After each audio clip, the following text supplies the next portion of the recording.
What's up, guys? Oh my god, my voice sounds terrible. I don't know how, but I'm sick again. And I'm late because my PC was fucking up. I had to restart the whole thing. I hope everyone had a lovely Labor Day.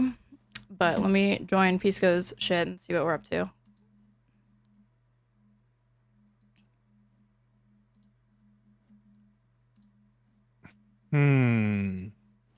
What's up, cuck? Oh my god. You scared the fuck out of me. Sorry.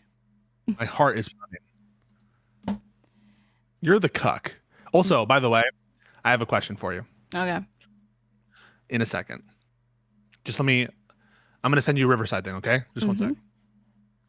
And we got to move fast because Trump is going to speak not in 13 minutes, probably in an hour and 13 minutes because they're always late with this shit, you know? That's what I told you. I said that we're not, even if we cover the press conference, it's going to be 15 minutes of a podium. It's going to be opening speakers. You take ownership of that. Because I didn't hear you mention it to me first, so therefore it is my idea. It's my observation, and we don't have any other evidence that you've ever made this observation before me, so. But why do you care? I mean, you're the one that just said, why can't it be mine? So I think you're the one that cares because you said it, and then I said, well, hold on, let's get things straight. And it's like, well, why can't I just have it? So I think you care. All right, one sec.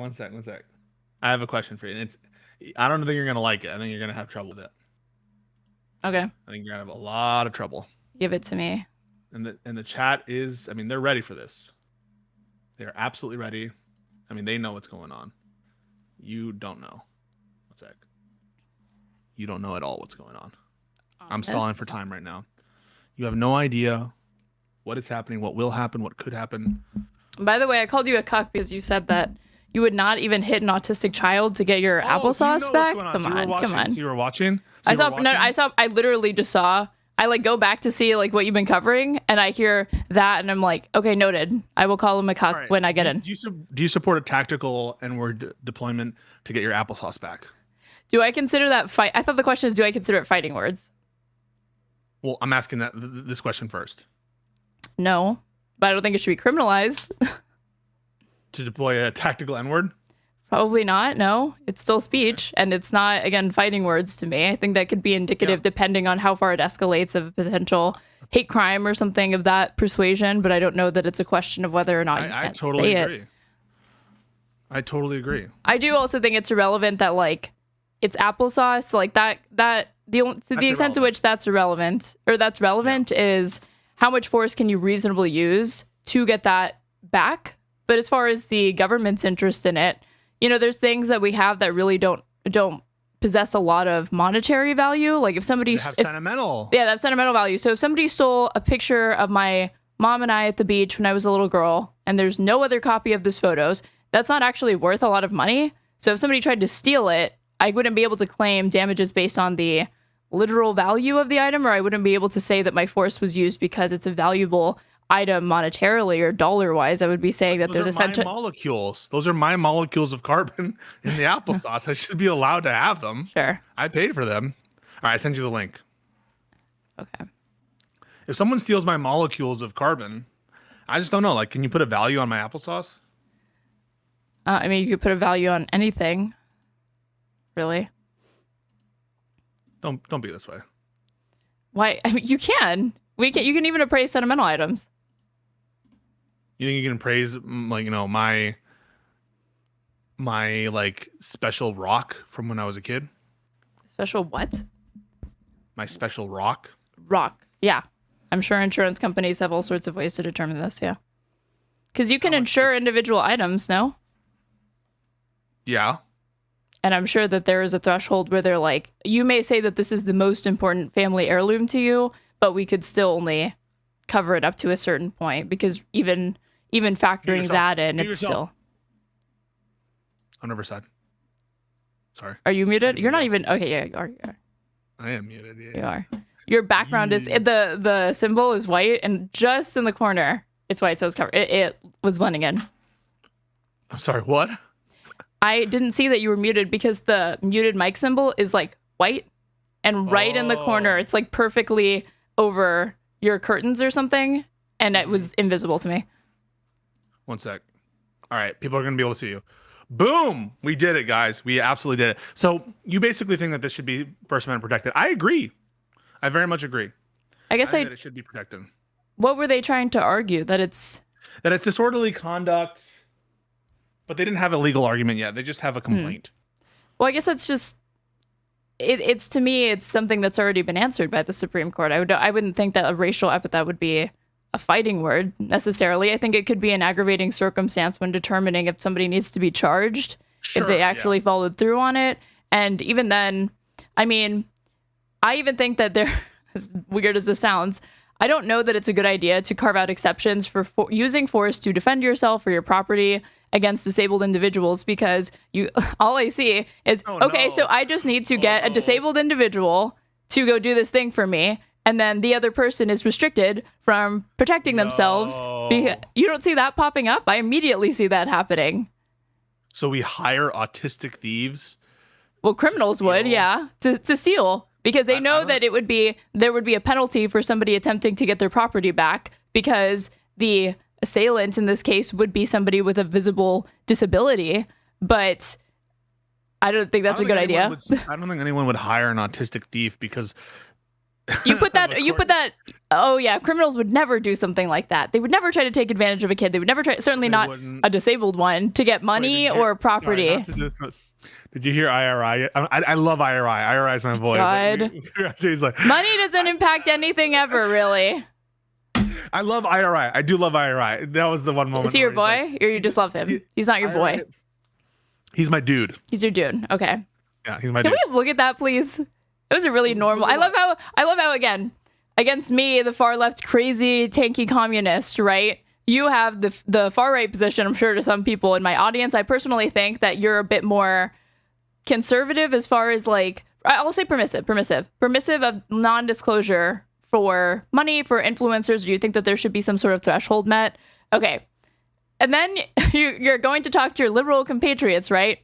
And we've moved it all the way from disclosure is, or like, to, Citizens United is bad, dark money's bad, to, well, maybe we don't need to legally mandate this, but it's best practice probably to disclose, right?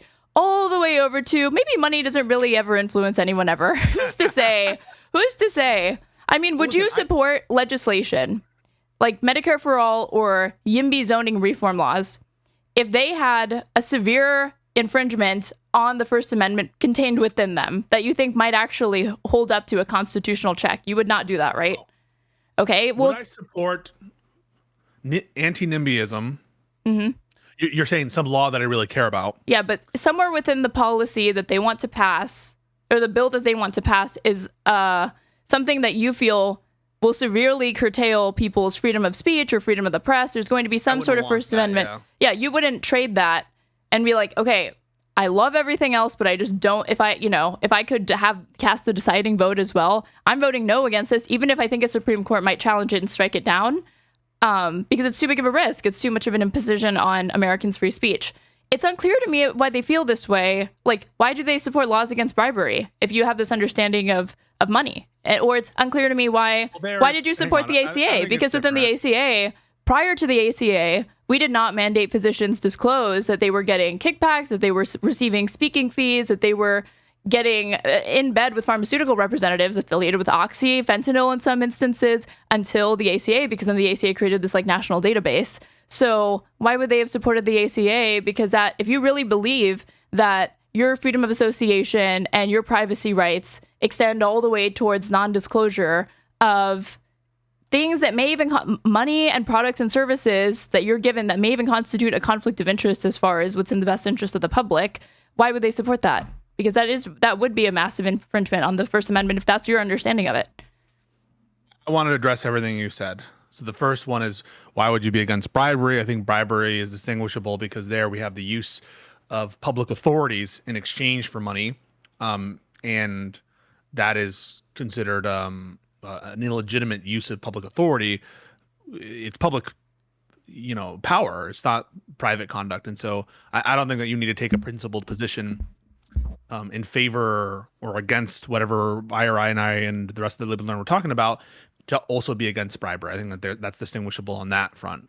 Is that it's a use of public resources for a private end, which is not at issue when we're talking about like, private with conduct related to like 501c4s, et cetera. That was the first example. The second was, well, what about policy arguments in favor of ACA in terms of their disclosure? And by the, to your credit, it's not just ACA. There's a ton of different reforms that have been passed in the last 50, 60, 70 years, increasing disclosure, things like FOIA, right? Why is FOIA a good thing? Now, again, I think that there are certain domains of specified public interest. So anything related to the government, I think disclosure there is, more salience, things related to government, things where the normal information streams aren't available to individuals. So I think some of the insurance markets and healthcare industries are very opaque in general, and there's a lot of incentive for a lot of like collusion and that kind of stuff that affects people's bottom lines. But I think largely there was agreement, at least between me and Soypill, that at least so far as the social norm is concerned, that should extend to political contributions, that kind of thing. I think IRI, he was a little less hesitant to bite that bullet, but less hesitant. Yeah, I think he was more hesitant. More hesitant. That bullet. I mean, he was questioning if money or advertising even works. We are questioning the concept of whether these things really have an impact on anything ever. When you actually, I think, break down its argument to its essential components. I think he knows a lot of these creators, and he just has a lot of faith in them. And I think I will say Hutch is my boy. IRI is my dude. I think even IRI was honest about this. Like maybe it's a bit naive. I think it's a bit naive, but that's just me. I think it's flat out wrong. I think I think that there are certain other contexts where it would become readily apparent the influence of money and financial incentives. These same people, I'm sure, have talked about audience capture, have talked about being financially incentivized for creators to hold certain positions, literally just because of the bottom-up money and contributions that they receive from super chats, or that they could potentially receive if they make a content pivot and start, trying to reach out, court other audiences, maybe more right-wing, maybe more left-wing. This whole, I know these people, they're good people. No one would ever change their mind for over $100,000 a year. They just could never be swayed. Where's the cap with that? It's unclear to me why, again, if cap. I agree. I think that's cap, but I also think it's not even if it were true, it's about kind of the appearance that there could be some influence as well as the actual potential for influence. And that's why I think it's a good social norm. I was a little concerned initially that they were pushing back as hard as they were. And even Hutch, I think there was some language there, Hutch, my boy, where he was like, I would disclose, but I'm like, I'm not asking would you disclose. I'm asking should you disclose, and I don't think it's like a big thing to just like say, yeah, you should disclose. I think even Hutch. Well, there's would, should, ought, right? Would you disclose? Right. Should you disclose? Kind of like, legally, ought you disclose? Oh, right. Those are three different things. Right. And Hutch even said, I think your position is reasonable at the end there. So I don't think that they all kind of like push that far back against my position. But I'll have you know, my position is like pretty milquetoast, I would say, from a lot of leftist perspective. It is. Not to say that I'm wrong. Like, I'm basically saying disclose a financial relationship and move on. I'm not saying that you should disclose the amount. A lot of leftists say you shouldn't take this money at all. So I'm just saying, initially I was like, oh, I'm getting a lot of pushback on like kind of what I think is a pretty bog standard, liberal, like anti-corruption, campaign finance regulations, things that even the Bush administration thought, should be pushed and were later challenged. Well, I do think that imposing it as a legal standard is tough because of basically what could the limiting principles be if there isn't a connection to particular campaigns or political parties. It seems like a nightmare for compliance. Like now potentially any public money associated with individuals speaking on public issues, that is a room for government regulation of mandated disclosure. I think if you disentangle that from specific political campaigns and political parties, now it starts to be like an untenable regulatory scheme that seems inefficient and stupid. But I do think that it should be a norm that we should try to impose as a way of making sure that our audiences have the facts they need. And so we don't have these kinds of situations. I think this was Soypill's point as well, which is like, if they had disclosed initially, we probably wouldn't be in this mess in the first place. I do think so as well. I think the response in a lot of ways inflamed people's feelings you know, and like the claims that they were making surrounding like the potential implications of what taking this money means or how it may have influenced their content. I don't think that people really have the right like all of a sudden we have this kind of cosmic skepticism about how soft power and she said the and title. what? Alex O'Connor. Oh yeah. It's an Alex O'Connor reference, guys. Yeah. About how, again, the influence of money works and soft power, and like, again, does it like let's pretend that all of the same circumstances for Quora apply, but to the right. If we had a creator or to Hassan, I think that they would like be. I presented this example. If I were being paid as an incubator for Hassan's like new pilot program to be anti-genocide, and it was later found out that I was getting paid like, let's say $2,000 a month, people would lose their fucking shit. They would be, I mean, just be honest. It would be. They have already lost their shit on you, saying that you're pandering, attempting to again expand your horizons, court a new audience, and there's no money exchanging hands. But they realize that the market potential that you could be tapping into by pandering to a community could result in more money. Yeah. So we understand. Like not like intuitively, and these same people have literally articulated the way that people can be financially incentivized to make certain decisions, to hold certain opinions, beliefs, to adjust their content in order to get more money. We all understand this. It's not like, that's why I'm saying all of a sudden we're reverting back to a cosmic skepticism. We're conflating super chats with a recurring payment monthly that you entered into because you have a contractual obligation with an employer or a business. Binding yourself. You're binding. So one is like a one-sided. Now, there are donations of a certain level of like, if you know you have like an oiler in the chat and they're putting in some absurd amount of money, maybe at that point there's a kind of implied understanding or something, or there's something where it's whatever. But I think that when there's mutual promises being made, and that is what we're trying to talk, we're talking about a contractual relationship where there's mutual promises. It's not just a gift. In the example of a super chatter or someone who's giving you a donation, that is a gift where there is no mutual promise. Right. There's one promise. There's one giving. It's not really even a promise. And here's the thing about super chats, why it's not in any way, shape, or form analogous to me. Super chats display the username. Super chats often come with commentary. People are paying to express their opinion and attach it to this gift. They are telling you what they think. There's disclosure there. You usually have like, I don't know how, I've never gotten a YouTube super chat because I don't have it turned on. I have the ability to, I just haven't turned it on. But at least with my Streamlabs thing, your name comes through on my PayPal. If you have it set so you didn't hide your name from me, I can see your name, and I can get certain private information from you. I get the amount that you gave to me. I got the message that was sent to me, and it's disclosed publicly. So all of that is like pretty much maximal transparency as far as donating or contributing to somebody's stream. That's a great point. I didn't even think of that. So I have all of that information. I could disclose that information. I choose not to for privacy information. But this whole super chats are just not, stream donations are just not as anonymous as people are suggesting when they kind of throw that out there in the same conversation as like dark money to me.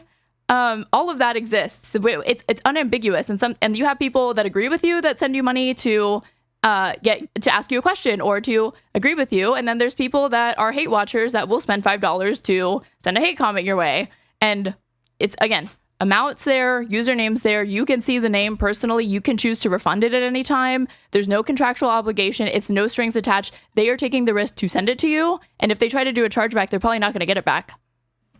So that's a good point. I didn't realize that the nature of a super chat is, now I don't think that you're suggesting that it's publicly disclosing like their full government name, but there's some level of disclosure in real time by the nature of a super chat.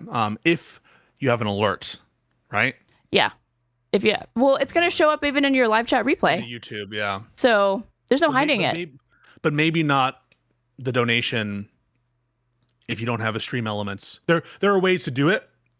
PayPal, Ko-fi, where it wouldn't be disclosed. But depending on how you do it, right? Like if you set it up so that it's public, there is a level of disclosure there that at least people understand like the amounts relatively that you're getting from super chats. I don't think it's a perfect comparison to the kind of disclosure we're at issue here, but again, I just don't think that the same level of mutual obligation is at issue for super chats than it is for like a contractual arrangement. But it's a point I didn't consider, so thank you. The other thing is like, with the only way I can think of it being like not maximally transparent, but that really is beyond your control. We're talking about things that are within the creator's control.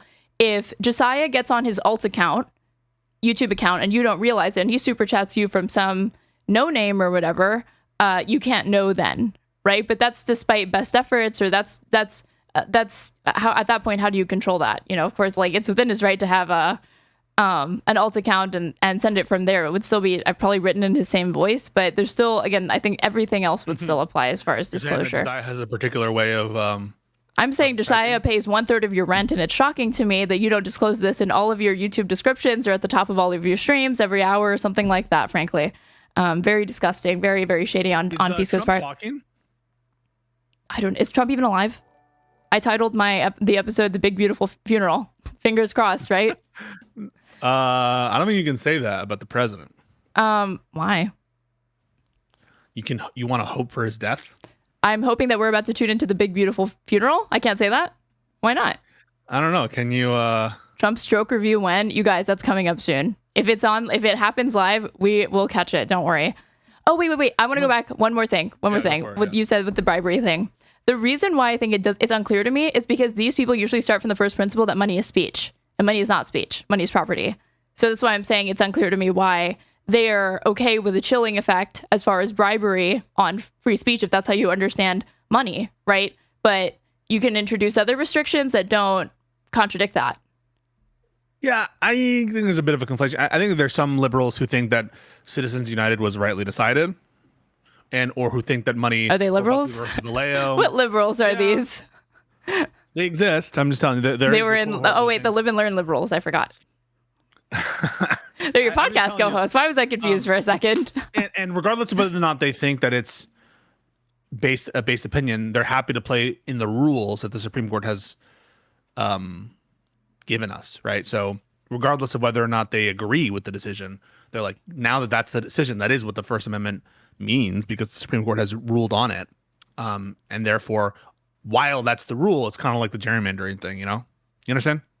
I don't see it as how do you mean it's analogous to the gerrymandering thing? Because I heard IRI mention that, but I think it's a pretty decent comparison. The comparison is basically, we may disagree at bottom with Citizens United, but the only way we're going to get rid of it is electing more Democrats that are going to introduce legislation to change it or do something with the court. Like the Supreme Court said that the First Amendment protects this type of arrangement, or at least some aspects of the arrangement, and so. If that's what the Supreme Court said, they are the one who decides what the law says. They are massive hypocrites. It makes no sense when you stress test it. Zero. Why? Because there are lots of different ways that we criminalize, not just regulate, but criminalize different types of exchanges of money. In society, you cannot buy sex. I cannot go to a prostitute, pay them money, and say I was talking to them with my speech, aka the money, to be able to solicit sex. And we don't the defense against that could never be, that's an infringement upon my First Amendment right, because money is speech, and this is an expression of my speech, or, the purchasing of certain drugs that we have scheduled. We don't say that that's an imposition on speech. Yeah, I don't think that every purchase is speech, but some purchases are speech or related to speech. The people that support Citizens United are starting from the first principle that money is speech. I don't think that is. And I don't think that they would accept a First Amendment defense for legalizing prostitution. Maybe they would. I just don't think that they would. But it's unclear to me why in this other context you can't do it with political speech or whatever. I don't think you need to start with the proposition that money is speech, but something that is not speech, right? Like burning a flag by itself isn't speech, but it could be sufficiently, right? Like burning something isn't speech. But if it is sufficiently, there's a nexus between that and expressive conduct or expressive ideas or even speech, right? Like if I passed a law that said it shall be illegal for newspapers to buy ink in the state of New York. Now, buying ink isn't speech, right? Like buying the supplies needed to run a newspaper isn't speech, but it could nonetheless be an imposition on free speech. Didn't the Supreme Court rule that they can regulate the internet? And if you're restricting people's access to the internet, you're going to be restricting their speech by this logic. I don't know what opinion you're referencing, but I can't think of the all I'm name. saying is I'm basically stating a broader proposition, which is just because the regulation issue doesn't target speech as such doesn't mean it doesn't implicate First Amendment interests. So you wouldn't need to start from the proposition that all expenditures of money equal speech, but there are certain expenditures of money. For example, expenditures of money to purchase a movie, right? Or like to purchase the rights to a movie, right? Like imagine that the government said you can't hire actors to make a movie. Now, is hiring actors, is that speech? No, it's like employment, right? But if the purpose is, or if the effect is to substantially diminish the available channels of communication that are expressive in nature, it could nonetheless implicate a First Amendment interest, regardless of the fact that hiring people technically isn't speech. You understand? So if you think that the government tried to like highly regulate microphones, that would constitute a First Amendment issue? It could, is what I'm saying. It could, Okay. right? Like, well, there's our if the purpose was right, especially if I'm not saying only, but especially if the purpose was to like stop podcasters from criticizing the administration. Let's say you have an internal memo saying we're banning microphones because too many podcasters are critical of the Trump administration. You wouldn't be like, oh no, not speech because it's it's just buying microphone, it's just microphone regulation. So I think it's a if they state that as the motivation, I think you'll have a case because they stated that. But if they didn't or whatever, then you would have to try to find ways to argue that it functionally renders the action impractical and therefore it leads to an imposition on people's speech unduly and make those sorts of arguments. But there's I even think it could be broader than that. So like in the porn situation, right, in Texas, I'm now forgetting the actual holding, but there was this law, right, that the light, you had to have some sort of government ID to access porn sites, right, in the state. Yeah, I think it's in Texas. There's some certain websites. They exist in Florida. Certain thresholds of pornographic content, prurient content, that you need to have a government ID to access those websites. That was analyzed under a kind of intermediate scrutiny O'Brien style analysis. And basically there you have to weigh the government interest in the kind of ban against the narrowness of the fit there. I think that could be applied with respect to certain money transactions with respect to politics, but I think it's just probably going to fail there. The disclosure requirements, there's probably a pretty big interest with disclosure with respect to specific campaigns. I'm not so sure the same interest exists outside of the context of political parties or campaigns. And that really is the basis by which people should try to understand how constitutional or the constitutionality of these things. Somebody in my chat, but corporations are people, my friend. You know who told me that? A little man named Mitt Romney. Corporations actually do have personhood, and that dates back all the way to the 1800s. That's not actually something that was newly decided within Citizens United, and it kind of is the thing that people point to as like the critical, like they're people. It's like, no, for a long, like literally hundreds of years, we have understood that corporations do have some, because they're an association of people. Laws, even in U.S. laws, the term person includes associations by default. In many of these statutory schemes, like person here means any partnership, organization, association, human being, living human. So the notion of a personhood of corporations is not a novel concept from this century. Yeah, and it's certainly not one that was decided within Citizens United. What happened within Citizens United is that corporate personhood was expanded so far to me that it's just not reasonable to conceive of it in that respect. And I do think that I think the critical basis is does the government have a compelling interest to regulate money related to political speech or elections or campaigns? And to what extent, like, where do they draw where ought we draw the line? I think that's the basis that people should look at it, not whether or not corporations are people. They are in some sense people, but they are not, fully formed, people the way people think. United, and I think this is a tough argument always for the people who are against Citizens United. I will address this super chat in a second, but it's the kind of New York Times example. New York Times, it's a corporation. New York Times makes money. Could you say that the New York Times are banned from making why are you shaking your head? Because they answered this, if I remember correctly. The difference is that the New York Times is a journalistic enterprise that spends the majority of its time informing the public and not electioneering. When you look at these political action committees, they are created almost solely for the purpose for partisan politics of influencing elections and electioneering. We're talking about like corporate. So we're talking about like things like the Koch brothers industries and other massive corporations. They spend most of their time engaged in corporate endeavors, right? So I mean, Yeah, but there's a threshold, because when you look at the classifications of even nonprofits, that's why you have the differentiation between 501c3, 501c4, and it comes the delineation between those and how you're going to categorize them has to do with how much time and resources that you spend towards certain things. Was a nonprofit, right? But why was it created? Yeah, to fuck with Hillary. Yeah, okay. But I understand, but it is it's created to fuck with Hillary, right?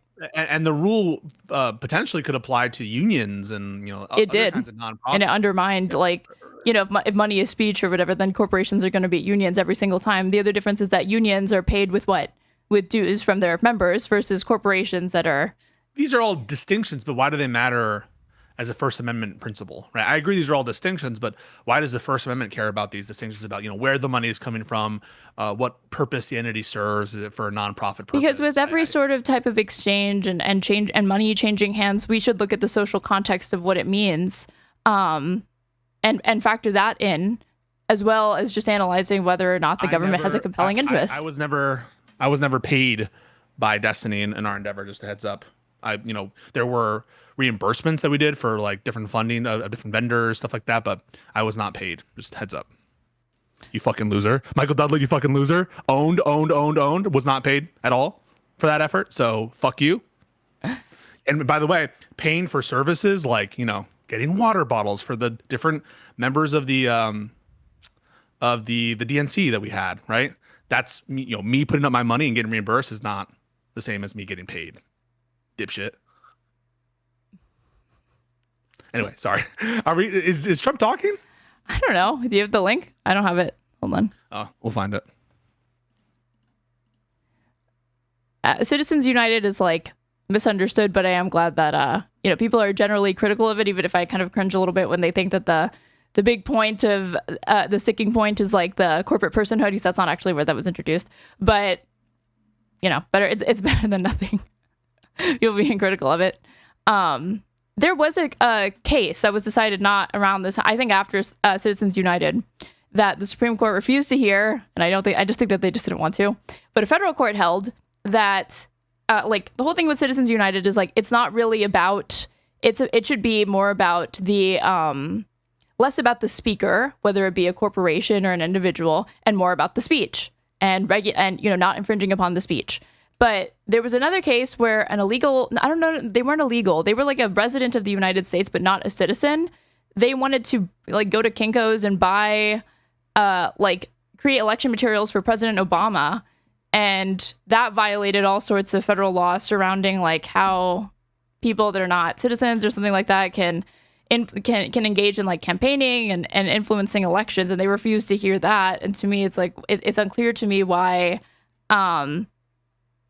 if you really don't care about the speaker, then why do we have different metrics for what's acceptable speech for quote unquote illegals or not people that are not fully U.S. citizens to be able to engage in? Because we tightly regulate that. Great point. Yeah. I think it's a great point about why, foreign national swaying U.S. elections. Right. So we have all sorts of regulations with that, but almost none with the corporations, which is bizarre to me. If, again, the basis is it's just about the speech, it's not about the speaker, when these same conservatives will turn around and factor the speaker in other instances. So I cannot stand the justifications for Citizens United. To me, that's why I'm saying they fall apart very quickly. By the way, Michael Dudley, you just got fucking BTFO'd. You absolutely got crushed, and you're. What are you arguing? What are you doing, or anyway, what? I sent you the link to the Fox News making an announcement from Oval Office. Perfect. Trump. It hasn't started yet, but we can put it on so we can all get fucking chills when he starts. This is gonna be so lame, by the way. The fucking announcement. Okay, well, actually, it's gonna be about. As a treat, I want to show you something of Scalia talking about. Dudley, when did I get paid? What did I get paid? I've been paid for legal representation. When I, am getting paid by, things unrelated to my content. I get paid by you guys, by memberships, by super chats. Never been paid by an outside group. Get fucking owned. Let's see. I think it's this one.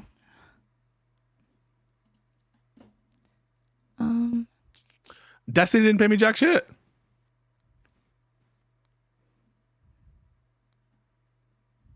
Destiny paid for a bunch of services. I mean, he, to his credit, he paid out of pocket for all this stuff, for setting up the studio, that kind of thing. But I didn't get paid.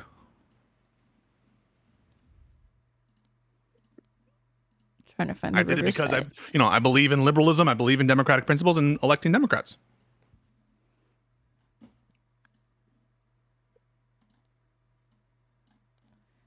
He reimbursed me for stuff, but I didn't get paid.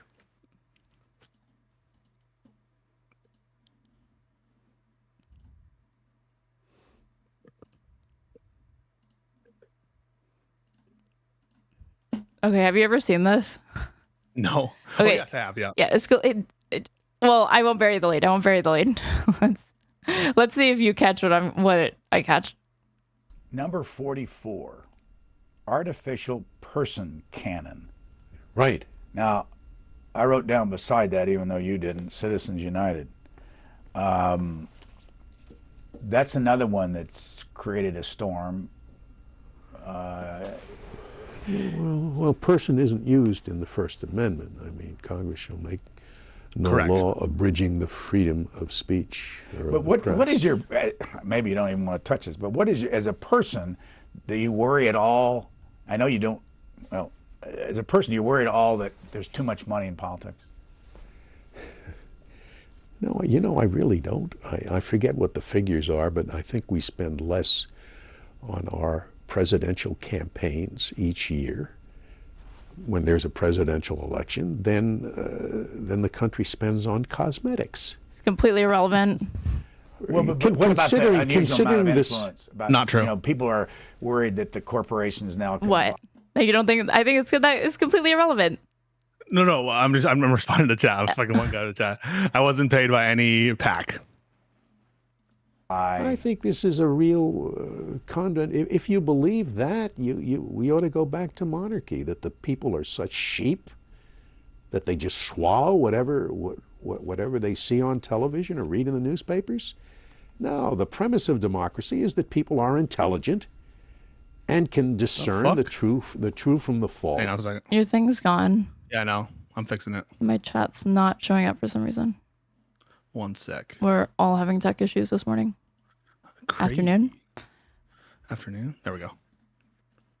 I think I'll fix it. At You good? least Cool. when as the campaign laws require, you know who is speaking. You can't speak anonymously. You have to say, identify the people that are. But we don't know giving who's the speaking message. in right now. You know the organization that's speaking. Not necessarily. I mean, you know. So he's saying the important point is the disclosure. You need to know who's speaking, and then we'll go on to contradict himself. They don't have to, Because he's like, well, you know the org, but you don't actually know the individuals that contributed to that, right? go into the details. Yeah, of so- some of this. I think that in terms of the amount of money funneling in from dark groups, I'm not so worried that it's like outweighing the other sources of commentary and communications on elections.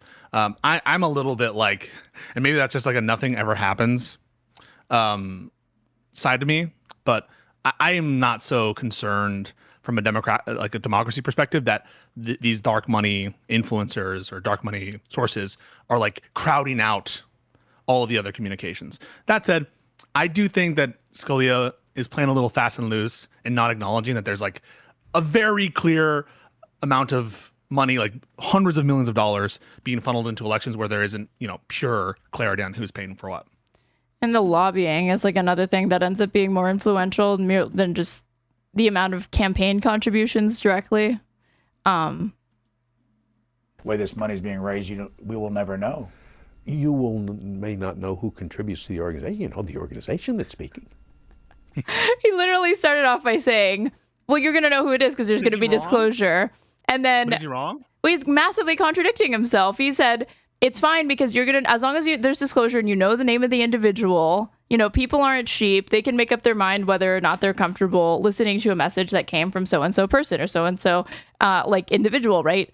And then the guy points out, he's like, well, the whole thing is that this shields disclosure from the public, or at least doesn't mandate it. So maybe you know the organization, but that doesn't mean that you know who's actually funding the organization. And then he says, well, you know the organization at least. Well, you do. So that's I mean, all like, you need to I'm just saying that he's not technically wrong. You're just saying that you should also disclose what the organization gets. No, but if you where start they from, get it if I guess to me he is wrong, because if you're starting from the important thing is disclosure of individuals, and then you're pushed on that and you shift it to, Well, just the organizations at least, right? Didn't you? If you just already said that the important thing is the individual disclosure, not just the organization. I don't know. Like, are you gonna say that there's an interest in knowing the specific funders all the way down? Potentially, yeah, for sure. Especially if it's over a certain amount. There's some limiting. There has to be some limit here, right? Well, I think that there has to be like a minimum, not a limit, really. Okay. Like if you donate $1, right? Does that need to be disclosed or whatever? But like, what if you donate $20, $50, $100, $1,000, $5,000, and then from there it starts to be like, okay, there has to be some point so there should where be public disclosures of, like, so say for example that I'm contributing to one of these social groups or one of these social whatever 501c4s. Everyone who contributes to it needs to disclose that. Like, you need to disclose everyone, their names, potentially their addresses. Like, damn, I mean that's a lot. This is something that's been the Supreme Court has like asked and answered and actually defended. Like, there was a case against, it was the state of Alabama versus the NAACP, and the state of Alabama wanted there to be disclosure of the people that were contributing to the NAACP. The NAACP was able to argue that the individuals that contribute should not have to disclose to the United States where they're deciding to put their money for political causes or social causes because it's a privacy concern. So I would have to think on that more. Because I've really only thought of like when it gets down to individual disclosures of any group, that like this breaks down into, you know, what type of group is it? Is it a corporation? Is it a nonprofit? From there, what type of nonprofit it is? How much money have they donated? What's the purpose of the nonprofit? Is the nonprofit, you know, partisan? Is it not partisan? These would be the relevant things. I don't have like a fully fleshed out answer for you, but I think, you know, there is some basis for there to introduce the government to regulate it because it's within the public interest. Okay. No, you don't need to know that they're hiding behind their. Well, the press can find out, you know, who's hiding behind what. Yeah, he also said something earlier about the press that he like contradicts himself with this.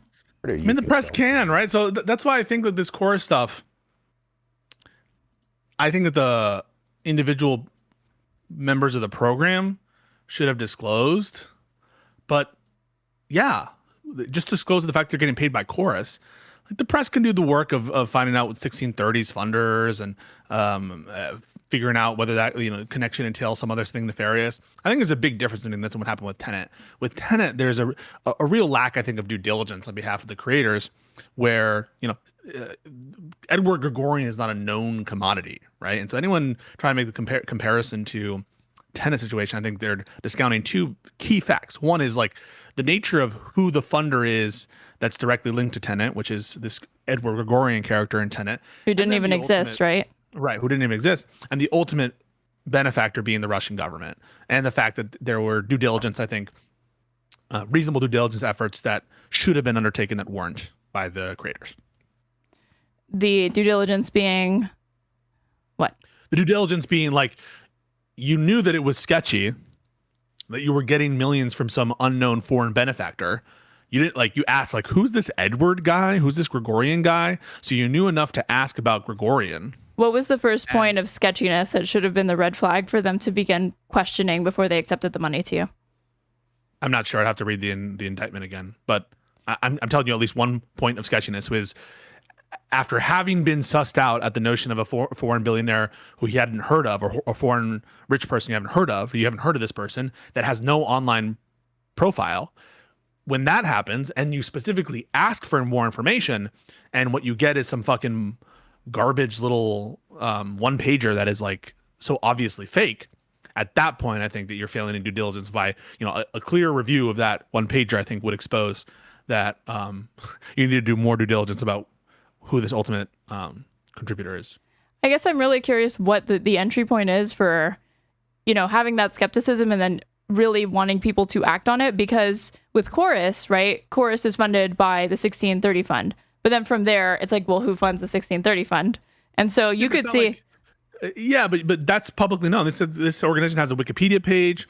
They've been funding things for a while. And so it's not the same level, I think, of due diligence for some like nameless, with no online presence, billionaire, millionaire from abroad where you can't even get a conversation with him. So if the fund did not disclose, the 1630 fund did not disclose who their donors were, which I think if they do that, then they do it voluntarily, I believe. No, I think there's levels of attenuation, but hold on. The 1630 fund, I think. I didn't even get to get it all out. Hold on.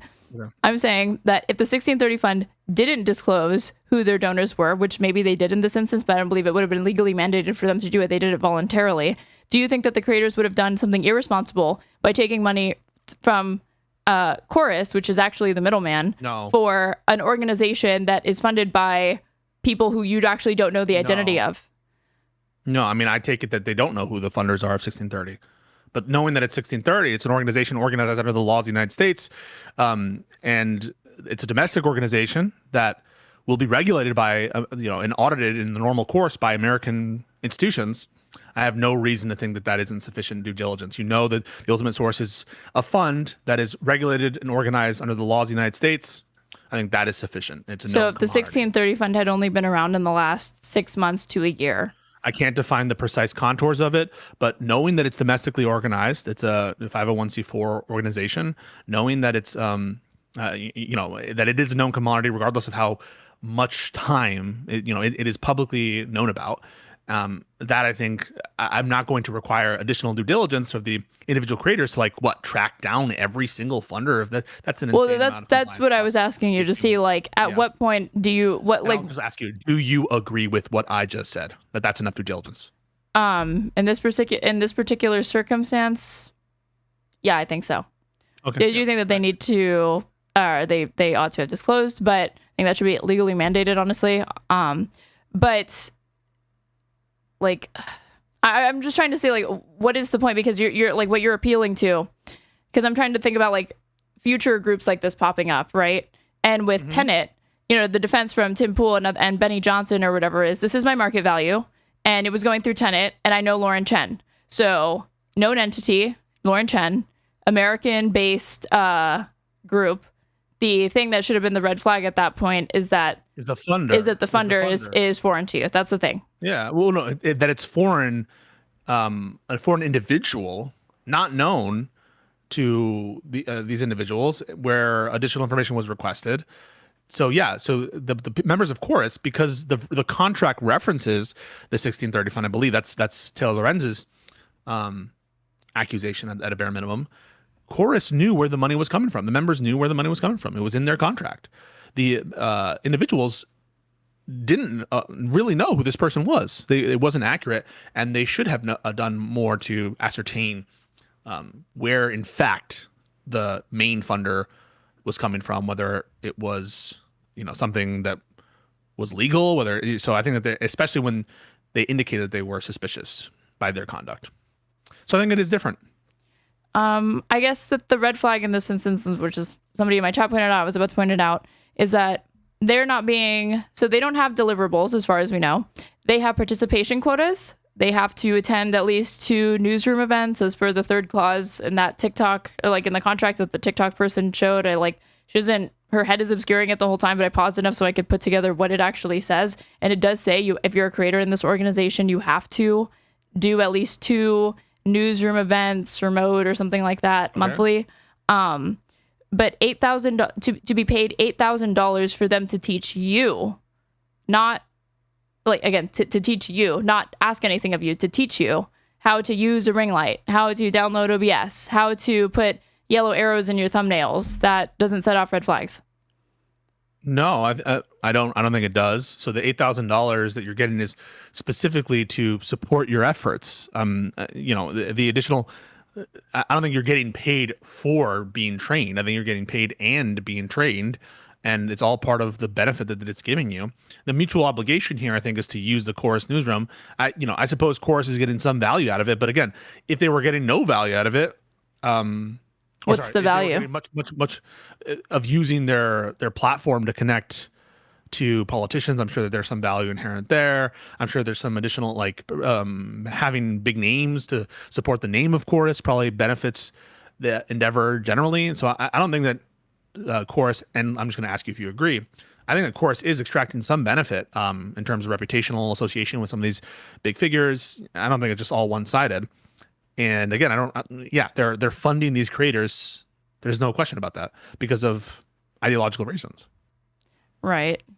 But like, well, the benefit to me is that they have like a, Brian Tyler Cohen claims in his response, there is no party line. I could not find Chorus's policy agenda. He says that there is no party line, that just because they're nonpartisan, that does not mean that they don't have an ideological bent or slant, which is not illegal for them to have. Obviously, the people that fit within their network seem to be comfortably center-left, liberal, some progressives, right? Yeah. But Olivia Giuliana in her response is like, this is like no different than if somebody puts seed money into a business as an investment, right? And they want the business to succeed. And it's like, well, right, but why do investors put money into businesses? Because they want interest. They want a return on their investment. So what is the return on the investment here by paying creators $8,000 to train them how to be better influencers? Are you really in the dark about that? Well, I'm asking you, and you kind of pointed to other like things that like how Chorus benefits from it. But what do you think are the tangible benefits that Chorus is extracting by paying them to teach them? You have some notion of this, right? I will answer this, but you have some notion about what they're getting from it. Yeah. Right. Their same charitable purpose. I think Chorus is a 501c3. That's a C4. No, I don't think it is. I think it's organized as a 501c3. Give me a second. I think the C4 is the 1630 fund. Cohen, give me a second. They like the stock. I put We Are Chorus. How do I find this website?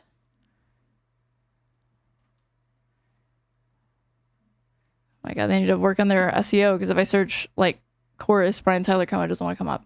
Hold on. Give me a second. 501c4. Chorus is? Chorus is a 501c4 nonpartisan nonprofit advocacy org. There's one element of Chorus that describes itself as a 501c3. There's some part somewhere, some Chorus entity is a 501c3. But regardless, yeah, 501c4. That's like a social promotion organization. Its whole goal, right, is not profit, right? Its whole goal is some sort of social outcome. And so you ask, what's the return on investment for promoting people who are in line with their social outcome? It's the whatever their purpose is in organizing. So that's not a big surprise. But it's not a big surprise that to me they go through the dog and pony show like every other nonprofit of not being overtly partisan and saying within the confines of ideological. I know. That's why I made the distinction already by saying that they're not partisan, but they are ideological, because they don't fund right-wing, MAGA, or conservative creators. They're broadly pro-democracy, right? But they don't. There is regulation within the contract surrounding like candidates and endorsements or whatever that we saw on that TikTok and stuff like that. And that has probably to do with compliance, because they can only engage in so much. Like, I can't remember with 501c3, C4, there's limits to how much time and resources that they can spend on like partisan activities, right? To be able to retain their nonpartisan status. I'm not sure, but I guess I'm having difficulty. What's your point here? Do you find anything ethically wrong with or weird about what's you're examining here? I mean, dark money in general is like legalized bribery and corruption in a profound way, in my opinion. So, of course, yeah. I mean, you have to say that like, you can say that Democrats need to fight fire with fire. We need to use the resources or whatever. And the most that we can ask of them right now is disclosure. And then eventually you're going to get Democrats into office that will bring forth either Supreme Court reform or some sort of legislative reform or judicial reform that is going to bring about the end of money in politics or overturn Citizens United, or, comprehensively reform everything surrounding the regulation of money being funneled into elections. But you already said earlier that 1630 is a known entity. It's mostly what it has supported, as far as I know, is Democratic endeavors and enterprises, correct? Yeah, it has. So they put money into Chorus, and then Chorus puts money into these creators, and the mutual benefit is that the creators are given a stipend to be able to grow as creators, grow their platform, message. And right. They're pushing the social. Well, let's be clear about something. It's not bribery, right? You just said it was bribery. I said legalized bribery. It's not legalized bribery. I mean, bribery. The essence of bribery is the exchange of money for some public act, some act of government. Like what we're talking about here is funding creators to spread a message. That's not the use of like government power in any way. You're not exchanging money in in exchange for some sort of government action. And so I don't understand in what sense that's bribery. I think my understanding of what constitutes corruption goes beyond what you just outlined, because very, very wealthy private individuals can have their own agenda, and they're able to they're not mandated to disclose it. They're not mandated neither like what they want to do or what their goals are or whatever, or even their identities when they work through nonprofit organizations like Chorus. This can also be the case with things like Planned Parenthood, right? Or the ACLU, depending on... Right. So no, I wasn't specific on... But it's like influence corruption. peddling. I'm talking about the term bribery you use. I'm not talking about the term corruption or now this term influence peddling. I'm just talking about the term bribery. So the term bribery, I don't think is apt for at least this setup. I mean, in what is the official act being given in exchange for the use of funds for some private purpose? I don't think that you can find one there. So I mean, I understand that the term bribery seems like, oh, it's like weird that money's changing hand. But at the end of the day, I mean, what's at bottom here is like private transactions to spread a message. Like, and what's that message? That message could be the pre-existing messages of those creators that align or don't align with the social benefit program or the benefit aims of the organization. I can't, just because I'm not a Chorus representative here, I can't define it, but like it's basically at bottom, and I hope you agree with this, they're like providing money for individuals to spread a message, right?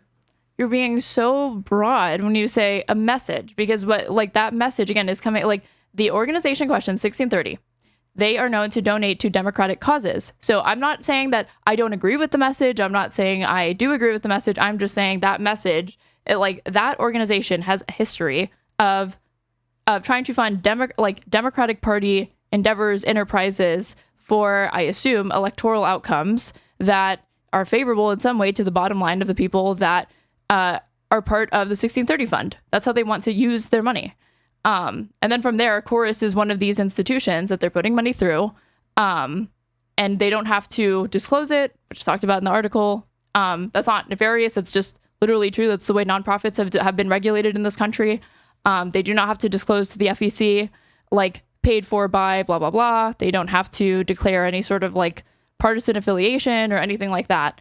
But the message in this, like, Chorus will state, and they kind of go through the work of doing all of their disclosures that are compliant with to maintain their status as a nonprofit. But every single person within this is a Democrat or generally pro-Democrat, right? I just want to be clear. You agree it's not bribery, or it doesn't feel, it's not bribery. There's no official act here, right? I said legalized bribery already. I did not just say it's bribery. I said it's legalized bribery, because I think that the way dark money influences all of these things, and they use middlemen companies like Chorus in this instance, function to influence political messaging in a more opaque way. Well, I mean, and that goes for Republicans as well, and they take advantage of that. I understand you say it's legalized bribery. Things can be legal or illegal, and things can be bribery or not bribery. What do you take to be bribery? I take bribery to be the exchange of money or providing a financial incentive for people to hold or espouse certain political, in this case, certain political ideas, beliefs, positions, etc. So if I hire a consultant to craft messaging for my political campaign, that's bribery? No, because you're hiring them to inform your opinion, and then you're going to be the one that promotes the message, right? Or if I hire them as a mercenary person who's like just a really good spokesperson, I hire them to be like, hey, you're going to craft a bunch of messaging for me, and you're going to be the one to promote it as well. I'm going to hire you as my propaganda minister. And they don't actually hold those beliefs, but the public gets the impression that they personally, the public gets the impression that they personally do. But the only reason why they're doing that is because you're giving them a check. I do think that is legalized bribery. But I already said from the start, I think that we have interpretation of what bribery is. I mean, bribery doesn't. Well, I also said corruption. So like broadly legalized bribery and corruption. I don't agree with Citizens United. I don't agree with just unregulated funneling of dark money and corporate money into, campaigns and all of that. And like the government at one point did recognize there to be an interest in regulating this in some respect.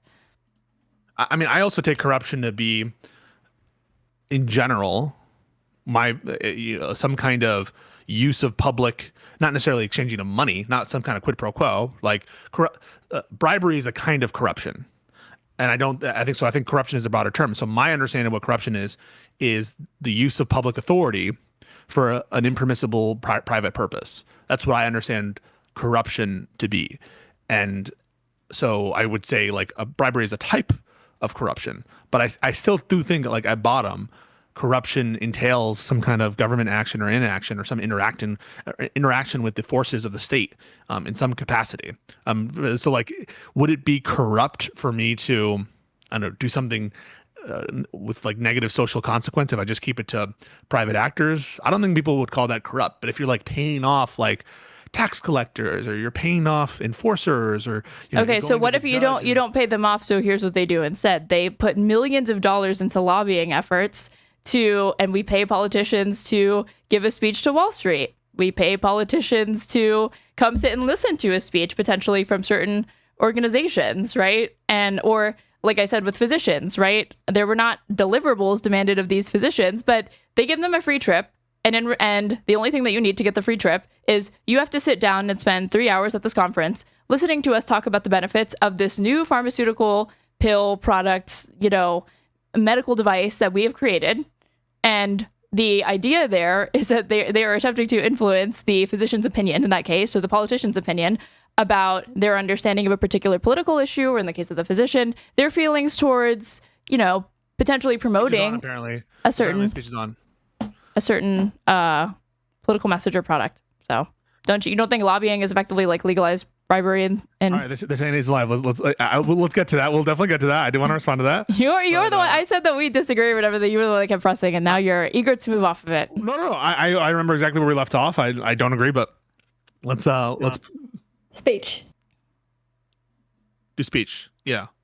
Wait, what? I heard someone say speech. Okay.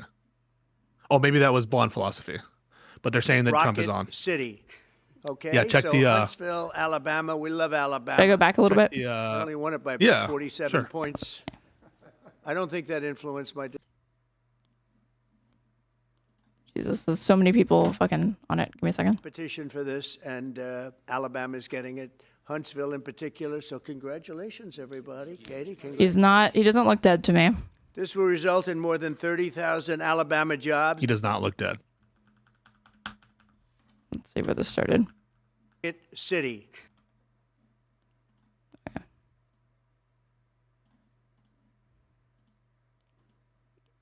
We're about to switch over to it. Rocket City. Okay, so Huntsville, Alabama. Yeah, we love about to look at Alabama. I only won it by about 47 points. I don't think that influenced. Okay, hold on. Now let me share my screen. He looks great. Still alive, motherfuckers. Yeah. All right, let's see it. My decision, though, right? That didn't, right? But we had a lot of competition for this, and Alabama's getting it. Huntsville in particular. So congratulations, everybody. Katie, congratulations. This will result in more than 30,000 Alabama jobs, and probably much more than that, and hundreds of millions of dollars of investment. And that's billions, because it can't be millions. It's billions and billions of dollars. Give me 1 second. Thank you so much for the raid, Majority Report. Welcome, you guys. We are covering Trump making an announcement from the Oval Office, and he is very much alive, as you can see. Most importantly, this decision will help America defend and dominate the high frontier, as they call it. I want to thank Secretary Pete Hegseth. He's doing a fantastic job. And Secretary of the Air Force Troy Mink. Troy, thank you very much. Great job you're doing, Troy. This is such a big deal. This is one that everybody wanted to know. What are you doing? I also want to thank Senators Katie Britt, and I want to give my condolences. Her grandmother just passed away. She was 100, right? 100, and she loves you, Mr. President. Well, and she was very proud of you. Thank you very much. Very, very proud of you. Not the condolences I hope would be offered today. No. Not gonna lie. Hey. This is the sitting commander-in-chief. It is, who I despise very much. I thought you did as well. The fascists in the White House. Oh, I do. Thank you, Katie. Wonderful woman. She must have been. To produce you indirectly, I can tell you she had to be. Tommy Tuberville, who's a great coach. And Tuberville. I won't say anything about what happened with Alabama football this weekend. Let's leave that up. But you're not used to that, right? You're not used to that. But Tommy, Auburn won, is right. So you're happy. Tommy's been a great senator, as you know, and fantastic guy all around. He was also a tremendous coach. House Armed Services. Yeah, so we can catch up to the live. So just so you know, it's at 1.5 speed. He is not speaking this quickly. He's not speaking that fast. Chair Mike Rogers. Thank you, Mike. Where's Mike? Mike, thank you very much. You're doing great, Mike. Representatives Barry Moore, all great friends, Robert Adderholt, Gary Palmer, and Dale Strong. Thank you all very much, fellas. Appreciate it. In my first term, I created a thing called Space Force. So important. You know, we were losing the race in space very badly to China and to Russia, and now we're far and away #1 in space, and reestablished SpaceCom with a mission to protect American space assets and detect any threat to our homeland. We initially selected Huntsville for the SpaceCom headquarters, yet those plans were wrongfully obstructed by the Biden administration. And as you know, they moved them to a different locale. And today we're moving forward with what we want to do and the place that we want to have this. And this will be there for hopefully hundreds of years. That's where it's going to be. I will say I want to thank Colorado. The problem I have with Colorado, one of the big problems, they do mail-in voting. They went to all mail-in voting. So they have automatically crooked elections. Can you pause? We can't have that when a state is. What's up with his eye? Did you see his eye is a little bit like... I'm focused on his hair because it kind of looks a little bit wet. Yeah. He's like... Again, the friend that got bitten by the zombie, and they're trying to not let the friend group find out a little bit. Yo, I kind of like the maroon tie, though. Is that maroon? What would you call that? Burgundy? It's like a pattern. It's like navy, but then it has like red dots on it. In voting, that means they want dishonest elections because that's what that means. So that played a big factor also. In Huntsville, SpaceCom will play a key role in building the Golden Dome, as you know. That's going to be a big thing. Everybody wants to be a participant in it. Missile Defense Shield, we're going to be having a Golden Dome that the likes of which nobody's ever seen before. The finest, the best. And by the way, Canada called, they want to be a part of it. Do you know what he's talking about? It's like some... You always forget what this is. The Golden Dome is in reference, like, there's the Iron Dome for Israel, and the Golden Dome is going to be our own missile defense system against fucking Canada or some shit. I don't know. Against Iran. Canada wants very much to be included in that, and we're going to work something out with them, I hope. It will also ensure that our technological capabilities, of which we're way ahead of anybody else, there's nobody close, remain unmatched long into the future. So I'd like to ask Secretary Hegseth to say a few words. He was very much a part of it. And really, everybody behind me was. Every one of these people would call me and lobby me. I said, Katie, I don't want to talk to you anymore. J.D. Vance wearing what you want. eyeliner? She said, that's right, sir. That's what I want. These are old memes that you're bringing up here. I just want to congratulate. These are really special people. Much like he's They're politicians. This is people have been observing this for a long time. I'm just saying today he looks like he's wearing eyeliner. Anyways, but they're great patriots. I think even more so than politicians. You went heavy on the guyliner. Very hard to get it, and it's an honor to give it to Huntsville. Pete, say a few words, please. Thank you, Mr. President.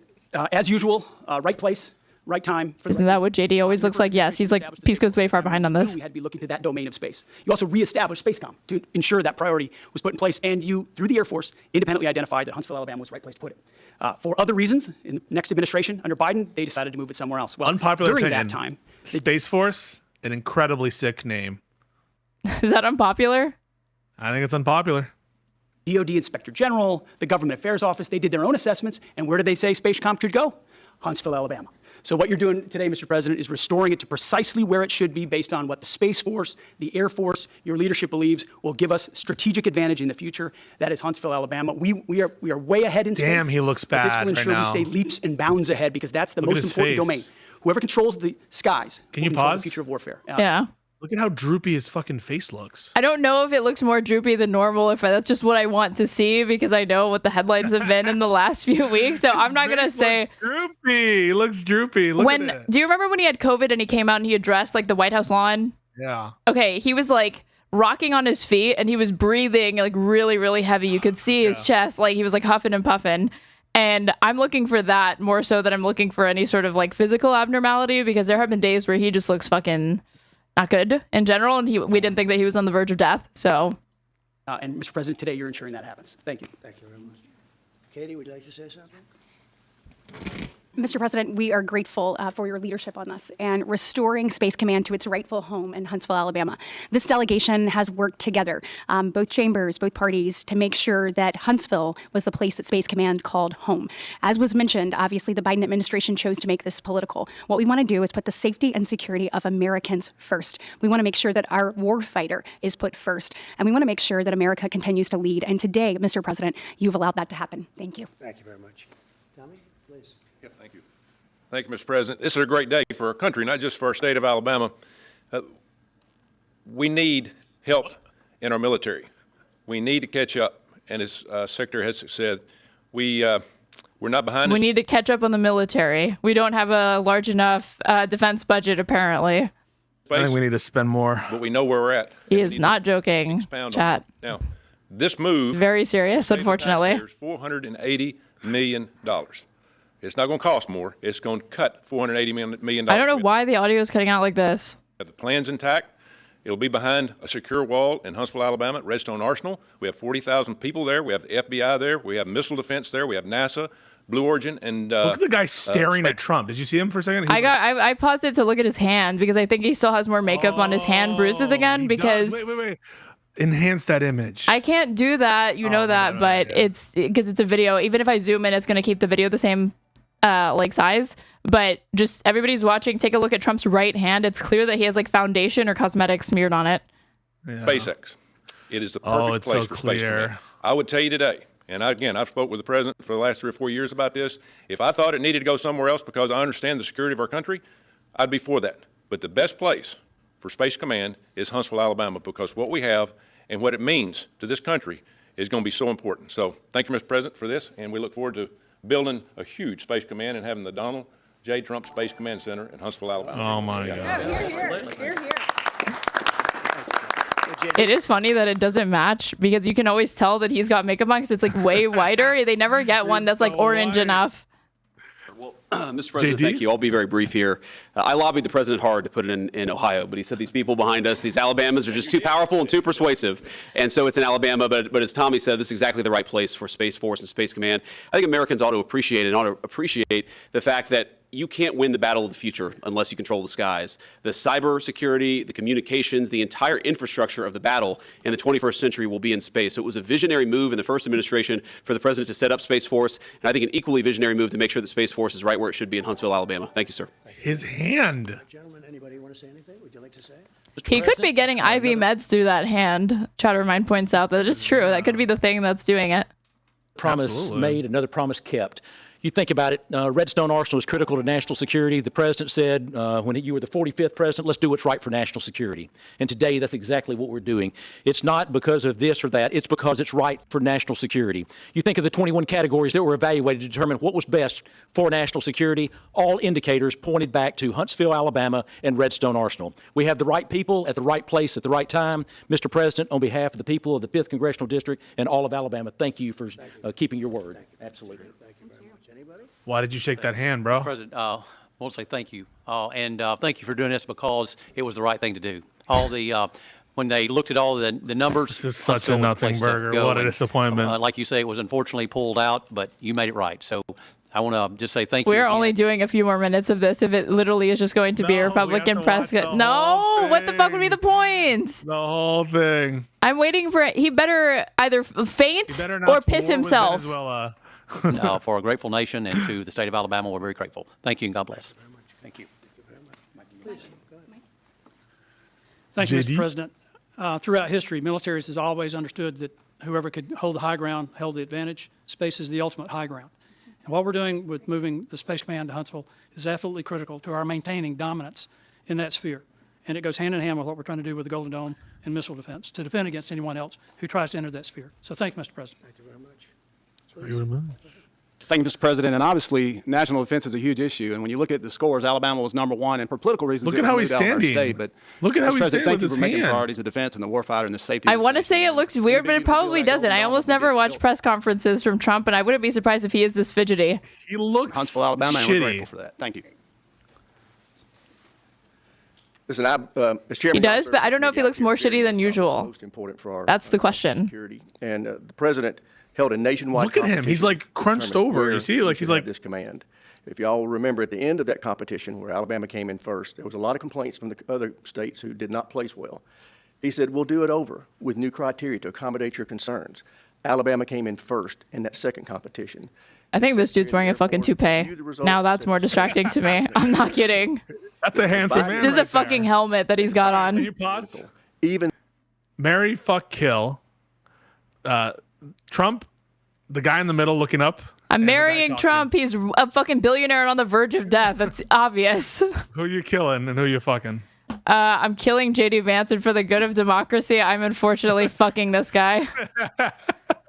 And the hairpiece stays on. That's also going to be a stipulation. This fucking rug that he has on. The Secretary of the Air Force said it was a fair competition and it should be in Huntsville. So I want you to know I appreciate this president standing up and being strong and saying he's going to make this right and put it where it rightfully belongs. That's Huntsville, Alabama. Thank you very much. Good job. So thank you all very much. You are going to leave me alone now. You're not going to call me anymore and talk about this subject, right? You promise? They'll start something else. But I just want to congratulate you. It's a very big deal. When you come out and when you leave the room, you'll see that. I thought he was looking unbalanced, looking bad, according to you. He's looking bad, but he's sounding carrying boat. A lot of drugs in that boat. Can you pause real quick? And maybe it's the 1.5 speed. He's sounding like his normal self. It's 1.25 now. Okay. You'll be seeing that, and you'll be reading about that. It just happened moments ago, and our great general, head of the Joint Chiefs of Staff, who's been so incredible, including what took place in Iran, knocking out potential nuclear power for a long time to come. I think within a month they would have had it if we didn't do what we did. But he gave us a little bit of a briefing. And you'll see. And there's more where that came from. So what's the point of this? We're upping Alabama's military defense to defend against Iran that doesn't have a nuclear program because we completely obliterated it. And also Space Force. I'm distracted by more important things, like, again, assessing the toupees of the men that are speaking and Donald Trump's, hand makeup cover up. Donald Trump would go hard almost. What do you think? No. I think that's a bullet train to him looking like a fucking cancer patient. All right, I disagree. His face is orange. His head would be white. You could just make it all orange. A lot of drugs pouring into our country, coming in for a long time. And these came out of Venezuela and coming out very heavily from Venezuela. A lot of things are coming out of Venezuela. So we took it out. And ominous. You'll see that after this meeting is over. Vuvuzela, questions, please? Drugs. Yeah, please. Thank you, Mr. President. Senator Tuberville talked about the cost savings Yeah. associated with this announcement. Can you talk about the strategic benefits by having Space Force Command ask him about headquartered in strokes. Huntsville? Well, it just works because we have so much else there. And having a central, you could call it a central command, but it really is a command station. Also, even locationally, where it is, and when you think about flying distances, if you can save a half an hour as fast as some of these planes go and things go, and even the rockets go, if you can save by having the best location. So we went out, as you know, to experts, and we had 4 different groups of experts. They all said this was the best location. I also loved it from the standpoint, I know the people of Alabama, they are great people, work hard, and there's no games, and they're very proud of it. I loved it from the standpoint of the people of Alabama. Also, a lot of states, 5 states really wanted it, but they wanted it more. And I kid you not when I say that these people, they spoke to me a lot. That's all they wanted to talk about. They didn't want to talk about the weather.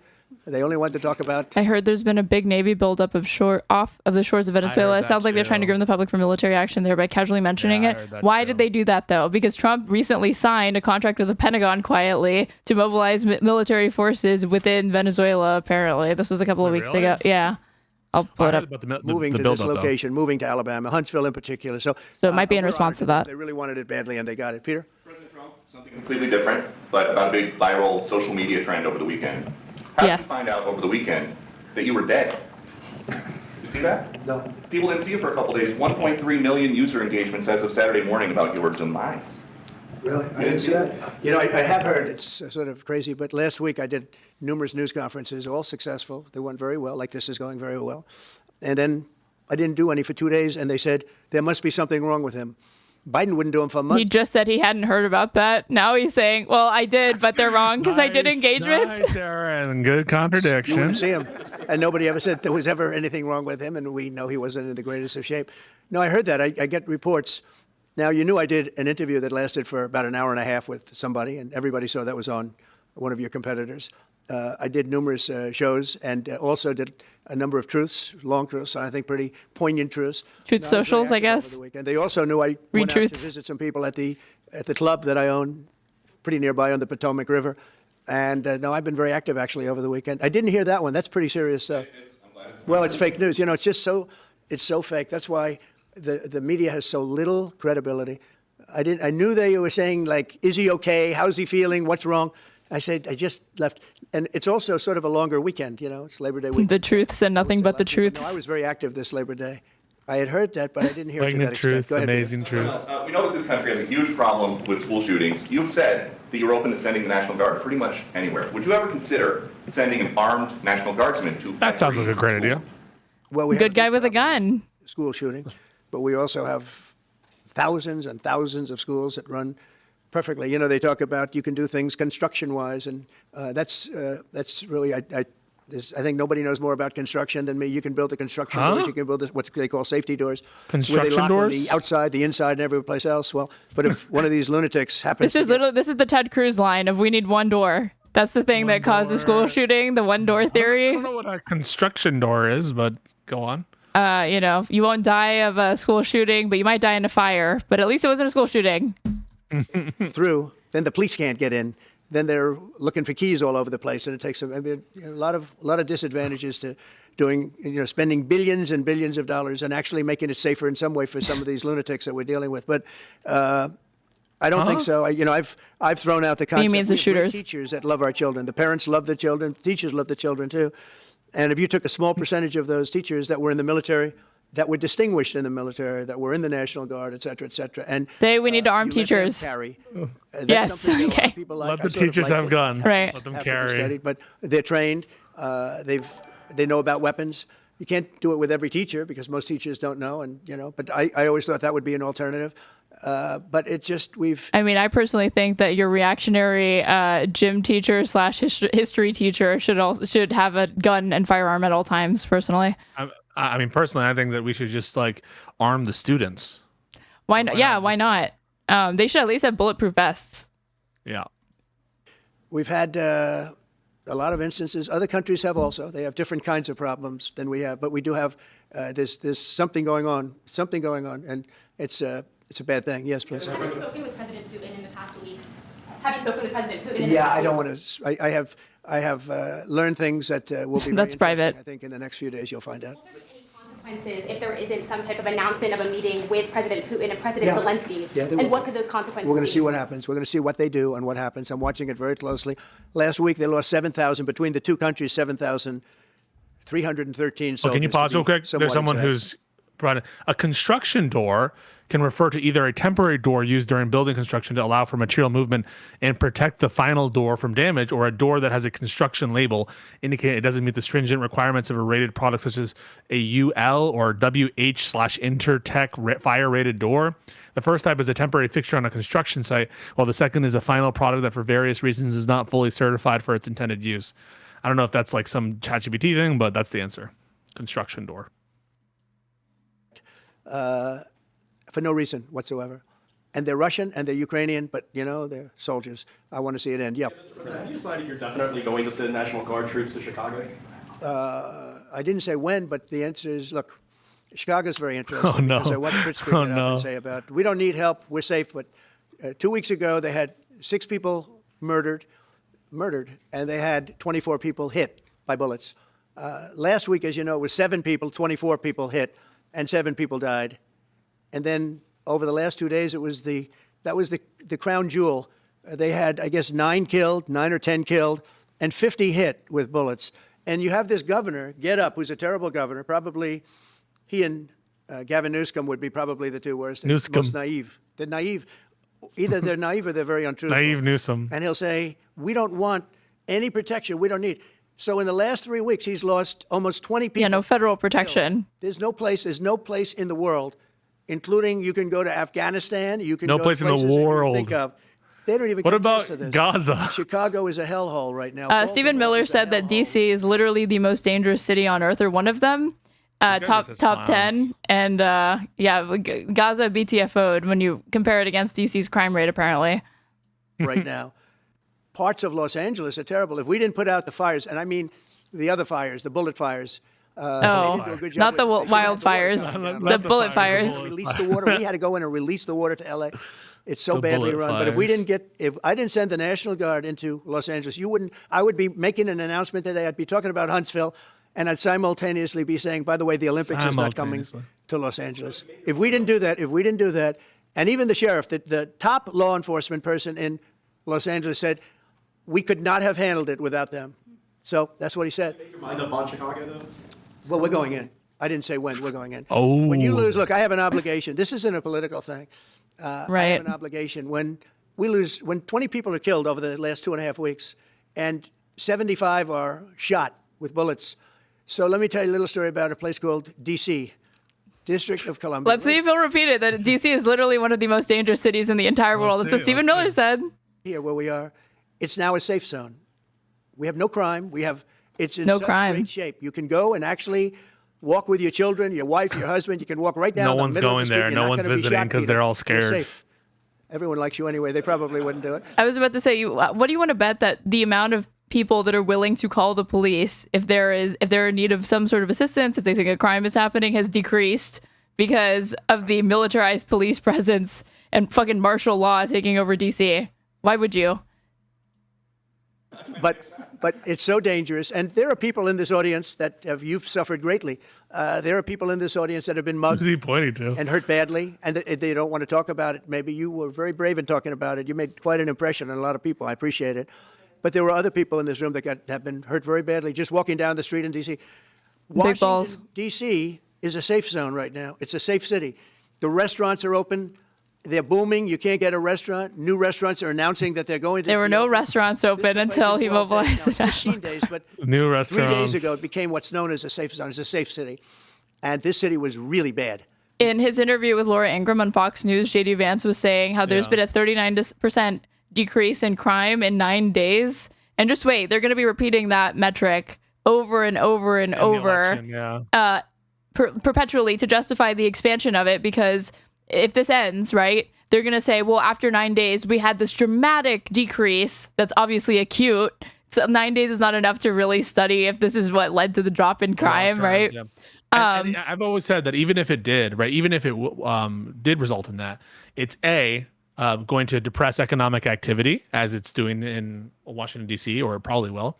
2, it's not worth the kind of rights infringements or potential for rights infringements and authoritarianism. And 3, if it's tried to be expanded further than D.C., you're going to have a lot more legal problems in what the basis is of the deployment of the military on American streets. You know, D.C. is kind of a special area where the D.C. National Guard is under the direct control of the American president. It's not the case in most of these other states, and the invocations of federalization of the National Guard are way more problematic. And we just found out, in California at least, that Trump violated the Posse Comitatus Act in deploying the National Guard federally to basically just be civilian law enforcement, and not just the National Guard. I should add also the Marines. Really, really bad. But when, if it comes to an end, crime is going to spike, quote unquote. That's what they'll say. And then they will say, we need to expand it or we need to do it again because you saw this huge decrease and now it's spiking up again. So clearly this works and we probably need a permanent thing until we know what the hell is going on. That'll be used to perpetually justify doing this. We took 1,600 people out, hardcore criminals that will not be coming back anytime soon. And we're very proud of it. You know, to have our nation's capital lose every week, you know, it was like years, many years where every single week somebody was killed for many consecutive weeks. This went on for years. And then we had, last week it was announced that nobody was killed last week. And I made that announcement in front of a very distinguished leader of a country. And I'm saying proudly, ladies and gentlemen, nobody was killed in Washington, D.C. this week. He looked at me like, what's that all about? I said, yeah, we have a little bit of a crime problem. And we don't have a crime problem in Washington anymore. And the mayor has been very helpful. And the police commissioner has been very helpful. And it's been a great team. And I would love to have Governor Pritzker call me. I'd gain respect for him and say, we do have a problem, and we'd love you to send in the troops because you know what? The people, they have to be protected. I saw today on one of your networks, not a friendly network, except really the opposite, I would say, very unfriendly network. And they interviewed about 12 people on this morning. Most of them were African-American, they were black. And they were saying, please, please, please. African-American or black? The presidents, and these were people from Chicago. Please, we need help. We need help. We can't walk outside. We're petrified. If the governor of Illinois would call me up, I would love to do it. Now, we're going to do it anyway. We have the right to do it because I have an obligation to protect. Wait, really quick. JV Rager, thank you so much for the $22. Very disappointed he didn't retire 6 feet under SMH. Keep up the good work, Aaron. Nice. Thank you. See, Pisco doesn't want donations like this. He thinks they're unbecoming, apparently. Oh, no, I'm just saying. I just said yikes. That's all I said. It was something else that I said yikes to. Okay, you fucking weasel. this country. And that includes Baltimore. I saw where Governor Moore was asking me to take a walk down the street of Baltimore. Well, Baltimore is a very unsafe place. It's rated number 4 in the city, one of the most unsafe places anywhere in the world. But, you know, we took care. This was a beautiful thing that happened in Washington because we showed that it could be done. And this wasn't just sending big, strong guys, and they are big and they are strong. You know, we had a great decision from the Supreme Court that had to do with sort of talent. It had to do with... You know, we have one National Guard. What are we supposed to do if there's like a natural disaster that they need to be deployed to, but they're too busy occupying fucking Baltimore, D.C., Chicago, whatever city it is? Who is actually going to assist in that respect? Because that's the purpose of them. You are put down based on merit. Or like the Marines, like the idea of putting any Marine to like active duty for a domestic policing situation. Why? Based on merit. So merit for a soldier or for a policeman is strong, physically fit, something, you know, having a certain ability, not a person that is woke and got the job through woke, but wasn't strong enough to lift the gun out of the holster, et cetera, et cetera. No, I looked at the police. As you know, last week I went over, we had a meeting with, there had to be 300 people, and they were all very impressive looking. And when the bad guys see them, they're not going to do a thing. And so I'm very proud of Washington. It serves as a template, and we're going to do it elsewhere. But Chicago is certainly going to be high. I would love to have him call. I would love the governor of Illinois. I'd be honored to take his call. All he has to do is say, sir, we need help. It's out of control. And everyone knows it is. He's not kidding anyone. I would love to have... Yeah, when a Democratic governor or a politician calls Donald Trump, he never hesitates to help. He's definitely never threatened to withhold funds. It's from blue states for partisan reasons. If you just need... All you got to do is call him up.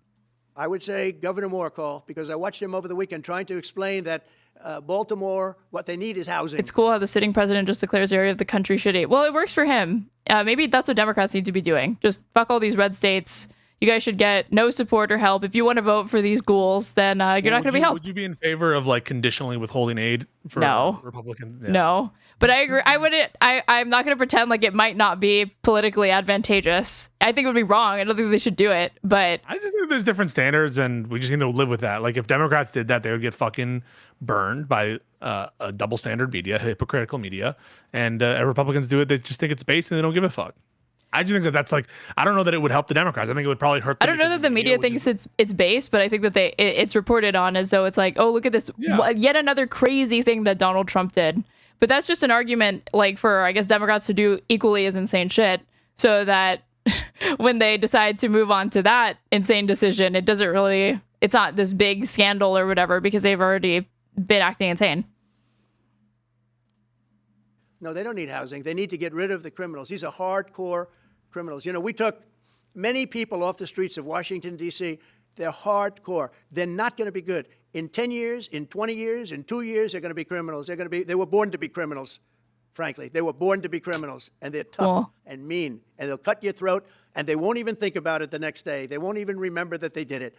And we're not going to have those people. Washington, D.C. Throat slicers. Is now a safe zone. It's a safe place. And you give you a Columbia necktie and they won't even remember. With, by the way, one of the biggest human beings I've ever seen, which is her husband. He was the biggest human being. He just called her husband a fat fuck.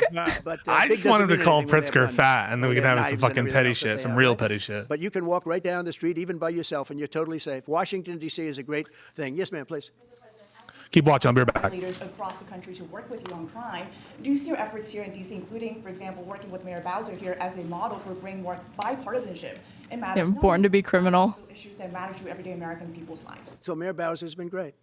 She could have taken the thing well, and then after I clean it up, they'll take credit for it. You know what they do is they take credit. Like we cleaned up Los Angeles. We did a great job. I feel like a child for wanting to laugh at the fact that their mayor is named Mayor Bowser, but I do. I can't deny it. Made a statement that we could not have done, there's no way they could handle it. You saw what was happening out there. It was going to be a disaster. We stopped it cold. If we didn't do that, it would have been a very sad day. And you know, remember, we have the Olympics, we have the World Cup, we have all these things coming, and we have 250, all of these things coming. But I watched Newsom get up and say, he's doing a great, he's not, we're the ones that did it. And that's okay, whatever it takes. But the main thing is, but he got up and said, we did it. Well, he didn't want us there. And he's going to need us again because it's starting to form again. I see it. It's starting to form again. You know, we have to maintain. It's like maintenance on an airplane. You can buy it, but you have to maintain it. And if you don't maintain it, a good plane becomes very unsafe very quickly. So It's an honor to do it. It's A good plane? do what I'm doing. I don't A need good this. plane needs maintenance. It becomes very, but he said it becomes very unsafe very quickly. And I see that It might. What do you know about planes? You don't know shit. Yeah, I forgot planes expire very quickly. Very quickly if you don't have maintenance. And 54 were. Aaron, you need maintenance after badly every wounded. single ride. I mean, I'm getting a new car every single year. It's not the same. You know, A plane fighting is a plane. off. A car is a car. Yeah, exactly. How often do you change your oil? I don't know. That's like it's his car. know? No. Isn't it like until it runs out every 6 months till the light turns on? Fucking exposed. And I call a man to tell me what it means. What do we think about this, chat? Chat, what do we think? Anyway, you can press play. I say, that's not this country. We have to do something. And I do say this. I say this very much. I'm not speaking to anybody but them right now. I would love to receive calls from governors and mayors saying they need help. We'll help them. We have a lot of people. We have a great force. We have a great military force. You know, Pete will tell you that when I was running for office, and this was a big headline, I think, probably got me a couple of votes, but you couldn't sign people in the military. Nobody wanted to join the military, the Army, Air Force, the Navy, Marines, Space Force, Coast Guard. We never forget Coast Guard because they've done such a great job. Never.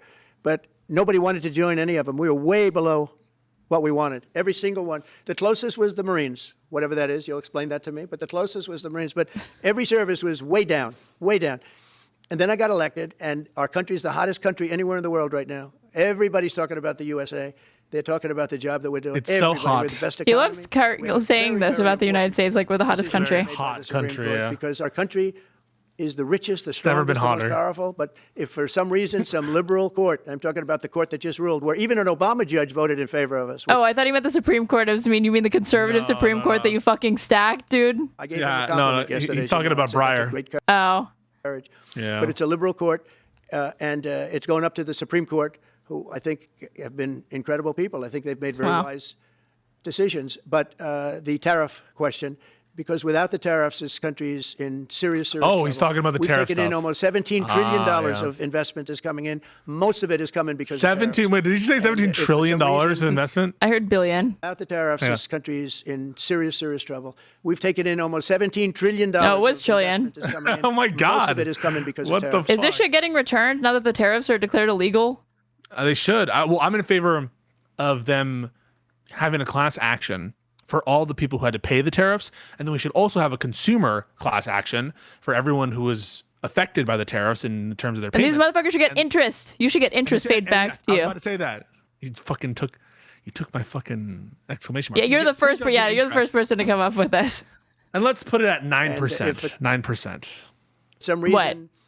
Somebody Oh, the interest rate? Yeah. politically correct. I actually think it's unpolitically correct. I think politically correct is to approve it. Unpolitically because there's correct. nothing so popular as what's happened. to our Not country. politically incorrect. Unpolitically correct. But, It's we had a liberal unpolitically court that was correct a very shocking to be ruling. against tariffs. And that ruling is basically saying that the trillions of dollars that are pouring into our country, Trillions putting us in a because of position that tariffs. No country is anywhere in the world. So his position is that they'd like. that trillions of dollars, we have $17 trillion of additional foreign direct investment in the United States because of the tariffs, and not that we're actually losing economically because of them. Makes sense to me. Yeah. To see us that taken away. By the way, a lot of the people behind that lawsuit, that particular, are from foreign countries. I might add. There's a video that is circulating online now of the White House where a window is open to the residents upstairs, and somebody's thrown a big bag out the window. Have you seen No. No, that's probably AI generated. I know that this is. The way you just said that. Probably AI. Well, maybe it is AI. Do you think it's AI? I haven't seen this. a fake video? Did you see that Republican that fell for a video of Walz like running down some stairs, and he actually thought it was Tim Walz and not like an AI video? Did you see Because I know every Hutch, my boy? He was actually fooled by the Trump is dead. Oh my God. Oh my God. No, don't tell me that. Don't tell me that. No, I How? just think it's funny. What did he see? How? He saw someone with like the headline, I guess. Oh my It said Trump God. is dead. Hey. Press play. We don't. I don't judge boomers for falling for AI. I don't even really judge Gen X that much. Hutch is a millennial, I'm pretty sure. I am judging. That's not AI. That's not AI. What was it? It's just like a fake Twitter headline and people being like, Trump is dead. He died on Wednesday. Okay. You brought that up in the conversation about us talking about AI, so I thought it was. Okay. No, he just fell for a tweet. Okay. Yeah, a tweet. Much better. The last place I'd be doing it is that because there's cameras all over the place, right? Including yours. No, but every window, I've never seen a window that's, in fact, my wife was complaining about it the other day. I've never seen a window that's have a open. little fresh air come in, but you can't. They're bulletproof.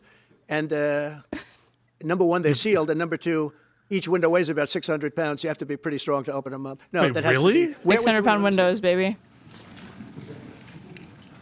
He's showing him the video. Maybe from the renovations? Which is the window? It looks like this is on the 15th Street. Can you pause? So right here. The meme potential for this image. Very great meme potential. He said it was AI already, so why is he watching it? He said it's a fake video. So he can know exactly what it is. He's like, there's a fake video. You can't open a window. I've never seen an open window. They're 600 pounds. It would be impossible to open them anyway. That's how you know it's fake, because you can't open windows. Okay. You forced me to watch the fucking AOC deepfake talking about Sydney Sweeney, her massive Nazi tits, so. Wait. That was maybe the worst falling for it that there's ever been. The fact that Chris Cuomo actually believed that was a real speech, it's laughable. I mean, it's just the worst possible thing that you could ever admit to. And he could have just said, well, I retweeted it without There's looking worse at it. things. He didn't say Like, that. could you imagine if you like saw As a journalist? No, like imagine if you saw like a tweet that said Trump was dead and you believed it. That's not the same thing. Okay. That's just you believe it's a random account. But Yeah, Chris that's Cuomo's a definitely not journalist. worse. And Cuomo could have said, I just retweeted it without looking at it. But he said, I watched the video and I was fooled by this AI, which is, by the way, the video said this is AI in the video. Just heads up. All sealed, you can't open them. It's the kind of thing they do. And one of the problems we have with AI, it's both good and bad. If something happens really bad, just blame AI. But also they create things, you know. Which is what he did. If something happens that's really bad, maybe I'll have to just blame AI. But there's truth to it because I see so Just many lie. funny things. I saw Lie, something- Giga Chad. Yeah. As I was growing up, from the time I was a baby till now, I said, who did that? It was AI generated. So it's a little bit scary, to be honest. What did with you just say? Wait, can you go back? We're getting existential here. From the time that he was a baby. What? He feared AI. What? AI, but also they create things, you know. It works both ways. If something happens that's really bad, maybe I'll have to just blame AI. But there's truth to it because I see so many phony things. I saw something as I was growing up, from the time I was a baby till now. I said, who did that? It was AI generated. So it's He saw AI since he was a baby. Growing up, he's 79 BTW. So in his childhood, he saw images that turned out to be AI This guy's apparitions. He's not a well, little bit man. scary, to be honest with you. But those windows are all very heavily sealed. Thank you, Mr. President. I want to follow up with what you were saying regarding that federal appellate court that ruled against you and your administration as it relates to your ability. Well, they ruled against our country, the court, and they ruled against us before. It's a very Technically liberal true. court. Technically true. Well, it certainly is. They ruled against the government, so I guess he's right. Well, except that we actually got one of the Obama judges that was appointed by President Obama voted in favor of the tariffs because he felt it was imperative for our country to thrive and survive even. And I gave him credit. I said, you know what? That took a lot of courage. Surely an accurate summary of what that liberal justice said. He definitely read it. As far as making a narrow legal argument for why this might be technically permissible. Necessary for us to survive, thrive, really. Do it because you don't see that often. So my question is, I suspect you're going to appeal that all the way to the Supreme Court. Well, we already have, yeah. In fact, we're doing something else. We're going to be going to the Supreme Court, we think, tomorrow because we need an early decision. I mean, look, the financial fabric of our country, we're a rich, incredible country right now, and we're able to, you know, other countries use tariffs on us for years, and we never did. I did a lot during my first term, but then we had COVID, and we had to focus on other things. You couldn't be tariffing Italy, Spain, France, as they were dying by the... Remember when all of his campaign messaging was 4 years ago, things were great. Don't you think that it was better 4 years ago when we were burying... Everyone was dying. We were burying Americans in like mass graves. You know, we have like 5% of the world's population, but like 20% of COVID deaths. Things were better then. And now he's saying, I was dealing with COVID at the time, you guys. During COVID, he was kind of unwilling to federalize National Guard assets. He was like leaving everything to the states with respect to the the COVID pandemic. And then again, during the George Floyd protests and riots, he basically, there are a few instances where he deployed federal assets, but largely he left it up to the states to respond. So I just find it a little funny now when we're just like dealing with like general crime that wait, the super chat. I think he meant that the video was of him from childhood.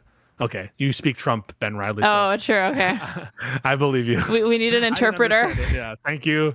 We were clearly just too stupid to realize what he's talking about. Thank you. That is kind of the like authoritarian paradox, right? You manufacture a fake crisis to be able to justify all of these power grabs, to be able to tell people this is why you need to vote for me. You fearmonger endlessly about a crisis that is not occurring or is not going to occur, not realistically.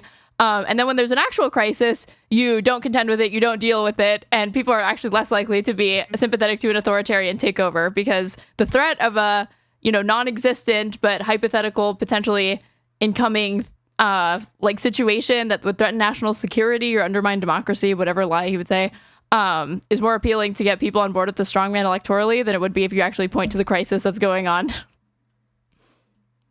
Thousands and millions, but we did with China, and China paid us billions and billions of dollars. And I started the process, but then I had to end it a little bit because of COVID. We focused on that.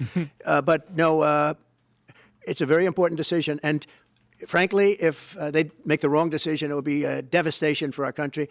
We've taken in trillions of dollars. And by the way, all these countries signed agreements, as an example. They're all happy. Everybody's happy.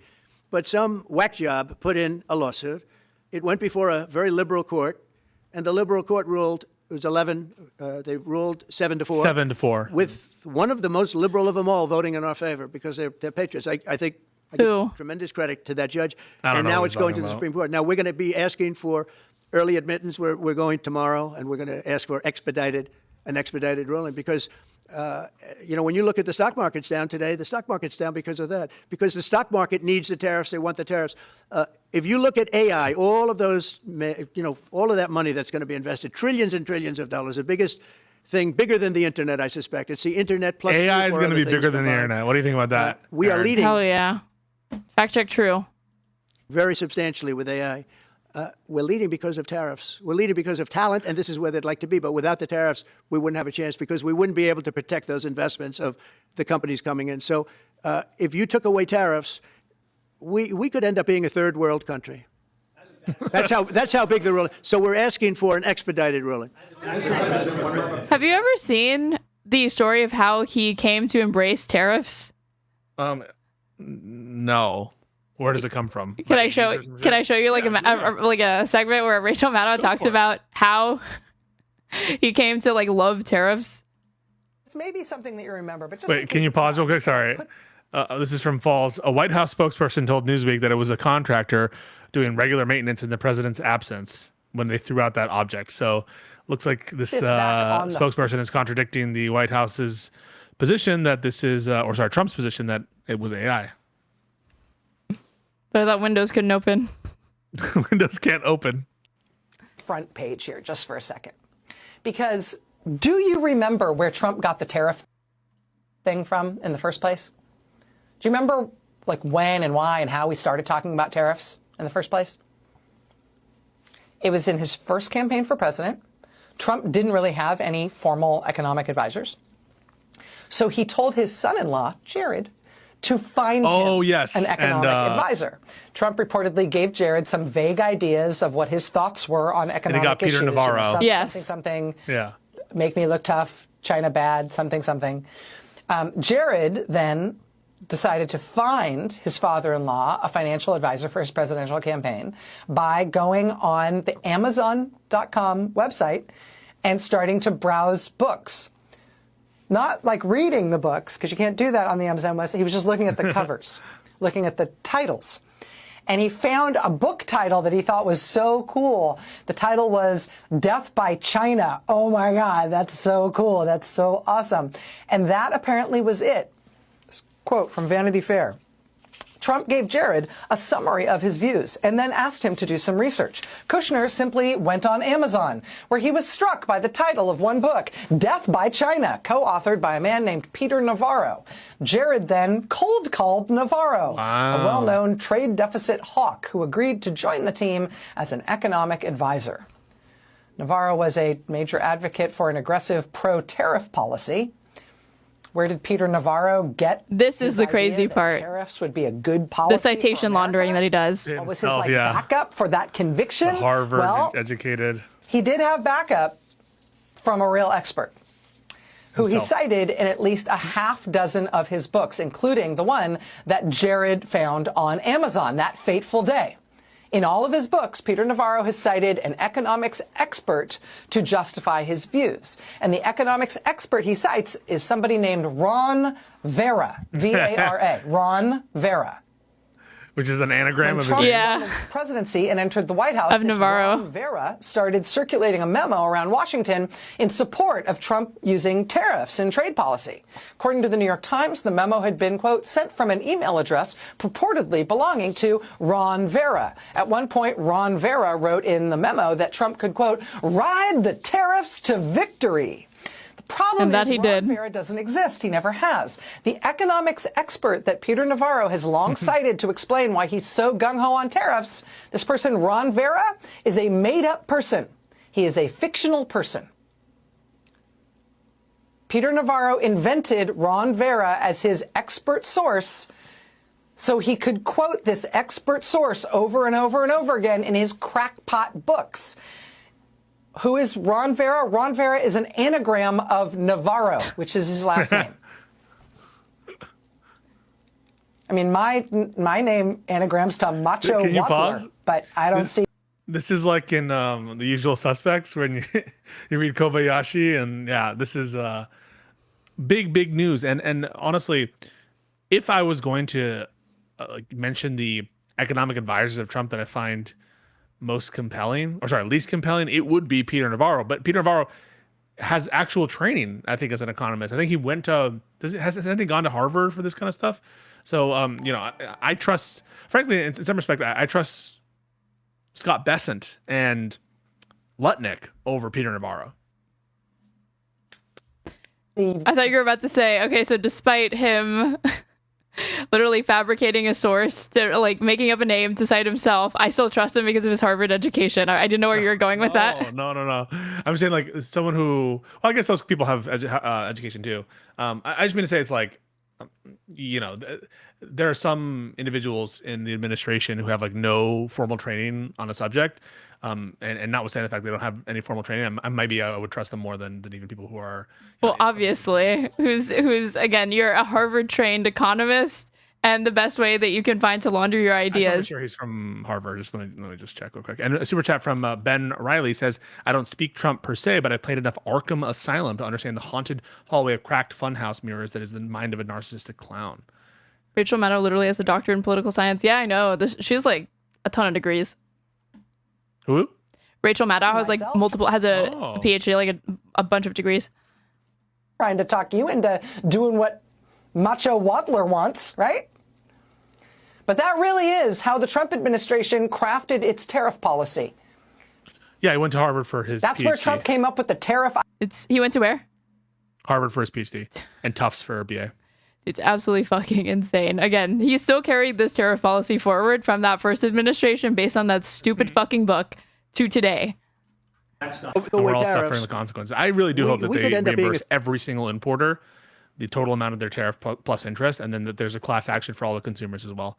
I really want that. I just want them to put back the fucking de minimis thing, because it used to be that anything under $800 was like duty free, but now that doesn't apply anymore. A third world country. I pretty much think that press conference is over. Do you want to do just her take?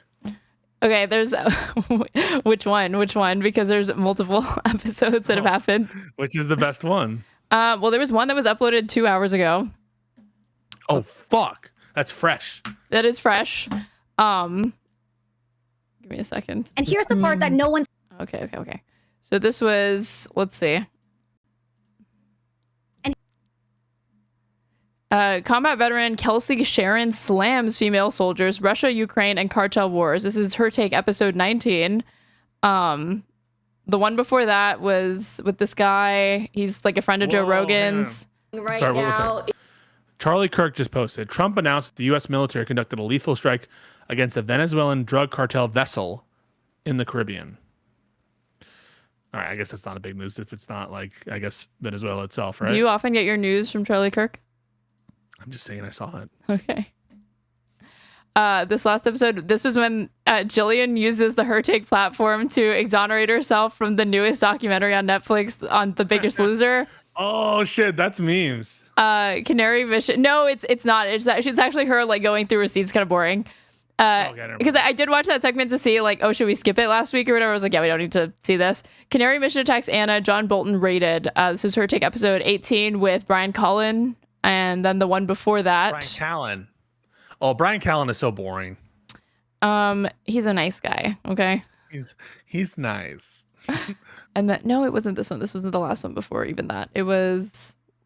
Where's the one on like Fuentes? We're only at 18 episodes of Her Take.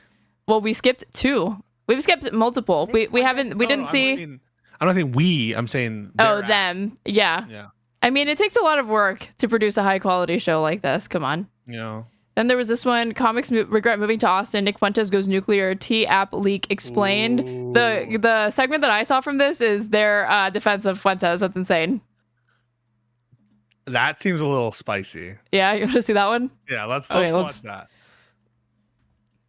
Shade at Tucker and Candace, which is inherently going to lead us to an Israel update.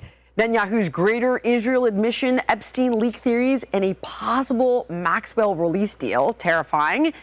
A comedy culture shift. Why Rogan's comedian friends are souring Jillian on the looks Austin great. scene. Then man keeping. You love those fucking beachy waves. I'm just saying. And emotional she looks labor. great. She's glowing. Yeah, Women she's are glowing. complaining about the growing burden of handling their men's emotional and social needs. Plus, a new doxing app is making waves. Climate intervention. A quiet government. Do you support the T-app? Do you support women creating an app? T-app? Yeah, you didn't know about this?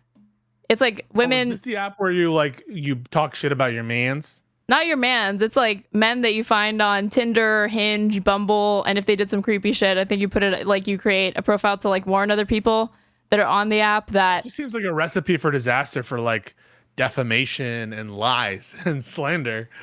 A recipe for disaster is when women talk about men abusing them potentially and warning other women. All right. This is a recipe for disaster, according to Fisca. We cannot have this. We cannot have women congregating, certainly not online, to talk about potentially predatory men that they're encountering on dating apps or warning other women. This is a total disaster, people. I mean, what do you do? What do you do? Like, at least with when you have anonymous victims going to news organizations, you hope there's some basic funnel and due diligence that the news organization is doing. But if you just have an app where anyone can post this information and you're not able to know who says it, I guess that's always possible to do. I don't know. What do you think? I think if you don't want to be on the T-app, you simply do not behave creepily towards women. No, I probably do share some of your, like a lot of your concerns with this or whatever. What I'm surprised with is that there hasn't been some like rival app created to make a point or something like that. Test. But like, what would you say? Because women are angels and perfect. That's so true. There's no equivalent that can be created. I did forget about that part. Fuck. Yeah. To dim sunlight, and why researchers didn't want the public to know. Beer So app, first spill up, the beer. Nick Fuentes is in a public feud with Tucker and Candace. It began after a tense on-air interview with Owen spilled into personal insults off-air. Carlson weighed in by mocking Fuentes. Yeah. Fuentes fired back by accusing Carlson of being CIA across social media, blending personal attacks with personal criticism. Amy, what is going on with this? Yeah, so let's go through and really look at each of those different, like... Why do you have to just put that out into the fucking world? I'm sorry. I take it back. Our queen, our Australian queen, Amy. Take it back is right. Disrespectful. Occurrences that you just mentioned. Nick Fuentes, before we get into all of those, let's just frame, who this guy is and what is going on right now. Because he is one of the most controversial figures online. It was the case. Do you think that they're going to be honest as to why he's one of the most controversial figures online? Yeah, he hates people. He hates black people. That even a year or so ago, you had to literally put asterisks in his name if you wanted to mention it in your YouTube video, otherwise you would be demonetized. He is banned from the platform itself, yet recently, we were talking about it, I've seen him in clips everywhere. Yeah, all over YouTube, yeah. Right now, CNN has even aired some of his clips because it fit their narrative at the time when he was criticizing. Let's see if Anna earns back some credibility with respect to pushing back on anti-Semitism. Let's see. He's Trump. kind of a walking contradiction because he's branded America first, but he's actually hated by a lot of the MAGA base. He is a devout Catholic, known for saying the N-word very frequently, the main reason why PBD actually won't have him on the podcast. Wait, is that why? PBD has said the reason why he will not have Nick Fuentes is because he thinks it's unbecoming that he says the N-word so much. What the fuck? That's not the reason. What That is it? Such cope. He's already been on Saucecast. So Adam Sosnick, again, the fucking massive, Adam Sosnick's a Jewish man, massive Zionist. Wait, Adam Sosnick from PBD podcast had him on? Had him on his podcast on the Valuetainment Network, Saucecast, yeah. Because he just likes to have conversations, open dialogue, free exchange of ideas in the marketplace. Israel simp? I just said that. I literally started by saying Adam Sosnick, who is a Jewish man, who is a massive Zionist, has had Nick Fuentes on his show, but they won't invite him on the PBD podcast. He had a mini stroke. It wasn't Trump, it was me. No, I think that, wait. So PBD is more sensitive to, they're claiming it's not related to the Jewish stuff or the Israel stuff. They're claiming it's because he says the N-word. Can't they just be like, please don't say the N-word? He said, it's almost like that's not the reason why they don't want to have him on, and it's just a convenient excuse. Okay, so this is, I guess, PBD talking about it. No, Nick Fuentes won't be on the pod. This is not actually PBD, but it might be the clip. Would you be willing to have a controversial character on your show? Oh, wait. Sorry. Would you be willing to have a controversial character on your show like Nicholas J. Fuentes? Would I be... Let me tell you what I don't like, okay? What's the purpose of saying the N-word over and over again? Tell me how that helps. You think you're somebody because you can get up and drop that word over and over again? Let's just say you want to have a good family and you live a good life, you want to have kids. You want your kids to see those reruns of you talking like that? This is me talking to this listen, woman who yelled at my the son autistic uses child. a certain word that's... I don't even like speaking like that. Now, is he... He sounds like a disappointed father. Yeah. He's like, until, he washes his mouth out with soap, he's not getting anywhere near the PBD podcast. Smart? Is he intelligent? Does he have some ideas? He does. He's a very good communicator. For me, though, if you want to have some time with me, the basis, very simple basis for me is respect. If you bring respect, I'll talk to you. If you don't, I can't do anything good. Thank you. God bless. That was the final question. So Pisco will not be going on the PBD podcast, unfortunately. He has a huge, expansive history of using the N-word tactically. That's very disrespectful, according to PBD. So unfortunately, you shouldn't use it. Why did Kyle Kalinske get to go on the PBD podcast then, huh? Explain to me. Oh, wait. What did Kyle say? Can you bring up that tweet? Can I bring it? No, actually, probably don't. You do want me to bring it up. Come on. No, I don't want you to bring it up. No. Kyle was just hungry. He hasn't deleted it. No, he hasn't. And I actually respect him for that. He doesn't try to hide his past. First level, which is courage. Permitting, feasible, permitting, affirmation, empowerment. I see some of the guys on X, they're posting something. I saw a video of Nick Fuentes. And Nick Fuentes made a video, and he said, I've been called out. I can't say the N-word anymore because Patrick Bet-David at Turning Point USA got up and he said the reason why he's not willing to have me on is because I say the N-word too much. And you know what, folks? I think it's come time that I have to make certain sacrifices. So moving forward, I won't be using the N-word. I think in some kind of a way, he says he's right. I don't know when he said it. The guys just showed it to me yesterday. Brandon did, and I reacted to it. Mm-hmm. But you know what? I like the way he communicates. I think he's a phenomenal communicator. If he dropped some of this stuff, he would have more of an opening to present his argument and say what he stands for. Make sense? First level, which is courage. Telling Nick Fuentes not to be himself. I think this is Nick Fuentes saying that.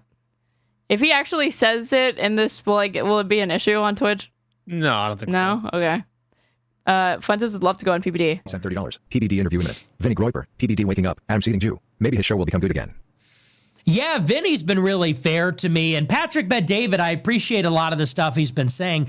I like these guys. I'd like to do their show. I don't know what the trepidation is. Because they've covered me, and I think they know that I'm legit. I think after watching some of my clips, I could see they get a kick out of me. I could see they they respect some of the stuff I'm saying. So I don't know where that hesitation comes from, but I'd love to do it. I'd love to meet them. They seem like great guys. Even Adam, you know, I don't agree with him, and we didn't have a great interaction the first time, but yeah, I'd love to sit down with all those guys again, and it'd be great to meet Patrick Bet-David. So I'd like to do it. I'm open to it, and I hope they know I'm not a maniac. You know, I'm not going to go on their show and start blasting the N-word. Okay. If they've seen any of my appearances, you know, I know how to act like a human being. So I hope that. Citation needed? No, I'm kidding. He is actually, you know, unfortunately, more charismatic than I think people would care to admit, which is part of the reason why he's been able to be so successful. Yeah, that's why I think he's successful. Yeah, and I think that he can, and I've seen him do it, especially when he's on like Alex Jones, because I do watch his content, not because I enjoy it, but to, you know, keep an eye on what the Groypers are doing. Right, but, of course. When he's on Alex Jones, it's weird to say, but he moderates a lot of his views. And he comes up across as way more like pro-Trump. He understands the audience in any given context. It's almost like he goes mask on if he's before a larger audience to be able to bait them into thinking he's not as radical and extreme. Not unlike you. No, I mask off all the time. Call me, baby. Yeah. See? People, like, I'm not... He's a wolf in sheep's clothes. I'm just a wolf. You see me coming. You're a wolf? Yeah. Denying the Holocaust. So this is a very interesting character. He has some very, very extreme beliefs. Holocaust completely. Not completely, the numbers. He says that 6 million didn't die. Oh, correct? That is. But he doesn't deny that it happened. Hold on. He uses the N. Okay, he's just... okay, of course, the Jillian on this sharing PBD is concerned. N-word? Yeah, like, oh, he doesn't deny. He's just a revisionist. Which is how most Holocaust denial manifests in 2025, because you're not going to be able to fucking get away with. You're going to be you're an idiot. You will be laughed out of even the Holocaust deniers conference if you try to entirely deny the Holocaust. They know that it has to be revisionism. This I feel like is very like this kind of sane I feel like it's a bit of a sane washing. And let's see, so I might even be supporting Lindy in this exchange, which when usually I'm not in favor of what she's saying at any given moment. Word. That's like very frequently. Yeah. PBD. Wow. It's funny. PBD. Someone I haven't even heard of this guy. Someone asked PBD at Turning Point USA if they would have him on the podcast, and PBD was like, "If you know, have some respect. I want to have people on who can display respect." And he uses that word way too frequently. Wow. Word got back to Nick, and his reaction was actually really funny. He was like, "That's ridiculous." And then he instantly disagreed with himself, and he's like, "But he's right. Okay, yeah, I should stop using it." And then he tried, but.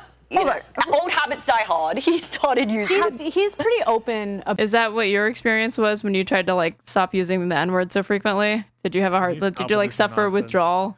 Stop. Was it really hard for you to like? You're the one who supports tactical N-word usage to stop autistic children from stealing your pudding. Are you having a stroke? You're the one who supports that. That wasn't responsive to what I just said. Are you having a stroke right now? Do we need to call emergency services? Talking about tactical N-words, hitting people, disabled applesauce. I don't know. I'm pressing play. About his anti-Semitism and racism. Exactly. Like he doesn't try to hide it. He puts it on full display. Exactly. And that's why it was so interesting when he made the conscious choice to go on Candace's show, and why people were surprised that she even had him on, because he has been very vocal about his opinions on women as well as people of color. So what we can do, what really started this all before she went on Tucker, she had Nick on. We're going to play probably one of the most contentious clips from that segment where she says to Nick, you talk about traditional values, all of these things. Where's your wife? Where's your family? And that's what kind of kicked this all off. How old is this kid? He's 20. That was pretty much what happened when Candace Owens went on Jubilee to talk shit about feminism, saying that like women have a certain role. It's really like in the home, or, you know, you shouldn't be trying to emulate these masculine tendencies. And it was just, okay, but why are you doing this? Why are you sitting here lecturing me about this if you feel that that's the role that women should be? It's that she's built different. There's exceptions to the rule, but and she is that exception naturally. Because she just had a baby like not that long ago, so she's exceptional that she can have a kid and a work and a professional life, and it's fine. But you can't. Did you see? Speaking of like work life, women's role in the house and all that, just Pearly things. Hannah Pearl, what's her name? Yeah, Hannah Davis? Or Pearl Davis. Yeah. Whatever. She like went after this woman. Sarah Stock, for having a marriage and not showing the man in the picture, and there was this big fight online. Remember what I'm talking about? Okay. okay, hang on. But what happened from there? Why is this notable? So it's notable because she basically said, Hannah's whole point was, you're just doing this for clout and money. You should be, working in the home. You should be doing that. And the interaction was pretty blistering against Just Pearly Things, because Just Pearly Things is the definition of a clout demon, is always constantly attacking and using, tactics and bullying online to go after women. Basically shit on women, saying women should be cheated on. Women should. Have you heard her before? Yes, of course. She's just a fucking pick me who's like, women shouldn't vote. Like she's just like a pick me for red pill men. Yeah, no, it's very entertaining exchange. I'll send it to you at some point. 6 years old. Okay. Well. I also think there's something selfless involved, which is to say, I could go and start a family and drag them into. Okay, wait. I think I found it. This clip. Let me see. Pearl Davis versus Sarah Stock. I think this is probably what you're talking about. So good. Yeah. I mean, she roasts her so good. Yeah. The reason I said it is because I look at trends. And one of the trends that I have noticed is that men really have two choices on the market. It's the OnlyFans girls and the women that use their relationship for status and clout. I've seen this before your time. It really didn't have anything to do with you. I saw this growing up with the moms on Facebook. And that's always what they would do. They would post the kids, they'd post the ring. Anything nice their husband did for them would be posted. And how did you feel about that, Pearl? Did that make you see with jealousy? Well, it didn't make me. Like some people just like to share that stuff with their friends because they want to. Like, because if I see my friends sharing their family or their engagement ring, I'm just happy for them. I'm not like rolling my eyes. No, I'm not so, rolling. Like, if I roll my eyes at something, it's because I'm jealous. Well, no, I'm not rolling my eyes at you. I don't really know you that well. But what I had noticed, because I look for trends, is that the more women post about their relationship, they usually break up.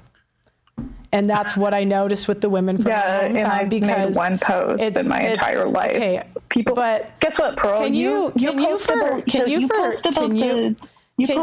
black men that you're sleeping with. This is the Jillian Michaels tactic, right? Where you just say the person's name over and over and over while they're talking, so you don't let them talk. All right. Can you for 2 seconds go outside of yourself? Can you not make it about you or about me? Is that possible? Can you do that? Go outside of yourself. Also, don't make it about me. Hey, by the way, she started this whole thing by basically making fun of or talking shit about her husband, who she doesn't know, right? Not being included in the matrimony announcement. But the thing, like, I know what she's referencing when she's like, "You married a black guy once." Sarah Stock is the white nationalist from the Sam Cedar Jubilee, the one who's like, we're founded on the American Christian nation, white value, European values or whatever. And that she said Trump isn't far right enough on immigration. That's who she's like, Pearl is talking to. But Pearl had a relationship when she was like a TikToker, which is how with like a black guy or whatever, but she was like catfished and the guy did not, she stayed with him, but like, I think she was catfished by this random dude. And he turned out to be like far more like overweight and he did not look like who she said he was going to look like, but she stayed with him publicly for a while. By the way, it is I think it's the definition of racist, and she is a white nationalist, this Sarah Stock person, to be like, oh, you want to come after me for my husband? You were with a black person, But, on the right, that's like being out-woked. Yeah. But in the conversation, she gets hurt bad, man. I mean, she really gets pushed into some positions in the kind of like such an Adam position where it's like, you're just doing this because of performance. You're just performing. I'm doing it for money, but you're doing it for attention. Like, those are different in the context of like online creation. But no, it's a very fun exchange. So you're taking a brave stance by saying that being against race mixing is actually kind of racist. Yeah, I'm taking like you're not pro misogynist, or you don't like. You almost said the word. Is it misogynation? Why can't I say misogynation? That's the historical word, but it's not. What does that mean? That's the historical term. That's how those laws manifested, right? To forbid people from doing it. Is it some sort of pejorative? You could say the word. I know it's like derogatory or whatever, but it's obviously in reference to like. You say it. I don't say it. Why not? Because I just don't acknowledge that concept. Isn't that sort of whitewashing? No, No, I think I read it, but I don't. I mean, I might write it in like a text, but I wouldn't say it. You just said you'd read it. Would you read it on stream? I wouldn't read it out loud on stream. I would pause. And then it's not a slur, though. I know, but it's just something. It's my preference. Okay. To a world of mine, which is pretty chaotic. You know, I mean, is this really the kind of a lifestyle? Yeah, it's just outdated. On everything, and I can't make a living. I'm banned from banking. I'm banned from credit card processing. I'm getting doxxed. People are showing up to my. He is not banned from. He is not debanked. This is a lie. Someone did show up to try to kill him, though. Do you agree with that? Someone tried to assassinate him. Wait, what? Are you talking about that lady who like went to his house or whatever? No. Okay, I don't know who tried to kill him or what. Did you not hear about this? No. A gunman who had just did a murder drove up to his house and tried to kill him. That actually did happen. Was this recent? It's like less than a year ago, I think. Oh, I didn't know that. Yeah. Or, I mean, let's also get, I also don't appreciate the lecture. You don't know me, so I know you're married. I know you're older than me, but you don't know me. You don't know my life. You don't know my situation. I don't think you're in a position to give me advice, especially as a woman, honestly. I don't think women, this is something in the right wing. We say we're anti-feminist, and then women go around telling men what to do. We're not their husbands. And, I don't really buy into that ideologically, but that's besides the point. My life has been tumultuous from the very beginning. From the time I turned 18, people were coming for my neck and trying to get me, and I was kicked out of college. And then, once you're branded as an anti-Semite, before it became cool or popular, can't get a job, can't make a living, get banned from PayPal, all this kind of stuff. Thank you. That's a very difficult environment to try to have a dating life. What do? I go out on Tinder, I go to a bar, and I say, hey, I'm a neo-Nazi Nick Fuentes that the ADL is writing articles about every day. I'm going to start a dating profile. Nick Fuentes go. Oh, he's like tough to date. If you're a neo-Nazi, a little bit, maybe. Yeah. Just a little bit. Do you know that from personal experience? No, I wouldn't know that. A former political identity that you had to shed because it was inhibiting your ability to not be plastered on the T app or, get dates, get laid. It's also tough to date women. Well, do you think he's gay? Yeah, I do. What is the thing that's giving you that impression? Hanging out with cat boys. For multiple, people like Catboy Cammy and live streaming your date for 8 hours, might start to give the impression that you are homosexual, correct? You never had just to, hang out with the boys? Not cat boys, no.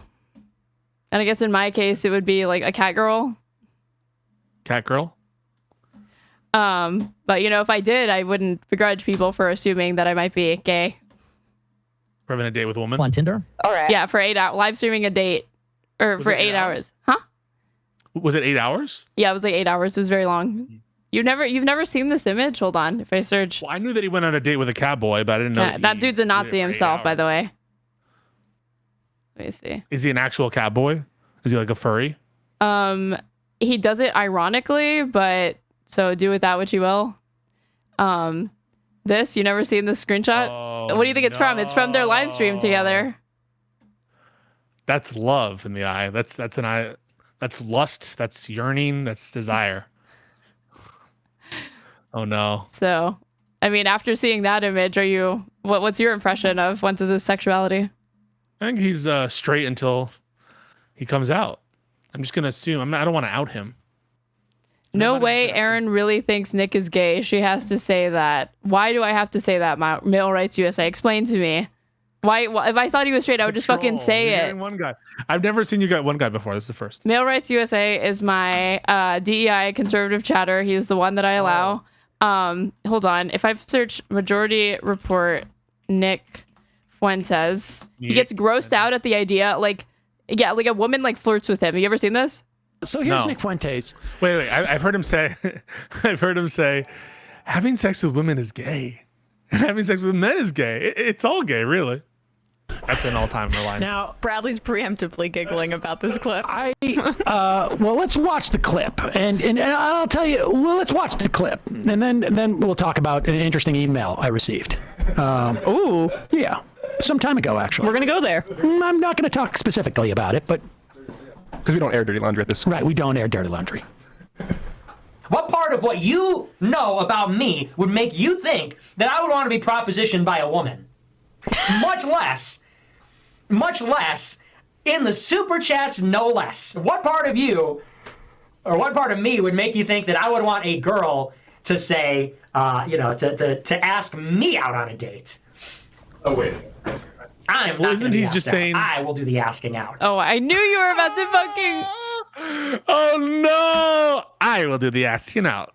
I knew you were about to say that, No, it's not women that he's like signaling that he's repulsed by. It's that he finds it. Yeah, he that's not her place to ask about it today. As a woman, would you ever propose to a man though? Wouldn't that be like a little bit emasculating for like a woman to get on one knee and say? For a woman, it's emasculating. No, for emasculating to the man that you're right. proposed to. It would be. There is some social expectation that the man is going to do the proposal, right? There is literally no social expectation that a woman will do this. It's almost entirely put on the man. It's not some. It's like, yeah. So if someone's like, I'm not going to be proposed to, I will be doing the proposing. Would you be like, that guy's gay? Let's just keep watching. Yeah. Oh, wait. I am not going to be asked out. I will do the asking out. Oh, it's that. People look at me and they think, pause it. It's interesting. Oh, he's pause it. That's interesting because I was like, huh. I was interpreting that differently. I thought like, is he owning up to maybe some feelings he has inside? I don't know. That's right. Question. It's like it sounded like he was about to reveal something. About himself, and what it ultimately was that no, he wants to be doing the asking. Does he say to whom? It's an interesting dynamic that's going on. To the woman in the super chat who asked him out. Because, and it's very offensive to him that a woman would express her desires. It has to only come from the man. Okay, go ahead. Yeah, pop up. I am not going to be asked out. I will do the asking out. The way he says that is not people great. look at me and they think like, what's that supposed to mean? So now vocal quality is factoring in? What, are you saying that Fuentes sounds like a lispy queer? I'm not saying that. I'm just saying he has a little bit of affectation. What is that? You care to describe that affectation? I'm not going to describe the affectation. Who does it remind you of? It's indescribable. I can't describe the affectation. Right. The human language just doesn't contain enough adjectives to describe it really. Describe red to someone who has never seen the color red. Right. I couldn't define the affectation in a way that you would understand it through words unless you experienced it. He's like this Alex P. Keaton, like goody two shoes, wholesome Chungus 10,000. It's like, nah, I'm a little bit more complicated than like wanting a girl in a sundress to just lay my suits out and I wear a fedora and smoke a pipe and go, hey, honey, we're LARPing like it's the 1950s. Like, that's just so insulting. I have a little bit, it's called depth, okay? It's called depth. I have a little bit more depth to my character than just I'm some kind of like sitcom character. I'm sort of playing an important role in world history here, and the idea that some silly girl but he's online, like I'm going to be in. They laugh. But he will be in history books. Significance. He's growing in significance. I don't like it. I think that it should be a concern for all people. But so if Tim Pool commands more internet traffic and attention than him, I'm pretty sure if Tim Pool said that, you wouldn't find it worthy of a little bit of a chuckle. But Tim Pool like can't command a movement. Tim Pool is. It could, but I don't think I feel like he chooses not to. You think that he has an ideology separate, like that is able to be made into a movement that actually motivates individuals? I don't think that. I think any of these conservatives have the capacity to do that. I mean, Charlie Kirk doing that, right? Ben Shapiro's doing that. On the discourse, Tim is a little bit more dime a dozen. I don't think Tim Pool wants to do that. I think that he is perfectly happy just making a bunch of money, fence sitting, quote unquote, but aiding the right. So if he were to do some sort of political movement, that would undermine his ability to do that, huh? Do you think he has the talent to be like a major thought leader or political leader? No, he has the talent to be a Grammy Award-winning musician, obviously. That's where his talents lie. And a skateboarder. In direct messages just sort of being like funny and flirty and fun. It's not me. It's just not going to happen. Like I said, I'm trying to think of a scenario where it would be acceptable, because some people say, oh, well, that means you're gay. And it's like, well, no, because it's not that, it's more the setting there, because there's a few scenarios where it would be acceptable. Like I said, if it was a girl who was working for me, like Hitler in that movie Downfall, when he's like interviewing secretaries, like that's a setting where it like makes a little bit more sense. Can you pause? I want to have sex with my subordinates and right. Very hetero behavior here. But aren't women supposed to be in the home? Why would you hire them to work for you? If although he's not as, do you think he's trad? Would you describe Nick Fuentes as trad? Yeah. I mean, he's a Catholic. And a conservative, right? Does he live up to those ideals or whatever? Like, will it actually happen? I can't say that he won't be hypocritical, but I do think, and he even said in the Candace Owens clip, look, I'm not saying I think it needs to be as like, you need to only be in the kitchen or whatever. I think he did carve out an exception for that. But I do think in a lot, like, if he has a wife, I think she would probably be a homemaker. Don't think that she would be working. Don't think that it would be some really, really big public visible thing. Because well, I might need to go watch Downfall again and figure out. But then again, like, I'd probably also consider Andrew Wilson to be this way, and his wife is like online constantly working. She's written a book that he fucking chills all the time. So true. By the way, I do like that his comparison was like, yeah, you know how Hitler had secretaries. You know, I might meet someone at work like Hitler. Exactly. I'm glad he's identifying with Hitler. Okay, that's the end of the clip. I just wanted to show that. So. I think we can, in all kinds of ways. It's very difficult. We can cut it there. So, I mean, everything he's saying is true, guys. He has been debanked. What's wrong? Can you hear it? Yeah, I guess I can. He has been deplatformed. He's not been debanked. He has not been debanked. Here, like what do you call debanking? Debanking to me is if they have, it's a politically motivated removal or closure of your account by a financial institution. But just having your account closed, which is what he's claimed, and not providing any evidence as to how it was like politically motivated, like you can say, oh, it's Nick Fuentes. Why else would they do that? But there's all sorts of different reasons why Bank of America could have chosen to close his accounts. Like in 2022, Bank of America closed my checking account and my credit cards without any explanation. Again, we're taking a neo-Nazi at his word, so do with that what you will. Neo-Nazis notorious for never telling a lie. Bank of America is lying. This is clear evidence of politically motivated debanking. How is this legal in America? People you disagree with should be able to open a checking account. And there's nothing, it just says we've made the decision to close your personal checking/savings account. You know, this is somebody who has been audited by the feds because he received $600,000 in a Bitcoin donation once and they thought it was sus. So they checked his what do you think the most likely outcome? I'll just ask you that. As to why this was why he was debanked? I don't know what the most likely outcome was. I'm saying that we don't have evidence that it was politically motivated. What do you think the most likely outcome is? I just told you. I literally just said, I don't know, but it's not the most reasonable assumption, I think, to believe that it's politically motivated necessarily. Especially when, again, this is January 25th, 2025. So this is post January 6th. This is post any of that. There could be any reason why they have reason to suspect that he could be linked to like far right terror groups or something like that, you know? Linked to? I mean, if I had to bet, I think it's kind of it's probably likely that who he is probably affected it, you know? Well, I'm not saying that it had no bearing. I'm just saying it's not the most reasonable assumption in my opinion, because he hasn't provided evidence. He's claiming political persecution and what? Like Donald Trump was doing this recently. He was saying that he was debanked by this because of his political beliefs, and some bank declined to do business with him. And it's like, I mean, you could say that they're persecuting the president of the United States, or it could be the fact that maybe he's they don't want to give him a fucking line of credit because of his terrible finances or something like that. There's lots of different reasons why. Yeah, but this is a checking account. What do you think are the most common reasons why they have a bank or financial institution will decide to close somebody's personal checkings or savings account? I don't know. It could be, do you think risk is enough of a reason, or would you say that's already getting into for a checking account? Some sort of risk to the financial institution? I think it's a reputational risk, most likely. We're the bank of Nick Fuentes. You give banking services to Nick Fuentes. But what's the risk in opening a checking account? I mean, what's the existential risk for a bank? I don't think there's any risk there. Is there? Fucking fraud, wire fraud, right? Yeah, but like illegal actions, money laundering. Do you think that he's doing that kind of shit? He was audited for the Bitcoin thing, so. And the way that he has to get his money now, because what he has been banned off of is the different platforms. Like, if I search Venmo.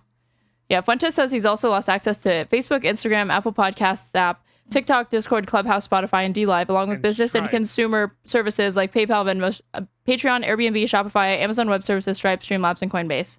Yeah, what do you think do you think that he's just using all these services illegally or violating? No, these I think were probably politically motivated, or he was in violation of the TOS or whatever. But I mean, would you call Trump being banned for inciting on January 6th off Twitter, would you call that politically motivated? If the ban? Yeah. Depends. Like, do I think that a Democrat in a similar position would have been deplatformed? Well, Trump. I'm asking, like, how do you conceive of Trump being banned off of social media because of his like incendiary statements surrounding incitement on? I think there you have I think he did criminal actions and he was being banned because of incitement. So I don't know that that's political. Okay, well, the same way that exception exists or whatever. Nick did any of that stuff, and he's been banned in enough different platforms that did he break all these TOSs, or is it more likely that Stripe, that all of these different? I don't know if. No, I granted that in those cases or whatever, they like to the extent that they're like claiming risk or whatever, probably is because of who he is. But only in 2025 are they closing his account? No, 2022 it says. In 2022. 2025, right? Oh, wait, no, yeah, it's saying he's 2022. Yeah. But still, again, post January 6th, when he had already been at the Capitol riot. I guess, yeah. But at a time when there were a lot of actions being taken against pro-Jan 6 people, et cetera, et cetera. All right, let's see what's going on. Do you think he's been, do you think having one bank close your account for whatever reason, post January 6th, and no other banking institution, as far as we know, because he probably would have said it, has done this, constitutes debanking, because he still has all these other banks available to him? If a bank closes an account with an individual for political reasons, I think that's probably debanking, under how people understand debanking. I don't know that it's, if one bank does it, I think that bank debanked you or something. I don't know, but even then, it's maybe like here's what we have evidence is of. In 2022, the Bank of America closed his account for an unstated reason, and Nick Fuentes is claiming that this is clear evidence of politically motivated debanking, but he just provides this, and this is probably a standard bank closure notification that they would issue to any clients of theirs that they have decided to close their account. But this is no other financial institution has done this to him. Wait, would you consider PayPal or Stripe to be a financial institution? No. Or not? Because it's not a bank? No. Not a deposit institution? No. I mean, would you use PayPal as a bank? I wouldn't use it as a bank, but because it doesn't have the same legal obligations that a financial institution like a bank does. So if there's fraud or something that happens to your financial institution is broader than just bank. But I hear you. That's true. That's true. But again, he has listed several banks that have done the same thing. Someone said this isn't the only bank that has closed his account. Let's see. Nick Fuentes, bank, debanking. People definitely use PayPal as their checkings account. No, I know that they do that, but they are insane to do that. You should not do that. It's not reliable. Bank banned. Let's see. This is Bank of America? Yeah. Huh. Yeah, I don't know if there's any other bank examples. That would be useful though, right? Like, because presumably he was using his bank, the Bank of America. You think that he was idling it and not complying with like the minimum deposit amount? Even if he wasn't, I don't know that necessarily leads to it. But again, that could be an example. And like somebody in my chat says, assume this mini Nazi is lying until he shows proof. He deserves negative charity. Like, I'm not in the habit of, taking neo-Nazis at their word. And I don't think that what he's presented is compelling evidence because they would issue this to anybody. So unless he has an example, like, here's another thing that he claims. He was put on the no-fly list for political reasons, right? Well, it turned out that he had a physical altercation with one of the flight attendants. And that was the reason why he was either temporarily banned from using that airline or because of it was something to do with security. Like, but then what does he claim? He claims political persecution because I was put on the no-fly list or whatever. So if you're put on the no-fly list because you got someone said something, maybe you're right. So around this time, a lot of banks were closing accounts when associated with crypto transactions from exchanges. So maybe it's related to crypto stuff. I don't know. Who knows? And apparently, Trump did an executive order on regulating against financial debanking a couple of weeks ago on August 22nd or something like that. I didn't even know about this. This was not even that long ago. Aiden Ross reveals he was banned from American Express after having Nick Fuentes on stream. That's what Livestream Fail says, but the top comment is. But then that would be proof of potentially Aiden Ross alleging that he's been debanked, not of Nick Fuentes. Yeah. Breaking down Trump's debanking order. Executive order. This was August 8th, 2025. President Donald Trump, this is a Cato Institute, by the way.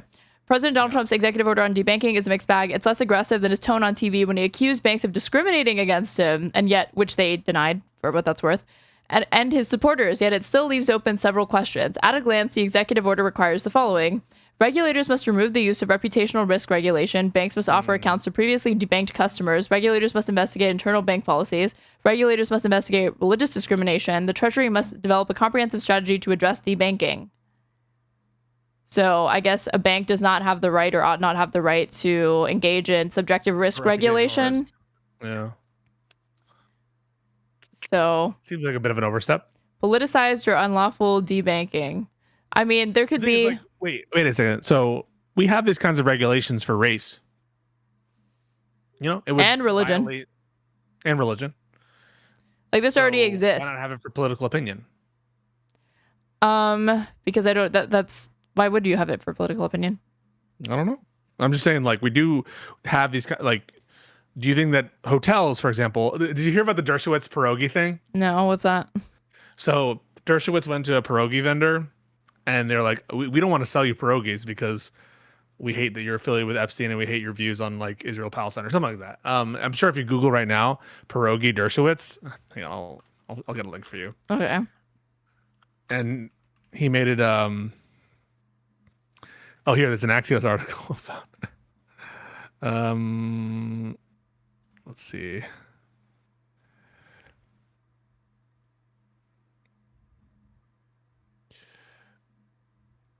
Here we go. It's a blog. I'll give you the New York Post article. Here you go. My favorite outlet. On this. Yeah. Dershowitz always up to something good.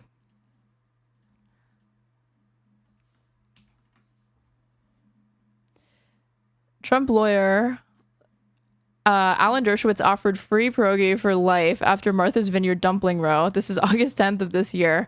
Dershowitz might not be able to get his pierogi fix among the woke on Martha's Vineyard. What is pierogi, or what is this? It's a kind of it's a kind of like roll where there's like filling in it. I think it's out of like Ukraine or Poland. They're basically like almost like dumplings. Pierogi. Hang on. Pierogi. Filled dumplings made by wrapping unleavened dough around a filling and cooked in boiling water. A traditional Polish dish. Okay. Pierogi. Fixed among the woke on Martha's Vineyard, but a Florida peddler of the doughy delights is offering more than enough for the ex-Trump lawyer to fill his belly. South Florida-based Peter, how do you say his name? Noasian? I don't fucking know this guy. Owner of the Pierogi One restaurant told the Post that no one should ever be denied the Polish comfort food staple and pledged to send Dershowitz and his family free pierogi for life. Pierogi should bring people together, not divide them, said Noasian. There's a clip of him. There's a clip of him going here. Hang on. I have the video. You got the receipts. I got it. So this is him coming back to the pierogi place.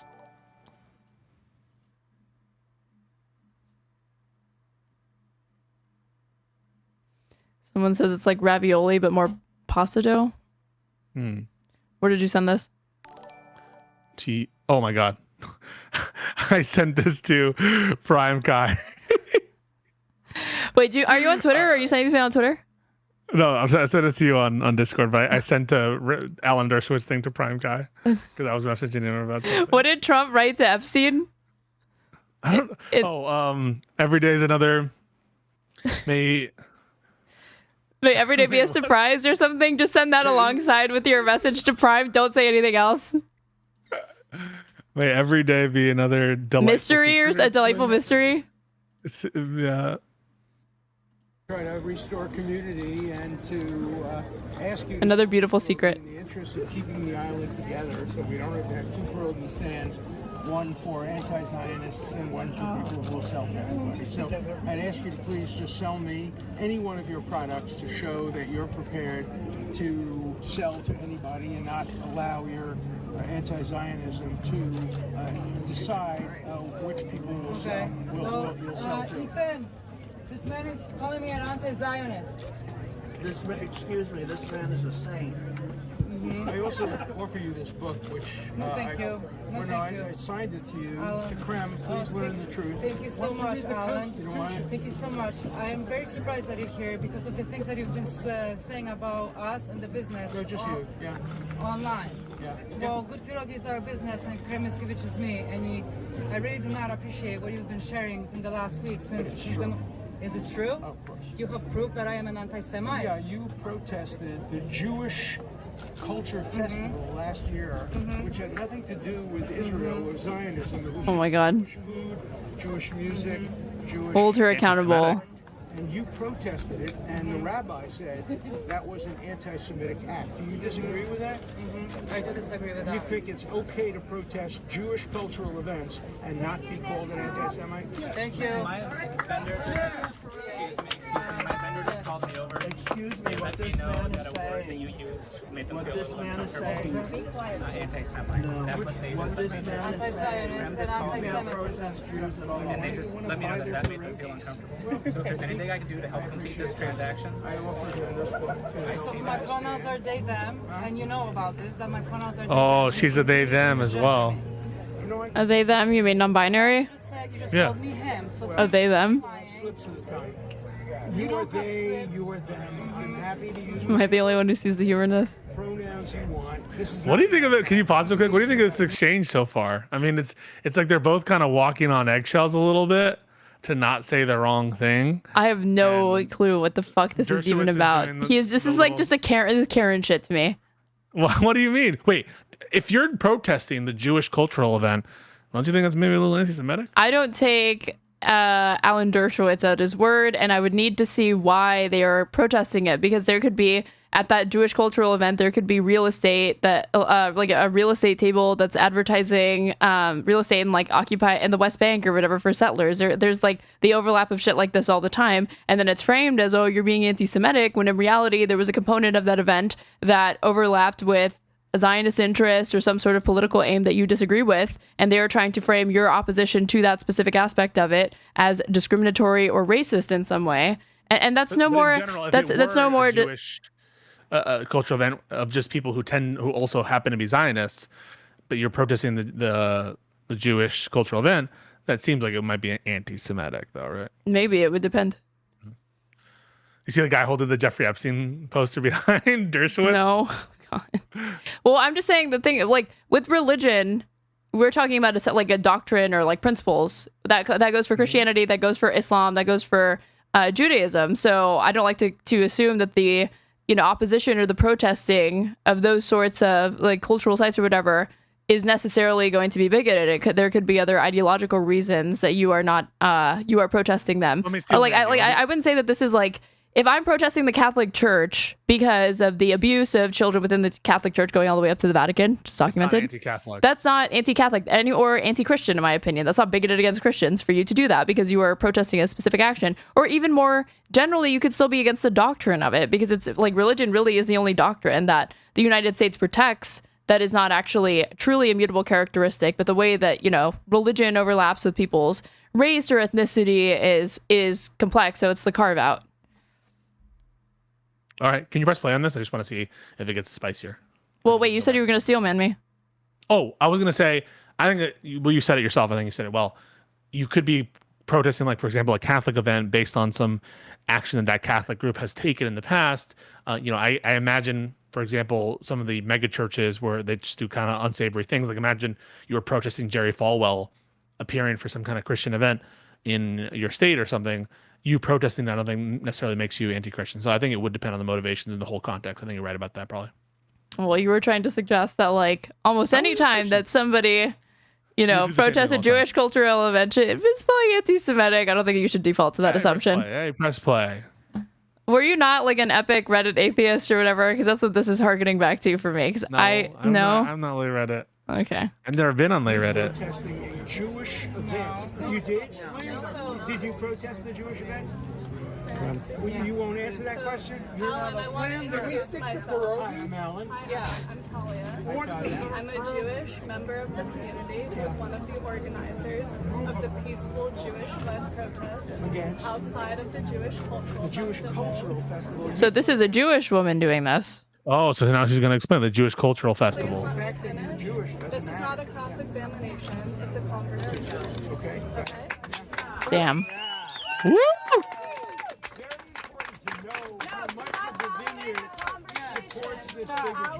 Hey, don't call us bigots. Don't call us bigots. My grandparents died in the Holocaust. Oh! Don't you call me an anti-Semite. Everybody flee with banners that said, all liberation is inextricably linked. My Jewish culture is a history of resistance against genocide. We are not anti-Semites. We stand against oppression of all people. You protested a Jewish cultural event. No, we did not. Why are you telling me what I protested? Yes, everybody was there. They saw it. You didn't. Were you there? You were there? You weren't there. Of course I was. Truth is subjective, okay? We get to all have it. Postmodernist. Can you? She's right though. Truth is subjective. You know. In this context, for sure. When you're talking to Alan Dershowitz, yes. The truth is, it's all up for interpretation. I want to say, if you're protesting this Israel line at a Jewish culture event because of your belief that Jews are more likely to be Zionists, in other words, you're saying the reason we're there is because it's a Jewish culture event and because there's an association between Judaism and Zionism, aren't you doing the classic anti-Semitic trope of conflating Zionism and Judaism by choosing that particular location? So maybe Dershowitz is wrong in the sense that just that kind of protest is inherently anti-Semitic, but choosing to go to the Jewish cultural event, that selection must have been informed in some notion about whether Jews are more likely to be Zionists. What do you think about that?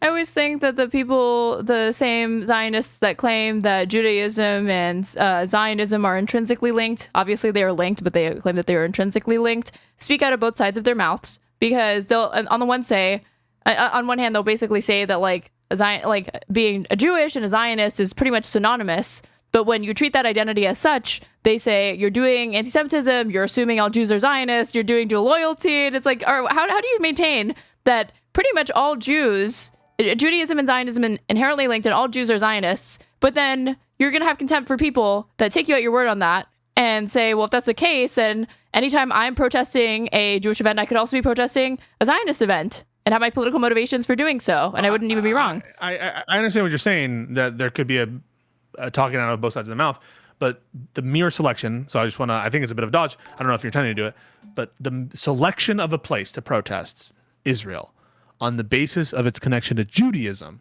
that selection is a determination made on the basis of one's religion. Yes, that's anti-Semitic. That's anti-Semitic. But I'm saying you're raising this question in the context of this particular exchange. Yeah, so in this particular exchange, I don't think that's it. I think it's more complicated than just that, because I don't know all the details about it. I'm just saying, if they selected that location, Dershowitz is certainly, again, one of these people that to me employs these double standards. Okay. Let's see what he says. But yeah, if the selection is that, then I agree with you. Got it. Please do not bully us. Please do not call us bigots. Bullying you. You're the one who would sell me my pierogi. Yeah, but not. It's not happening anymore. I'm just asking you to read the other side of the story. I don't want to read this book. I don't need to Let's read move this on, book. because you know the truth. I don't know if I know the truth. So That's the read the thing. book. I'm not you. I don't assume that I know the truth. Can I You read can this either here? be a part of a community or you can be a bully. And you're being a bully. Can I read this here for you? You can read it here. I don't know if I'm going to pick it up. Time to go. I'm sorry. What do you think about this little liberal chant? Well, anti-Semitic violence against Alan Dershowitz, obviously. I'm just asking, what do you think about the liberal chant? Time to go. He just wants his pierogi. He can get his pierogi and be on his way. Go home, vendor cannot continue to move through their busy line. Can we move this conversation somewhere else? Can I pause? I would feel a little bad if I wanted, if I went to a little store and I'm like, oh, I was just like, one water, please, and, a slice of your finest pizza. I like pizza. And they're like, no, we've seen what you said online. You're a lib. you hate Trump, and I don't want to sell this to you. I would feel kind of bad about that. Okay, but would you actually claim victimhood and discrimination? I would feel kind of bad about that. Would you actually? I don't know if this is a dodge that you're doing, but would you actually claim victimhood or discrimination? No, probably not. Well, I am being discriminated against. It is discrimination, right? On the basis of something. Right, but some like an unfair discrimination. That sounds redundant to say, but since you were saying it this way, like I don't mean discrimination in the neutral sense. I mean in a negative sense. I think it's unfair because I think that the social norm is you don't discriminate on the basis of political opinion when you're like selling food. I think that a little bit.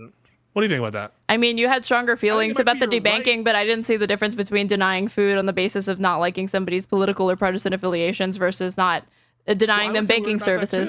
Well, I think I would feel weird about that too. Like, it might be their legal right to refuse to do business on the basis of that.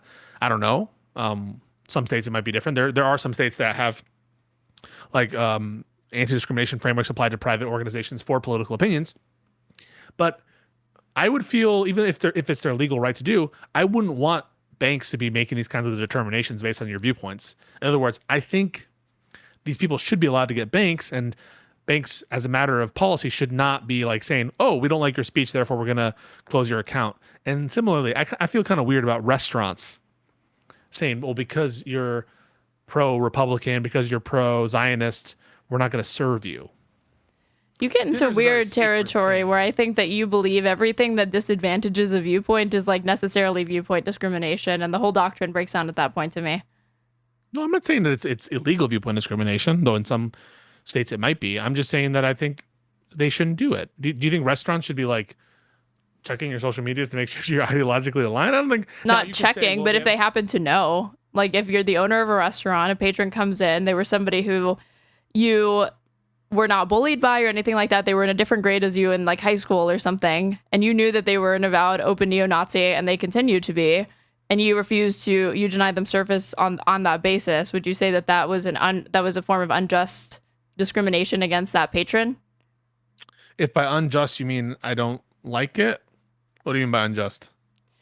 It was wrong in some way. I think it's wrong generally for stores to of where it's generally open to the public, general admittance, right?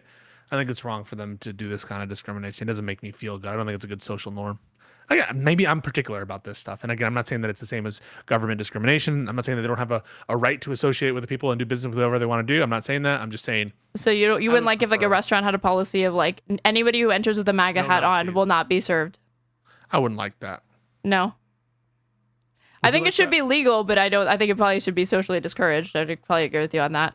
But I wouldn't, if somebody tried to claim like a true form of victimhood or whatever, I don't know about that, you know? Yeah, but I think you agree, like, if there were some stores like, we don't sell bread to commies or we don't sell bread to people who support Palestine, I think you'd be like, that. I would say it's their right to do that, but I wouldn't like it, yeah. Okay. But like to go so far as to like say you legally cannot do that, that to me is crazy. I think I probably wouldn't go that far. But we would for racial discrimination, we would for religious discrimination, right? Racial, yes. Again, religious is weird because it's a doctrine. It's like chosen beliefs. You know, this is why I don't think that Zionism should be a protected class. It's like, one, it's not a religion, but two, you are adopting a set of political beliefs that does not entitle you to the same protections that you would on the basis of protection from discrimination on the basis of your immutable characteristics. So you are taking on some risk by doing that. And I recognize that as somebody who is a communist, that by publicly identifying myself as a communist, there will be people that on that basis alone do not want to associate with me. And then I could say that basis is stupid, but I would not say it's on the same level as somebody saying, well, you're a woman, I don't want to associate with you. Well, you're Hispanic, I don't want to associate with you. Me to intervene, and I have a set of situation. I am asking you to take this conversation out of the front door. I'm happy to do that. If any of you want to continue this conversation with him, you can read we're going to it. let you keep going on our line.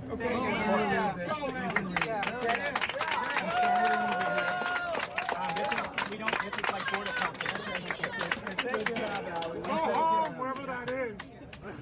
Wherever that is. Oh, that is a bigoted statement. Wait, what did he say? Or what? Like, what's what does it mean? Wherever that is. I think he's trying to say, is your home America or is your home Israel? What do you think of that? Since it's towards Dershowitz, nah. Do you think tactical bigotry is? No, I don't think that that's an inherently bigoted statement. And I'm saying that given that I know the context, that I know who's on the receiving end of it, I think if in general you're insinuating that there exists a dual loyalty between American Jews and the state of Israel, obviously that's anti-Semitic. But we're talking about Alan fucking Dershowitz here, and I don't think it's inherently dual loyalty. What? Yes, I do. Uh-oh. Yes, I do. Okay. In the same way that I think that you could make an argument that Tim Pool potentially had a fucking dual loyalty if your only basis for interacting with Tim Pool was like the Tenet scandal. You're some New York Times reader. You're not terminally online, and you're like these influencers taking a bunch of fucking money or whatever. Where is their fucking home? I wouldn't be like that's bigoted in some way or whatever. So again, we're talking about like people's feelings towards like a polity or a state, not necessarily again tied to their identity. And it's on the basis of their actions that I say that, not his Judaism. The fact that Alan Dershowitz has done all sorts of whitewashing and apologism for the state of Israel. And he's good friends with BB. Yes, that as well. He was talking about a conversation he had with BB like as recently as like this last 2 months. Yeah. So you think it would be to say that to Alan Dershowitz? You think that's anti-Semitic? I wouldn't. Let me think. That you're looking out for the interest of Israel above America? Yeah, I don't think that charge is inherently anti-Semitic. It can be, obviously. It just depends. I don't think it's inherently anti-Semitic. I would stray away from it because of how it's interpreted. Even if I intend it to mean one thing. Do you think that was an example of anti-Semitism that Alan just faced? No. I agree with you. You were like, wow, when I said that. But that doesn't mean I don't. Not every single cultural center was anti-Semitic. It might have been. Wait, you think it might have been? Well, there's a non-zero chance that any of that. Yeah, sure. Well, no, but there could be I think there's a plausible argument that it would be if you select a Jewish culture event. Now, we would need to know more context. I think you're right about that. But if you're selecting a site to protest Israel on the basis of your perception that Jews are more likely to be pro-Israel, even if that's correct, that's a kind of stereotype that I think most people would acknowledge as bigoted. The other thing is, like, I would not, I would say that go home wherever the fuck that is. I would, who I'd say that to? I would say that to our own ambassador to fucking Lindy Israel. Lee. No, not Lindy Lee. I'm saying to Huckabee. I'm saying to Huckabee, I would say that. Or to fucking Charlie Kirk. If I felt he was doing just like, which he has, a bunch of apologism for the Gaza genocide, for the state of Israel, for Bibi Netanyahu, for Likud, for lying to be able to do that, or like John Spencer, who's an American, I'd be like, where's your home? You seem to care more about this other state than the United States, honestly. Here we have a comment from Falls. Curious how y'all feel about business which are explicitly political, consultancies, companies which only work with Republicans and Democrats. It's another great point that I can't answer right now. I think it's different for like places of general accommodation.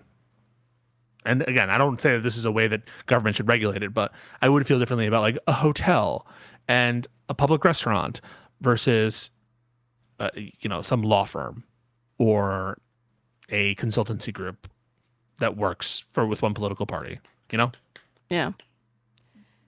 An example, I guess, of what would be like, bigoted would be like if you said to somebody who's like a BLM activist, like go back to Africa or something like that. That shit obviously fucking racist, right? Or if you just are having a disagreement with somebody wait a second. So if someone said was pro-Israel, you said go back to Israel just because they're Jewish not because they're Jewish, because they're pro-Israel, a Jewish person. You said a Jewish person who is pro-Israel, go back to Israel. Do you think that's anti-Semitic? No.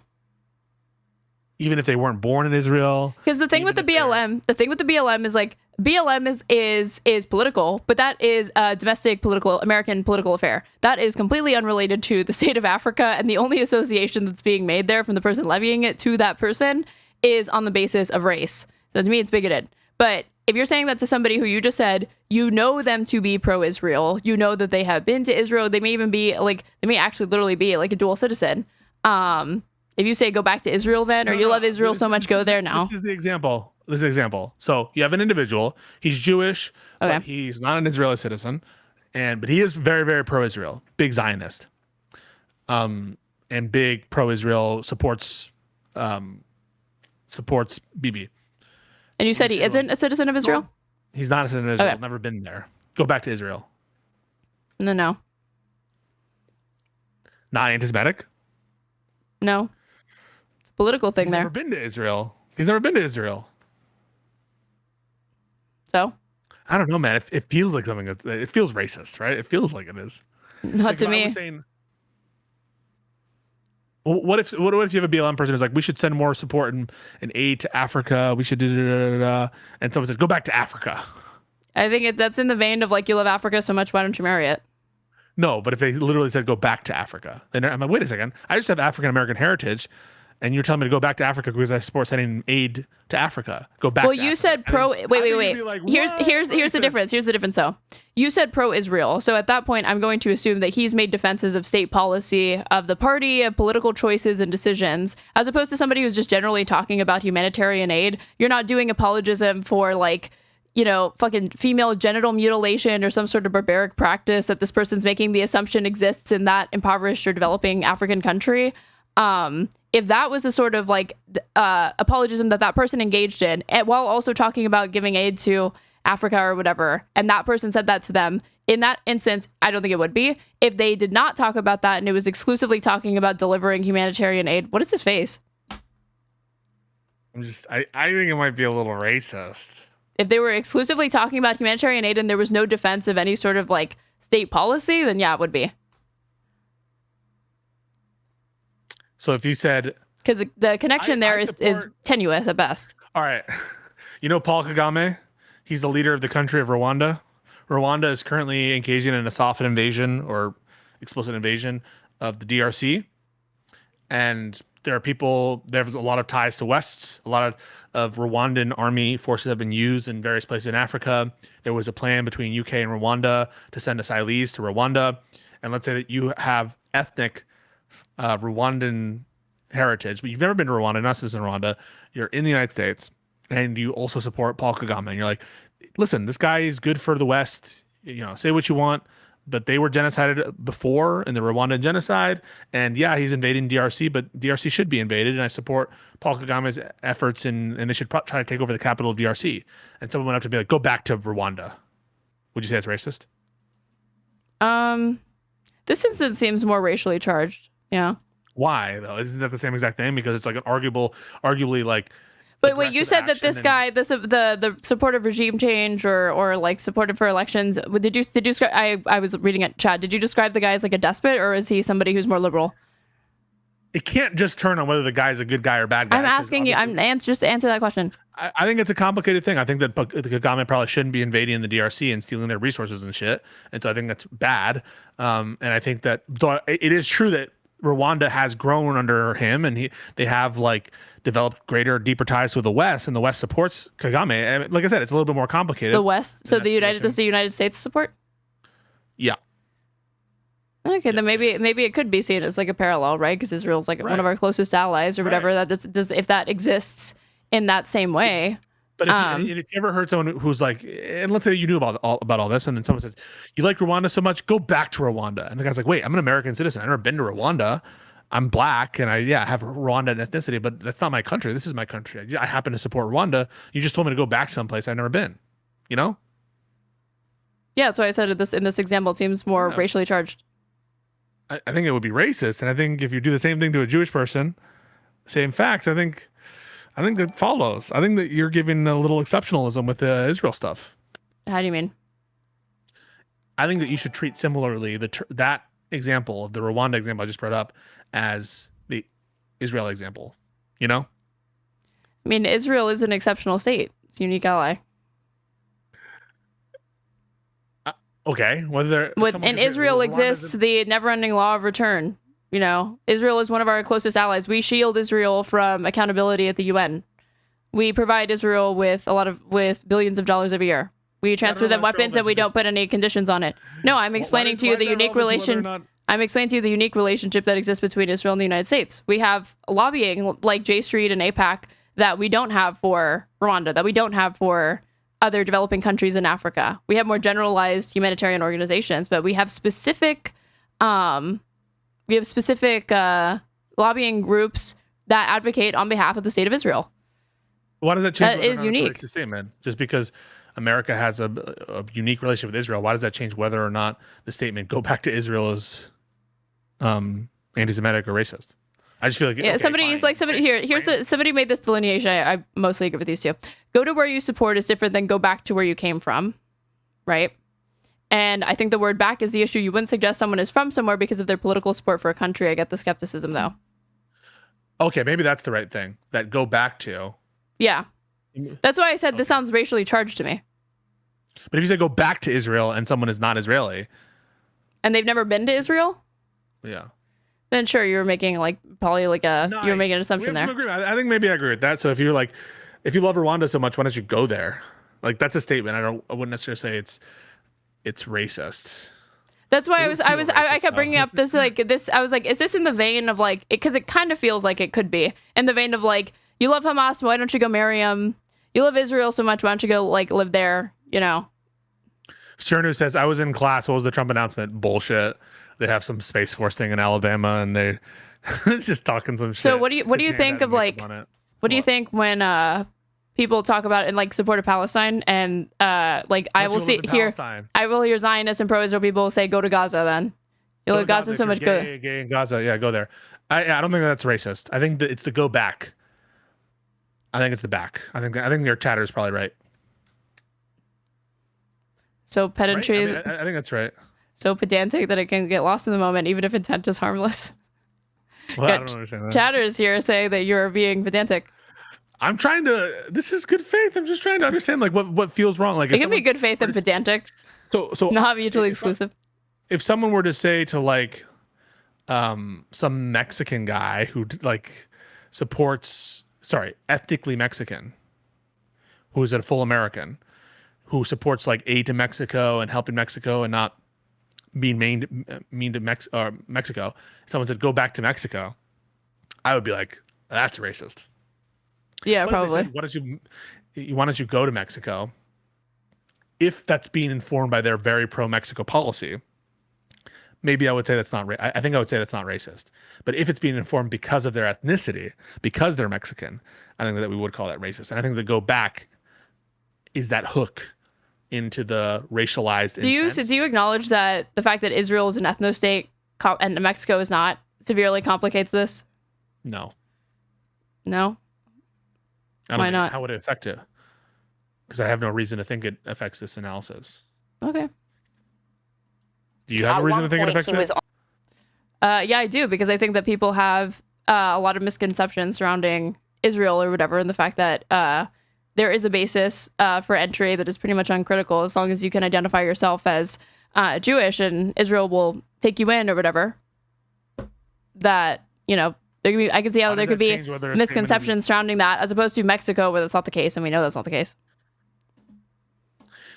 I guess that just changes whether or not people would perceive it as racist or whether they would mean it in a racist way, I guess. All right, press play. On a no-fly list. And this all started with a feud that he actually had with Jeremy Boring and Ben Shapiro from the Daily Wire. He was working with them way back in the day. We know their position on Israel. And then when he started voicing certain opinions, the cancellation campaign emerged. Now, let me preface by saying this.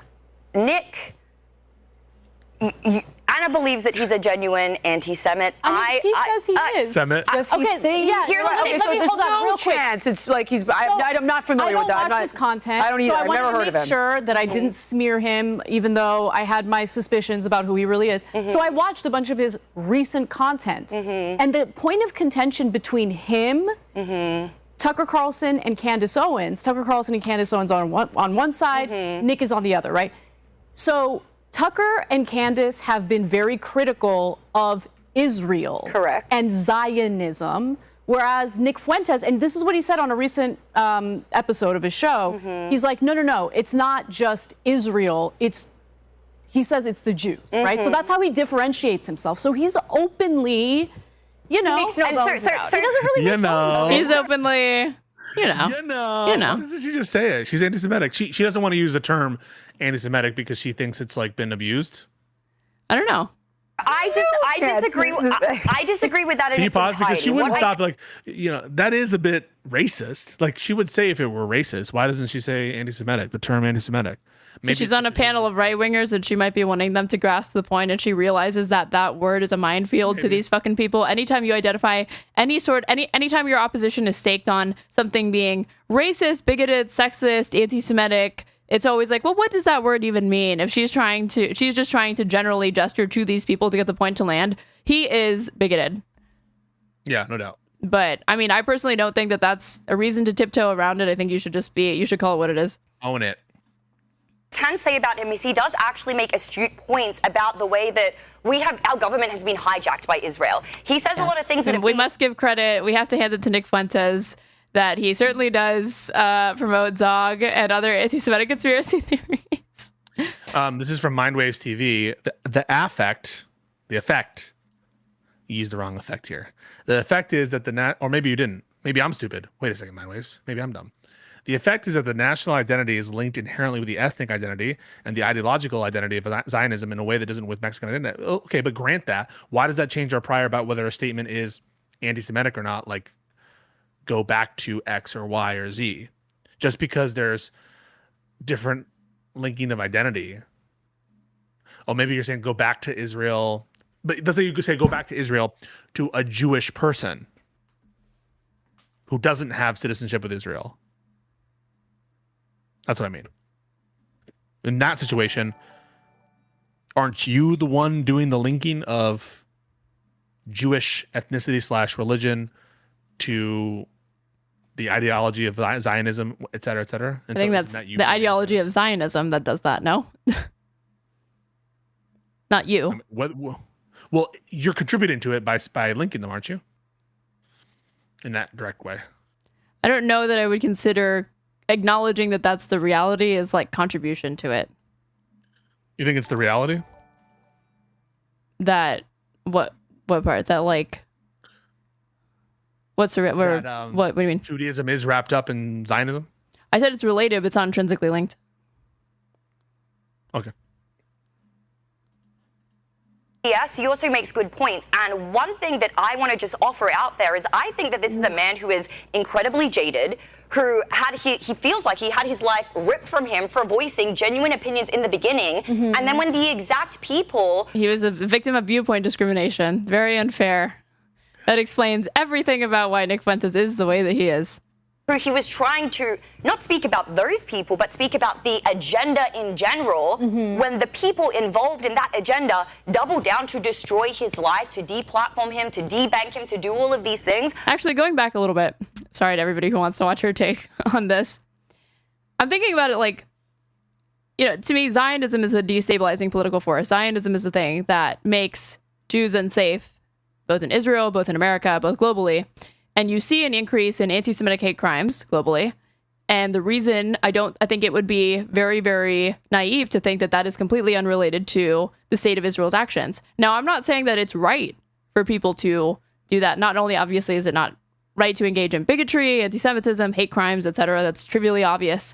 But I'm saying that is like, it's kind of reminding me of Adam and Richie Friedland's back and forth. And him saying that, like, this is contributing to anti-Semitism globally because you have the state that claims to speak for all Jews globally, that has the Star of David on its flag, engaging in these genocidal actions, and people rightly or wrong, or people wrongly fault Jews globally for this, but that is nonetheless contributing to anti-Semitism. I think you can say it's contributing to anti-Semitism. I totally agree. It is contributing to anti-Semitism. I think it's a separate question about whether saying go back to Israel or such related statements is also contributing to anti-Semitism, because it feels like you're doing the same thing. You're reifying it by doing that. Right. And even if you claim you're attempting to be like arguing on their terms, right? But I think it's your same like discomfort that you have when I tell Lindy Lee to go back to fucking China or Amy to go back to Australia, because you're trying to argue on their nativist terms, not genuinely, but you're trying to illustrate to them that this sort of blood and soil nationalism that you champion, tactical racism, tactical anti-Zionism, tactical xenophobia. Yeah, sure. And you don't support that. Even though you've said Amy needs, you've said this woman here needs to go back to Australia. That was said tongue in cheek. That was said tongue in cheek. I don't Tactically. Therefore tactically. Tongue in cheek is not because that implies it's a different purpose, right? If I say what's the purpose? You say it in jest. It's just a tactically. Jest. Yeah. Okay. Tactically. Just. Come on. I think that is functionally tactically. You have to admit that. Okay. Well, what's tactically? You doing it for a reason at all? Yeah, I guess. Semi-ironically, like it's a wink and a nod, right? It's a wink and a nod. Because you're not actually saying that you support that. You're indicting their political beliefs and saying that they would be, depending on how things play out, if you actually follow their ideology to their natural conclusion. It was a funny thing to say at the time. You should go back to, Amy. Mindwave says 100% straight arrayed. Exactly my point, says Mindwave TV. So, but he called you straight erase. Straight erase. Yeah. I would have a little chip on my shoulder as well. It doesn't justify it. Yeah, Amy, I'm curious. You mentioned. But then Richie Torres is like, there is no excuse for anti-Semitism. There's no excuse. And I felt like in that conversation, it was giving me flashbacks to that, where it's like, I'm trying to tell you, like, that's going to happen, right? And then the basis for saying whether it's anti-Semitic or whatever, you have to determine on a case-by-case basis. I think probably generally it is anti-Semitic, but there could be exceptions where if I'm somebody's trying to do that. And if you're like, I think you're being funny when you say Lindy Lee should go back to China. I am. I don't genuinely mean she should go back to China, right? Okay. It's not like hostile or inflammatory. That's why I'm saying. But if you were like, no, she should literally go back to China because of XYZ. I mean, do you think people that say go to Gaza or go to Israel are literally saying go back to Israel, literally go to Gaza? If they're saying this to a Palestinian in America, go back to Gaza. What if they said, why don't you go live in Gaza then? Yeah, I don't think that's racist. Well, that's like kind of how it was like hitting my ear at first, That's why we did say that the go back part is it, because you're making that assumption solely because what you're doing is thinking that like, oh, being Mexican, being Palestinian, that precludes you from being American, which it does not. And we're talking about people in America and these examples. It's assuming an individual, because of their race or ethnicity or heritage, is not a citizen of the country or is a citizen of the place you want to send them back to, Right. So I think that the back is doing a lot of lifting here in terms of my intuition about whether it's racist. But if I said, I don't think it's inherently anti, like if I said someone like a Russian person who was of Russian heritage in America, American citizen, who was like very tanky and said, why don't you go live in Russia, man? Seriously, if you love Russia so much. How about not tanky? We'll do like literally a Putin apologist and they're completely fine with the invasion, annexations. And you said to them, you want to protect the tankies? You want to protect the tankies? Is that why? What? No, because I'm trying to make it land with people watching, because I guess like tanky, I think Soviet Union. I'm talking about like today. You're talking to somebody who is Russian, who is defending. You love Russia so much, go live there. Modern day atrocities, right. If you're Myron Gaines and he's like, oh, the Saudis have the women thing right. Well, why don't you go live in Saudi Arabia? I don't think that's necessarily racist, but it can be said in such a way where it feels racist. Like if you said to an individual, go to Mexico, man. You love Mexico so much. You want to wave the Mexican flag? Go live there. Why don't you try go live in there? See how much you like it. So when people were waving the Mexican flag during the protests in California, and MAGA people were like, go to Mexico if you love Mexico. If you're going to wave the Mexican flag, go to Mexico. Xenophobic. Xenophobic? Yeah. I think probably racist, yeah. Why? Isn't that the same thing? Because if someone was waving the Israel flag, and you were like, if you love Israel so much, go to Israel. Would you say anti-Semitic? If you love Israel so much, go to Israel. It's a double standard. I think this is it. I think this is. Well, no. I was just about to include the context of that. So the context of this happening is those people are flying the Mexican flag because of the LA ICE raids, right, in opposition to the mass deportation program, showing that you can have Mexican heritage and also be an American and be proud, right? And the people that support this, what you're effectively supporting is ethnic cleansing in a roundabout way, because you are only in support of what? Yeah, but you're turning it on the moral correctness of the underlying opinion about whether it's racist. Like, it turns on whether or not the opinion is one that you should agree with. Like, should I agree with this solidarity in the face of tyranny in the American context, or the kind of bad solidarity in Israel inflicting the genocide on Gaza? And whether it's racist or not for you in your mind is turning on like who's actually correct about the underlying criticism, you know? No, I'm trying to ascertain motivations. Okay, so if someone is waving the Israel flag and being like, I love Israel, I'm going to support Israel because some people hate Israel, and generally, like, I don't really have a strong position on what they're doing, but I just love Israel so much. And you're like, if you love Israel so much, go live there. Yeah. And if someone is... You didn't say they were Jewish, you just said somebody. What's wrong with that? That could be anybody. That could be a Christian Zionist, that could be an atheist, that could be somebody who was Jewish. You didn't say who it was. So if a white person is waving a Mexican flag who isn't Mexican origin, heritage, and someone says, go to Mexico then, go live in Mexico, you'd say not racist. Yeah, no. I don't know. I think you're treating Mexican type.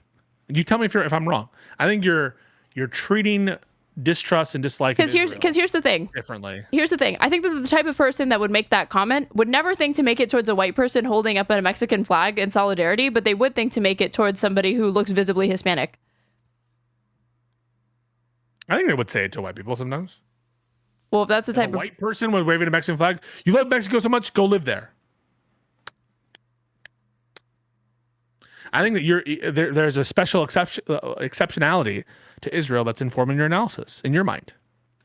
I think like with Mexico, they're making the assumption that like again in the context of like the anti-immigration stuff, it's like what it means to be American can necessarily not include people that are. It's like the Drew Pavlou shit, you know, like you're not even if you're born on American soil, even if you are literally a naturalized U.S. citizen, you were born here. If your parents were immigrants, you're less American than some other Americans who have been here for generations.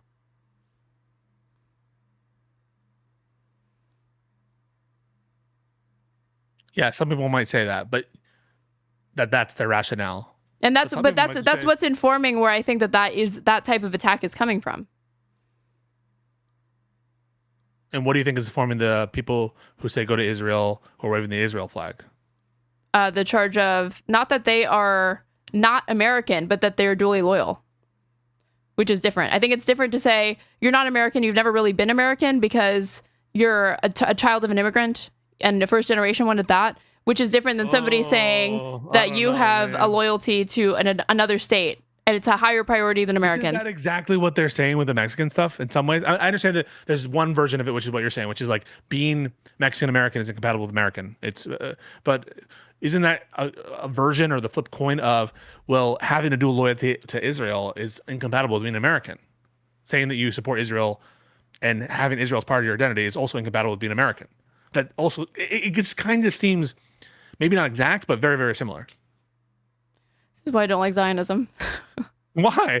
Because Zionism makes it difficult to disaggregate these things, to see where genuine criticism begins and hostility and bigotry, or like where genuine criticism ends and hostility and bigotry ends. And the thing with like the Mexican Americans that are holding up those flags in the United States and support, they are advocating for like a domestic policy, and they're saying to be Mexican American is still part of the American identity. That is something that is valid. But when I see somebody holding up like a pro-Israel flag, I do assume that has far more to do with political decisions and Zionism than I do believe that it has to do with. Right? I mean, you're basically in opposition to the Trump administration immigration policy. Not basically, I'm wholeheartedly. There's no part of that immigration. Sorry. The people who are waving the Mexican flag, I assume, are doing this as a protest to Trumpism and the immigration stuff.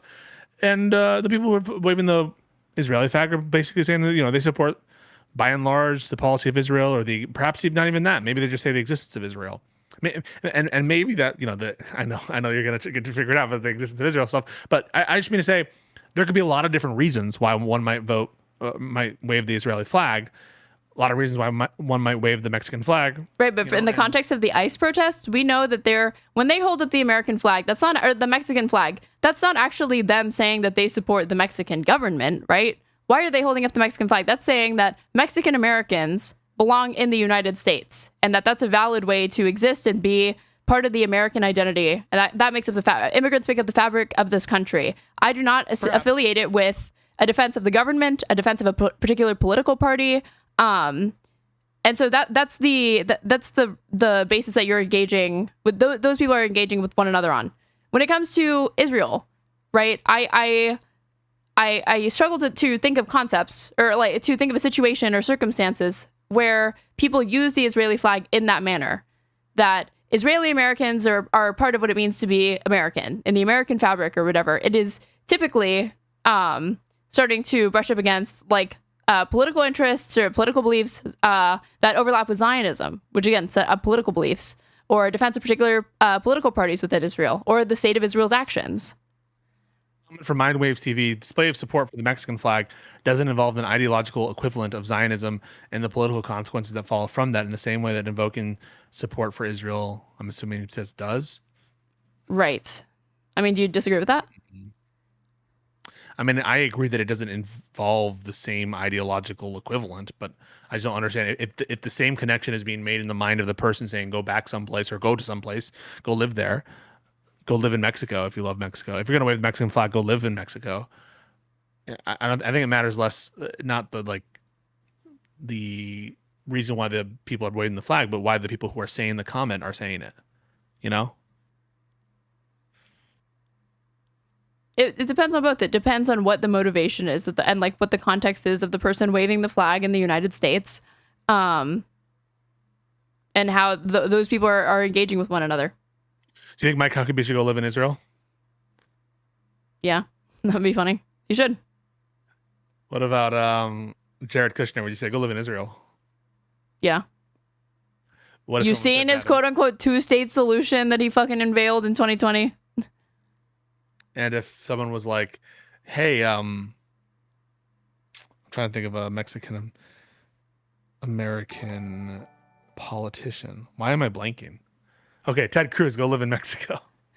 I'd say go live in Canada. I'd say Canada. Go live in Cuba. I'd say Canada because he has a Canadian citizenship that he relinquished. But if you so I'd say to Ted Cruz, go back to Canada. Okay. All right, press play. I need to think about it a little bit. See, like you're giving me these faces. I understand, or I guess where you're coming from, or whatever. But like, because again, I see Zionism as the thing that makes this conversation again very, very difficult. I see that as the destabilizing and polarizing force. There is an exceptionality that you're applying to Israel. I think there is an exceptionality. And no more than what Israel applies to itself with respect to the Jewish identity and Zionism and the way that they claim for it to be intrinsically linked when it's not. And engaging with it on that topic makes it inherently thorny. And I feel like the intent behind that is to just give Dersh his pierogies. Let him stop complaining. Just give him the pierogies. Everyone gets a pierogi. All these things, how does he make a living? Who is funding this? So he has his own, he was doing some stuff on Cozy TV. He was recently reinstated on X by Elon Musk. Yeah. He also has a Rumble account. So he makes money through his content, but just not through the typical channels. He's banned on YouTube. He's banned on all of these various things. So look, Amy, I hear what you're saying, because in the middle of some pretty reprehensible, disgusting stuff that he says about Jewish people, which I do not agree with at all. Correct. You know, he makes commentary that I do agree with and is actually spot on in regard to foreign influence of our politicians. This is so disgusting. This whole, the left and the right can come together on agreeing that on Zog. Literally, this is like a nightmare to me. This is like a wet dream for like the fucking ADL for some campaign that they want to launch, showing that the right and left and liberals in America agree on nothing. But the thing that they can agree on is we hate Jews and we think that they run the world. You're just like, it's like giving it to them. You're saying optically this is always bad. Like even if it's true that you agree with like the commentary, that you should never sort of structure your what you absolutely not. Absolutely not. There are so many critical anti-Zionist voices, and you do not need to lend support to the bigoted neo-Nazi ones that happen to superficially signal that that is what they're saying. When if you know that that's their set of political beliefs, what's informing that? Is it really politics, or is it anti-Semitism? So why would I ever co-sign that? You're principally anti-Zionist, because they're not principally anti-Zionist. What do you don't think that grippers are principally anti-Zionist? No. I think they're principally anti-Semitic. I think they're both anti-Semitic and anti-Zionist. I think their anti-Semitism informs their anti-Zionism, but I would say that is not really being principally anti-Zionist, because the base level is the anti-Semitism that informs the anti-Zionism. Yeah. good points, in my view, get Can you muddled pause? through. Because there's some arguments. I don't know that I agree with this, but let me put it to you this way. There are some people who argue Hitler was pro-Zionist. I don't agree with this, but he was pro-Zionist because he was open to the notion of encouraging Jewish migration out of the German lands for purposes and occupying for purposes of cleansing the land, right? And moving them out. Right. And so that would be a situation in which he's anti-Semitic for sure, but he's also, again, I'm not saying I agree with this historical picture, but there could be an argument that there could be a pro-Zionist who's pro-Zionist because he's anti-Semitic. There are so many people that are pro-Zionist that are anti-Semites. This is not a unique revelation. Israel is Richard Spencer's favorite argument because he says it works out so well for the Jews. There's, Jewish Israelis go live in Israel, and China is for Chinese people, and Japan is for Japanese people. Why can't we have white people here? Because what is it at its basis? Zionism is an ethno-nationalist ideology. So it is blood and soil shit. And so it's not surprising to me whatsoever that an anti-Semite like Hitler and a mass murderer would actually be in favor of these sorts of projects. Again, I think that is a certain reading of the history. I'm not saying that I'm convinced by it. I don't think certainly Germany was encouraging in some respects migration of the Jews outside of Germany. That absolutely is true. There's a quote from the father of Zionism, Theodor Herzl, who says that the anti-Semite will become our best friend. Why does he say that? Because we have a shared interest. We have a shared goal in the sense that they don't want us and we want to get away from them. And where we want to get away to is to the Jewish state. I just want to make sure that people are hearing me, that I'm not a historian. Don't give me that fucking eye roll. Hang on. Why are you rolling your eyes? I'm not rolling my eyes. You did. Sometimes I inherently roll my eyes. Inherently roll your eyes. Inherently do that. So I just want to, I'm not saying that I disagree with you on what you said about Herzl or the statement. I'm saying I am just giving an argument that might be a broken historical argument. And so I don't want to be heard to represent that I'm asserting that Hitler was a pro-Zionist person. I'm not asserting that. I'm just saying that's an argument. And so I'm not contradicting you, Aaron. I'm just saying, I want to be clear that I'm not representing history in a sort of conclusive way. Hateful. I think you're the exceptionalist here. How? Because I think that you are, like the form of bigotry that I see you be the most worried about is anti-Semitism as opposed to other forms of bigotry. Go figure. How do you possibly make that argument? Because you were you were like walking on eggshells surrounding that, like about like, oh, I don't want to suggest that Hitler was like a Zionist or something like that. And I just don't think I would ever see you be that worried about some sort of untoward. No, not as far as I know. But even the mere suggestion, you want to make it very, very clear that people are very particular about history and collective memory and the politics of memory, and so I just am making everything clear. Again, you said this also before. Like, I've never seen you walk around eggshells or be this scrutinizing or whatever. I think that's a little unfair. I think that I am sensitive to different kinds of bigotries. I've been sensitive to the bigotry of like saying Lindy should go back to China, and I think that. But Amy can go back to Australia. Hang on, no. But the whole meme of liberal surrender hands is I say that whenever I don't want to like walk on eggshells. So I think it's a little bit disingenuous. I'm not saying you're being disingenuous. I think that it makes me. I'm going to use I feel statements. I feel sometimes as though it's a little unfair for you to accuse me of that when part of my bit is trying to be like sensitive and being liberal woke sometimes. Okay, so Oliver MTG says he doesn't want to take a stance on something he's poorly informed about. I think that's respectable. So if that's where you're coming from, then yeah, I'm just saying. Listen, I watch a lot of Hitler and World War II documentaries and stuff. Whoa! And all I heard was I thought you were gonna say I watch a lot of Hitler speeches. No, have you heard, by the way, the English AI translations? Do you know what I'm talking about? Where it's an English AI version of how Hitler would sound giving the speech. It's really fucking scary. No.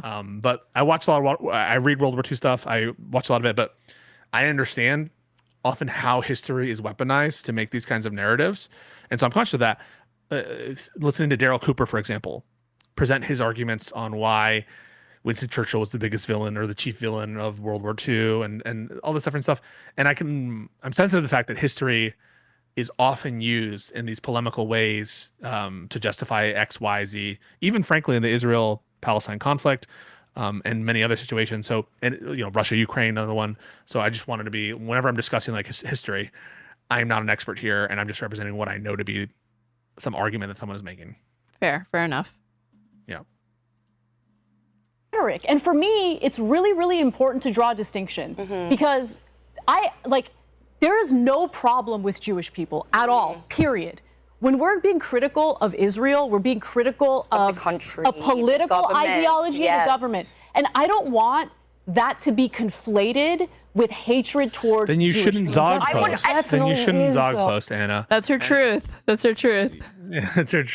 She shouldn't Zog post if she wants to, because she literally said on a Piers Morgan panel, I think your Jewish identity does contribute to XYZ. Yeah. That's not being careful. Oh, and that's why I'm sure she would say that's her going gloves off in response to somebody who's defending a genocide or whatever. But yeah. Anti-Semitism. Yeah, she would.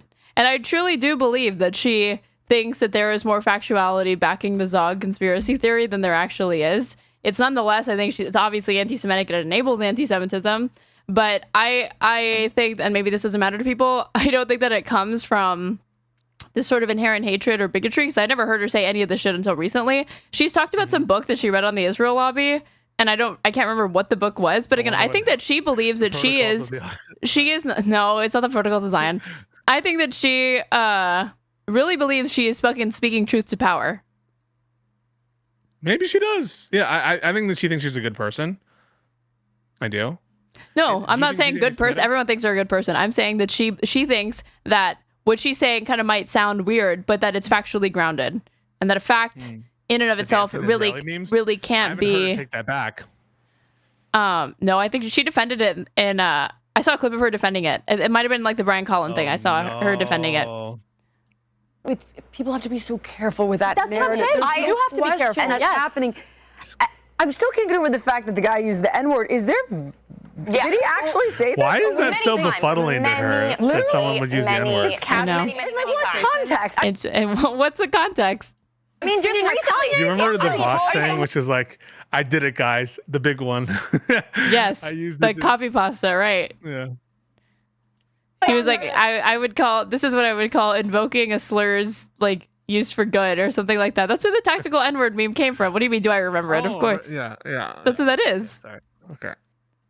So one of his black supporters wrote and said, "Hey, brother Nick, like blah, blah, blah." And then he started saying, "Sorry, PBD, I have to say it. I'm the real N-word. Someone needs to show these people who the real hold on. N-word is." So just for context, just so I understand it, he's not calling a black person the N-word. He's trying to appropriate the I love culture. This is so good. This is so fucking good. They're just so he didn't say it with the hard R, and he was referring to himself. What do you think about that? There is a difference between calling a black person the N-word. It's Fuentes, so we're talking about like what's the context of Nick Fuentes saying the N-word? Probably not good. Probably not good. I don't think he was using it in the anti-racist context. I don't think that he was reading Huckleberry Finn. I'm not gonna lie. I think that he was probably just using it as a racial slur. You would if you called yourself a real N-word yourself. You would what the soft A with the soft A? With the soft A, you would view that as fundamentally different than calling someone hard R N-word. I mean, there are shades of gray. Sure, it's like it's racial. It's probably racially insensitive, but it would not be the same thing. No. Okay. Culture, but he's using hyperbole. He knows that it gets views, it pisses people off, it inflames emotions. I'm not saying this is better, but there is a huge difference between calling a black person an N-word. Yeah, no, he doesn't. That's not what he's doing. Like there was a time when white people used to constantly be like, "Yo, my N-I-G-G-A," and I remember a lot. It was like the cool thing to do because when Jillian, so good. We needed Jillian Michaels to spell out the N-word. Soft A. Why? Necessary for context. For context. Well, you just agreed that's an anti-racist context, right? You could just say hard R, soft A. You could say those. Why can't you spell it? Why can't you spell it? You don't need to. It's just a little bit. You don't need to do anything, but can you? Can it be useful? Can you? Yeah, I guess you can. I don't think it's useful because then people know what you're talking about when you just. Why spell it, right? Because if you spell it, you're just putting it in people's minds. If you just say the N-word, you're putting it in people's minds. You've never seen that Louis C.K. bit? He's like literally saying that the white people that found a way around it because by saying the N-word, you're instantly putting it in people's minds. That's how you say it. Think it. I'm so not racist. I don't even think it. When I say N-word, I don't even have a concept of what the word entails. And so she kind of corrupted me a little bit there. Concepts of an N-word.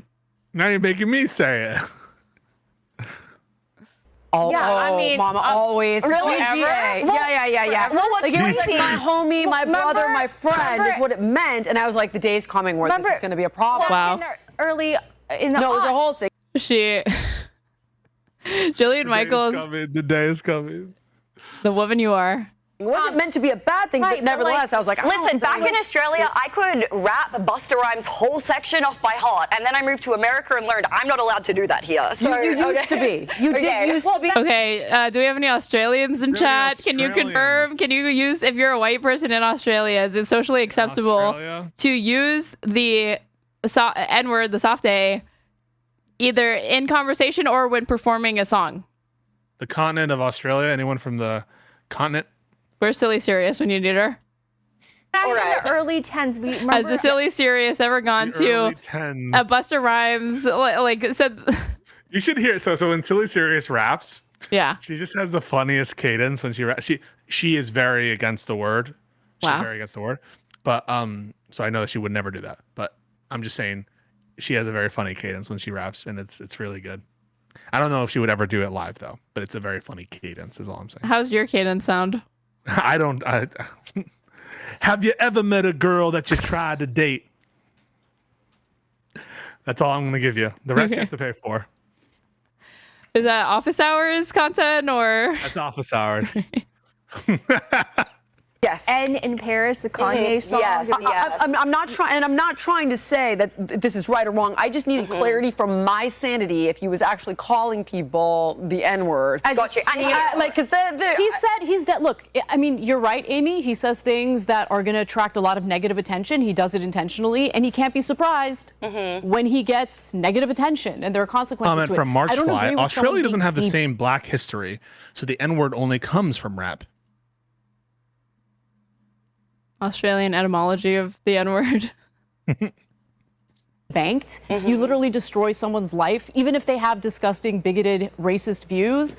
I think it has to be something very extreme, like, I don't know, engaging in like terrorism or something. Well, they did it to Trump. But hold on real quick. We got to stay on topic. This is about the feud, right? Well, again, the executive, they didn't. Trump just claimed that he was debanked, but what he was citing was these banks refusing to either like give him lines of credit or do some sort of like financial transaction. And he's saying, I'm being discriminated against, and so is MAGA more broadly.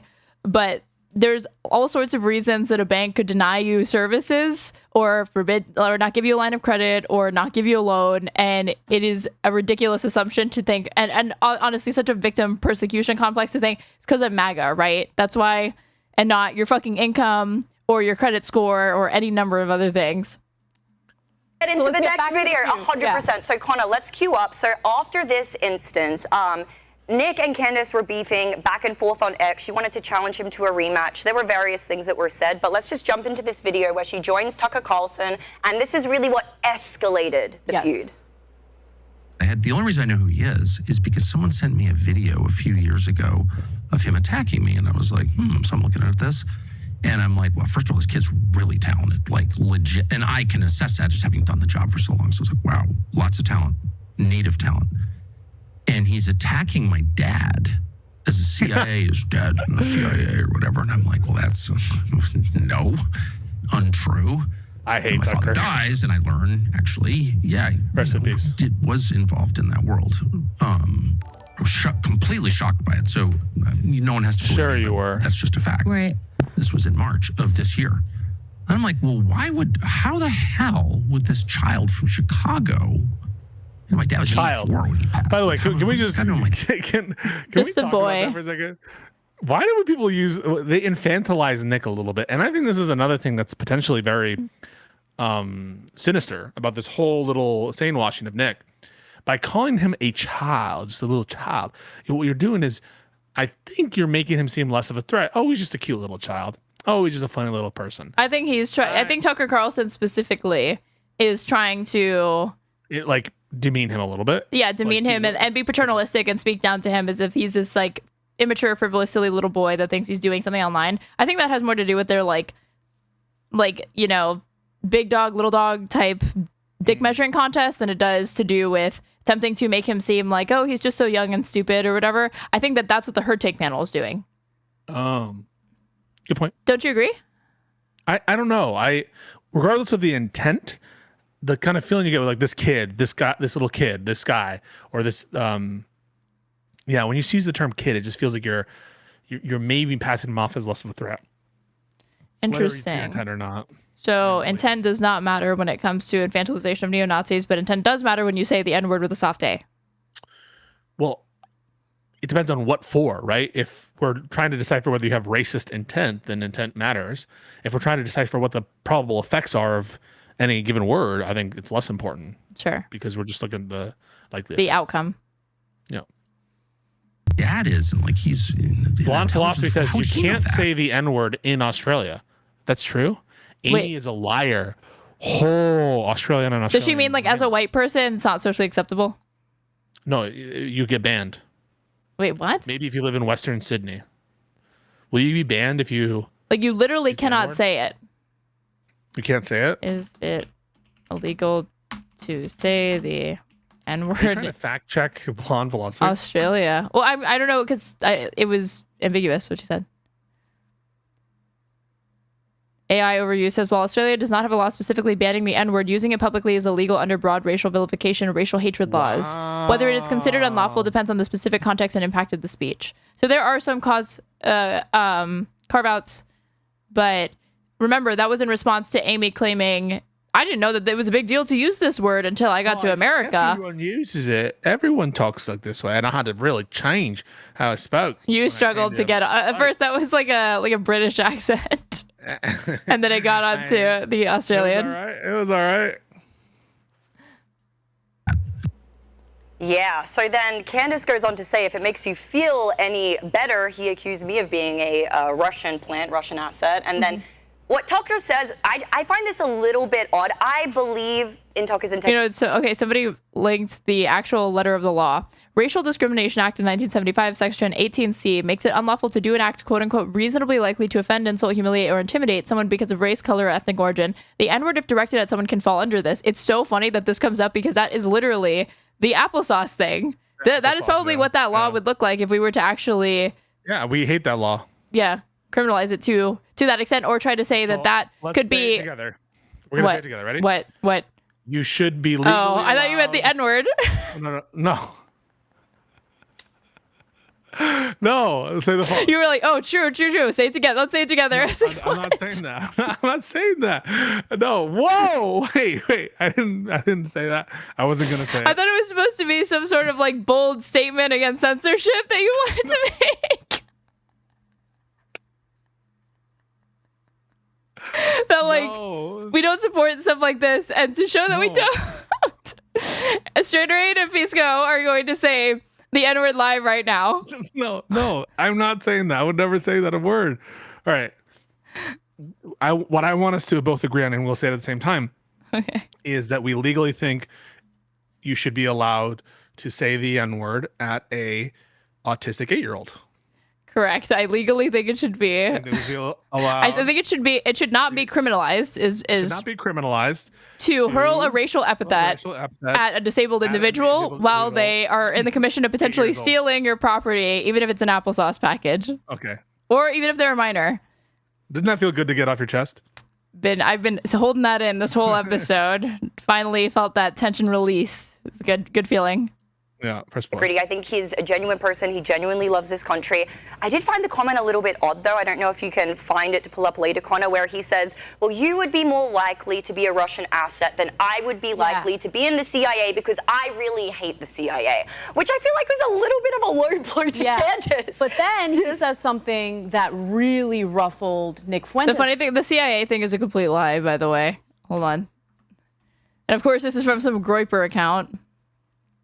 But all of the times, for over 20 years, Tucker Carlson has admitted that his father was in the CIA. So he's here, like, playing dumb, right? And we're not playing this entire 2-minute thing. But he's like, I didn't even know my dad was in the CIA. Yeah, you did. as a CIA, as dad's in the CIA or whatever. Oh, they added the music. That's really good. No, untrue. Then my father dies, and I learn actually, was involved in that world. I was completely shocked by it. So no one has to believe me, but that's just a fact. Right. This was in March of this year. And so when I applied to CIA, and I've taken a lot of crap, including from Putin, like, oh, you're from a CIA family. Well, yeah, obviously my father worked in conjunction with CIA. I mean, that's what that is. Oh, no! Join the CIA. Putin even teased him for it, dude. Well, that's a straight up lie. Yeah. That's a straight up, like, malicious, intentional lie. From Tucker Carlson. Can you believe it? He ran the Voice of America for a long time, maybe 5 or 6 years. He was an ambassador in Africa, and then he ran something called the Corporation for Public Broadcasting. I mean, the guy who took out Mossadegh lived on my street. One of the Roosevelt CIA officer. So, I mean, again, I grew up around this stuff, but that's why it's not happening. But they seem to be doing so many other things. I mean, I applied to CIA. My dad worked with CIA. I was never against CIA. Of this, just last year. Yeah. And traders or whatever. So my views on CIA have evolved based on things that I have seen and personally experienced. You took a pretty well publicized trip with your father. Was it about a year and a half ago? How long has it been? Since we were in Pakistan. Down to Nicaragua for the summer and work and, get involved in the war, and support the side that we thought was right. Where you got left behind for a couple days. Oh, no, that was when I went to Vietnam with John McCain. Yeah, I had a hassle at the airport. And are you still traveling with your father on trips? We spent the summer in Nicaragua trying to get a sense of the war there, and all kinds of hilarity ensued. But yourself, my father's a great guy to travel with and very amusing and adventurous person who's up for anything. So I said, let's go to Pakistan. Okay. And we have the internet to expose the lies. This isn't 20 years ago when you were on CNN and we couldn't expose things. We can expose it now, and they still do it. Well, I guess I would ask myself, I lie. If I'm really cornered or something, I lie. I try never to lie on TV. I just don't, I don't like lying. I certainly do it, oh my God. Or whatever. That ending snippet, just fucking lied. chef's He kiss. Totally lied. How can you Bold possibly faced. not believe he lied when he's so? Well, I mean, his audience is going to take him at his word, obviously, so they don't give a fuck. I mean, he lied about all the stolen election stuff, or lied about his support for You're Trump. right. When a conservative or a MAGA Republican in America tells a lie, they instantly lose all credibility, both with their audience, with people more broadly. Right, yes. I forgot that's how that works, right? Yes. This is Heather's, and it's this. Yes, let's go ahead and play that one, please. Either A, it's being driven from like a little boy insecurity, and he just was so worried Little that he boy. Just went on the attack because he doesn't know how to have normal relations after being See, banned. I believe that she is whitewashing him, for sure. By saying little boy, this kid. Everywhere. Well, I think there's the kind of I think he's infantilizing him. It's more personal. the angry gay kid thing going on. Yeah. Gay The kid. angry gay kid thing. So Yes. that really upset him, and Is he then Nick gay? goes nuclear. No, Nick is a devout Catholic, so he believes he strongly. Oh, so he can't be gay. So, of course, Okay, there's never been a gay Catholic ever. Press X to trust. Oh wait, you're saying that the priests that abused kids were all gay or what? Would you describe them as gay if they're having sex with altar boys? No, because when it comes to that sort of crime, it's typically opportunistic, and the attraction is primarily to prepubescents and adolescents, regardless of what their gender is. So there will be like straight adults that engage in these sorts of behaviors, even with young boys, but that's in spite of the fact that they're boys. It's not because they are. And there are some examples of, I'm sure, closeted homosexual priests that abuse boys specifically because that was their sexuality, but it's not in all instances.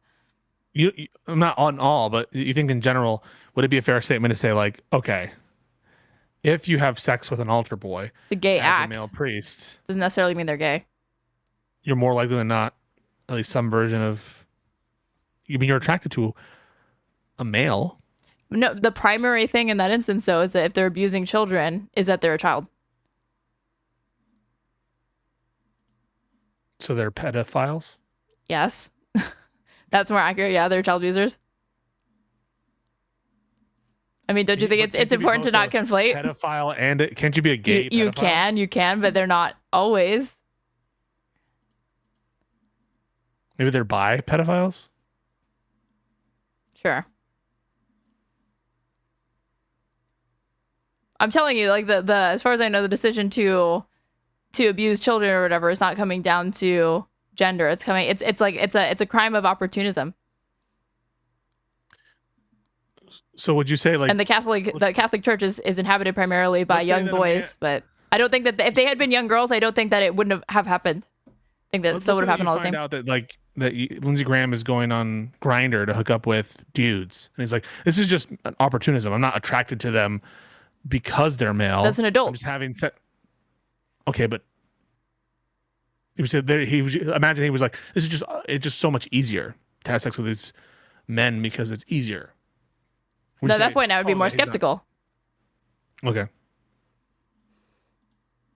Against like homosexuality, he believes in like. Why did he say this guy, Jillian? But I hate this. I know how important this is to litigate, but like I genuinely cannot stand this kind of like. A lot of people think he is gay. Like gossip, weird. It is a rumor mill. He once said that it was gay for men to be in like relationships with women. Like he had this weird spiel. And I've seen the same clip that you've seen because you referenced this as well, and I didn't know you were referring to. I've heard that from fucking. Have you not seen it? No. Oh my God! Wait, no. This is an all-time clip. It's maybe the funniest. I think it was like cohabitating. Well, I'll find out. I'll try to find out. Wife, I think. I'm not. But anyway, it doesn't matter. I don't care if he's gay or not. But like that really set him off. 100%. And then he goes nuclear on Tucker specifically. Exactly. And Tucker gets caught in a lie. So what happened though? They're basically, aside from the little gay kid comment, they also accuse him of being a fed as well. Like, how would Nick have known? How would he have been privy to this information about my father before I even knew?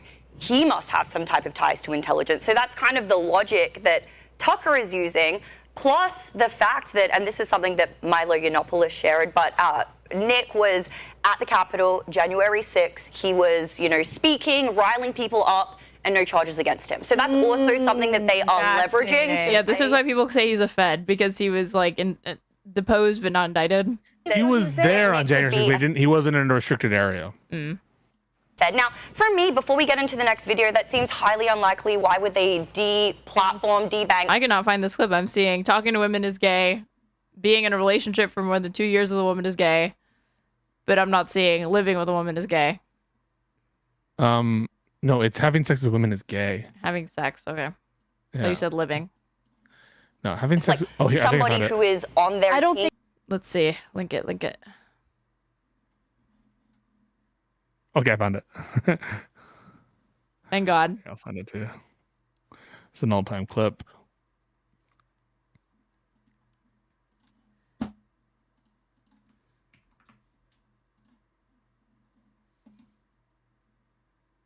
And he's not being ironic. I don't think so. Being honest, never having a girlfriend, never having sex with a woman really makes you more heterosexual, because honestly, dating women is gay. Having sex with women is gay. And having sex with men is gay. And it's all gay. And if you want to know the truth, the only really straight heterosexual position is to be an asexual incel. That's it. So that's all there is. Being a MGTOW asexual incel is really the straightest position that you can have.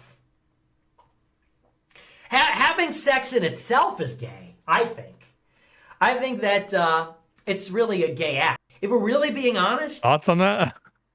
Incels and chads are two sides of the same coin, Having sex with women is gay. Sex is a gay act. Very interesting analysis. You disagree, I assume. I'll have to think about it. I think Nick Fuentes is me either, but then he slaps back at Tucker Carlson and in what he calls an all-out expose, a very long stream where he essentially accuses Tucker of being a neocon, a Fed, and for having full knowledge that his father was actually involved with intelligence. So he's basically, at this point, it's like the Spider-Man meme where everyone's pointing to each other and it's like, you're a Fed, you're a Fed, you're a Fed. Although Fuentes brought receipts and Tucker Carlson did get caught in a lie. That was maybe the funniest thing Amy has ever said. Yeah. I could tell that you really thought that by how hard you were laughing. And it wasn't that funny. Why do you have to come for Amy like this? You single her out constantly. She's the only Her Take cast member you've tweeted at. What is this? No, I've tweeted at Anna famously. Get fucked. Since she's been on her take. Since she's been on her take. Since she's been on her take. Since she's been on her take. That's what I meant. But that's what I meant. But that's what I meant. You had me stop. You had me stop in the. Oh, okay. So you don't get to make. I don't get to make the implication that what is it that you were combing the Taylor Lorenz article through with a fine tooth comb that I'd probably only see you reserved for MAGA. I don't get to make that implication. But you get to make the implication that I'm weaseling out of shit all the time and it's happening right now. Well, you're adding the qualifier. You're like, you never tweet. Oh, I thought it was understood. I thought it was understood because that was the only time. I said, Amy, there's no way Amy acknowledges that climate change exists. And you said we could just because you said you were like, this would be a nice goof. I didn't tell you to tweet at her though. I think if anything, I probably fucking discouraged you from doing it. We don't know. We don't know this. We don't know this. Okay, but you've never since tweeting at Amy. Oh yeah, it's fucking cringe. You didn't tell me it was cringe. You're like adding like this random woman or whatever to like to ask her this question that you're like demanding on the spot. Whatever. I mean, I told you that I think your JD Vance reply guy is cringe as fuck. It's very masculine, it's very male code behavior. You don't like my tweets. Is that what I said? Which of my tweets do you like the best? No, which question do you want me to answer? These are all tangentially related, but they're different. I'm telling you that your Vance reply guying drives me fucking crazy. It's very, again, I exclusively see men do this. Tell me you like my tweets. Please clap. Please clap. I like when you post clips of PBD having a stroke. I did that one time. I like when you do that. It's awesome. And it's your pinned tweet, right? Yeah, it is. Did you see the tweet that I made of you? No. No? Don't put it up if it's embarrassing. It's not embarrassing. It's just funny. Hold on. It sounds like I'm going to be embarrassed. No. Not at all. Let's see. I don't like that devious laugh. So this is a clip from the last episode. Yeah. Aaron, me, straight away being an aggressive, rude bitch, and I interrupted you and I didn't even let you finish. I'm not saying that they need to be maximally transparent to the point that you disclose. I partnered with Crest to promote this product, to sponsor it. I was paid for it. And also, here are the talking points. Just by disclosing in partnership with Crest, sponsored by Crest, at #ad. All of those things can be intimated, and it's trivially obvious that you likely, as somebody who sponsored a product, did not come up with all of those materials. I think you should disclose the financial relationship. I think you should disclose the organizational. Let me finish this point I'm saying. The organizational relationship. I'm not interrupting you. I don't think that you need to disclose. I'm not saying that they need to. What's the comedy of it? You didn't see this? I knew you were going to interrupt me because you tend to. Yeah, I know. You use future sight. That's what I'm saying. You preemptively cuts off a female opponent's imagined interruption that only existed in his head. Damage double as if I wasn't talking, and I wasn't talking. Have you seen the movie Minority Report? Minority Report? Yeah, I have, with Tom Cruise, Spielberg movie. Why? You're precog. You're precog, but for female interruptions. Yes. Okay. There's no Minority Report. You must not be the most gifted one. You must not be the most gifted one because Agatha is able to serial killer in this picture. I literally pulled the screenshot from here. I look. You were like glaring at me. Person. That's what I had to look at, glaring into my soul for hours. So if you don't like this screenshot, imagine what I had to deal with being on the receiving end of it. Just staring into my eyes. Because you hate Israel? No, because we're talking about tweets and who's funnier on Twitter. Someone said, that's just your face, bro. I didn't say that I'm funnier on Twitter. See, this is you, again, changing it. I didn't say I'm funnier than you on Twitter. When did I say that? Right, you said... you changing things. Right, what was it then? That was never that conversation. That's so true. Which of my tweets do you... Which of my tweets do you like? And you were like, the one tweet that I like that you... I like when you endorse Zoran Mamdani. I like when you all caps post some random... That's a commie thing. Because that's a commie thing. So anytime that's a commie thing, you enjoy it. Who's weaseling now? Who's being slippery now? You have to be only communist support Zoran Mamdani? Are you a communist? No, but what I did was inherently a communist act. Oh, okay. So me liking it is not inherently a communist act either, unless you want to consider again your endorsement as you're endorsing a communist candidate. Or a candidate that commies like. And You're you say communist. that you're not a tanky, you're not a far leftist. Okay, sure, dude. So now you're going to play into that meme. I just did, yeah. What are you going to do about it? Future sight? Yeah, I mean, I think that you're proving everyone right. You're proving everyone that you are just trying to turn my liberal audience into a bunch of You can't even keep a straight face. You're already cracking. I could hear the laughter in your voice. Give me a fucking break. No, it's not at all. He did, yes. Something is going on. I never follow this guy's content, but he's suddenly all over my X feed. But I've never seen. That's what I'm telling you guys. It's blowing up in the same fucking thing. Who gives a fuck what is on your X feed, Lindy Lee? Shut the fuck up. Just talk about him. Jeez. Conversation. yeah. So let's go ahead and play this next clip, please. Between me and Tucker, one of us is going to call the other gay. I mean, really? Ooh. Like, let's just stop with the pretense. I don't get what that means. You know, Tucker's me and not Tucker, I don't think either of us are the epitome of like macho alpha males. You're going to call me gay and then you're going to go, oh, like, really? It's pretty funny. Yeah, that is Bow good. That's tie, good. Daddy's Honestly, boy I don't think Tucker. it is. At least he's self-aware. Girls laugh. Feud? I don't You're think it is, calling 'cause me it's gay? really- I don't think any of us really have It's a leg to actually hurting stand on Tucker's that reputation. one. He's actually doing damage to Tucker. Like, I think it's him coming significant out. Can damage. you pause real quick?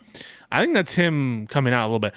I will say, I think it shows that the hatred of homosexuals is like a hatred of women. It's a 'Cause cousin they- to misogyny for sure. Homophobia. Right. Like, they hate gays because they are women No, in their mind. they're feminine. It's They're a feminine in their mind. femphobia. That's what it is. And it's like the opposite of being gay is being macho, right? How could you be gay if you're a macho, you know? Yeah, or masculine, yeah, for sure. You're right. Have that clip Someone Connor, where tell me, he talks okay, about can I the ask a CIA question? ties more Yes. specifically. Here's what I don't understand. Why is this blowing That's up in okay, the skip national it. We can- conversation? What are we meant to take away from this? Well, really, there's like now this. What is the I point of the actually show? think that it's. What's the point of anything? What are we Jillian questions reality itself. We need an existential Jillian meme where it's just her in the universe behind her. Why are we doing this? Do I even exist right now?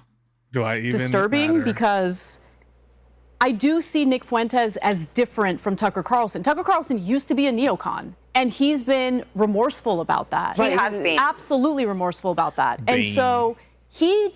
Show me where Tucker Carlson has been remorseful about this in a genuine or sincere way. What the fuck? Even been there?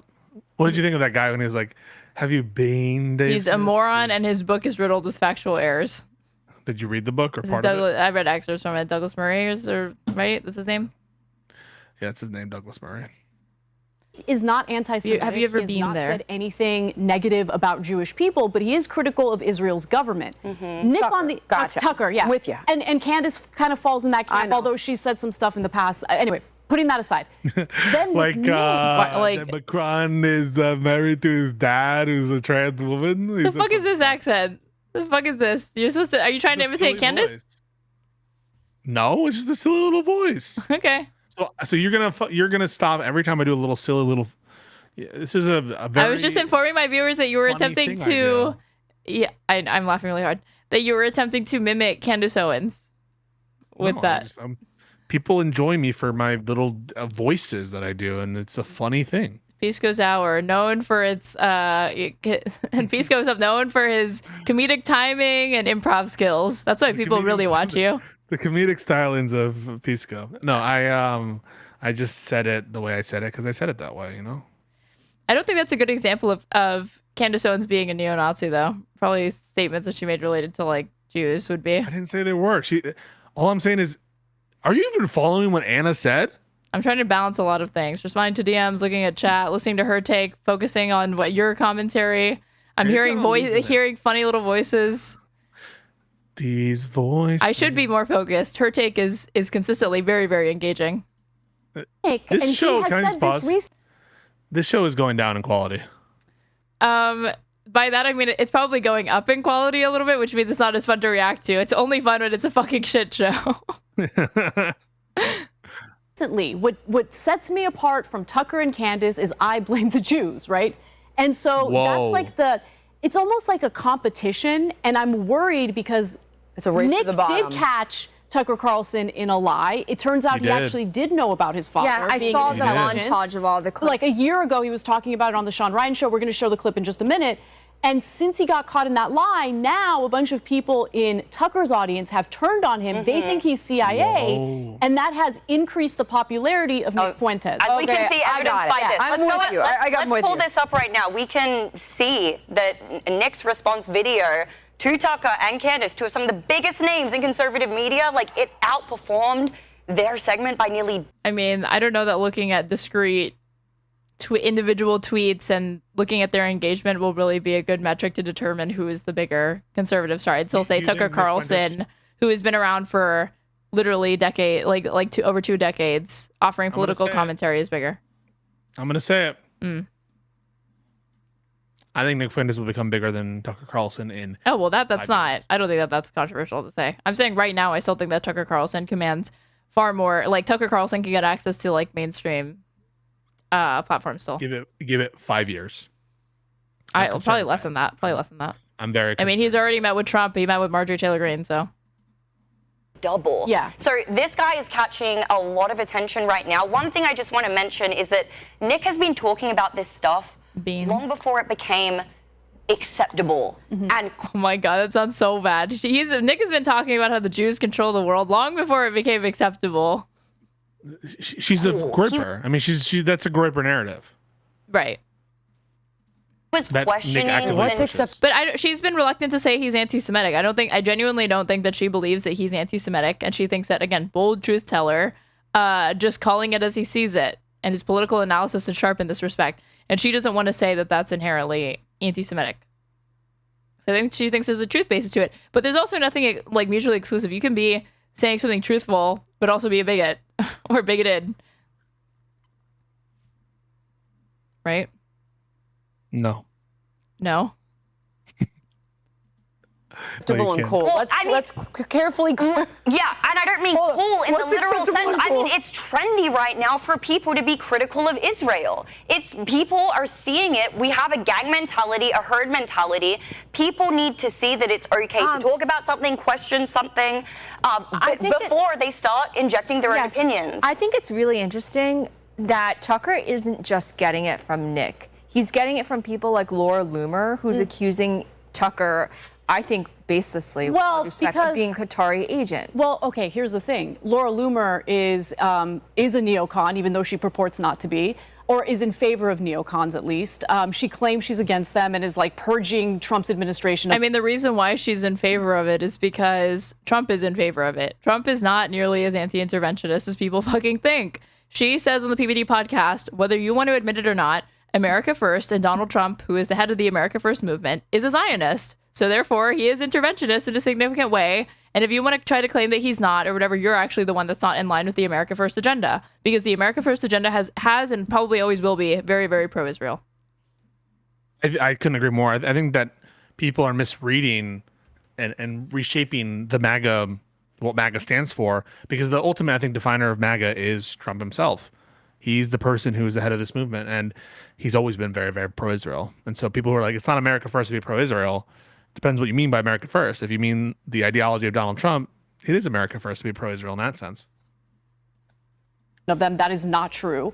And out of the two, in terms of who would be taken seriously in terms of criticism of the Israeli government, obviously Tucker Carlson has more credibility because he doesn't just wrap it into, oh, it's the Jews. He's being precise and critical of the government. I think that's precisely why people are coming after. Yes, exactly. So well, I'm like, I think it's good for me to say it too, because I also just want to say something. Anna, you and I have butted heads over Israel in the past.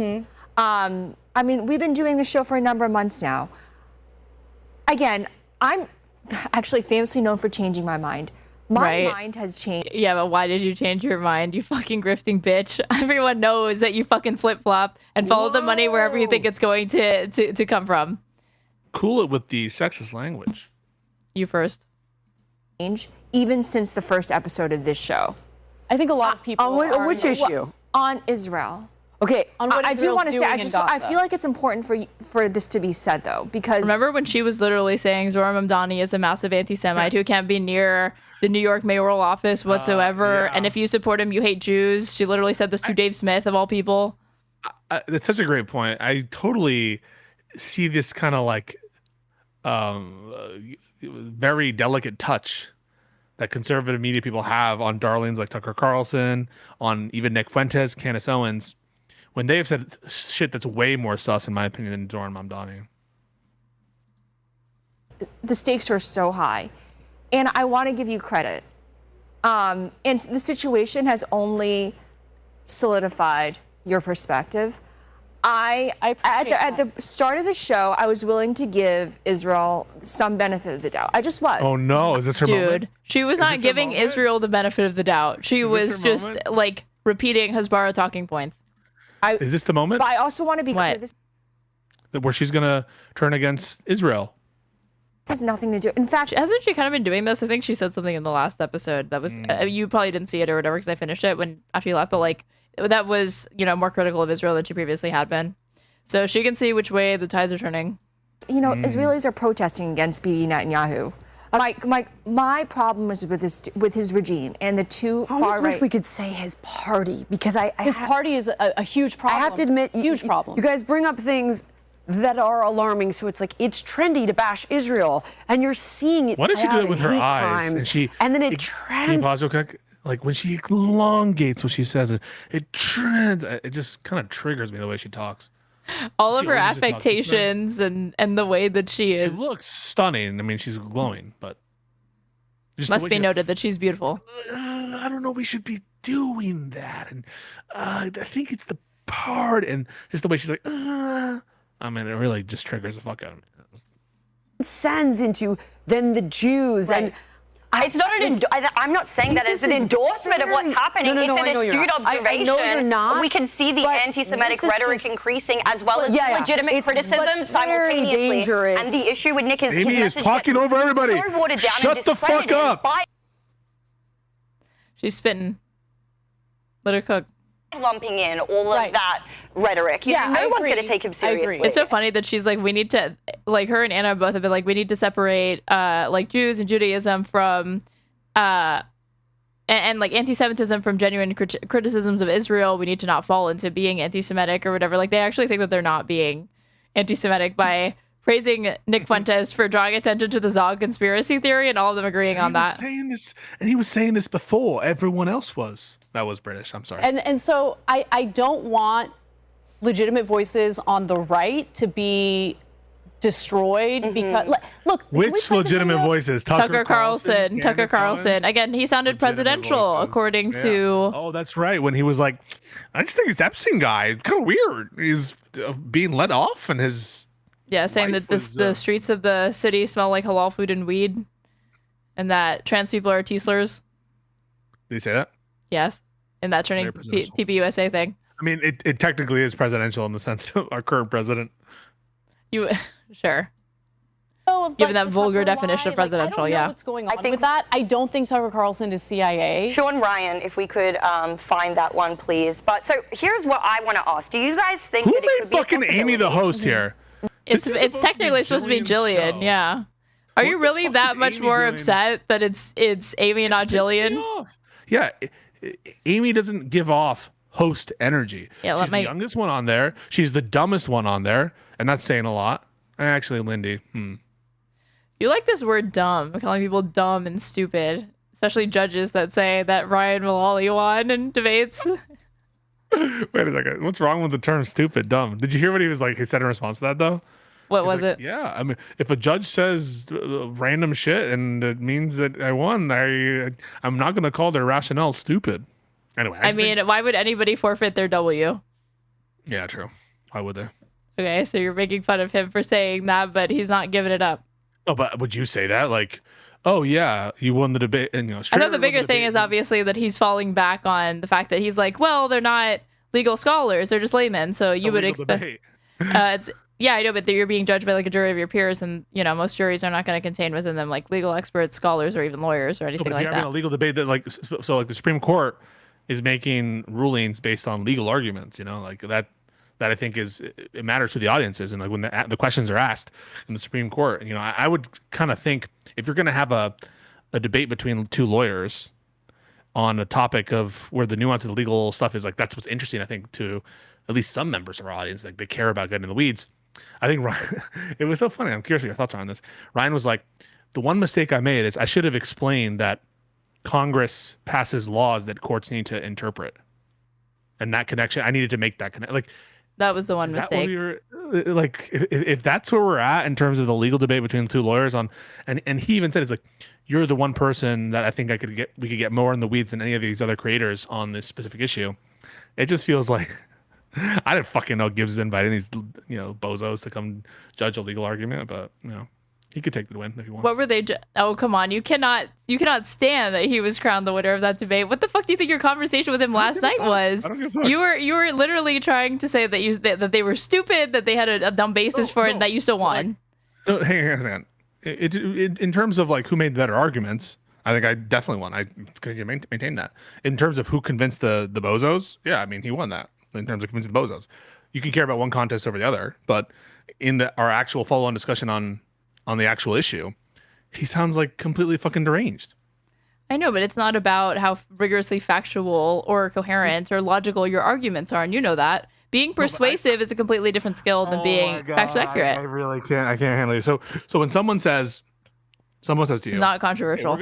We're gonna have a discussion between two lawyers, and we're gonna have a panel, and we'll have a moderator on there. Mm-hmm. One, do you want them? Okay, we don't have to bring this up. We don't have to bring this up because people are, Joanna's talking shit in the chat. But I really do think that, it's just annoying. Like, yeah, sore loser, exactly. He basically said, oh, this person who went off vibes, legit went off vibes, that if she had voted for me and therefore given me like the 2 out of 3, that it would have changed completely his outlook on how the conversation went. What do you think of that contention? I mean, I think that it's a post hoc rationalization. He liked that the judges said that he won. And when you're applying what rubric you think that they used to say that he won, it's simultaneously vibes, but also objective. So it's the correct answer because he won. But if they had ruled even slightly differently and you had been the winner, then suddenly maybe we need to call into question what metrics they're using to determine who actually won, because blah, blah, blah. All I'm saying is if that last woman gave on vibes me the win, I wouldn't be coming on, like, that would be not something I'm proud of. I'm just saying, I wouldn't be proud of that at all. And like, what do you think? You wouldn't have felt like you won fair and square at that point. It still would have been dissatisfied. I think that then the issue is that you don't really like being judged by a jury of your peers. It seems like you want to be judged almost by other lawyers. No. Well, yeah, it depends on the context and what I thought going into I didn't know we were going to have a ranking system at all. I thought it was just going to be a conversation and the audience comes to their own conclusion. But yeah, no, I think that there are some conversations which are highly technical, which I think it matters who the judges are, right? Like, and if the judges are explicitly saying like, hey, I felt like impeachment is the right way to punish a former president, like that has any bearing whatsoever on what we're talking about, just because you happen to have a policy rationality, you think impeachment is better to punish former presidents. And someone else literally says, vibes wise, I'll go with Ryan. Would you feel proud of that if you're making a legal argument? I wouldn't feel proud of that, but I could contend with the fact that the vast and overwhelming majority of Americans are not legal scholars. They probably can't even name how many amendments that we have within the Constitution. Like, they don't know their rights, like that. They're. I don't know what you find that is responsive to. Do you think that that's responsive to what I'm saying? If you didn't interrupt me and you let me complete my thought, maybe I could give like a fully fleshed out answer. So you're gonna let me finish? Sure. Okay. Well, I'm saying that you just said that if we're having a highly technical legal argument, maybe they're not the best judges, and for some cases there needs to be, maybe you should have been judged by other lawyers, and then in other cases it would be more appropriate to have a judge that is comprised of peers that are not legal experts or whatever, depending on how sophisticated the legal arguments presented are going to be, how in the weeds you're going to get. But I think, like, why even bother with being judged by other lawyers? Because your audience is always going to be majority laymen, and the majority of Americans interpret and understand these decisions as laymen. So I think it's far more important to prioritize being able to communicate to an American public that does not have a legal background than it is to win among legal scholars.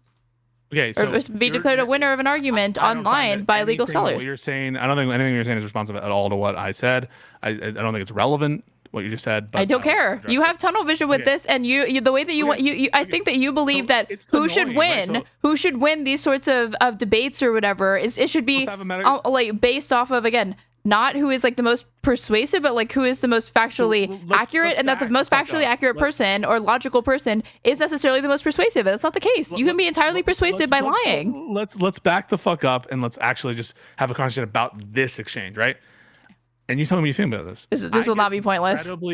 I get incredibly frustrated when like someone brings up a point to have a conversation about a thing, and then someone else just like doesn't respond to it. Like, don't you think that that's like that's disrespectful? And people are like, why do you want a tunnel vision of conversation? Like, if we're having a conversation about a thing and someone says a thing and the other person doesn't respond to that thing, like, don't you understand why someone can be like I get frustrated by that? It annoys me. Like, I understand the frustration, but I don't think it's disrespectful. It sounds like you're responding to it. But I don't think it's disrespectful. Well, what do you think it is? We're just like saying words that aren't like interacting with each other.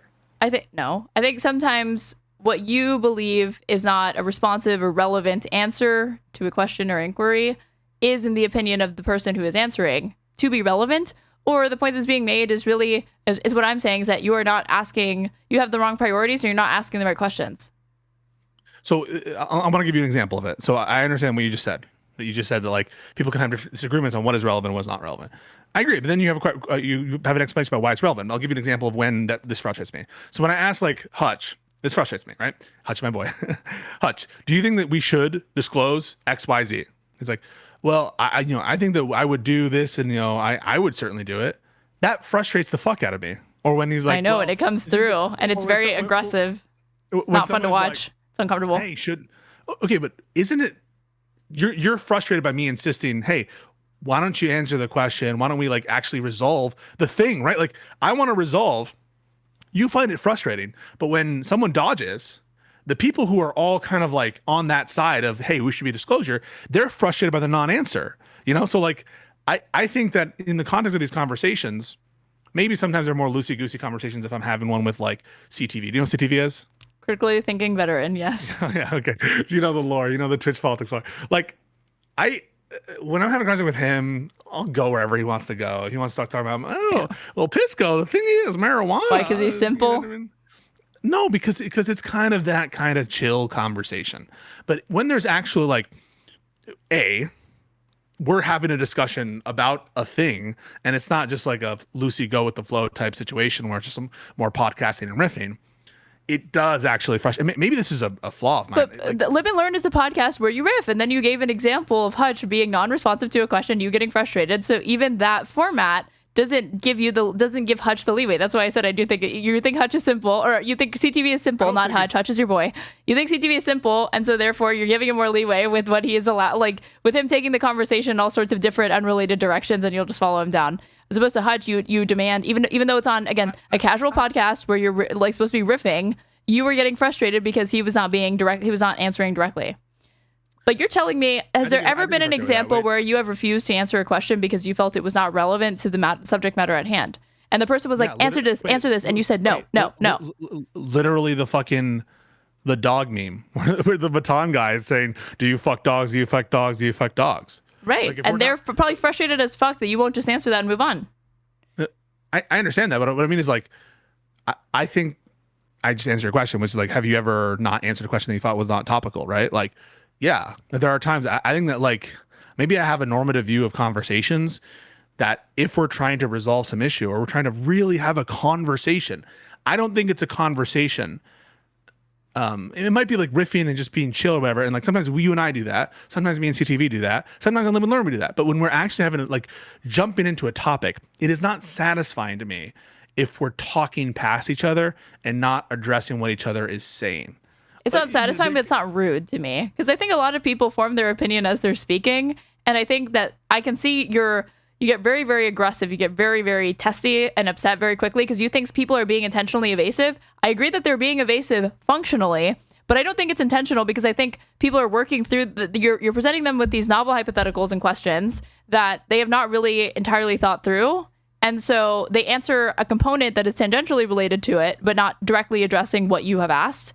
And they do have to be pushed to do it, but it's more like I don't think it's not an intentional reticence in the or at least not a malicious one in the way that you react sometimes. You think people are like intentionally dodging, and I think that your threshold for when you think people are intentionally dodging is very, very sensitive, and for me it's not very sensitive. Maybe that's true, but like, so I'll give you an example from the conversation post from Ryan, where we're discussing a particular issue, which is, would it be illegal for the president to order a prosecution explicitly because of someone's race? And I asked like a couple times, like, would it be legal for the president to do X, Y, Z? And it's like, a court taking a look at that question would not be able to answer it. So he's now talking about like whether or not it's justiciable by the courts, not whether or not it would be illegal in his mind. And that's a kind of nuanced example there, but where I think he's aware of what he's doing there. I'm not asking about the justiciability of the claim. I'm asking about whether it's legal or illegal. And it is incredibly, and again, maybe I am the A word. Maybe I should be on Love on the Spectrum or whatever. You are. But no question. I get super frustrated and upset and angry when like people are not responding to what I'm saying and have to repeat myself. And again, that could just be my personality flaw. That could be my issue. But like, I'm asking something or I'm addressing something for a reason. And when someone just goes out and starts talking about justiciability when I'm not bringing it up, or saying like, well, I would do it, when I'm asking, should you do it? I'm asking an ethical question, not like a prognosis question or a question about like what is likely to occur. Just I'm asking them their ethical take. It feels oftentimes that it's a cop out. Maybe not always, but certainly after like I clarify once or twice, it just does drive me crazy. Then most people will drive you crazy because you ask most people, how would you feel if you didn't have breakfast this morning? And they're going to say, but I ate breakfast. So that's why I think it's valid to feel frustrated, but it's a separate thing entirely to say that you ought to act on it. You ought to be hostile and belligerent immediately. People know what they're doing, because I honestly think that it is better and more conducive to conversation to assume that they don't, to politely ask, repeat the question and say, I feel like what you addressed is a little bit tangential. I'm specifically trying to get at this. But when you go, I am trying to repeat the question, do this or whatever, you get so aggro, so hostile that it is just awful to watch. It's not fun to be on the receiving end of, and it puts a person, it makes them very, very defensive. And I think what you should do is repeat the question to Ryan and then say, I think that you're hiding behind that because you either don't have an answer or you have an answer that you believe is going to be unpopular and you don't want to stake it out. And then just call them out that they're doing that. Okay. Is that what you did? I mean, in that conversation, I didn't see it, but I can't remember. Yeah, I pushed and pushed and pushed, and I did it the hard way. And I was like, hey, I'm not asking whether it's justiciable. I'm not asking whether it's this. I'm not asking this. Please don't bring up what it is. Please don't bring up the. And I feel like I have to do that sometimes, especially with people like Ryan. Like I have to be like, I'm not asking justiciability. I'm not asking what a court would do. I'm not asking what the realistic outcome would be. I'm not asking what. I'm only asking whether you think it was legal. And it really does feel that I have to like take the things he's saying that he is purporting to be responsive to and say, I'm not asking about like the the policy oriented argument. I'm not, and like basically say this, I'm only asking da da da da da da da. And that's the only way in which I can proceed on like this beautiful point that I have in my head, right? Like, I think it's beautiful. I think it's very interesting. I want my audience to see it. Litigator brain, lawyer brain. And maybe it's just an aspect of the question asking of it, and people feel very uncomfortable with the questions related to it. I think that like Ryan is a originalist, right? And he thinks the immunity ruling was valid. As far as I can tell, the immunity ruling is based off of some kind of legal apostolic tradition where he is basing it a lot off of precedent, and it's actually less to do with the text of the Constitution and more to do with the interpretation of previous justices of the Constitution as it pertains to the Nixon ruling. So I'm not surprised whatsoever that you're attempting to pose a hypothetical legal question and get his answer. And he's like, I can't answer that because so much of his answers rely not on the text of the Constitution, but on previous judges' interpretation of the Constitution, other people's interpretation. So if they're not providing him with the roadmap, he really is kind of at a standstill, and it can't answer any of your questions. I think I'm trying to play in his world. I often am very thoughtful about, and this is also, I think what you're saying now dovetails with what Joanna just said in the chat, which is also triggering me, where she says, because the conversation is all about you. I literally think the opposite.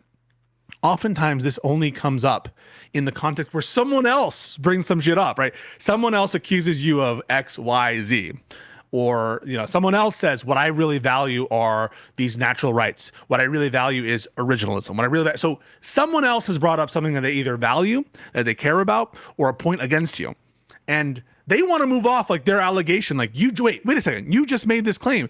I'm only addressing this because you said it, right? And so oftentimes I feel, sometimes there's a particular point that I want to push, and so the conversation is about me. But this also often happens when someone else makes an accusation, someone else says something that they value or some statement, and I'm only responding to what they said. So it's just a way that I like to, if we're having a kind of serious conversation about an idea or the law or a policy thing, I do like it to be more narrow. And if it's just I say some words out of my pie hole and then he says some words that sound like they're topically related, it feels like we're not even having a conversation. It feels like some kind of public performance, some kind of like artistic display that people That's what lawyering is.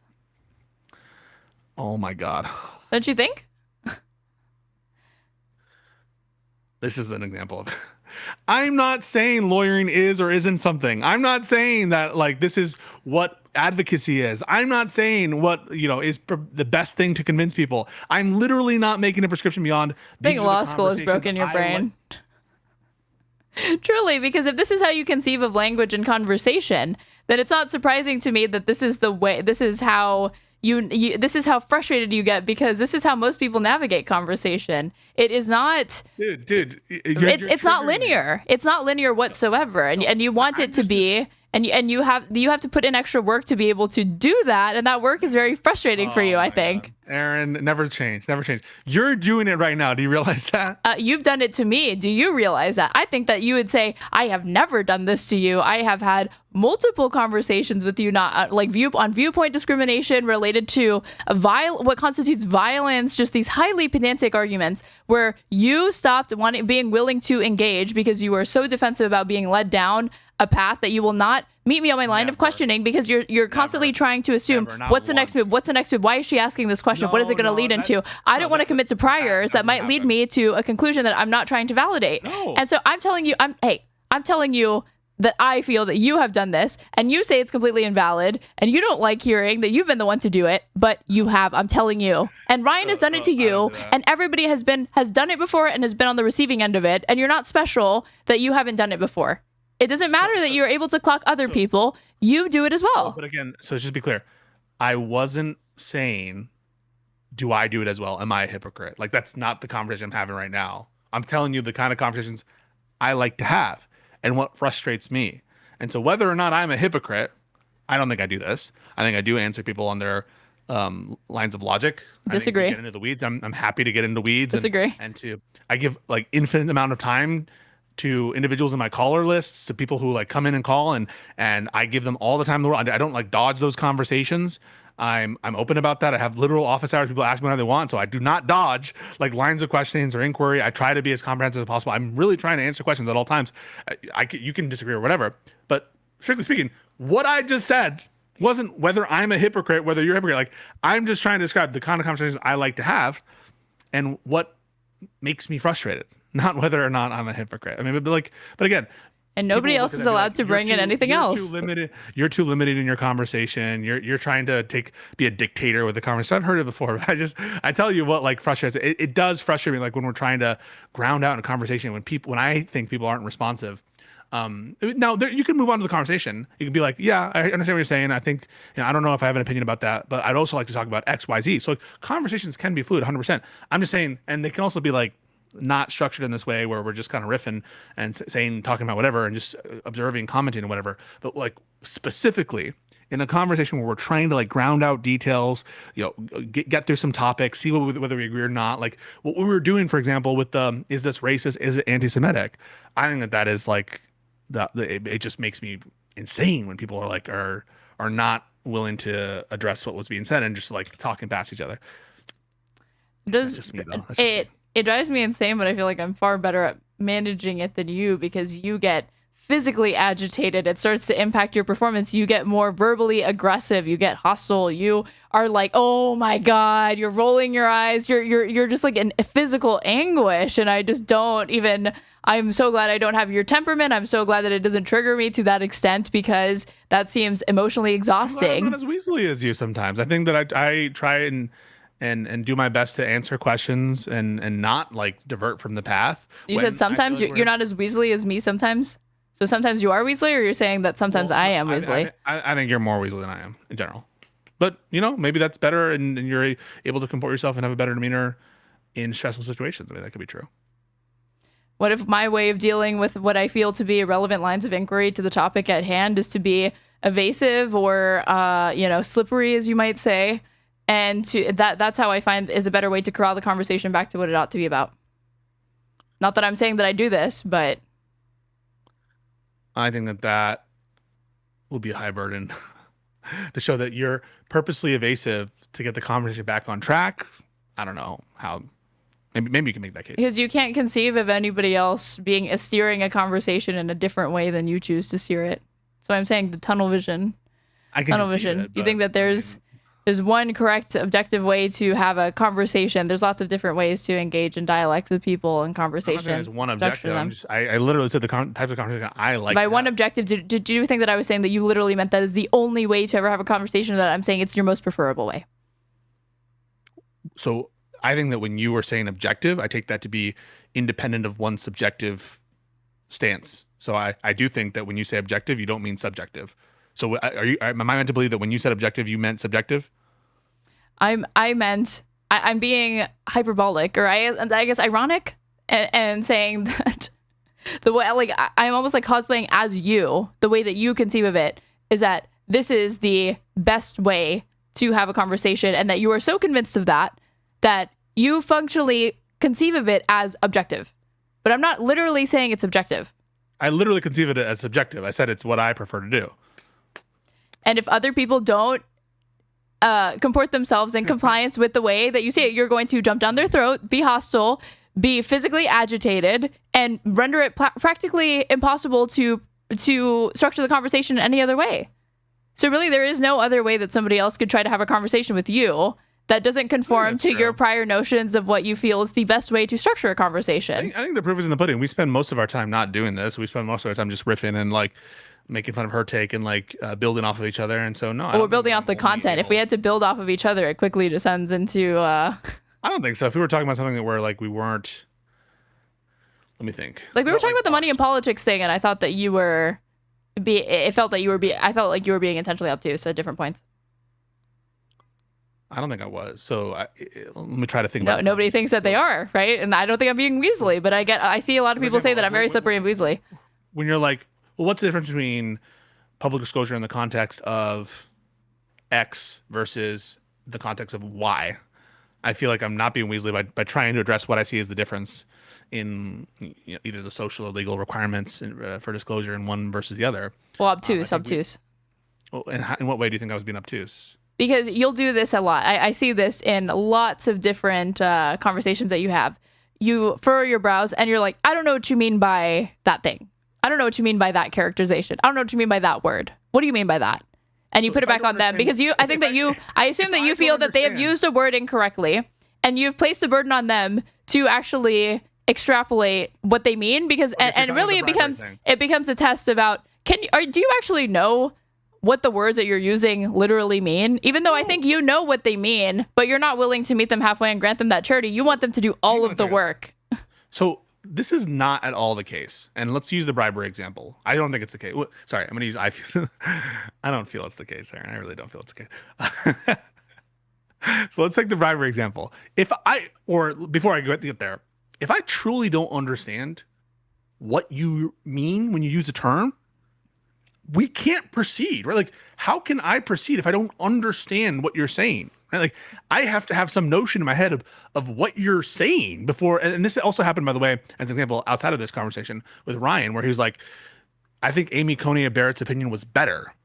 And then I'm just like, well, what do you mean by better? Do you mean like better with more according with originalism? Do you mean like you just prefer the policy outcome there? Like if I don't understand what Ryan means, when right? You ask a secondary question to clarify what he means. But I think that I'm not talking about instances like that. That's completely reasonable. I'm talking about times where I feel, again, I said you feel or you come off like you're being intentionally obtuse, where you know the spirit of what someone's reaching for, but you pretend as though you don't, and you force them to clarify. When I think you could be meeting them halfway, but you're like, I'm not going to argue. I'm not going to do any work for them, and I'm not going to argue a single thing, and I'm not going to grant them that situation. So I'm going to talk about the bribery situation, where you're like, it's essentially legalized bribery. So I'm like, in what sense is it bribery? Like, and then I'll say, I take bribery to be some official act in exchange for a benefit, a private benefit for a private purpose.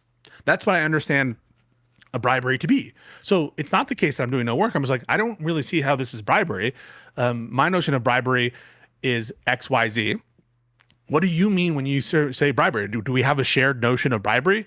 And if the answer is no, that what I mean by bribery is some kind of generalized corruption, and then I'm like, okay, well, what do we mean by corruption? Like, isn't it important, like, in order for me to assess whether it's true that I find that this kind of like 501c4 situation to be legalized bribery, I need to know what you mean by that. But people are making, and in that case or whatever, I am making prescriptive arguments, and it's going to also include description, and that's going to depart from the status quo. That's going to depart from the current notion, understanding of what constitutes bribery, because I'm saying it's insufficient. I'm saying that it ought be expanded. It ought be understood in a more broad way than the currently narrow interpretation that people understand it either colloquially, legally, socially, professionally, etc., in all contexts of life, that it's insufficient to conceive of bribery as solely just this, because when you look at XYZ practical examples, would you not say that that ought to be under the umbrella of bribery?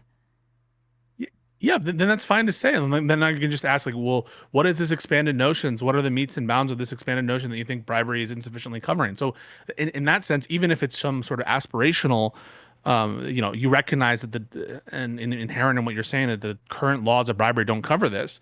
Me asking what you mean by this aspirational notion and what you think it should cover, that has to be fair game. I can't just be like, okay, it's essentially legalized bribery, and not have in my head an idea of what you mean when you use that term, or when you are trying to normatively adjust the term. Well, that's the thing, is that you feel that people are playing private language games, or they're using language in an idiosyncratic way that means that they cannot have a conversation with somebody else, because again, they're playing private language games. But that's the difficulty with kind of switching between, like I'm talking to my own audience that is more left than yours, certainly, right? And if I say to my audience that is full of left-wing people that have a broader understanding of what ought to constitute bribery, it goes without saying that when I say this is effectively legalized bribery, I'm not going to have too much dissent in my chat or anybody else being like, what do you mean by that? Because that doesn't conform with the notion of bribery as we understand it. Certainly not how I understand it. Nobody uses it this way. I need to know what you mean. They understood. Understand what you mean, but I don't have the conversation. I need to know what you mean. Right. So then there's the issue of having to disaggregate the descriptive, and again, contending with, there's the colloquial understanding, which is what you have, right? Which is a more conservative definition of what constitutes legal bribery. And then there's having to make my affirmative case for why I use bribery in this way, why it ought to be understood, and also explaining how some people, without me ever having to clarify, understand what I'm getting at when I say this is effectively legalized bribery. So when you say, for example, this 501c4 chorus is essentially legalized bribery, I don't know what you mean by that. Sure. I need to know what that's you mean clear. by, that much is clear. I need to understand. So it's not problematic. It's not bad faith. It's not Weasley. It's not what, like, how do I respond to that if I don't? Well, I felt you were being obtuse in that conversation, because I was saying, I was trying to explain, like, what benefit is conferred to a donor by like a dark money, opaque donor who we don't know the name or identity of in some cases. In this case, we do. We have some information of the private donors that have put money into the 1630 fund. We have a public track record of them consistently donating to pro-Democrat Alliance super PACs. And in this case, that money has been funneled into Chorus. And then they have the creator incubator program. And we learned that some creators are paid up to $8,000 a month, not for deliverables, but for a participation quota in certain Chorus newsroom events. So that's one aspect of it, but also so they can mentor them. But that is counterintuitive to understand, like, why we give somebody money. In most instances, when somebody is being given money, it's in exchange for a service that they're going to offer or a product that they've sold to somebody. But in this case, people are being, and some no-name influencers are being paid up to $8,000 monthly, almost $100,000 annually for Chorus to teach them things. They're paying them so they can teach them. And the things that these creators are saying they're being taught are things that do not, that like how to use a ring light, how to, improve video thumbnails, information that is not, that to the extent that I believe if David Pakman is offering like a mentorship program, that's not the sort of information I would think that they would be mentoring these creators on. That's very, very like, superficial social media 101, how to get your channel. Now we're actually having the conversation opposed to talking about in what way I'm being obstinate or in what way I'm being, but I'm happy. Like, I think there's a confusion here. No, sure. But let's go back to the subject at hand. I just want to say, this is an example of now you're actually having the discussion and not talking about how I was in some way obstinate or being a bad person, or like, not saying bad generally, but a bad person, but like not contributing to the conversation. So you understand that this is an example of when I would be frustrated, because instead of proving the point that you made, which like I felt in this debate you were XYZ, we're now actually transformed the conversation kind of organic. It was so organic. Yes, that's how a conversation flows. Yeah. And so now it's so offensive to you. I'm sorry. No, but understand, like, I'm trying to paint you a picture from my position, right? I know your position. You're hyper autistic. I know this bothers you. I want to make sure the audience understands my position, because I don't think this part is hyper autistic. Okay. Aaron essentially, and I don't take it any negative way. Aaron accuses me of doing some bad conduct. Right. He doesn't take it negative way, you guys. Right. He gives some sentences. She talks about it, and then magically, now that accusation goes away, and now we're just talking about the topic. Do you understand? So we're not even talking about whether I behaved poorly in that context, that conversation. We are now talking about the topic itself, and that is maddening, because now I'm in the place where, wait a second, you just accused me of something, and I wanted you to explain how I did that thing, and now we're actually having a conversation on the substance. God forbid. God forbid the subject move off of Pisco into something more substantial. But that's a joke. That's a joke. That's a joke. Sweet like, summer child. It is a joke. You brought it up, right? So, well, we said earlier in this conversation we'd return to it, and I didn't, and I figured we're not going to. But no, but what I'm saying is, you brought up the notion that I somehow behaved in an inadequate way during the conversation, and for that to magically transform into now, well, let's talk about course again. That is frustrating, because I'm like, holy shit, you just accused me of something. Magically transform. I am a wizard. I'm a witch, you guys. I magically transformed this conversation by allowing it to organically flow. I'm happy to move off of that, but and just actually talk about what you just said, because I think that this is important. What they're trying to do, the benefit that they're receiving is these creators are in a better position to give more of the content that they're doing. That's the benefit, and that aligns with the social benefit interest of the 501c4. So yes, it makes total sense, right? If you like a thing and you're giving them money to do more of a thing, of course that makes total sense. What about that? Like, let's say that you really love this public performer who's like doing jazz music, and you say, listen, buddy, I love what you're doing, and so I'm just going to give you $5,000 a month so that you don't have to worry about your job as much, and you can focus more time on being in the subways and doing this jazz, because I just think it's such a public benefit to the to the world. That's a grant. And yeah, Bimbo's saying it in the chat. That's how a grant works. And so there's nothing. Yeah, he calls it a scholarship. He calls it a scholarship fund or something. No, but that incentive structure isn't odd or weird. And that's literally what. By in the the context of political opinions, it's not good to me. Not really, especially absent disclosure. It's disclosed. Especially, I just said especially absent disclosure, because political opinions and are especially like those contingent on current events can be highly dynamic. And if you are accepting money for the current content output that you have at a particular moment in time, you are then financially incentivized to continue on the trajectory that you are on, and you are disincentivized. There's a chilling effect on you expanding or changing your mind on certain topics. That exists as well. And when we look at, how people arrive at political speech and opinions, we think that like a good reason to hold a certain position would be because you organically change your mind of your own volition, and not because you are financially incentivized to change your mind or to not change your mind. But I'm sorry, what'd you say?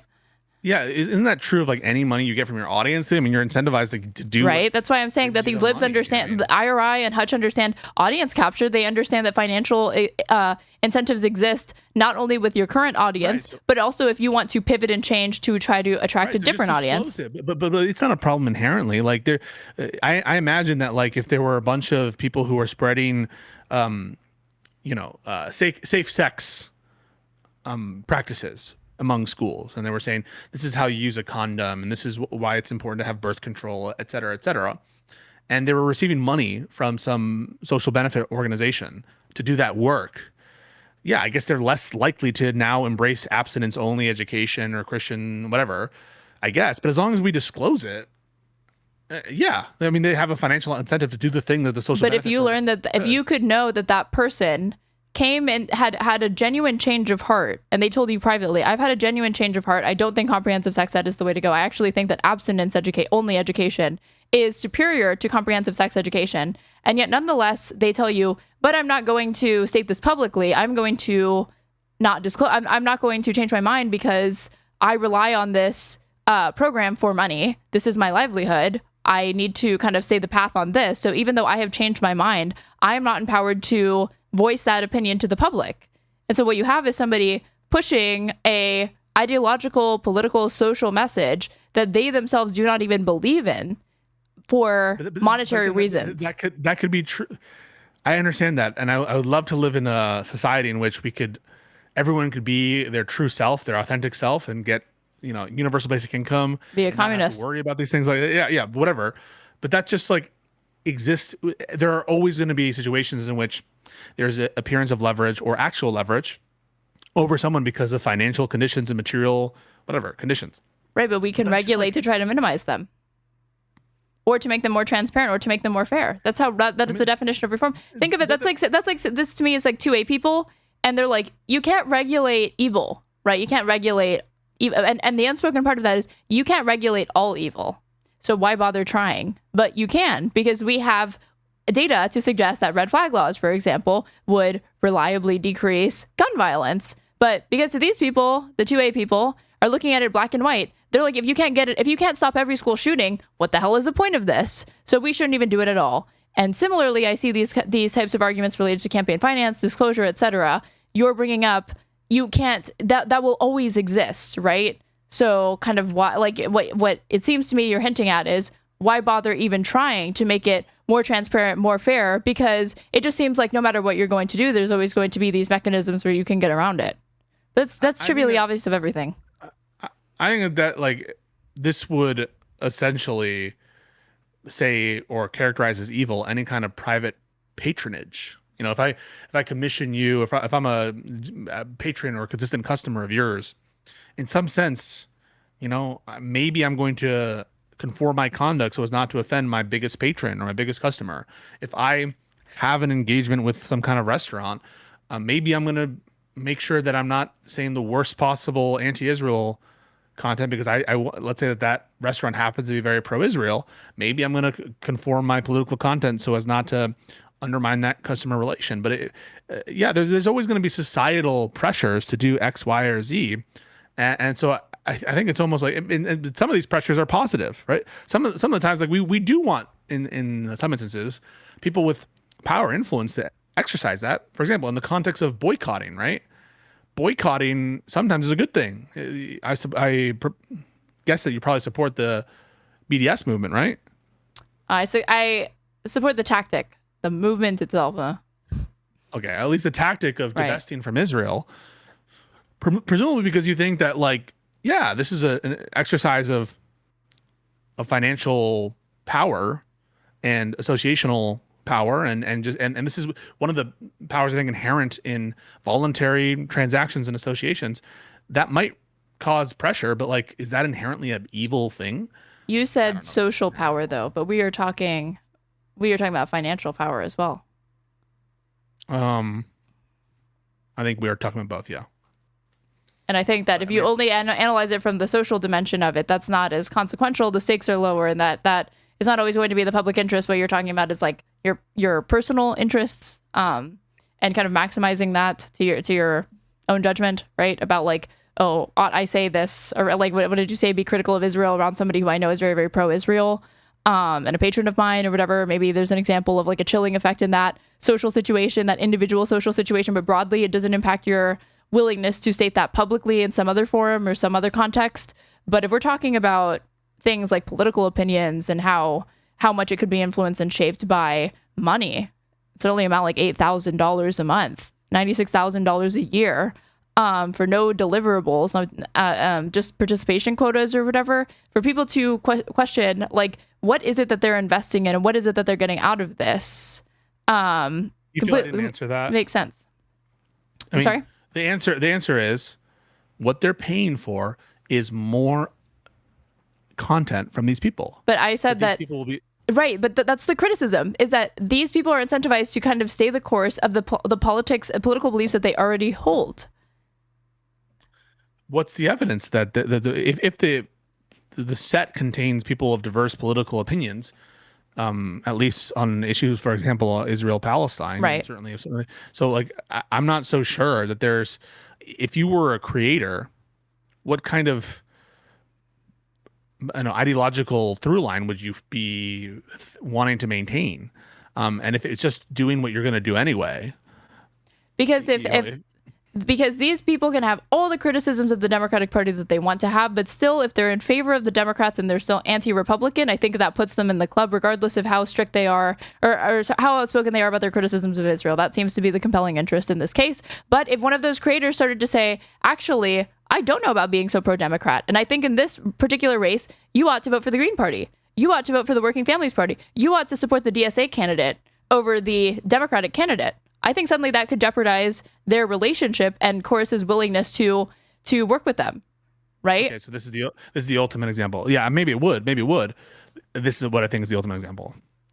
Let's say that you have essentially the same thing, but for anti-genocide people, influencers, and then someone's like, well, hang on a second, I actually don't think it's a genocide anymore, and I want to say that Israel probably should exile all these people from their homes because Hamas needs to be destroyed. Like, would you be like, okay, that's obviously the person is disincentivized from taking that position. Well, why would they get to remain in Chorus though? Because I said it's not really about the position on the genocide. It's about if they're still amenable and to Democrats. It's a hypothetical of a equivalent type setup, but instead of Chorus, it's anti-genocide, pro-Gaza, pro-Palestinian leftist creators. In that context, you could just as easily say, well, this fund is for anti-genocide leftist creators, and we shouldn't have basically. Yeah, Chorus says they're pro-democracy, right? But pro-democracy effectively is synonymous, as far as I can tell, with being pro-Democrat, because every single creator part of it is amenable to partisan Dems or a partisan Democrat themselves, from the co-founders to the creators within them. Would you be against a grant program, put aside the dark money, so just a grant program that's funded by the public, to fund anti-genocide, pro-Gaza leftist creators? Is there anything wrong with that? No. And it's okay. So, but anyone who receives that money, they're going to be incentivized in the same way not to change their opinion. So that same kind of incentive is there. So it sounds like that incentive structure isn't bad, right? No, that's not. Something can still ought to be legal, right? But you can recognize that there are negative externalities to it, and then you can try to, narrowly regulate to attempt to minimize those. It doesn't mean it needs to be outlawed entirely. And the way that you try to mitigate, the way that you try to mitigate the downsides is through things like disclosure, or But that's the extent to which I agree with the critique, is that they should have disclosed. But that's the extent, and that's it. You didn't find anything else compelling or strange. Right, but the existence of the incentive to maintain the status quo because your participation in a grant program, that can't be. That's not inherently evil. I'm sure that's. Who is saying it's inherently evil? I feel like you're arguing with the straw man. I don't know why you keep saying inherently evil. I'm saying that there are pros to it, there are cons to it, and as far as a policy discussion is concerned, I want to maximize the pros and minimize the cons. And I think that means introducing more legislation surrounding stuff like this so there can be more transparency with the public, because it's in the interest of the public in the first place. This is an example. So I understand that we're now talking about reform, what things that you might want to support in terms of government regulation. Totally respect that. That's an interesting conversation to have, 100%. I'm just saying, like, you would not have a problem with a fund specifically to fund creators who are anti-genocide, pro-Gaza, lefty. That's fine. And if there were a fund, again, put aside the dark money stuff, that says we are here specifically to fund pro-Democrat creators, and exactly the same thing, you don't have an issue with that. No.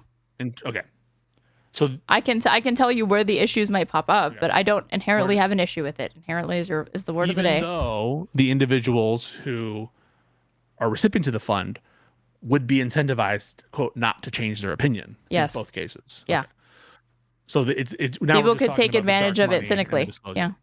But and to the extent that you realize somebody within that organization is holding a position disingenuously to be the recipient of that grant money, that should be exposed.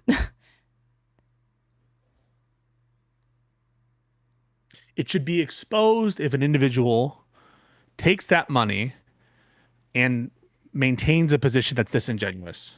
Yeah, because of money. If you know that, and if you have evidence that somebody within the organization, one of the most outspoken members of it, in fact, is only holding those positions, only propagating them to the public because of the money or for disingenuous reasons. So that would be a downside to that. And then that individual ought to be exposed, right? Yeah, so I think when you add in disclosure, it's a kind of a self-policing system in that sense. I don't know. I feel like maybe there's something about the dark money stuff there that we should regulate it at bottom, but I'm not even convinced of that.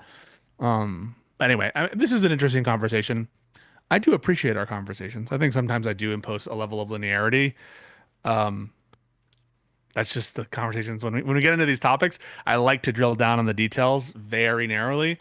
And I'm sorry if that frustrates you. No, it's not. I just think that you can sometimes miss the forest for the trees because you're looking at the individual components and you don't ask the right questions, and you break it all down, but you never put it back together and zoom out and see what is the net effect of this. And like somebody pointed out, like in my chat, with dark money, the entire thing with it is that the kind of direct causative, there's enough degrees of separation and plausible deniability that you can always back up and say, oh, well, they didn't pay me directly to say this. They didn't, they always stop short of like explicit deals, right? There's never language that explicitly enumerates or demands.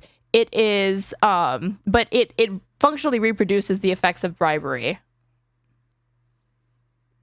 Here's something from the chat. If it's dark money, how would you know what to do? What do you mean? So if it's opaque where the money's coming from for you as a creator, right? All you know it's coming from this fund.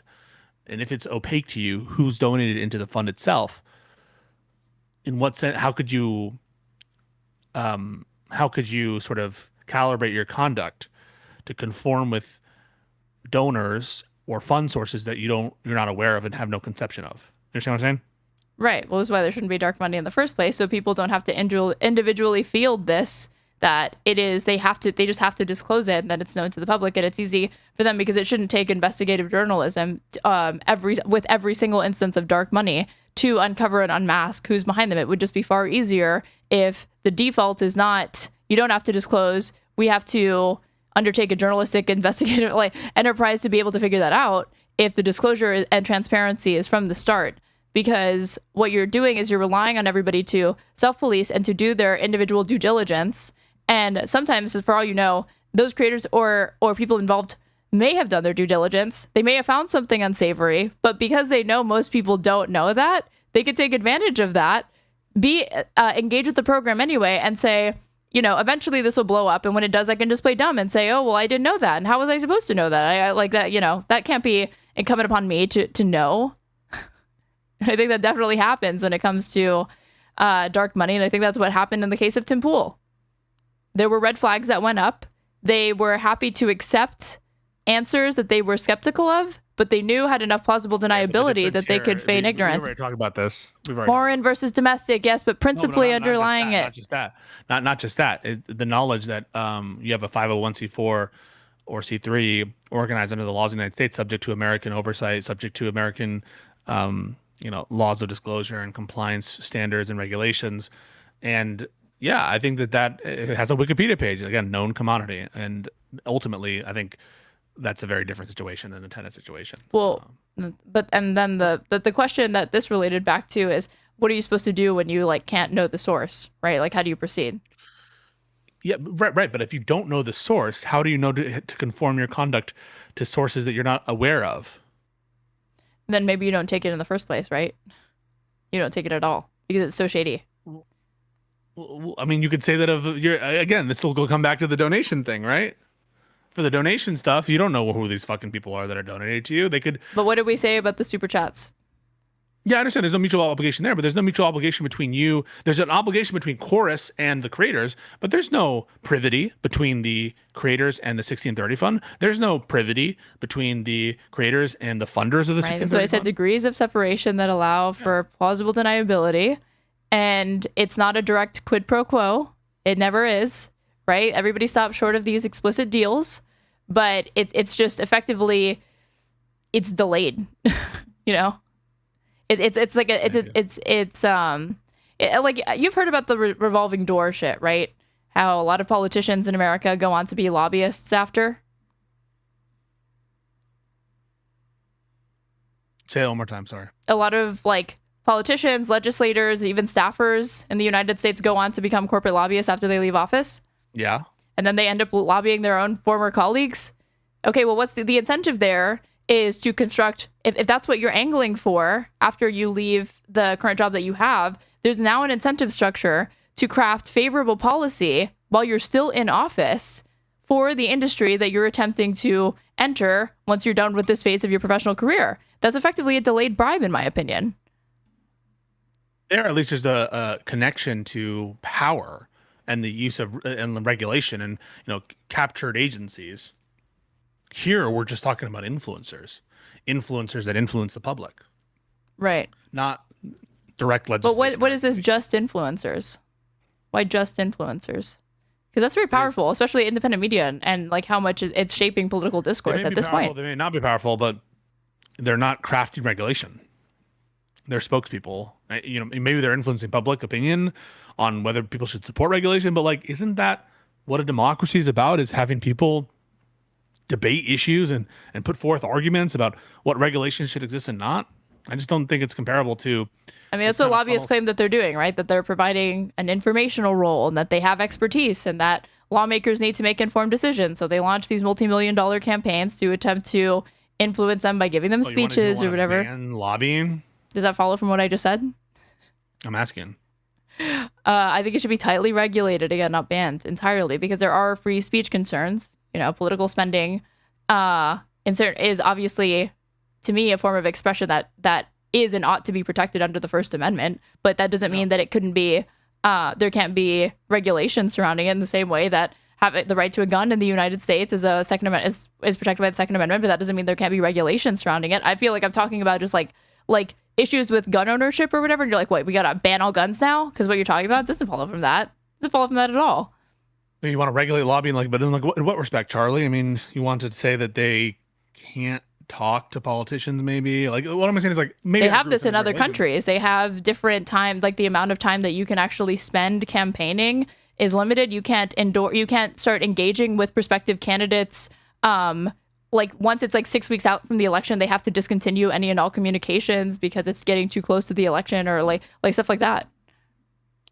Okay, I'll think about it. And I don't think that that's impositions on free speech. I think that that's reasonable. They have this in developed countries or whatever. Like the United States is very unique in the sense that we have these election periods. It feels like an election just ended, or we're about to have another election. That's good. That's good. That means we're working as expected. Hey, I got to bounce in a second. I just want to say, really enjoyed this episode. Her take stuff. You know, kind of shocking what they're doing here. Well, they're kind of whitewashing Nick Fuentes a little bit, just a little tiny bit. But is it really that shocking, given who's on there? I guess not. I guess not. But yeah, no. I'm gonna read into you, Aaron. Everyone should follow Straighterade on Twitch. Follow her on YouTube, and yeah, I super appreciate the content today. The Trump speech fucking sucked. He seems okay though. What do you think? Unfortunately, yeah. Really quick, I got a chatter is begging me to ask you, do you think, what is your feelings on Citizens United? We talked about this at the beginning, but I think they missed it. I lean towards it was probably correctly decided, but it's not a strong opinion. I struggle with it. Okay. I have two minds, but my leaning is that it was probably rightly decided. We don't like to hear it, folks. I know. I'm Cringe, sorry. What can I say? Boo, RIP, FML, FMCL, FML. Okay. RIP, Bozo. Not a fan. People are not a fan. Bye. All right, you guys. I hate that my chat's not on the fucking thing today. I don't know why my thing's not working. It's very unfortunate because it's funny watching the chat roast Pisco while saying like he's a fucking autist. He doesn't understand how conversation works. I would love that if that was permanently in my VOD. But we like Pisco, you guys. How are we doing? Citizens United is the worst thing to ever happen to American politics. It was like, it is definitely one of the worst things, yeah. But it didn't start there. There was like lots of precedent, or there were two other cases that I can remember that were kind of dangerous precedent that set the stage for that. So yeah, you guys, if you're watching on Twitch, you ought to follow me if you aren't already. If you're watching on YouTube, you should subscribe to me if you haven't. That way you can know when I go live. If you hit subscribe and hit the bell, then you can know when I go live. If you want to support me, you can subscribe to me on Twitch using your Amazon Prime sub thing or gift subs throughout the chat. You can also follow the donation links pinned to my Twitch chat or my YouTube description box. I'm at straighter _ on everything. And Strader's quiet seething was epic. Over what point specifically? Of course, it's such a mountain molehill issue that they have a Streisand fact into something big. Feel like Lorenz makes pretty pointed critiques about chorus and people kind of blew it up out of proportion. Yeah, because it's Taylor Lorenz behind this. Let's see. Did he raid me on YouTube? I think he did. Hutch is my boy. Pisco is my boy. Indeed. Pisco is our boy. Pisco is faltering. Pisco is the Hutch of her take. He's the Hutch of just press play, maybe. As far as this decision goes. We gotta watch a little bit of Live and Learn, because the libs were wilding out. Oh my god. Hold on. Nope, wrong one. There we go. Hold the fuck on. This was crazy, y'all. This was crazy. Some of these arguments, we're questioning whether or not advertising is effective, whether or not money does anything. Okay. I think it was about 4 minutes in. Because I wanted to get Pisco's live reaction, but I thought, that's excessive to have him react to his own show. Did she react to PBD? We reacted to a little bit of her take. I have some PBD that I might react to. We will see. Thank you for subscribing, Zekanos. Let's see. So, last night, Live and Learn, liberal podcast, Pisco, co-host of the Live and Learn podcast, Trump accused of dying secret Democrat dark money. We got the soy pill, Pisco, I'm really important, aka IRI, Hutch, Josiah was absent because it was Labor Day. And they started talking about the infamous Taylor Lorenz Wired article discussing the Chorus Incubator Program and the 1630 Fund. Josiah would have saved it, maybe. And the arguments, the skepticism about the extent to which money financially incentivizes people to do or not do certain things is insane. So we're not just saying like there ought to be like maybe we don't need legally mandated disclosure. It's like, no, there shouldn't even, like, does money even influence anyone ever? is kind of the argument that they got into, which I thought was kind of wild. Oh shoot, wait, let me check Streamlabs really quick. Somebody donated and I was in the middle of talking to Pisco. So somebody, Tipper Dark Money, donated $50 with the message, do not disclose. Thank you very much. I will certainly not do that. Appreciate it. With this course, what have you? Let's do the chorus thing first, because I think you're gonna have a lot to say about it, Hutch. I've seen you're parading yourself all over Twitter, and I'm. But again, you did it through PayPal, so I can see your information on my phone. It comes up. I get the PayPal notification. I can just look. Furiously liking all of the tweets because I just think your opinions are so objectively correct. I mean, I'm just pissed. I don't know about you guys, but I'm just pretty pissed about the whole thing. Brian Tyler Cohen, I would consider him to be one of the like the stronger voices in the space. He's somebody that avoids drama. I've never seen him like denigrate other creators. Immediately after the election, he says that, and in Brian Tyler Cohen's response, he started accusing Taylor Lorenz of taking like an $8,000 stipend from the 1630 fund as well. So through her own thing or whatever. He was speaking a lot. But I guess maybe he would say, but he did not do it first, so it's different. The asymmetry in alternative media between conservatives and liberals and progressives, specifically with funding. He was pointing to ventures like TPUSA that pull in, $80 million a year of private funding. And they're going out there, and it's hard to argue that TPUSA is not having an impact when we look at these demographic shifts. Are they responsible for all of it? Probably not, but I think it's naive to suggest that what they're doing is not having an impact. And so then you have someone like BTC, who, as you were speaking to Pisco, I saw you were commenting on it. I watched a little bit of your conversation with Aaron. BTC was Brian Tyler Cohen was pretty open about what this thing was, like before it was not the Creator Incubator Program. The Creator Incubator Program only popped up in the last month, according to Wired. That was not contested. I think even the Ali O'Brien TikTok creator who made the 10-minute response video said it's a new program. It was the expose on Wired was not about Chorus. Chorus was public. It was about the Creator Incubator Program. The fact that the contracts have language in them that put parameters on how, if, when the creators can disclose that to the public, to the extent to which they have to notify Chorus if they want to do that and disclose it. And the 1630 fund, which is dark money, being behind that. Made. And you have this guy that's like, he didn't even take a salary. Like, he was just doing it for the love of the game. He was devoting ostensibly like hours of his week devoted to a program that was meant to mentor, fund, and uplift like smaller creators. Like, he actually like walked the walk in a way that I haven't really seen anybody else in the space do. And then this article comes out, and I'm just curious to hear, I'm actually especially curious to hear what you have to say about this, Pisco, because I think you might be more familiar with contracts and these sorts of things. So why don't you open this conversation up with your sort of summary of the article? Did you have any issues with it? Yeah. Well, let me start with what I take to be a genuine critique, and one that I think is worth talking about, which is I think that there should be a social norm among commentators to disclose revenue streams related to their content. I don't think that that's a bad thing to point out. And I said on my Twitter that I think that it's a mistake to the extent that they weren't disclosing that they were receiving funds from Chorus. I take that to be a genuine mistake and something that should be rectified. I don't think that it should be overstated or we should be bent out of shape about it, but I just think as a social norm it should be disclosed, and that applies to any kind of funding stream related to your content. Just so much cope in this discourse.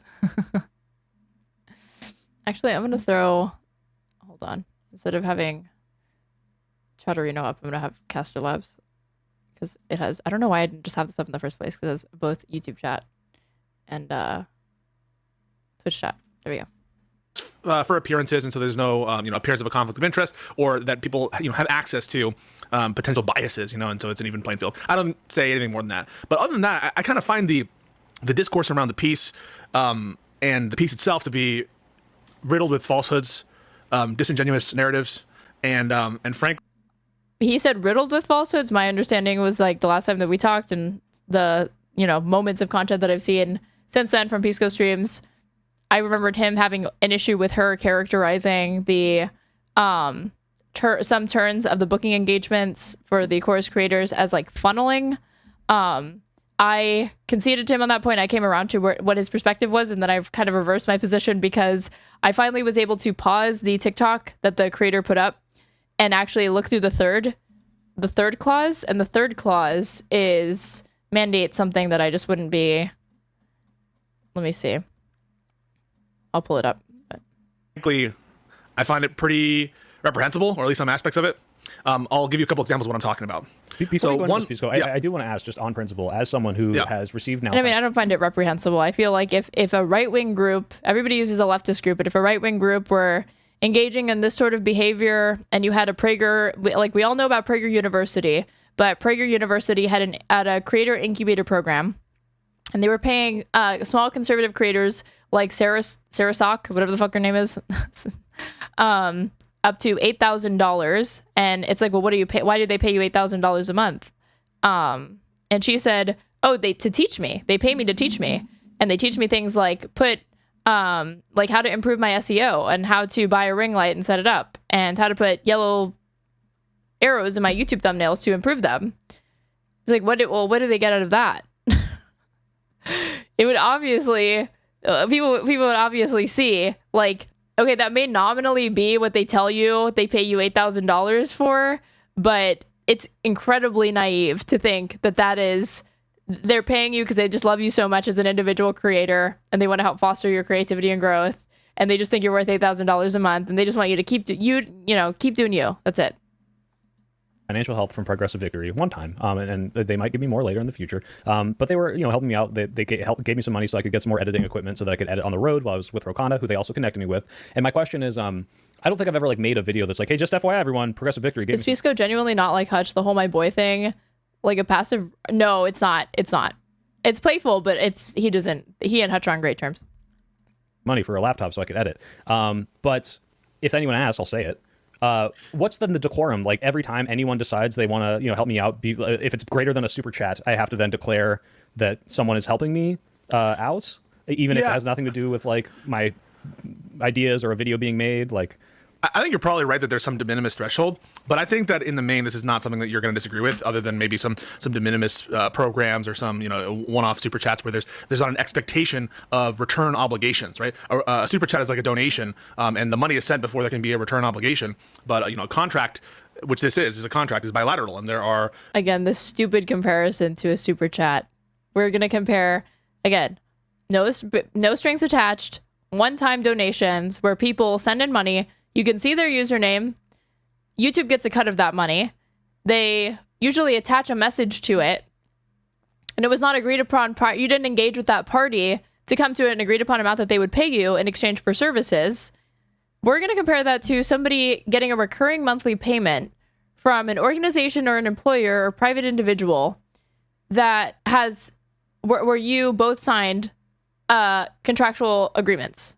Those are not even in the same galaxy. Obligations that are being put forth and expectations from the other side as well. And so, yeah, I would maybe put some de minimis threshold, but I don't think in general you'd have a disagree with the social norm. Like, so I'll just ask you directly. Swearing as much as you do, attractive to exclamation points. Russell Meath in YouTube chat, I genuinely do not know if you're fucking kidding or you're being completely serious, but yeah, I fucking swear a lot. If I were being paid, it literally reads like, it could read like satire. By breaking points for my appearances, don't you think that that's something I should disclose? If I had, financial relationships with breaking points, or hell, with fucking the culture with Tim Pool, don't you think that's, as a social norm, it's something that I should disclose? It depends. Like if you're being compensated, for example, Tim Pool paid to fly. Why am I catching strays in this chat? I just noticed Pisco didn't have to cook. Aaron is already cooked. Rent fucking free in these people's minds. Holy shit. I should disclose. It depends. Like if you're being compensated, for example, Tim Pool paid to fly me out. They paid for my hotel. I don't think that's like right. I know, but I'm saying like those things, like the restraint that Pisco has on Live and Learn, man. Especially given what we know about how much it just fucking drives him insane when people are not addressing the contention at hand or what he's presented in front of them. Pisco was talking about compensation. Soy Pill goes on to describe compensate, like being comped as the same as like being paid an additional amount of money beyond just what you needed to cover, like travel expenses and fees that you wouldn't have otherwise, where you don't, it's a net zero. You don't actually make or lose any money. I've never said those I felt obligated to. It's just like, yeah, of course. Some people don't, by the way. Like some people. Did you know that Pisco started saying he was never arguing that Taylor was implying Chorus was funded by the DNC or the Democratic Party after he watched the Greenwald spot and she said as much? No. I think, but that happened in our conversation because I said, I thought that's what you were arguing. And he said, I was never arguing that. Hold on. Do I need to pull up my own VOD? Love watching myself back. Right. Like towards the end, we address this. Let me see.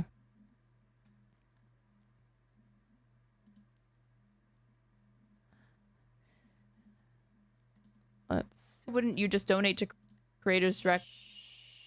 Okay. And I timestamped this fucking 8-hour VOD to those that are curious.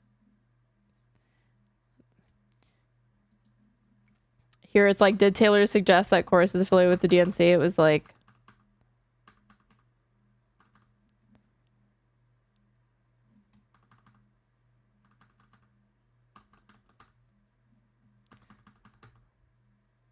This was an awesome conversation. Go watch it. It was very fun. Pisco's not mad. There definitely doesn't exist a 10-minute compilation of him getting mad at me throughout this episode that a fan of mine made and then sent it to me. Lights to buy if I want to film a YouTube. Look like, oh, here she'll like describe it. She's like, they tell me what lights to buy. What is the part where she's saying, I criticize Chuck Schumer?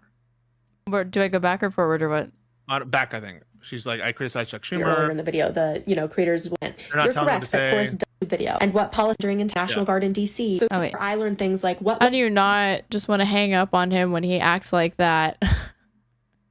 I have a high pain tolerance, and I have past professional experience that makes me more than equipped to be able to field and weather conversations like that without rage quitting.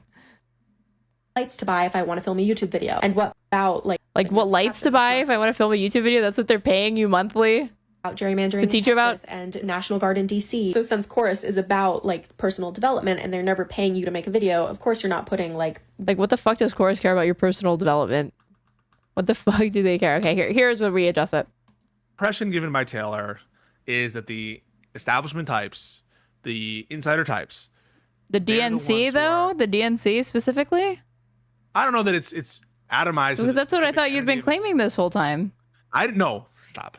He gets mad. With your nonsense. No. That's a reasonable interpretation that people could get from this. Stop with your nonsense. No, at no point did I say that this critique carries forward only to the specific entity known as a DNC. No. Sorry. What I was saying, that I thought you were saying this whole time that it's reasonable to impart that she's talking about the DNC from what she wrote. DNC as in the specific entity DNC? No, it's too narrow. But DNC. So he defines DNC in this way that doesn't actually refer to the DNC. It refers to that alongside other things. Is a shorthand for the insider Democratic establishment? That is to say, the people who run the party? Yes. Even though the word DNC is mentioned once and it's not in reference to this. She says the Democrats frequently. That is a reasonable conclusion someone can draw, is that even if they're not the ones, the ownership structure behind. Sounds like you're just DNC is shorthand for whatever you wanted to mean at that point then. No. I've been so clear. He's been so clear that when he was criticizing her for implicating the DNC, he wasn't actually referring to the DNC. He was saying that she was using DNC, even though she doesn't use DNC, to be more encompassing than that and also include the Democratic establishment. How is that different than any other episode in the stream that we do together? I mean, this is so it's laughable. I think it's so obvious that she's trying to say, like, look at the Democrats, right? They fucked up. He is so immature. How is he a lawyer? I do not. I think that those things are related. Actually, I wouldn't say that. I don't think Pisco is immature for one. But I do think that he can be irritable and short-tempered, and I think that court is a tightly controlled environment in a lot of different ways. Depositions are what ends up being kind of crazy, but court itself has order and proceduralism where there's not a lot of crosstalk allowed.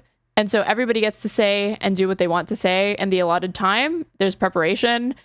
And I think that streaming is not like that whatsoever. And so it's very, very, it can be, I think, triggering for him. This election, and now they're just trying to, create this fucking entity of people who are just. She's speaking broad. It's a broad overview of the context of the media environment in which this is occurring in. You're closing your eyes to. Don't you think? I'm closing my eyes. I'm closing my eyes by being like, why are they paying them $8,000 a month for personal development and teach them how to use ring lights? What's going on here?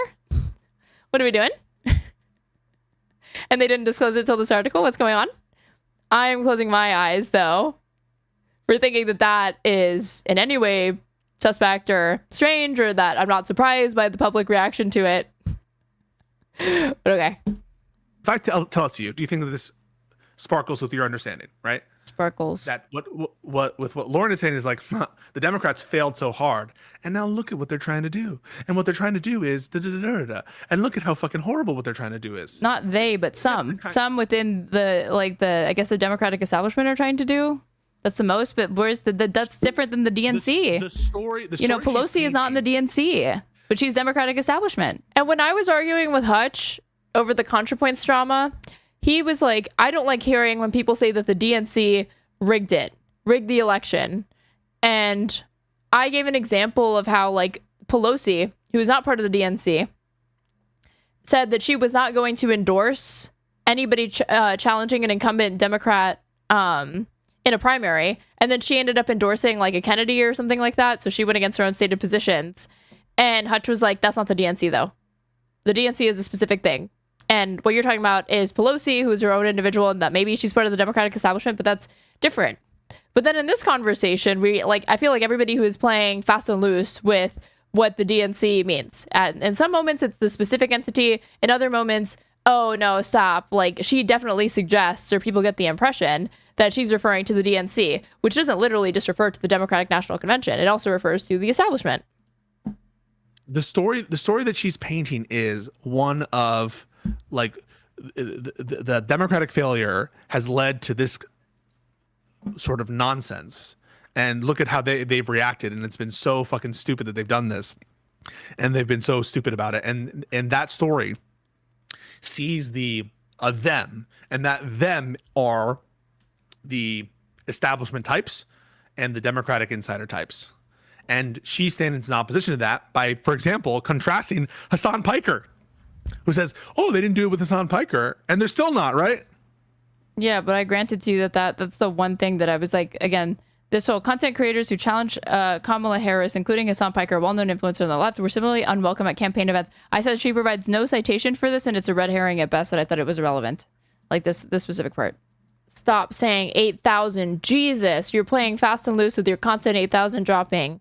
Dave Timmerman of YouTube chat, would you like to come in and debate me on what the fuck is the issue with me saying 8,000? Because I'm not clarifying that there are some people, I believe I have been saying up to $8,000 in most instances, meaning more than 51%. Yeah, there have been some times where I've said 8,000 because that is the amount that some creators are being paid. If the issue here is that I need to modify it literally every single time, then okay. But yeah, you can come into, I'm going to link the Pond Scum Discord where I will be. You can come debate me, or I will be timing you out, not banning you. I'll just time you out. For getting triggered over me saying 8,000 instead of up to $8,000. You can explain to me like what the big issue with that is. Grr. Okay. You seem pissed. So come in and we can chat, or you'll be gone for my. There we go. Let me join the. You will follow that link. You will go into the waiting room, and I will see you there. And if you don't, time out for 24 hours. Okay. What do you think the overall point of the article is?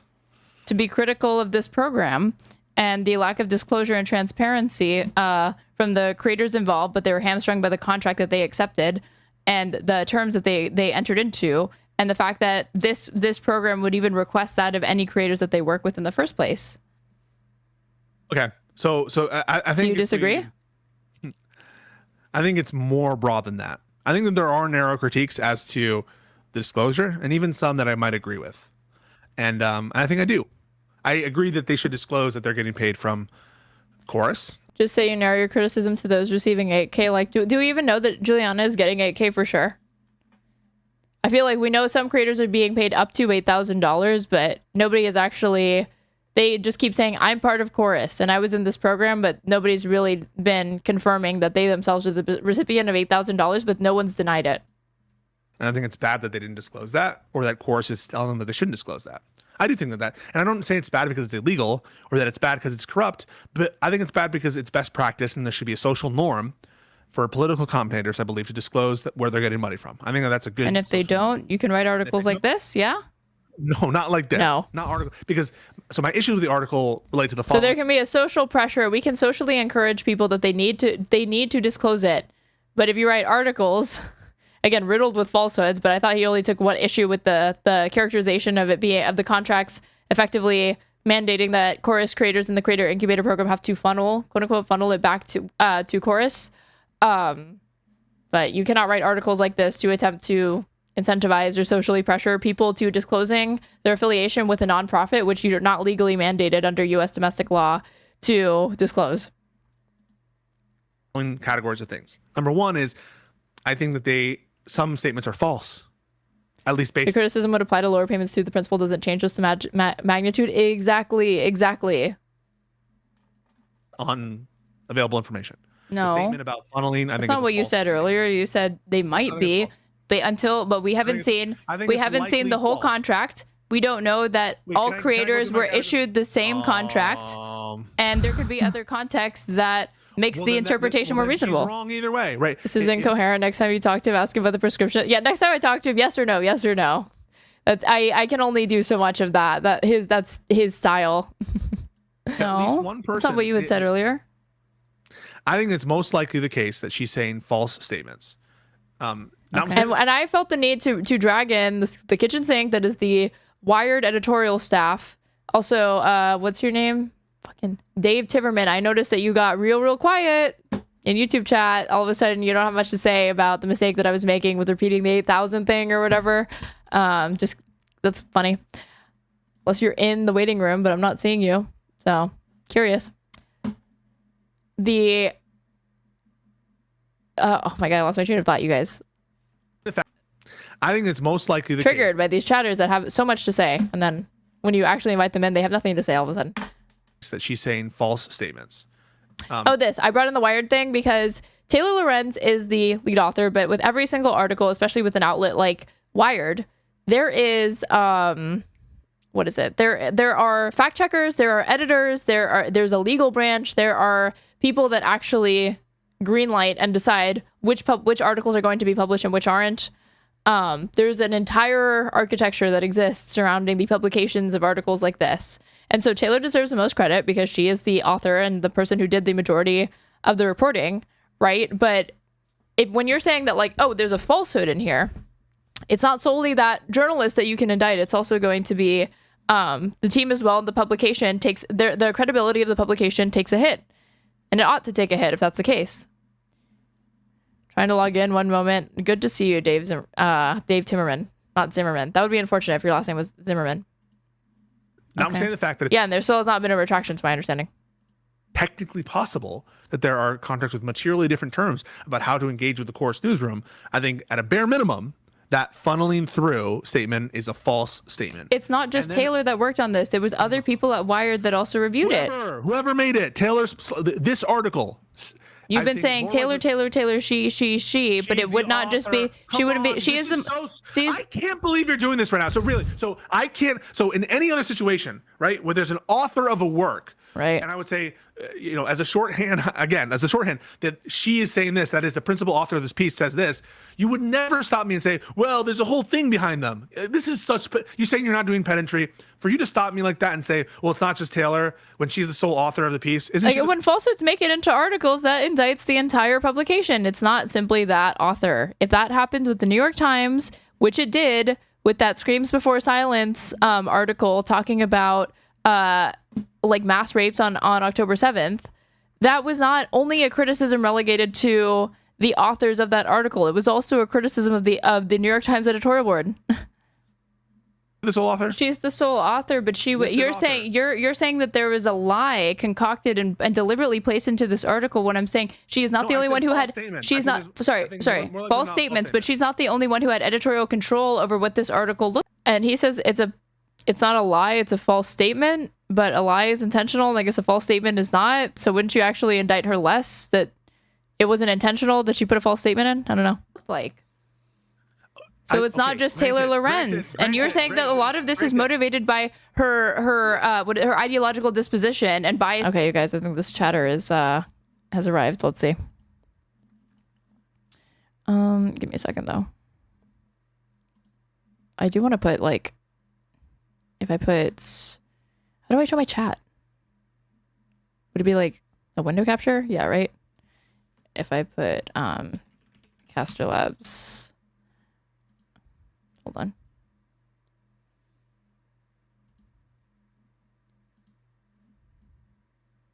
Why won't this show? Caster Labs is being so stupid on OBS today. Sorry guys, I can't put my chat up. Okay, dragging this person in. Hello. Can you hear me? Yeah. Is this Dave Timmerman from YouTube chat? Okay, what's the issue? Yeah. I know you put me in. I was You said, well, like, let's go back up to what you said. Yeah. I was just noticing you were dropping 8,000. Yeah, you said 8,000 is the max amount. This is quite bad faith. Stop saying 8,000. Jesus, you're playing fast and loose with your constant 8,000 dropping. No, you haven't, grr, because I said, I don't know what I said, but, and then you logged in. So what's the issue here? I just think you use it as a hammer. So let's see if the mean is $250. If you take all of the content creators, and it's just a low amount, the mean, then I think the whole bunch would go out of the argument. So that's why I think you use 8,000 constantly. And I think it's just a little bit bad faith.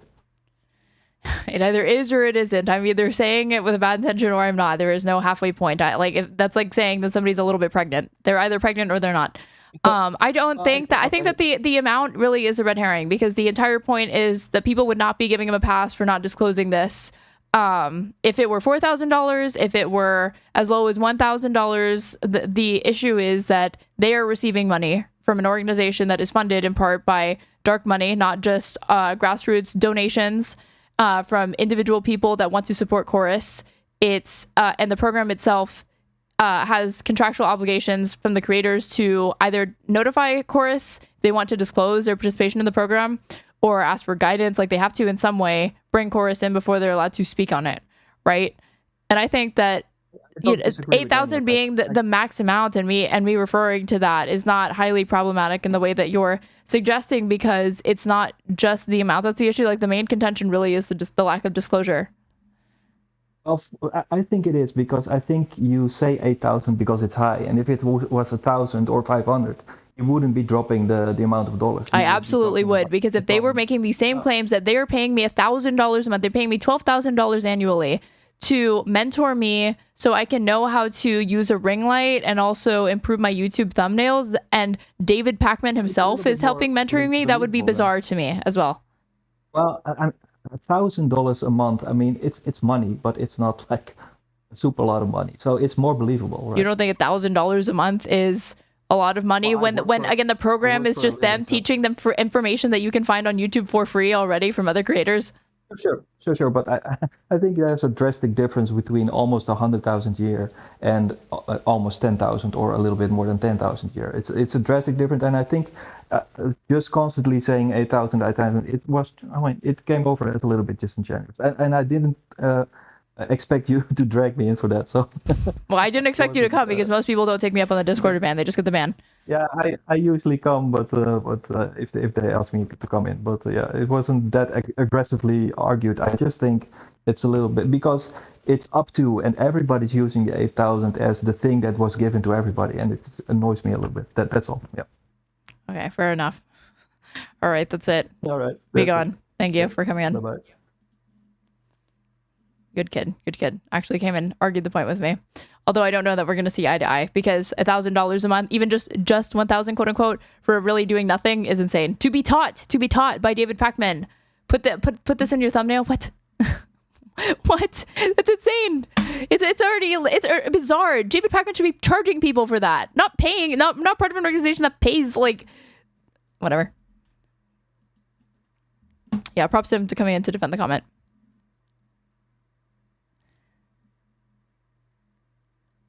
Morale. Why are you in chat, Morale? It's against Democrats. And so are we now saying that anybody who reviewed it that helped, like, contribute to the publication? We're watching this until he accuses me of gaslighting him, then we'll go back.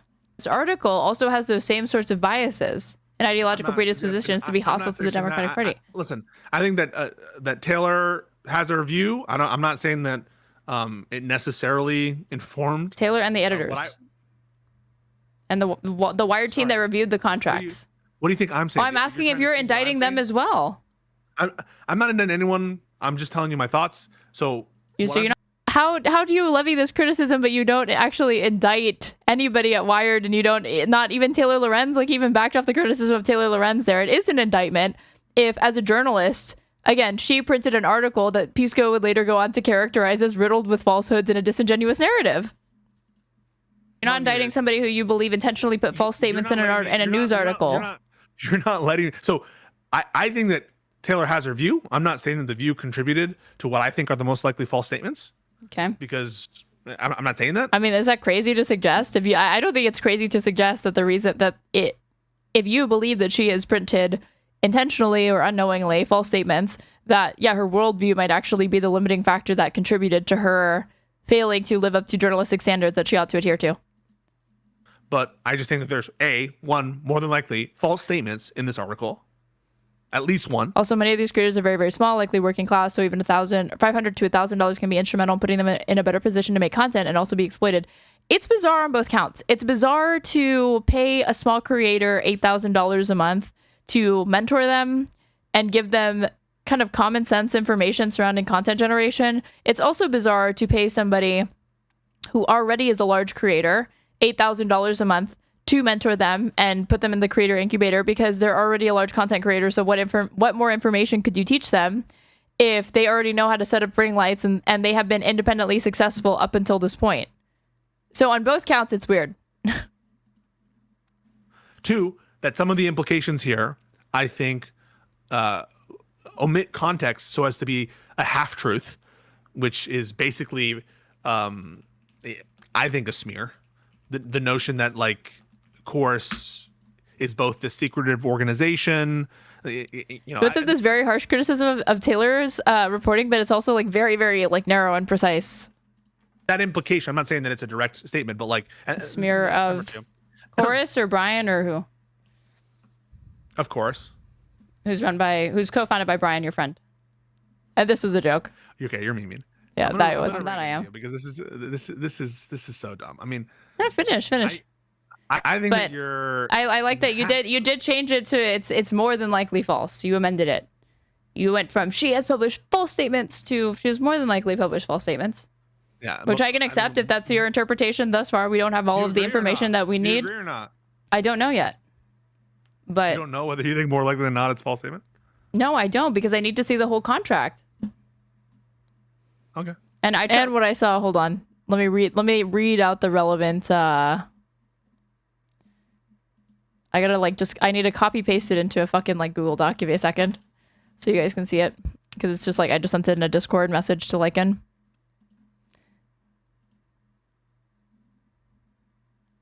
For larger creators, it's probably more to facilitate collabs for content and messaging than the technical aspects of streaming. Yeah, I guess if he was like a mentor, but still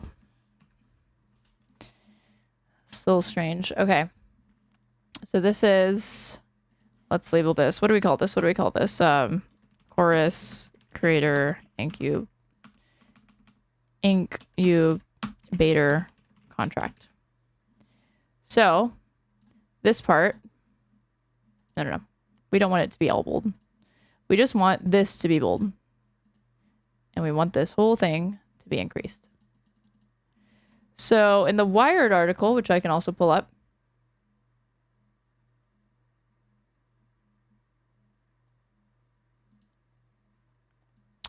Taylor says this. I put funnel. But following the initial outreach, many creators expressed concern about some stipulations. According to copies of the contract viewed by Wired, creators in the program must funnel all bookings with lawmakers and political leaders through Chorus. Creators also have to loop Chorus in on any independently organized engagements with government officials or political leaders. If I want to work with another politician, I have to fully collaborate with them, said one creator who was offered the contract but ultimately declined to take it and asked not to be named. If I get Zoran and he wants to do an interview with me, I don't want to have to give that to them. Creators in the program are also not allowed to use any funds or resources that they can receive as part of the program to make content that supports or opposes any political candidate or campaign without express authorization from Chorus in advance and in writing per the contract. And this is likely so they can maintain their status as a 501c4, which can only have limited engagements and dealings with things of an explicitly and overtly partisan nature because nonprofits are supposed to be nonpartisan, and that includes like you can't like endorse any candidates or anything like that. And let me get the video where it's relevant. Hold on. So this is,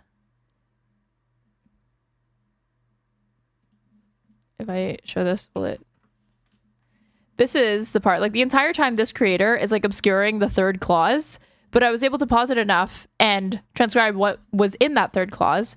And she points to this. Let me open up the TikTok itself,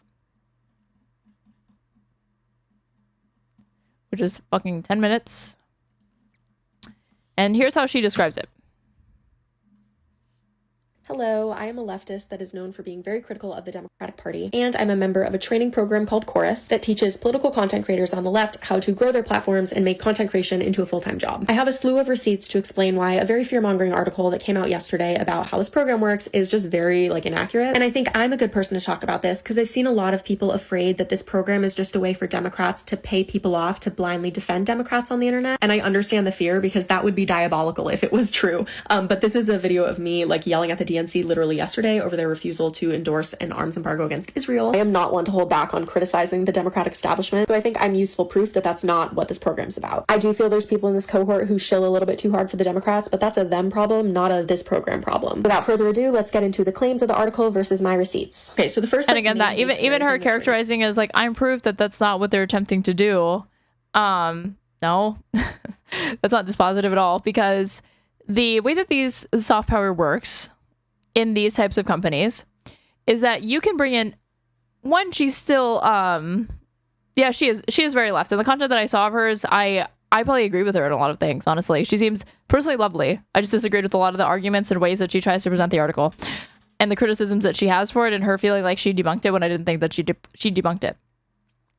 So she's already promotes says people ought to vote for Democrats. She is not somebody who is critical of the Democratic Party to the point that she has opted to champion third parties or dissuades people or discourages people from voting. So her having all of these staunch criticisms doesn't really matter, because if at the end of the day you're still willing to tell your voters to vote for Democrats over the other party, then that's fine. That's the integral part. The second thing is, let's say that she is offered $8,000 a month. Holding these beliefs, right? Several months go by. She becomes financially dependent on them. They may even become her primary, they may even be or probably are her, let's say, her primary source of income. Then if Chorus ever adjusts or augments the terms of the contract and wants to renew it and wants to introduce new restrictions or new obligations, then it becomes difficult for you to leave of your own free will and volition, because you have now made yourself dependent financially on the money that you receive from this organization. And you're more likely to comply with any restrictions or obligations that they introduce. And in order to do that, you might end up, chilling certain criticisms or making arguments that you feel would be favorable to the org. Into this article is created. Do you think it's a coincidence that all of these defenses from Chorus members and founders, I'll read them pitching the program, they sound like ad reads? I'll read it as, they all came off as pitches to me. There was even a statement from, I think, David Pacman and Alex Parnas, I think was his name, that I saw Taylor Lorenz draw attention to, and it had very, very similar language. David Pacman, in his response, says that part of the mentorship program is explaining how to deal with adversarial and hostile media publications looking to comment. So I wouldn't be surprised if they are helping the creators respond and giving them messaging support. So let me see if I can find it. Creators told Wired that the contract stipulated they'd be kicked out and essentially cut off financially if they even so much as acknowledged that they were part of the program or that Chorus existed. No. Here's a video of someone named Heidi who's in the cohort explaining what Chorus is and that she's joining it on November 20th, 2024. Here is the Chorus website that is public facing, anyone can see it, with literal pictures of creators that are in the cohort. In the contract I signed, there is some language that says, hey, please, before you make a public statement about what Chorus is, just check with us. The reason for that is that, as the article states, there's over 90 influencers in the program, many of whom have very small accounts and joined the program to get mentorship and happen to be immigrants or trans in a red state, right? And already happen to be kind of in extra danger right now. And so come on. Even Pisco didn't buy this. David Pacman is not a small trans creator that's vulnerable in a red state. Even if he were in a red state, Chorus giving him $8,000 a month would not be the thing that's making him vulnerable. It would be the fact that he is a trans person in a red state. Not being featured on the Chorus website. I gotta be real. And he did not disclose that he was in some way, shape, or form affiliated with the Creator Incubator program. The goal until the Wired article came out.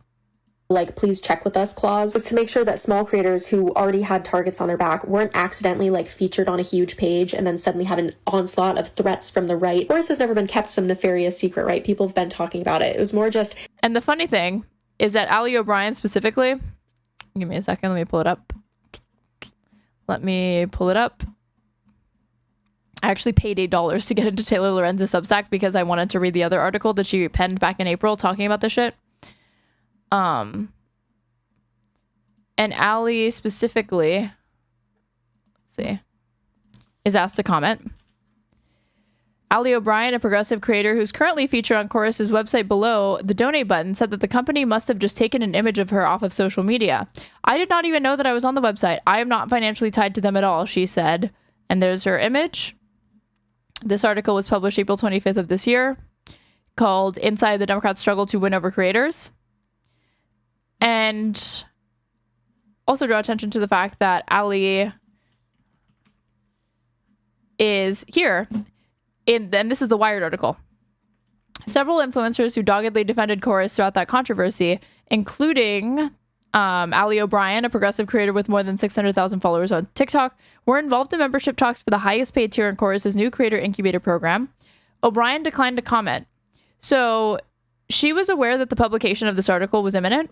She declined to comment. At no point in this 10-minute video does she address the fact that Taylor characterized her actions back in April or around that time as having doggedly defended Chorus. She doesn't deny that. She also didn't even address it in that TikTok. So, and her saying, I'm not financially tied at all. This is a new, if I put last month, that might actually be entirely true.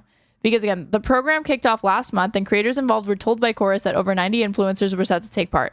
So it is possible that at the time of this article's publication, because the creator incubator program did not exist, that she was being entirely honest and transparent when she said, I'm not financially tied at all.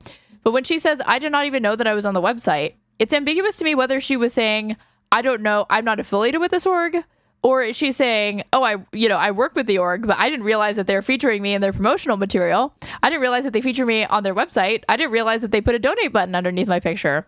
I thought that, it was secret. So she might not have even realized the extent to which Chorus was being transparent by posting her photo on their website. Hey, this is already an unsafe job for some people. Check with us in advance so you don't accidentally add to someone's unsafety. Okay, number 2, according to copies of the But just her using the example of this other creator disclosing that they worked with Chorus, that is not the same thing as disclosing a paid collaboration with Chorus. And that is before the creator incubator program even existed. And the article is centered around the secrecy and that the contract of the creator incubator program specifically has, not Chorus generally. So that's not an example of disclosure.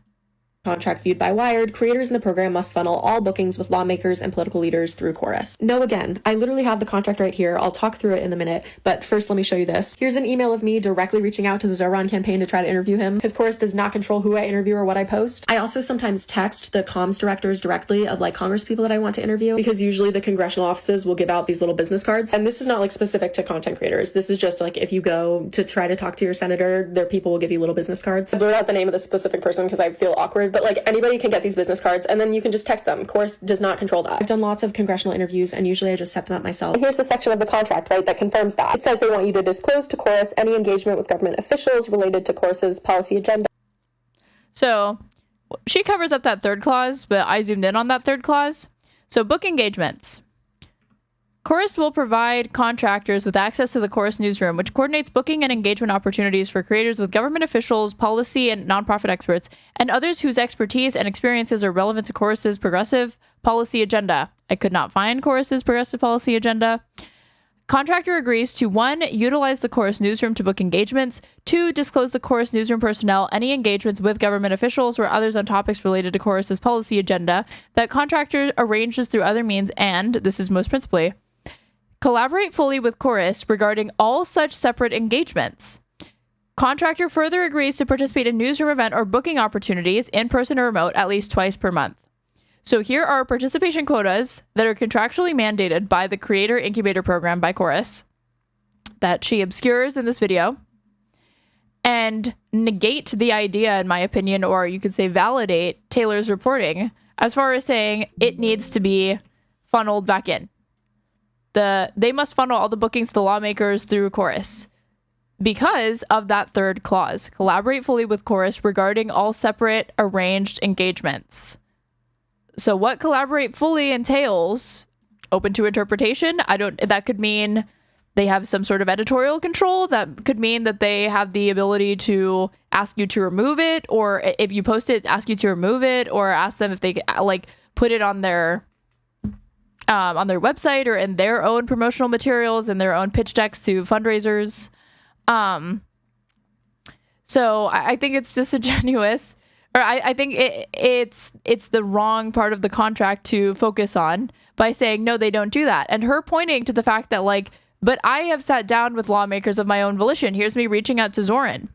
Okay, you potentially being in violation of your contract does not mean that the contract does not state that. It also doesn't mean that just because you haven't faced penalties, that they do not have the ability to legally enforce this contract. That you couldn't you couldn't be dismissed from the program on these grounds. Just because they haven't done it now, that doesn't mean they couldn't do it in the future. And they would have the legal basis to do so. That contractor, that's me, I'm the contractor. This has been debunked because I don't follow the contract.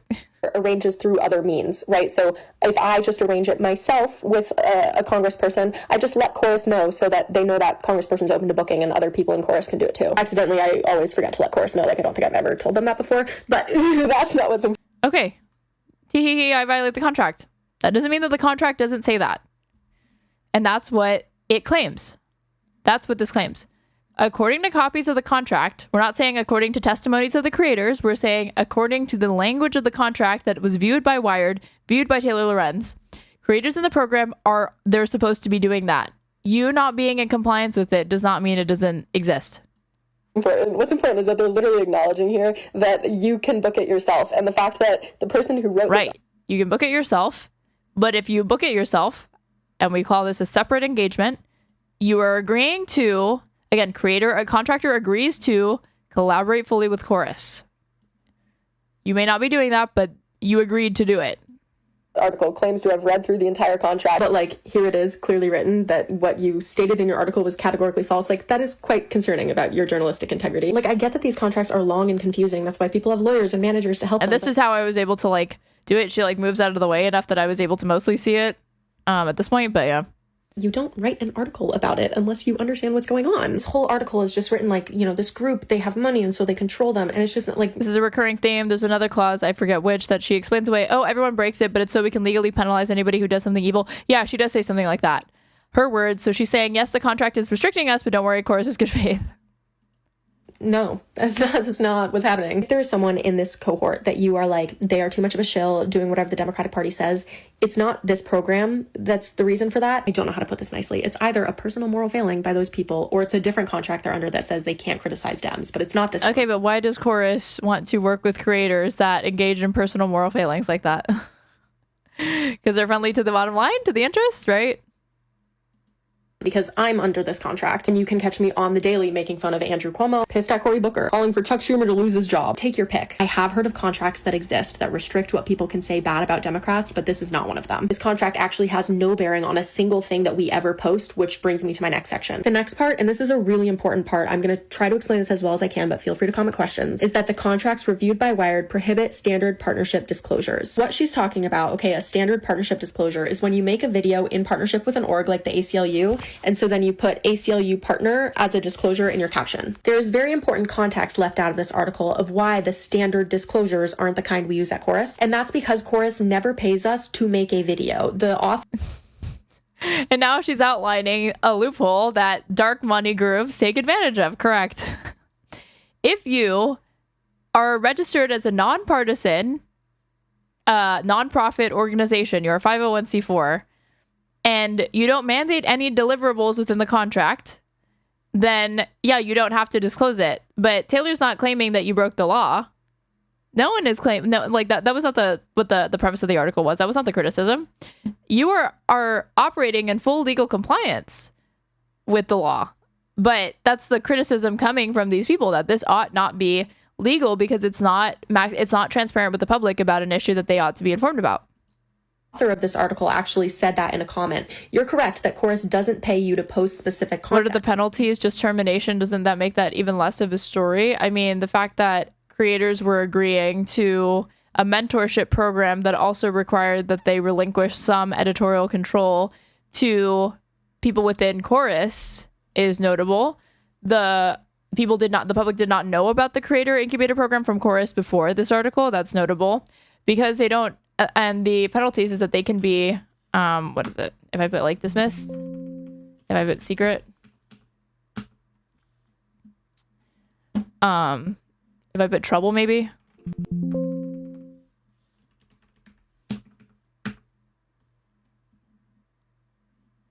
Or I should put disclose.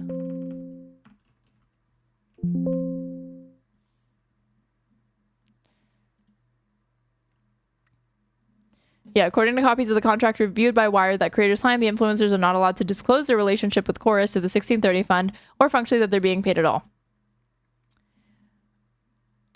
Declaring the creators will not publicize the relationship with Chorus or tell others that they're members of the program without Chorus's prior consent. So even when you have disclosures, even if we could find that's another thing. Even if we could find an example of a creator having disclosed prior to the publication of this article that they are a creator with the creator incubator program through Chorus, if their contract legally mandates that they had to get permission from Chorus before they made that statement, there's no way to know if they just said it and were in breach of their contract but then didn't get fired.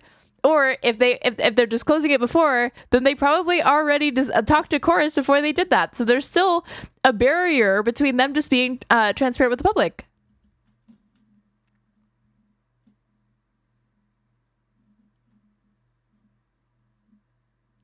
You can't disclose it.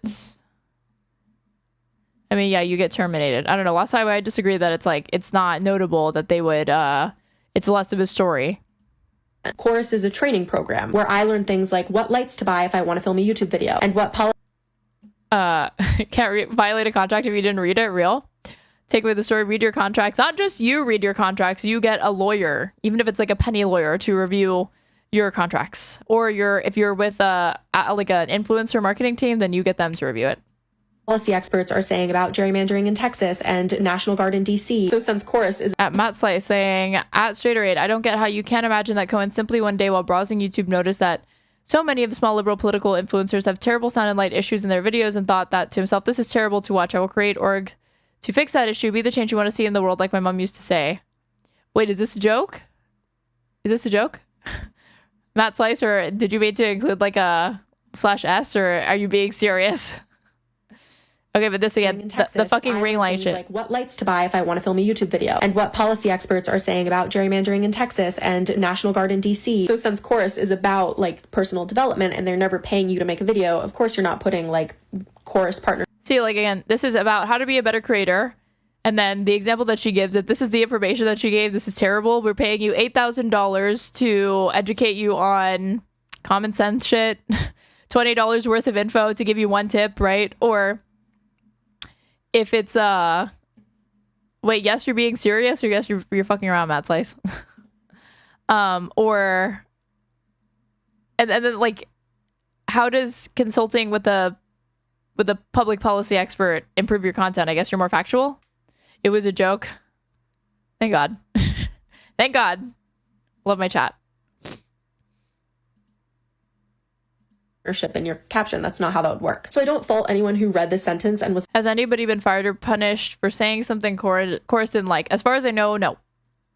Like, that is so evil, because a lot of people who consume content don't necessarily know the way that the logistics of, like, you know, your partnership labels work. But I am frustrated at the author of this article for not adding like the relevant context here, because she is not supposed to publish an article unless it's been like very fact checked and contextualized, and this was like very misleading. And then I also highlighted this section. I accidentally talked about it already earlier in the video. The, you know, creators will not publicize the relationship with Chorus or tell others they're a member of the program without... Do a lot of training programs pay their trainees? Apparently the Chorus incubator program does. Usually they charge people for this shit. Not you know, they charge people to be mentored by the David Pakmans of the world. Is prior express consent. This is the protecting small creators part, but also lots of things in contracts are written very strict in case of legal emergency. I've told plenty of people casually that I'm in chorus, and chorus does not care. They've expressly told us that that's fine. This is okay, but if somebody from chorus, a representative from chorus, told you that in contravention to the language within their contract, that they don't care that you're in violation of it, that does not matter. Also, what is a legal emergency? They can enforce this contract, Allie. I'm telling you, them saying, oh, that's fine that you violated it. And if you don't have a paper trail of that, you don't have a record that they have negated that portion of the contract. If you didn't update it and ask for a new contract, a new language, that means FUCK all to as far as the law is concerned. If they wanted to enforce that contract and issue and terminate you, and you wanted to sue them for wrongful termination, you would lose because you signed a contract that says you wouldn't do that and you did it. just for if someone... Casual and to your viewers are two separate things. That's the other thing. That's, you know, private correspondence is different between to your viewers publicly on a social media page. Does something like die? Because the one, if you said to a friend and then the friend repeats it, then and they say that publicly on their own, that's hearsay at that point. But if you disclose it to your viewers, that'd probably be different, right? Have any of these people showed the contract would be very easy? This is the only image of the contract that we've seen thus far. Diabolically evil, and then Chorus has to sue them, and they can just be like, girl, the contract. Like, it makes it easier in court. They don't really care about it otherwise. It's not top secret. If you want more examples of people who've publicly talked about Chorus for a while, I'm happy to provide them. Feel free to comment. I just used Heidi's example because I think it's just very obvious. Okay, I have two more things to address in this video, and then... Just that. So I don't know what a legal emergency is, but you are not safe, Allie. Just because somebody told you that in the org, they can and will enforce that contract if they feel it's necessary to do so. And as far as what constitutes a legal emergency, any breach of a contract in their eyes could be a legal emergency, and they could enforce it against you at any time. They are 100% enforceable. Rokanis team didn't pay for me to go with them. I had to do all that out of pocket. So it's like, okay, well, sometimes I get paid for. I'll make this easier. But if they were saying, here's $10,000 to come on our show, I think you should say it insofar as this could have an effect on what you're saying. 100%. So example. I'm just giving you an example. Let's say Hassan Piker paid me $2,000 a month to appear on his show and to talk about legal issues. Do you think I should disclose that? Yeah, I would say so. Yeah. Okay. And if Hassan Piker was doing some kind of incubator program where he was, getting up and comer lefty people and training them up and saying these are the good messaging, you would also say as a social norm that should be disclosed, correct? Yeah, that makes sense to me. Okay, so it sounds like, and I want to know if there's any disagreement on this panel, to the extent that Taylor Lorenz's critique, and we're going to eviscerate Taylor Lorenz's article in a second, so don't be worried about that. To the extent, and only to the extent that Taylor Lorenz's critique is, these people should disclose their income streams. I think everyone here, related to their content, again, putting forth like the de minimis limits, whatever you want to say those thresholds are, but I think $8,000 a month, to the extent that some content... Damn, we're only on 1.25, a piece goes up, blah, blah, blah, blah. Like going super fast, but slow it down just a little bit. Just a little bit.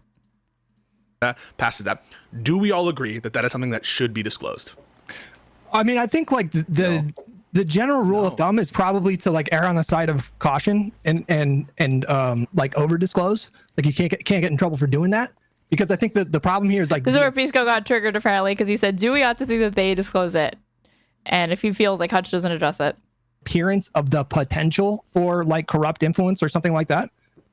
You were talking to IRI. What do you think? I say no. What we know now is that Pisco is dying inside. He wanted to explode, that Hutch did not really substantively address. Didn't give a straight answer. I'm sorry. I understand that. Oh, wait. Talking to IRI take.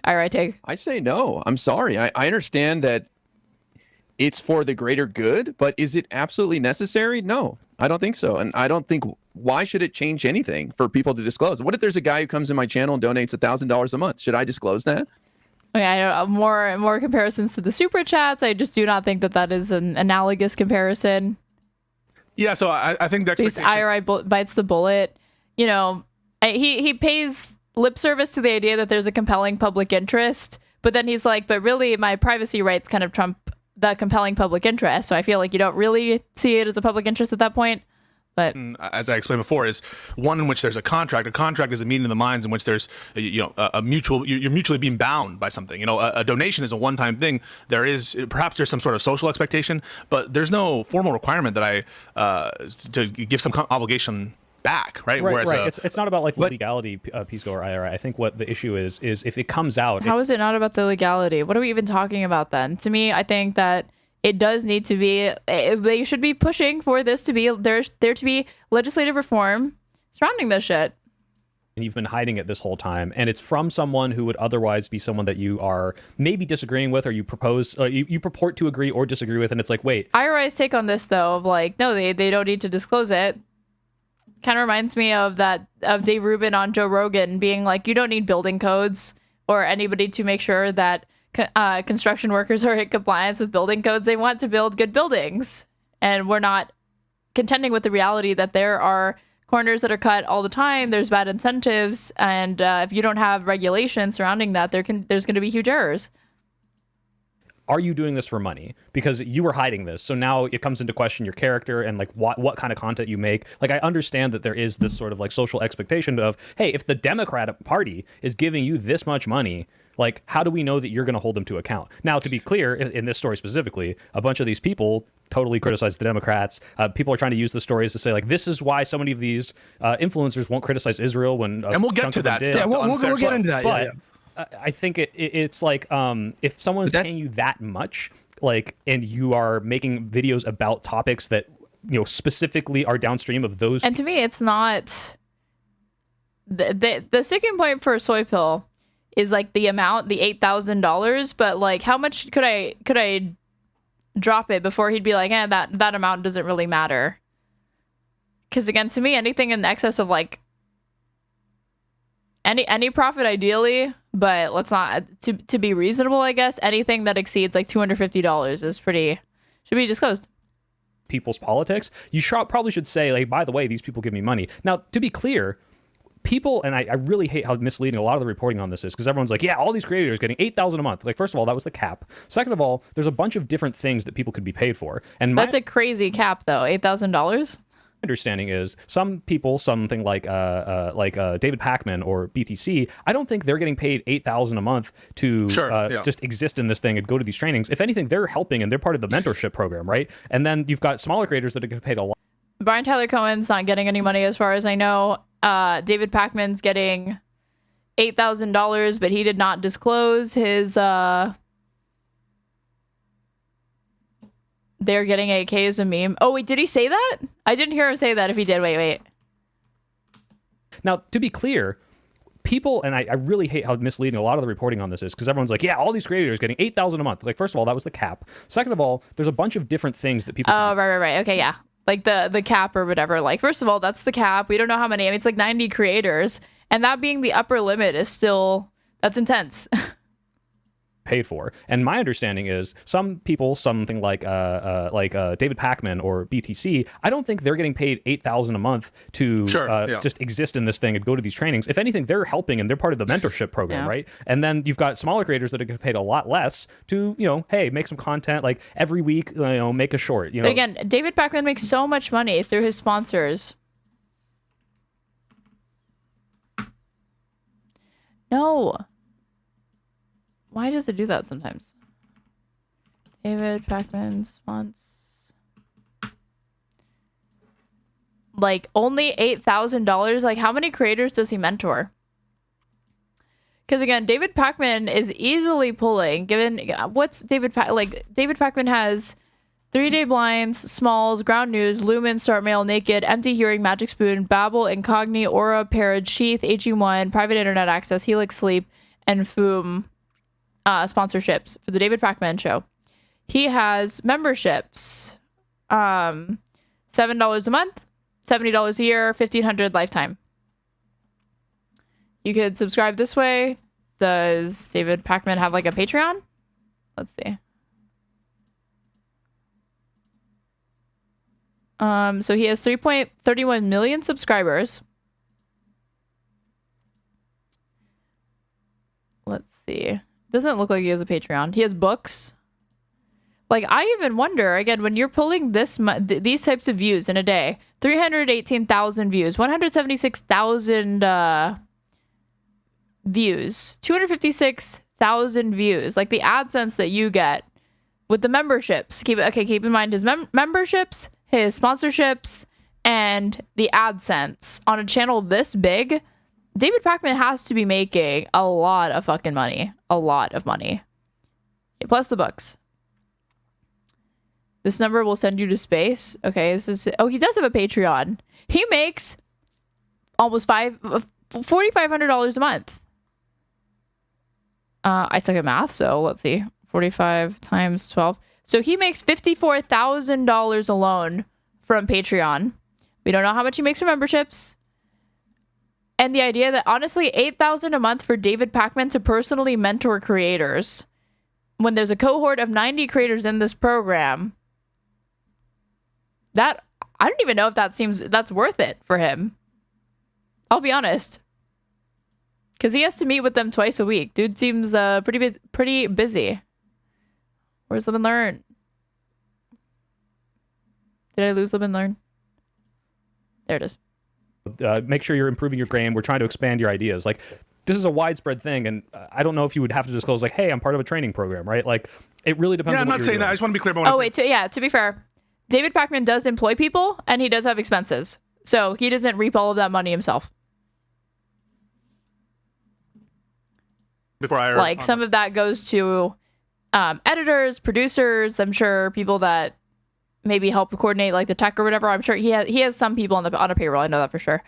You would have more insight by being in the streaming world. What is the average income needed to transition to content creation or streaming as a full-time job? Oh, that's going to be it's going to depend on what your standard of living is, like where you're living. And you cannot just start streaming and have it be a full-time job in most instances.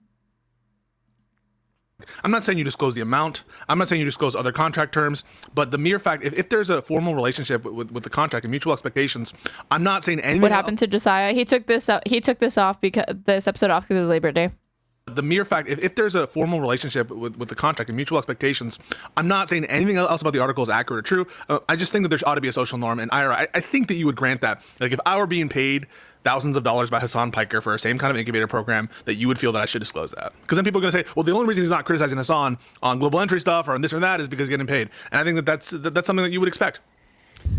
Not necessarily. I think, because to me, it's like... That's crazy to think that, again, if Pisco had been secretly paid under the table by Hassan Piker as part of a program that he had started for liberal leftist creators, and then went on to defend him over the global entry stuff or his testimony, right, that there would be people, once they came to learn that he had been paid by Hassan Piker, that didn't wonder or suspect that could his defense of Hassan be motivated by the money that he pays him.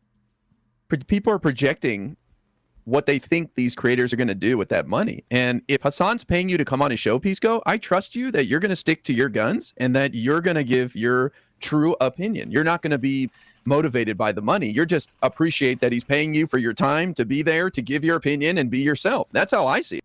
Again, if Hassan Piker paid him $8,000 a month, that whether it be Pisco or any other creator secretly, that would not in any way, shape, or form potentially bias or influence your commentary, opinion, thought.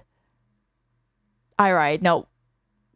That's not how we know that that's not the case. We know that money can have a corrupting influence. It can have, or even if you don't like the term corrupting, right? It can have an influence. Again, this is why I was saying, why do these people support the ACA? Because if this is your understanding and you really do think money is basically like speech, why would you support physicians having to disclose that they're getting kickbacks from a pharmaceutical company or drug company, or that says every single time you prescribe this to your patients, you're going to get money? What's the public interest in that if this is your understanding of how little, if at all, money ever biases or influences people's opinions on things? So I don't know why Taylor went off on this thing about how, well, these people are doing this or that based on getting money. It's like you're projecting what you think you're capable of, not these guys. That's how I look at it. I do not see this as projection. I think that this is an objective understanding of how money works, and this is why we demand public disclosures for, physicians when they take money from pharmaceutical reps or trips or campaign finance disclosures. This is why we have the FEC, because we understand that when you take into consideration the social context of what money means, what it means to change hands and what intentionality can factor in behind the decision to give somebody money, that often it is not in very, very few circumstances, but especially as it pertains to these domains, there are implicit agreements being made. There are expectations being understood by parties, which is why it's of public interest. And there are right reasons to hold political beliefs, and there are wrong reasons to hold political beliefs. And a wrong reason would be because somebody is paying you a lot of money to hold a political belief. Get it? So here's where I want to meet Pisco and Soypill like a little bit halfway and then push back at the same time. So like, I think... But I wonder what Pisco is thinking. Again, on my channel with my leftist audience, for the most part, lib leftists, right? There are probably people, they don't like that he thinks Citizens United was correctly decided. They don't like that the upper limit of what he's willing to prescribe is we ought to encourage this socially, but we do not need to legally mandate that people disclose these sorts of affiliations or partnerships, unfortunately. I think they ought to. And I think Pisco should push for that. But then on the live and learn thing, that makes our disagreements look like fucking papitas in comparison, because holy shit, you're now talking to somebody who's like questioning if money even has an influence on anything ever. That's a far more radical position than most people have. Like, you're not disagreeing with Pisco. It's fine. It doesn't even need to be. Not only does it not need to be socially encouraged, or not only does it not need to be legally mandated, we don't even need to socially encourage it. But then they go a step further and say it probably doesn't even influence it at all. Money doesn't influence people at all. Why the general practice to these people are so disingenuous? I don't think it's disingenuous. I think that IRI genuinely believes that. I think that it's very, very naive. What we're saying, yes, Pisco thinks money works still. To disclose is to avoid. And that's why at the beginning of my stream I use the example of, there are all sorts of monetary exchanges that are criminalized in the United States. Not that I support these. I don't think that it ought to be criminalized. But sex work, for example. If I pay a prostitute or a sex worker several $100s to have sex with me, we do not consider that to be an expression of my free speech. We do not say that, like, yeah, I talked that person into it using my money. I talked her into having sex with me with my money. We understand that you're talking about buying sex, and there is a coercive element that is impeding that person's ability to, like, to give their consent of their own free will and volition, right? And the critical factor is the money there. Situations like this, like, why are we even having a conversation about this right now? The second part about this, though, is that, to be clear, there was never any established deliverables. Now, a lot of people are having a difficult time wrapping their minds around that, and there's a lot of like papitas equals small potatoes. brain analysis going on in certain spaces. Pisco is realizing how deranged the liberals are on this issue. I don't know if it's, I don't know what these arguments are. I don't know if this is a reactionary take and a knee-jerk defense because they like Brian Tyler Cohen, because they support Chorus, because they really want there to be kind of like a lefty liberal, it's more liberal, obviously, liberal challenge to the TPUSAs of the world and all of that. But I don't think you can oppose and disagree with Taylor Lorenz without going so far as to say money doesn't influence people's opinions. There's never any established deliverables. Now, a lot of people are having a difficult time wrapping their minds around that. And there's a lot of like conspiracy brain analysis going on in certain spaces about like, we'll put two and two together. What do you think they were giving that money for? They explicitly discuss. Like, I can't even focus on the lefty conspiracism that's happening on Twitter and in Hutch's replies, because I'm preoccupied with the fact that it's like, what? Did somebody just say that money doesn't influence people's decisions or opinions? Describe what the program is for. It's essentially like a scholarship program. The whole point of it, as Brian... There's mutual binding, though. I'm not trying to say that there was a deliverable expectation. There is a participation quota. Again, collaborate fully with Chorus regarding all such separate engagements. Contractor further agrees to participate in newsroom events or booking opportunities in person or remote at least twice per month. So there's no deliverables, but they do have to put an appearance. They have to participate in some way, shape, or form. And calling it a scholarship program is crazy. They are just repeating what Brian Tyler Cohen called it. And I feel like that's just kind of, again, you're repeating like a pitch. Because Brian Tyler Cohen is, as the steward and co-founder of Chorus, I understand that he wants to attract more creators to the program. But when he frames it that way, it's just that it's framing, it's marketing, it's a pitch to people to have a favorable view of Chorus. It's not supposed to be maximally descriptive or explanatory. It's supposed to use language that makes the program sound appealing. In terms of specific content. Wait, you got the contracts? I didn't get the contracts. What I have is a screenshot from this TikToker who shows it a little bit of it, and I will drop her TikTok in chat. This can go away. I think that you're correct about that, and I think even Taylor acknowledged that. So I think that's what you're referring to, Hutch. And so I'm not, but I just want to be clear about what I mean, which is basically they're promising to use the Chorus News network. They're binding themselves in a formal contractual way. That's all I mean by that. That there are some restrictions in their conduct that is formalized in a contract, and there are mutual expectations, and they're mutual promises to be bound, which isn't the same kind of dynamic and just a one-off donation. That's all I mean. I know what you're referencing is it's not a one-for-one. God, it's like a 3v1 of him trying to tell IRI, the Soy Pill, and Hutch, please stop making this silly comparison to a super chat. Like comparing a recurring monthly contractual payment that you mutually agreed upon with an employer or organization. Do not compare that to a super chat. That's silly. Editorial control, one-for-one, money for content. Agreed. But that's all I meant. In practice, though, there was never like a single instance where there was any kind of demonstrated influence on the content output. I think like you don't know that. There are 90 creators in this program.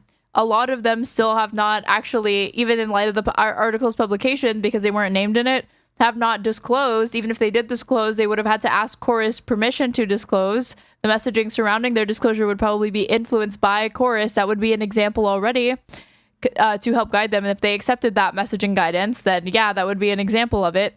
But you don't know how this has impacted their content, which is why there has to be disclosure. And if there was disclosure, if somebody noticed there to be a shift in the content, or they felt that they perceived a change manifesting in the output of a content creator, that they have the ability to judge for themselves whether they feel that this is an organic change of heart from the creator, or that this is potentially being influenced by the money that they receive from this organization, or information that Chorus has provided them with. So just to put a finer point on it, anytime there's like deliverables, so like if it's similar to a super chat that it's soft pressure that can influence your take. He's talking about audience capture. He's actually downplaying audience capture though, because when you refer to it as like you want to conflate dark money with a super chat and say that a super chat basically constitutes dark money, then don't these people say accuse lefties and other creators of being disingenuous grifters that are just pandering to their audience? What are you doing there?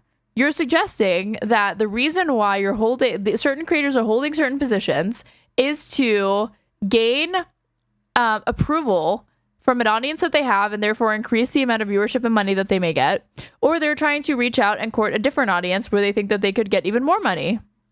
At the base of it, though, you're saying that even super chats, if you believe that even individual super chats can have a cumulative effect and influence your content decisions, either consciously or subconsciously, if you believe that, you should certainly believe that being paid up to $8,000 a month by the Creator Incubator course program could be having the same effect. That follows from that naturally. It's a much larger example. And like Pisco is pointing out, it's a much more serious example because there's a contract and there are obligations at stake, as opposed to a super chat where there's no obligations. That's no strings attached.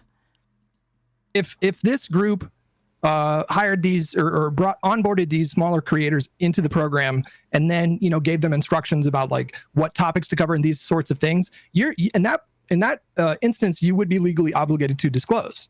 In this particular arrangement, there is no legal obligation. Now, that being said, like I said, I think it probably should. If I was in the program, I think I probably would have said something. And to be clear, it doesn't look like not would you, should you? Not would you, should people disclose? Well, he's gonna lose in his mind. We just know it. That's why we're having this conversation. I mean, I can see kind of both angles of it. He's like, oh, don't say it. If he's about to explode, he wants to go yes or no, yes or no. Would you disclose it? Yes or no? Would you, should you, ought you? Answer yes or no. It's like there's no like I think you're correct to point that the general best practice. What if I agree with everything you're saying, but I think it's good? That's fine. As long as we can agree at least with legally mandating the disclosures, or at the very least socially encouraging the disclosures, you can think it's a good thing as well. Or like you can think it's a good thing. You know, you want people to be more pro-dem, more liberal, more progressive, even if it's motivated by money, because it begets that outcome.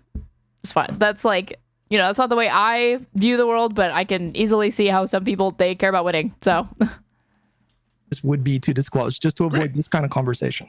However, obviously people are taking the story and going in completely unfounded like I personally would rather have people putting this out because they genuinely believe the things that they say with respect to their political opinions, and not holding it only because there's a cynical or financial incentive. But it's really it's a really mainstream narrative, and I don't even have to name any names, but pool of creators in the space. Name those names.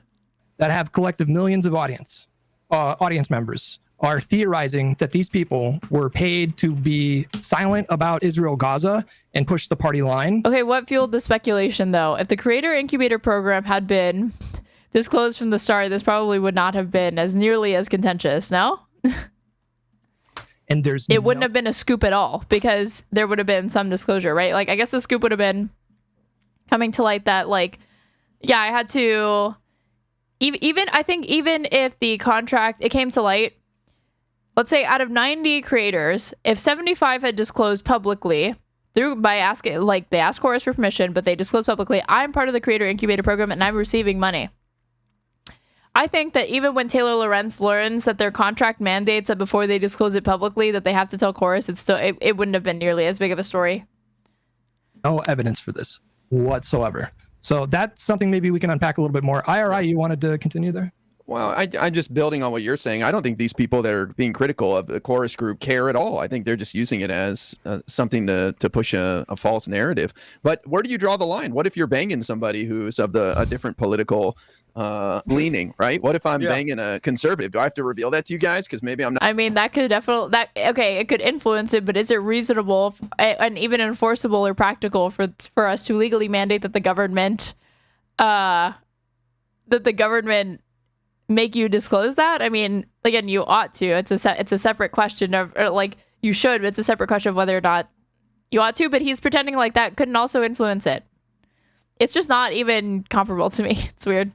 Not being as harsh on MAGA because I'm banging some hot MAGA chick now. I mean, where do you draw the line on this? This is a funny example, but I unironically think that if you have a message and an idea that every time you're talking about how MAGA is this like baseless, immoral movement, and then it comes out that you've been keeping secret that you associate deeply with a specific MAGA person and are okay with that, and it goes against kind of what your values are, yeah, I would think that would be a similar thing in the same way that a lot of these left and lib-left people probably say look, if my wife was Candace Owens, I think people have the right to know that, especially if I'm coming around as the left person. Yeah.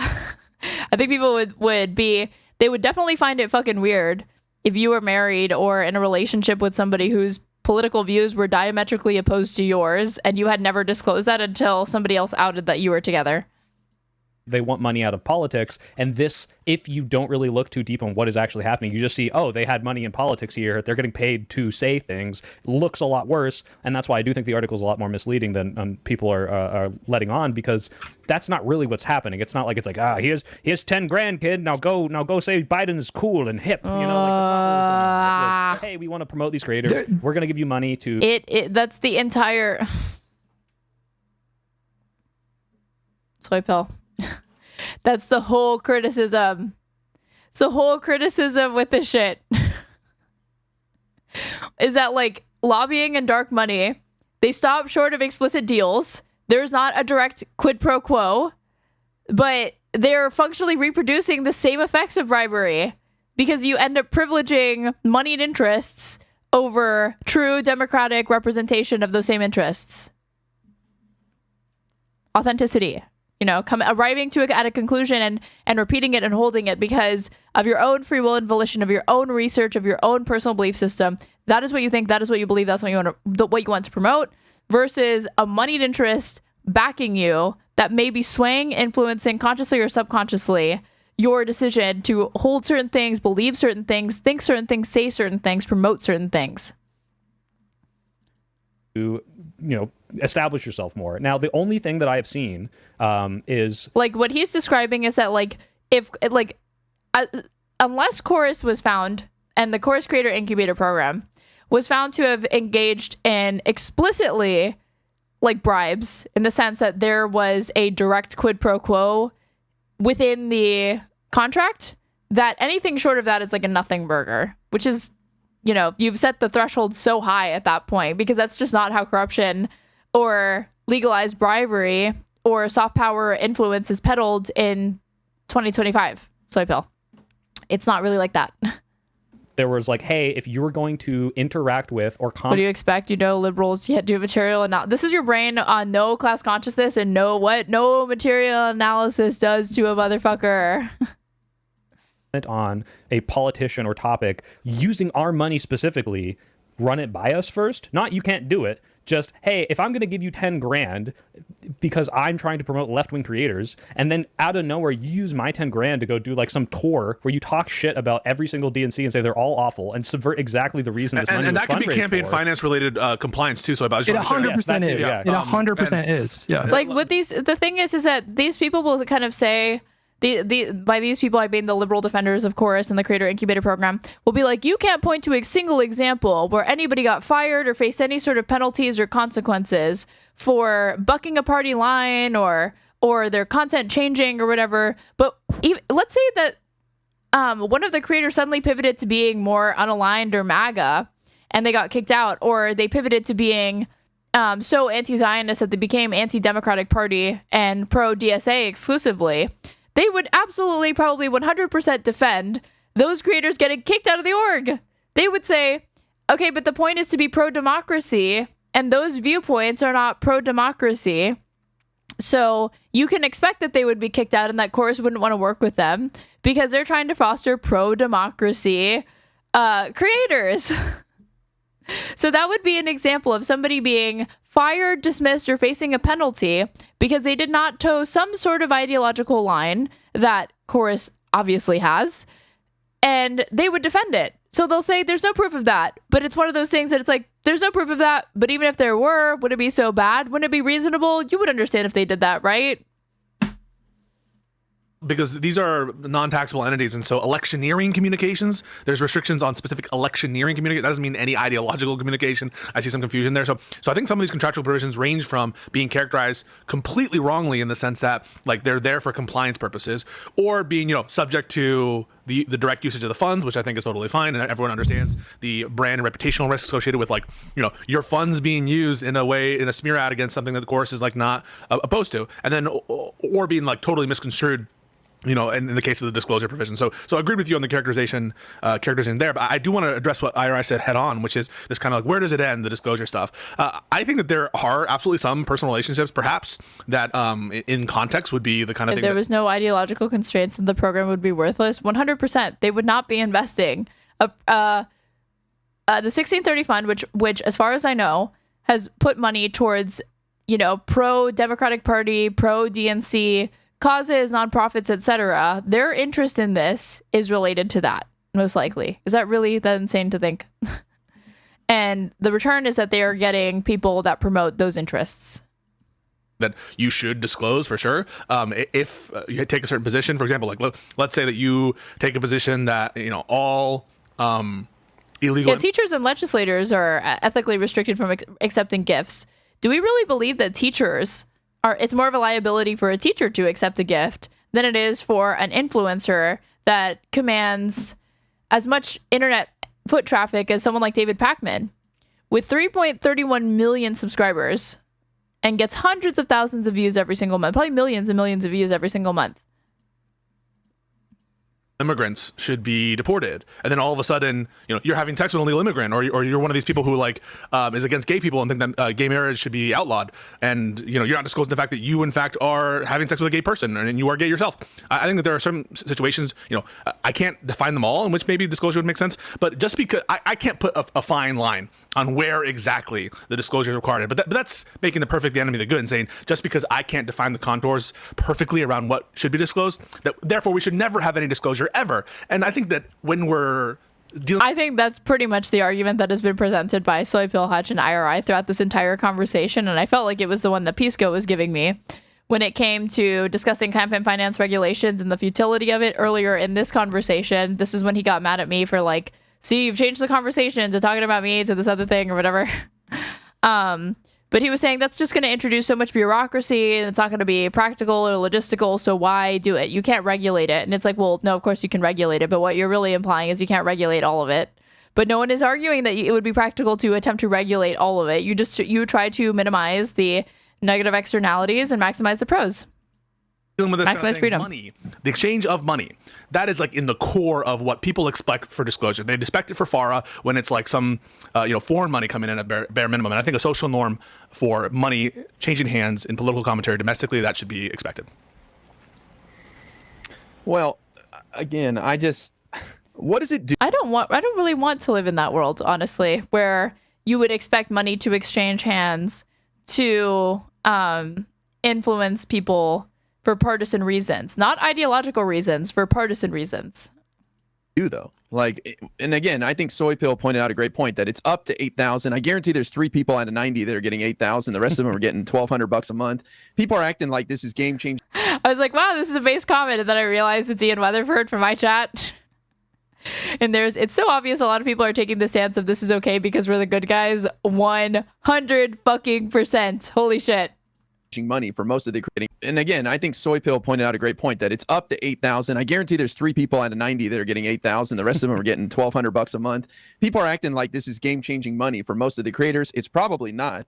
And so, they're just getting a little bit of help to show up and get some instructions on how to post stuff and some ideas and, how to set up an LLC. I don't know, man. To me, it's it's just like going to some sort of business school for a little bit or something. So no disclosure ever? You don't think that there should be a social norm of disclosure no matter how much money in any... He's like, come on. He's like, please, maybe even if it's several thousand, maybe then wouldn't that be reasonable? Come on. Situation. I'm just trying to think of the positives. Is it going to make anyone feel better about the situation if you disclose this? I don't know. Ira, wouldn't you like to know if your doctor was getting kickbacks from a pharmaceutical rep that had persuaded him to push opioids? Wouldn't you like to know that? I'm your strongest soldier of the literature chats. Yes, you are. I saw what happened with Progressive Victory when I was involved in that, and people just went insane thinking the worst things ever, and it did nothing. If you don't like a few $1,000s influencing your media, watch bigger media. I don't care about it. I need them to disclose it. They need to disclose it, and then audiences from there can make up their mind. Value if you disclosed or didn't disclose. What I don't like is the defense of they shouldn't have to disclose it. I realize that this is going to happen, given that we don't have the regulatory mechanisms to prevent people from doing that. So short of that, we ought to at least socially encourage it in the meantime until we can pass a constitutional amendment to overturn Citizens United. Well, in some cases, with Progressive Victory, there were some disclosures that people should have been doing. But you're right about the conspiracy stuff. I get people in my mentions now, every day by the dozens that are accusing me of being paid by Destiny. They're calling it the Destiny PAC. So they're theorizing that the whole thing was funded by Destiny and that it was a Zionist operation. So they're saying that we were paid by Destiny to do Israeli propaganda, which Progressive Victory had fucking nothing to do with Israel. And they collaborated with Destiny, I think, twice on canvassing events. He wasn't funding the whole operation. That was their logic, was they didn't want to force people to disclose. And then if you have some small creator, we all saw the backlash to this and the conspiracy theories that went wild based on absolutely nothing. So, I'm sympathetic to the argument that because they're not legally required to disclose because there are no deliverables, then I'm sympathetic to the idea of protecting smaller creators as being a part of this thing. It kind of makes sense. They're going after them really fucking hard right now.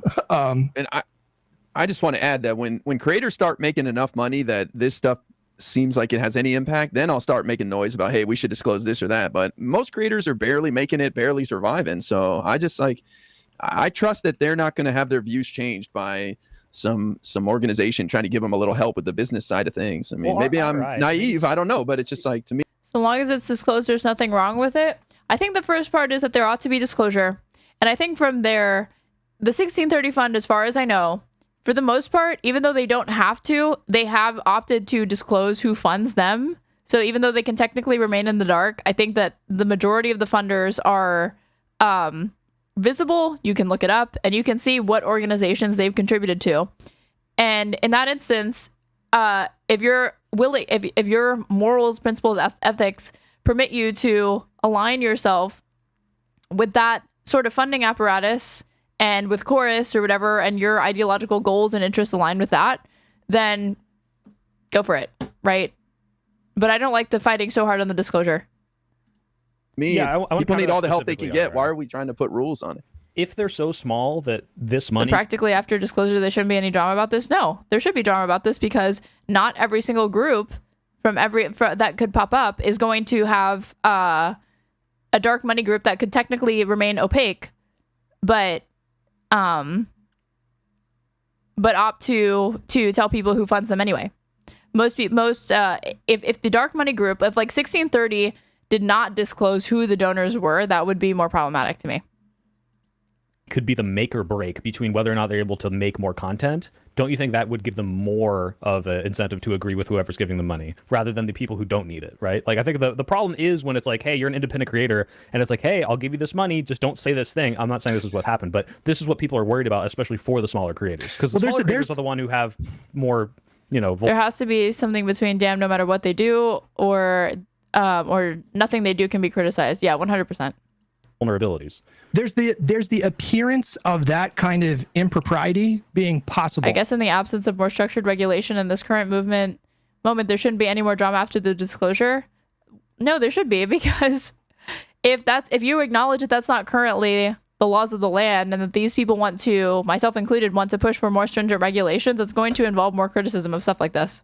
That's the only way you can get people on board with supporting a constitutional amendment. KW 2955A.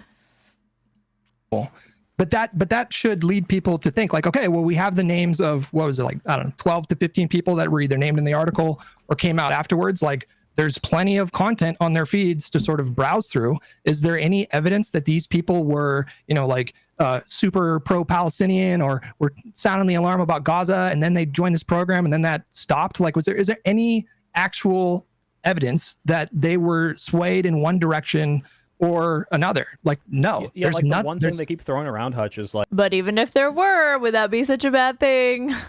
Like, what's her name? Oliviana or whatever. It said, Alyssa Slotkin is cool. She's one of my favorite Democrats. And it's like, I can maybe you could purport that is the reason why she said that, but in my experience, when you hang out with a lot of really involved people and you get to know them and they talk to you on a personal level and explain their politics, it's like, I like this. Hold on, hold on. I want to jump in. This is like social media echo chamber shit. The idea that somebody can't organically like. I'm agreeing. I'm saying it's stupid. Oh, okay. I thought you were letting credence to that. No, I'm saying look, it's like At TraderAid, is there an itemized list of your income sources we can review? What is the gotcha here? YNGWZ in YouTube chat. Left Reckoning, thank you so much for the raid. Welcome, guys. We are covering a liberal panel discussing the Chorus drama. And we are hearing some pretty interesting takes about how money doesn't actually influence anyone ever. I say that I like Rokana now, and that's not as organic as like, I just read his But also at YNGWZ and YouTube chat, if you go to my Streamlabs, you can look at my tipping history, right? That's all there. And you can check Social Blade, you can check what is it for like AdSense estimates. I don't even have YouTube memberships on, so you can't track those yet because I don't actually make money from those yet. I don't have my super chats turned on, but I could have them turned on. Platform on Wikipedia. I got the opportunity to go along with his campaign and see the inner workings and talk to him on a one-on-one basis, and I'm like, I think this guy's got his finger on the pulse. I like his politics. But the exact same thing could happen for an Alyssa Slotkin when someone like Oliviana or whatever, I forgot how to pronounce her name, is hanging out with the Biden, going to the White House, and it's like, of course she's going to start liking these people more. So it's not like they're paying her to say Alyssa Slotkin is cool. I think that's kind of absurd. Sorry, go ahead. Just to answer your question, Pisco, if you're no influence. If it does influence, that's fine. That's fine. They're small, struggling creators. Sponsored by a campaign or by an organization to promote their message, yes, you should disclose that. Okay. But if you're just getting paid to get help with your content, I don't think you need to tell everybody that. Interesting. So it's not, if there's sponsored content, whether it's organizational or whether So long as Chorus has a clear platform to promote, e.g. a pro-democratic agenda, which the creators are disclosing their affiliation with and the compensation from them, the influence on them is clear to their audience. 1630 and other sources of Chorus wouldn't further bias creators if creators themselves aren't aware of them. It wouldn't necessarily further bias them, but the important thing to realize is that you can unknowingly be part of an agenda without realizing it. Or like a useful idiot for a political agenda beyond the stated political agenda of the organization that you're partnering with. When you factor in, like, there were MAGA groups, I believe, that funded Green Party efforts. Why do you think that they funded Green Party efforts? Why would a Republican or conservative-leaning organization that does not ideologically align with the Green Party decide to put money into their campaigns or into Cornel West's campaign and the Working Families Party? Well, the reason why is because they know they can split votes, and if they do that, they can end up flipping a seat that may have turned blue to a red seat or keep it red.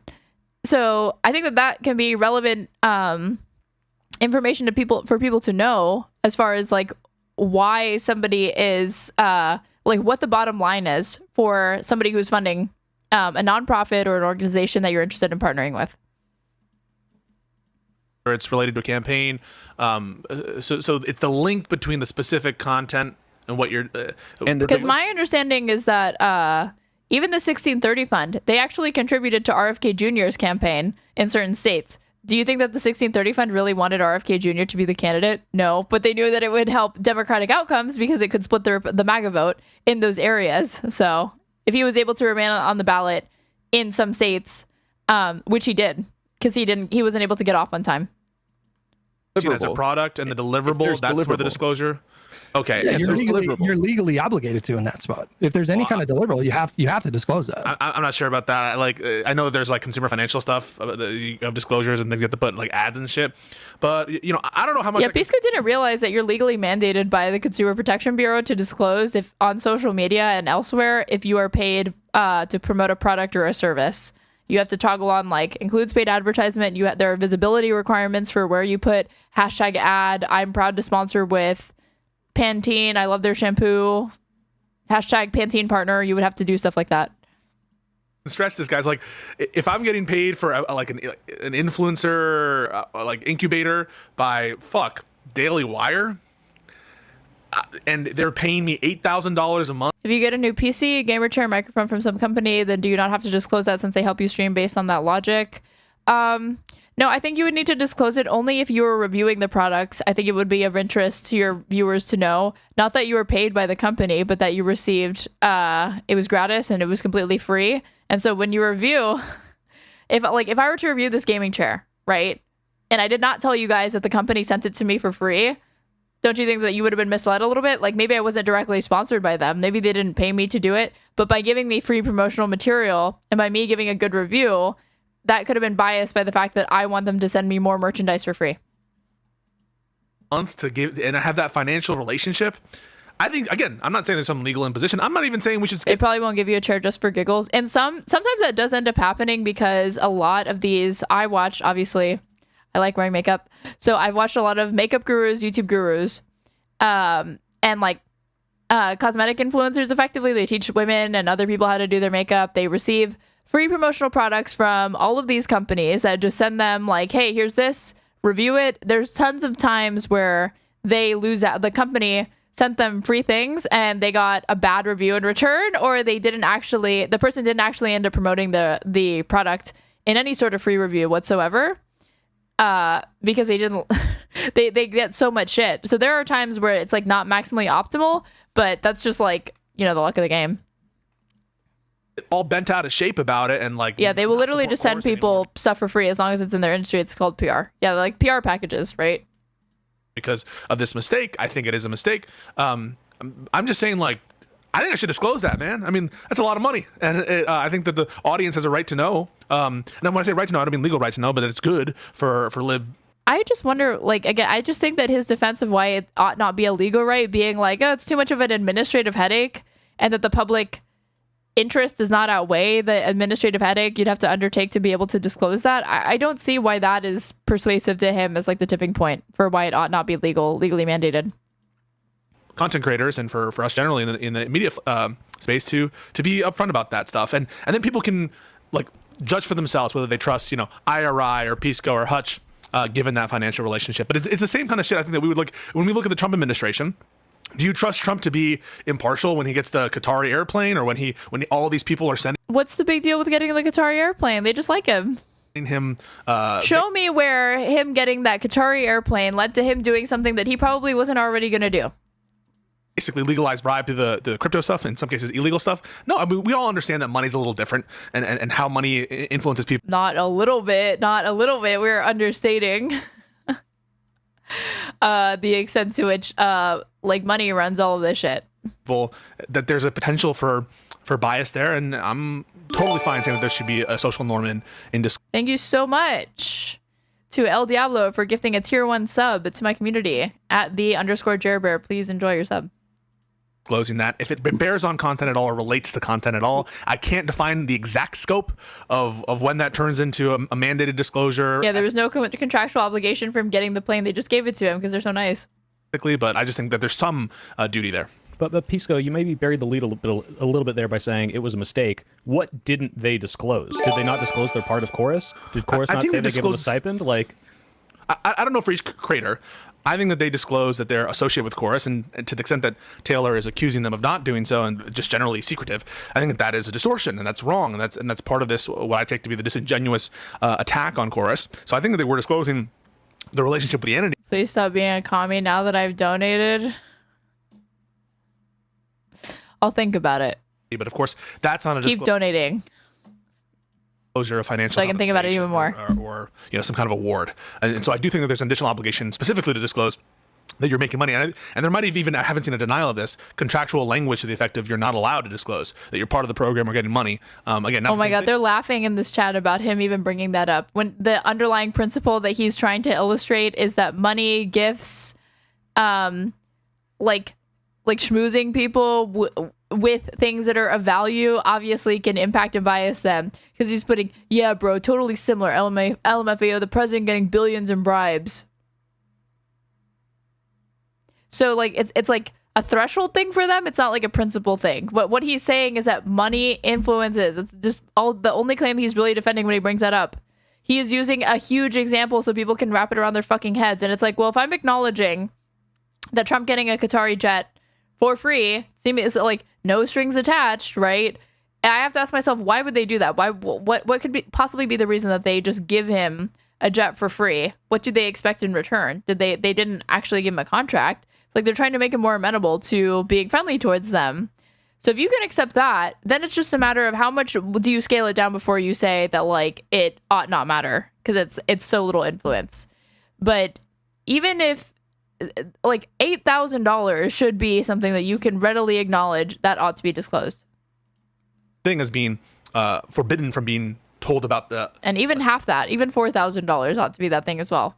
Association, or sorry, from telling about the association with Chorus itself. But I do think that there's Gravos, thank you so much for resubbing. Please stop interrupting, Pisco. It's hard, okay? Again, I don't want to spend so much time focusing on it because I think that this should be an easy thing to agree on. Gravaz? I don't think it's Gravos, sorry. Grivas? You have to write it like a phonetic pronunciation. That you should disclose that you're getting paid additionally to the associational relationship. Well, let's dive into the particulars of the article that we. Donald just died. I know. Did you see my? This is you're in attendance at the big beautiful funeral. I know that. Take issue with. I'll kick off like the most egregious thing in that article. Oh, so you obliterated my name with that pronunciation? That's why I said write it out phonetically so I can get it right. For me, it was actually in the subheading. In the subheading, she said essentially that these creators were paid to toe the party line. Like that was the thing that I felt was the most disingenuous and malicious aspect of that reporting, because, you know, she might say she was looking at the contract, you know, she reached out to various creators, and I don't think any of them agreed to speak with her before this. Now, she had written an article previously, and some of these creators had expressed kind of shock with the way that she was framing things before. So I'm really not really sure why Grievous, got it. they didn't want to speak with her or give her any kind of comment. But if she would have looked into, like, I know there's like 90 creators, but it's like your job. If she would have like looked into these creators' feeds, she would have seen that there were many of these creators were not keeping it a secret, and there were plenty of creators that they were not keeping it a secret that they were affiliated with Chorus, not that they were in the creator incubator program, not that they were affiliated with Chorus in a paid fucking capacity.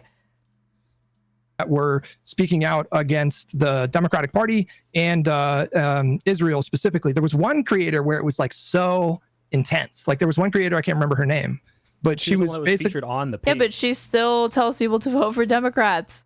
So the criticism is not so intense that it means that she doesn't say to vote for Democrats. Too, yeah, right? she was featured on their website, and she. Are we getting the PPD Jubilee reaction? Probably tomorrow, because it's gonna be copyright for sure. But yeah, that's coming. It's coming. Basically, it was like calling the Democratic Party like complicit in genocide. And if this was really a program, oh my God, basically saying things that are true that the Democratic Party is doing. That was meant to incentivize people with a wink, wink, nudge, nudge to just like push the party line. Does Pisco have a vid channel? I can't watch his whole stream about this. You mean like a VOD channel? If you go to his channel and you go to like playlists and then stream VODs, it's there. Or you can go to Live and Learn.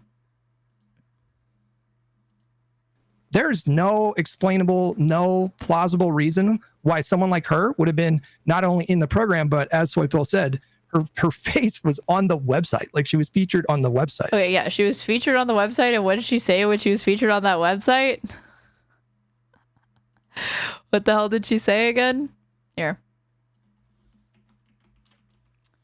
Ali O'Brien, progressive content creator who's currently featured on Chorus's website below the donate buttons, she said that the company must have just taken an image of her off social media. I didn't even know I was on that website. I'm not financially tied to them at all. She said, this sounds like somebody who is comfortable with Chorus disclosing that they had been featuring her in their promotional material and website. This is someone who is being transparent 100%. That's why when she made her TikTok, she had to point to a different creator disclosing it and not her own post where she had talked about it before.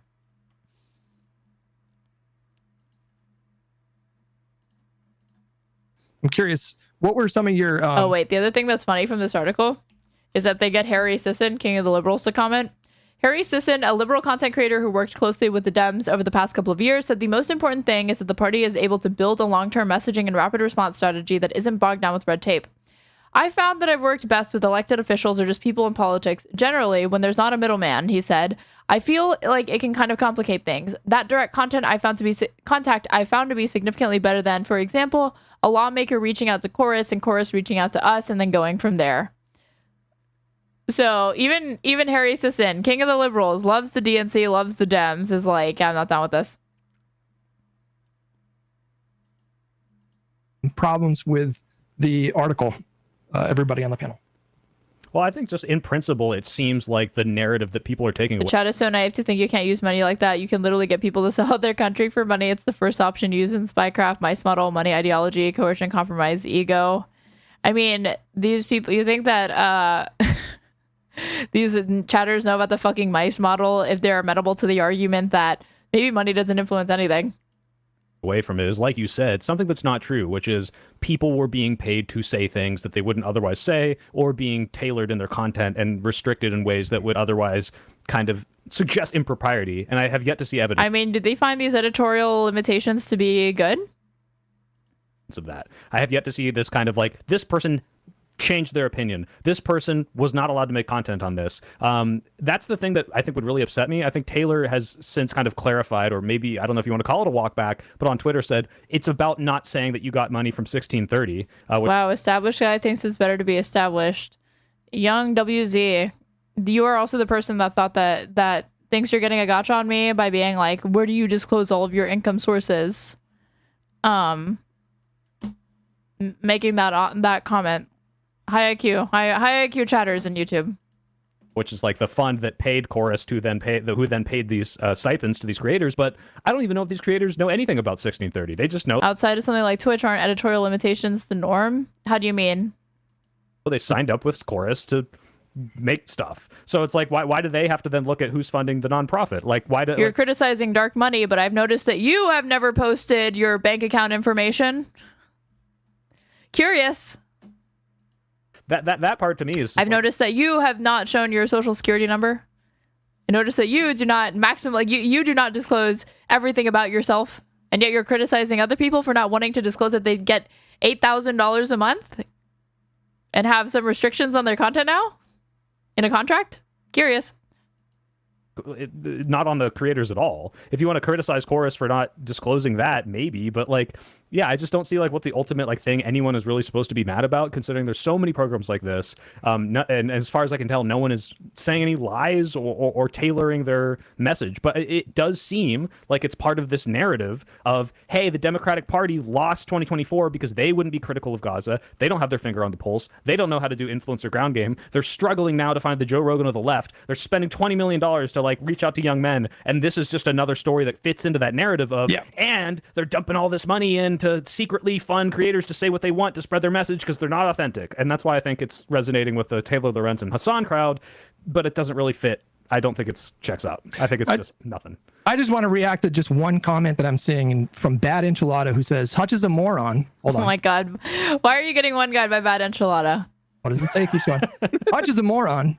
God damn it, it keeps moving. He's pointing to someone on the margins to prove Chorus doesn't obviously have an agenda. Here's the issue with that. If this program was meant to incentivize people to toe the party line, I just think it's irrelevant. If you are willing to say that people ought to vote for Democrats, you're towing a party line. Goonie, thank you so much for gifting 25 tier 1 subs to my community. This is your 65th subs that you have donated. Thank you so much for the missed streams. I appreciate that.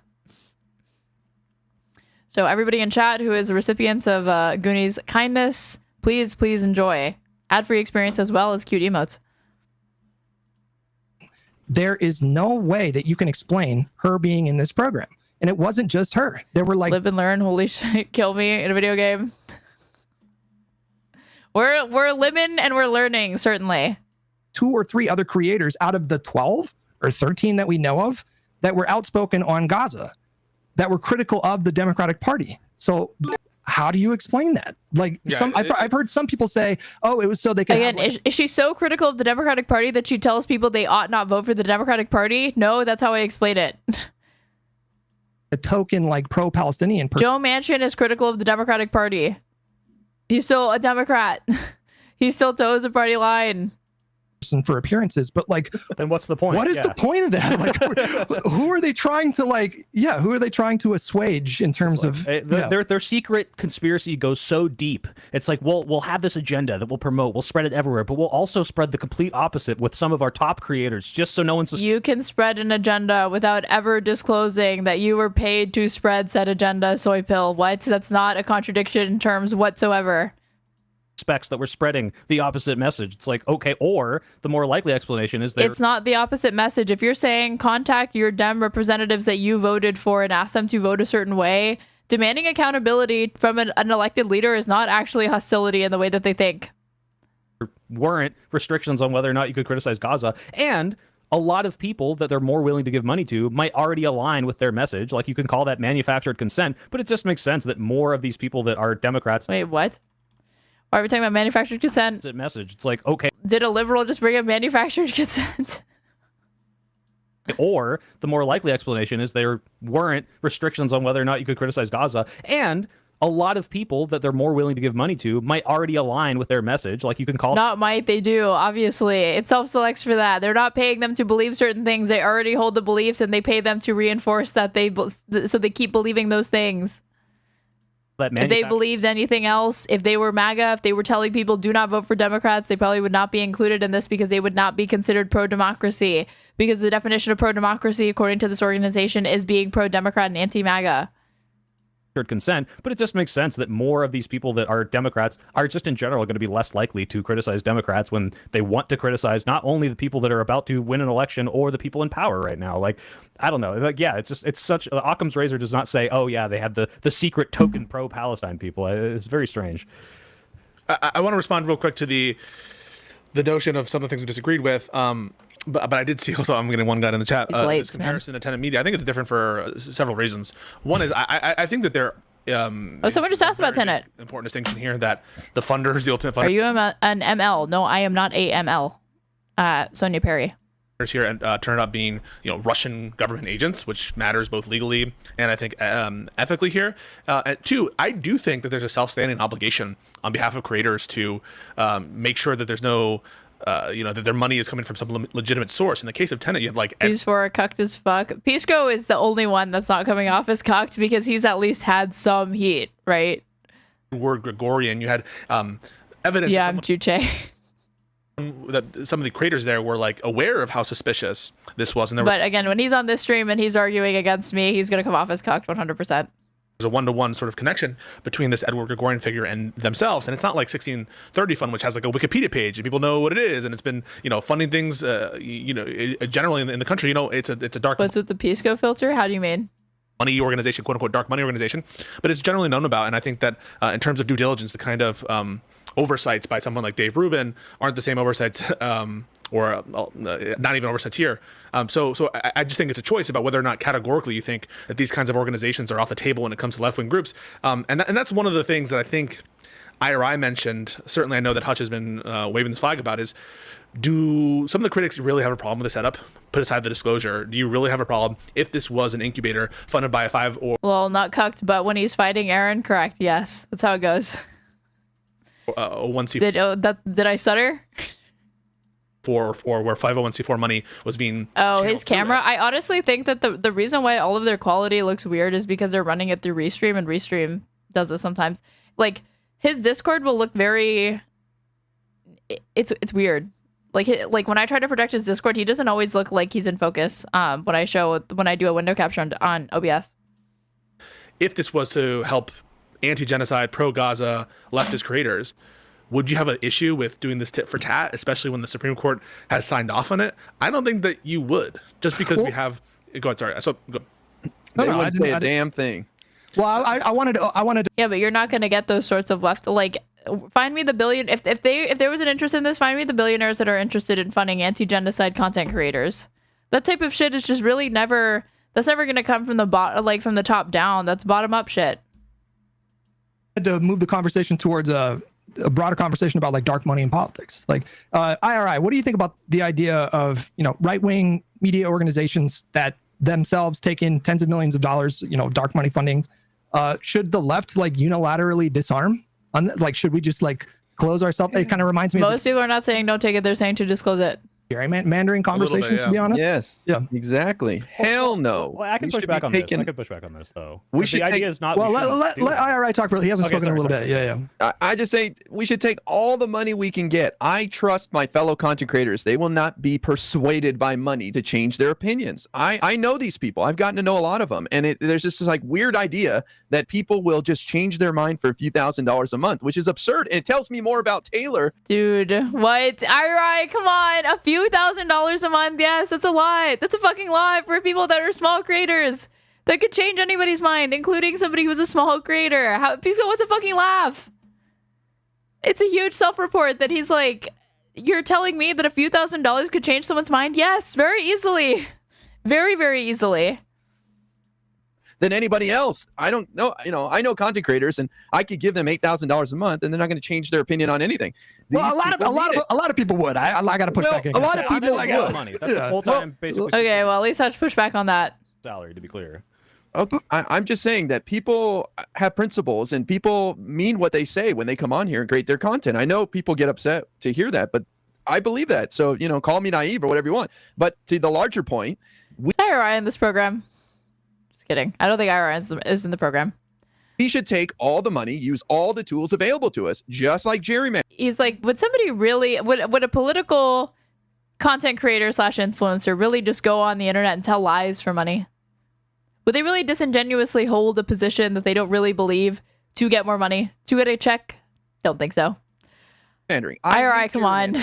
That you like, he was like a huge Bernie guy. Bernie's whole thing is like campaign finance. Like, how does he have this take? I think it's one of the most poisonous things for our democracy. But boy, do I support gerrymandering the shit out of California and New York right now, because that's what the right is doing in Texas. Do you find this unilateral disarmament argument persuasive? All ethical considerations aside, IDK, if this is effective, we can't match the right in this regard. I do think that there has to be some sort of media apparatus built up to be able to counter the right. That has to happen.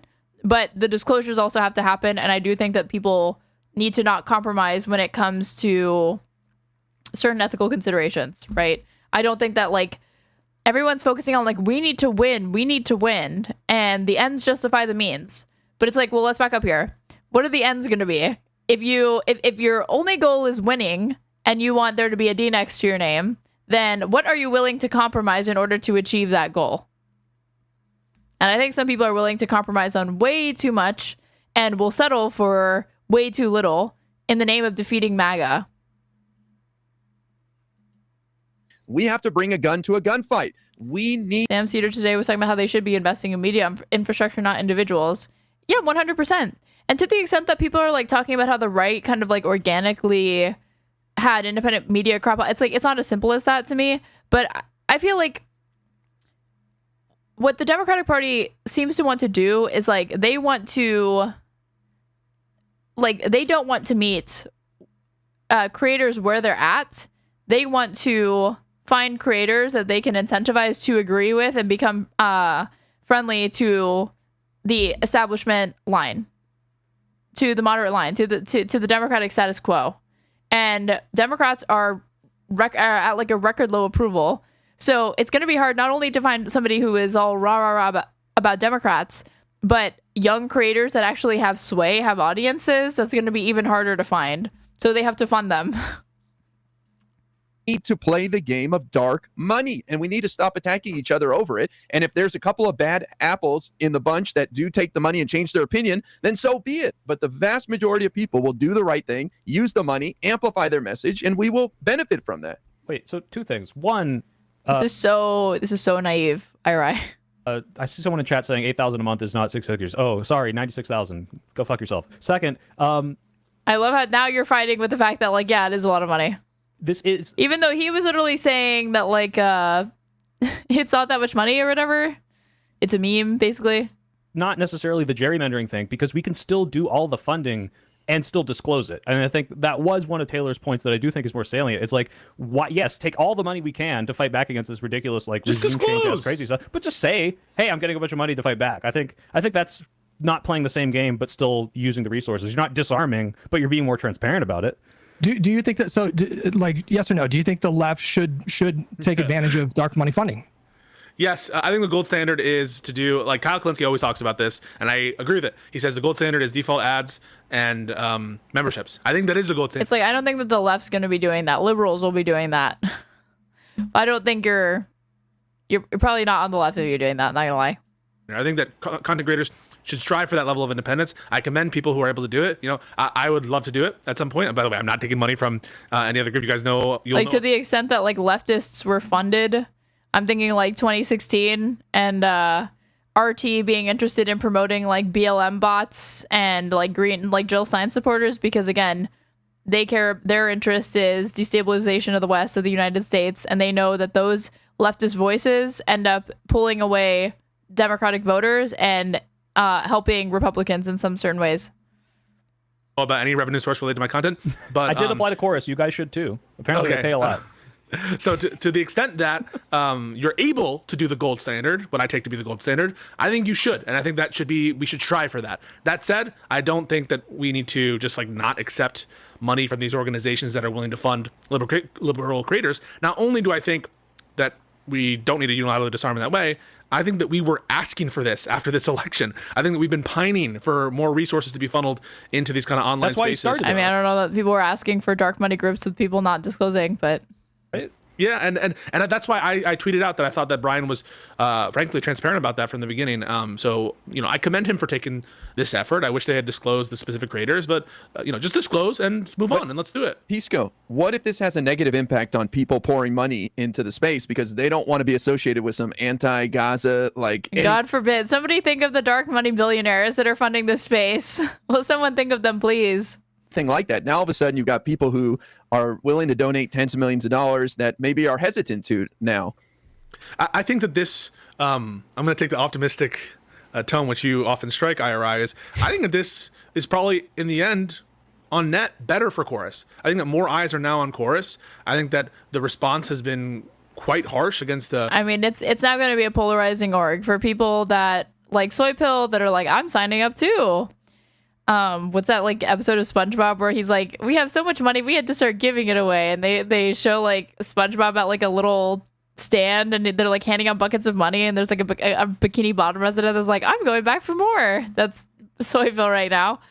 To those liberals, they're like, hell yeah, blue Charlie Kirk, blue MAGA, we got to fight back. This is the only way. It also, makes me wealthier. Yay. But I think, among normies that are not invested in, Democrats winning, that don't care, that are not overtly partisan, and the left in the party, they're not going to be huge fans. So the article, even if there are, and I think that there's, one or two salient critiques by Taylor, in general, I think most of us acknowledge that it's the billionaire was willing to do a good thing by funding small creators, but then some lefties online were mean and they decided not to. Yeah, I get worried about this. Fucking hit piece, and a lot of it's in bad faith, and a lot of it's disingenuous. We haven't talked all about that yet, but I think in general, what is there? I don't understand how. Again, he says what's his characterization? People by Taylor, in general, I think most of us acknowledge that it's a fucking hit piece, and a lot of it's in bad hit piece against who? Faith, and a lot of it's disingenuous. We haven't talked. A lot of it's disingenuous, that's separate from it not being factual. Talked all about that yet, but I think in general, people are seeing through that hit piece angle of it, the disingenuous attacks, and why are we assuming this? That again, the Democrats are ridiculously unpopular right now. Why do we think that people are seeing through, quote unquote, a criticism of the Democratic Party when, if we were listening to constituents, if we were listening to Democrats, a lot of Democrats and people that want to remain Democrats have their own heat for the Democratic Party, and this could very well be one of them.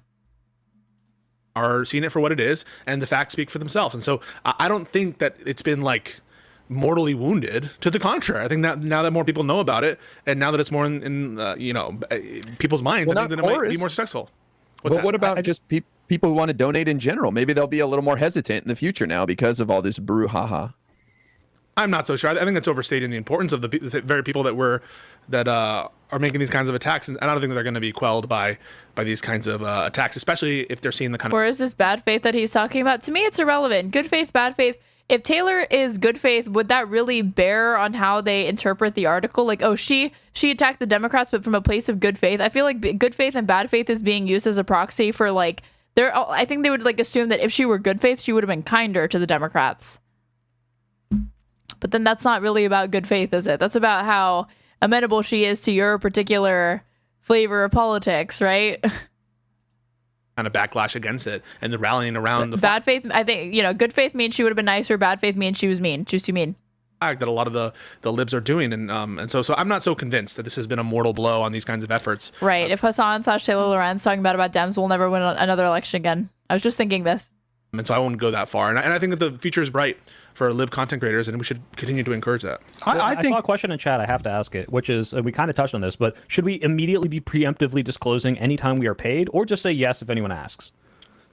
I mean, if you're partnering with an organization and you've signed a contract that has parameters on your content, or at least you've relinquished some editorial control, and you're getting that monthly, you probably should disclose it. Yeah? Yeah, we disclose it. Wouldn't you be proud to work with that organization? I don't know why though. They're comparing it to a scholarship. Okay, friends that I went to university with that were on scholarship were proud to disclose that they were on scholarships. That's the dichotomy. I think that you should disclose non-trivial amounts of money and content streams for which there is a exchange. Pondering, what the hell are you doing? Why are you worried about chatters? No chatter, I'm not / nor have I ever been part of chorus. Josiah, what did you think of this episode of Live and Learn? Ira is wilding out a little bit. You got to admit that. You have to admit that. Or what do you think? Be honest. Like some kind of mutual promise. If there's a mutual promise for money, not just anytime someone donates, mutual promise for money where there's some kind of binding on both parties, you should disclose non-trivial amounts that are related to your content. I don't say you disclose for your Domino's pizza run, or like if you have a paper route, or if you are making money doing legal representation on the side, or if you're making money doing other stuff on the side. I think that you don't need to disclose that revenue stream, but as a social norm, I think it's important to disclose that. You don't need to do it like every single time you go live, but because I'm listening while doing research for vids. If you're not just listening, you're watching my chat because you're fucking calling out somebody who thinks that you were paid by chorus. If you have like a regular community and you put like a Discord message, pin a message or something like that. I had a Nightbot command when I was doing PV stuff. Like it's just generally, I think, a good idea to disclose these kinds of things. There's just like what's legally required. So we have these guidelines to tell people, when is it actually required. In this case, it wasn't, and I think, it's just up to the creator, I think, man. I don't think at the end of the day, go ahead. You bring up a good point, though, Hutch. Like, how do you disclose this to satisfy the masses? Because you said it, I said it on stream a couple times. It's like, they're just going to keep moving the goalposts. Well, you didn't say it X number of times. You didn't say it before you did this. It's like, are you going to, I don't even think you could satisfy people by disclosing it in any way at all. They'd say, oh, you only said it. Like nothing is also, all of these people, it's like, they're just giving them creators to they're giving them this money so they can just help them be better creators. It's like, there's nothing stopping chorus from just handing out grants to people, right? There's scholarships and then there's grants. And a grant would just be, here's the amount of money. We love what you're doing. Here's the amount of money. It's a one-time donation. We don't want to have any sort of editorial control. We don't want to give you messaging updates. You can just have this money. Like nothing is stopping chorus from doing that. And then chorus goes around and says, we have been proud to promote these creators. By the way, this goes one way. They did not ask us for this money. We don't actually know them. We've just watched their content. We like what they're doing. We want to be able to help them be able to continue doing this. So we donate in the form of super chats or again, just grant funds, no strings attached, just give the money. They don't do that because they expect the money or the stipend to be used in particular ways. Once, or you only had it on your website. Or they want to see a return on their investment. Where nobody goes. You just can't make these people happy. I want to push back a little bit about on what you just said, Pisco, a moment ago, where you said, you don't think that this is going to have a lasting impact. You think I guess you're saying liberal media is trending in the right direction. I think this did very real damage. And that's what. The Wolf, thank you so much for the 100 bits. In the interest of transparency, you need to disclose every person who has ever donated to you, any bits to you, and how it will have influenced your content. That's very, very true. Thank you so much. It pisses me off. Because if you go in Brian's mentions, if you go in Pacman's mentions, if you look at their YouTube comments, it is a deluge of conspiracy brain rot nonsense. Promulgated. Okay, but what fed that? If this program had been disclosed from the start, then Taylor Lorenz would have never been there would have been no scoop for Taylor Lorenz to have in the first place. It wouldn't have been as big of a fucking deal. And then the conspiracies would not have been running haywire. If they're really proud of this program, if they're happy to promote and talk about chorus, then they would have been forthcoming with this in the first place. So to the extent that there is controversy, there is no divorcing it from the fact that chorus's decisions and the way that they decided to structure this program contributed to to the negative PR that they are receiving now, and previous decisions that they have made, where they let's see.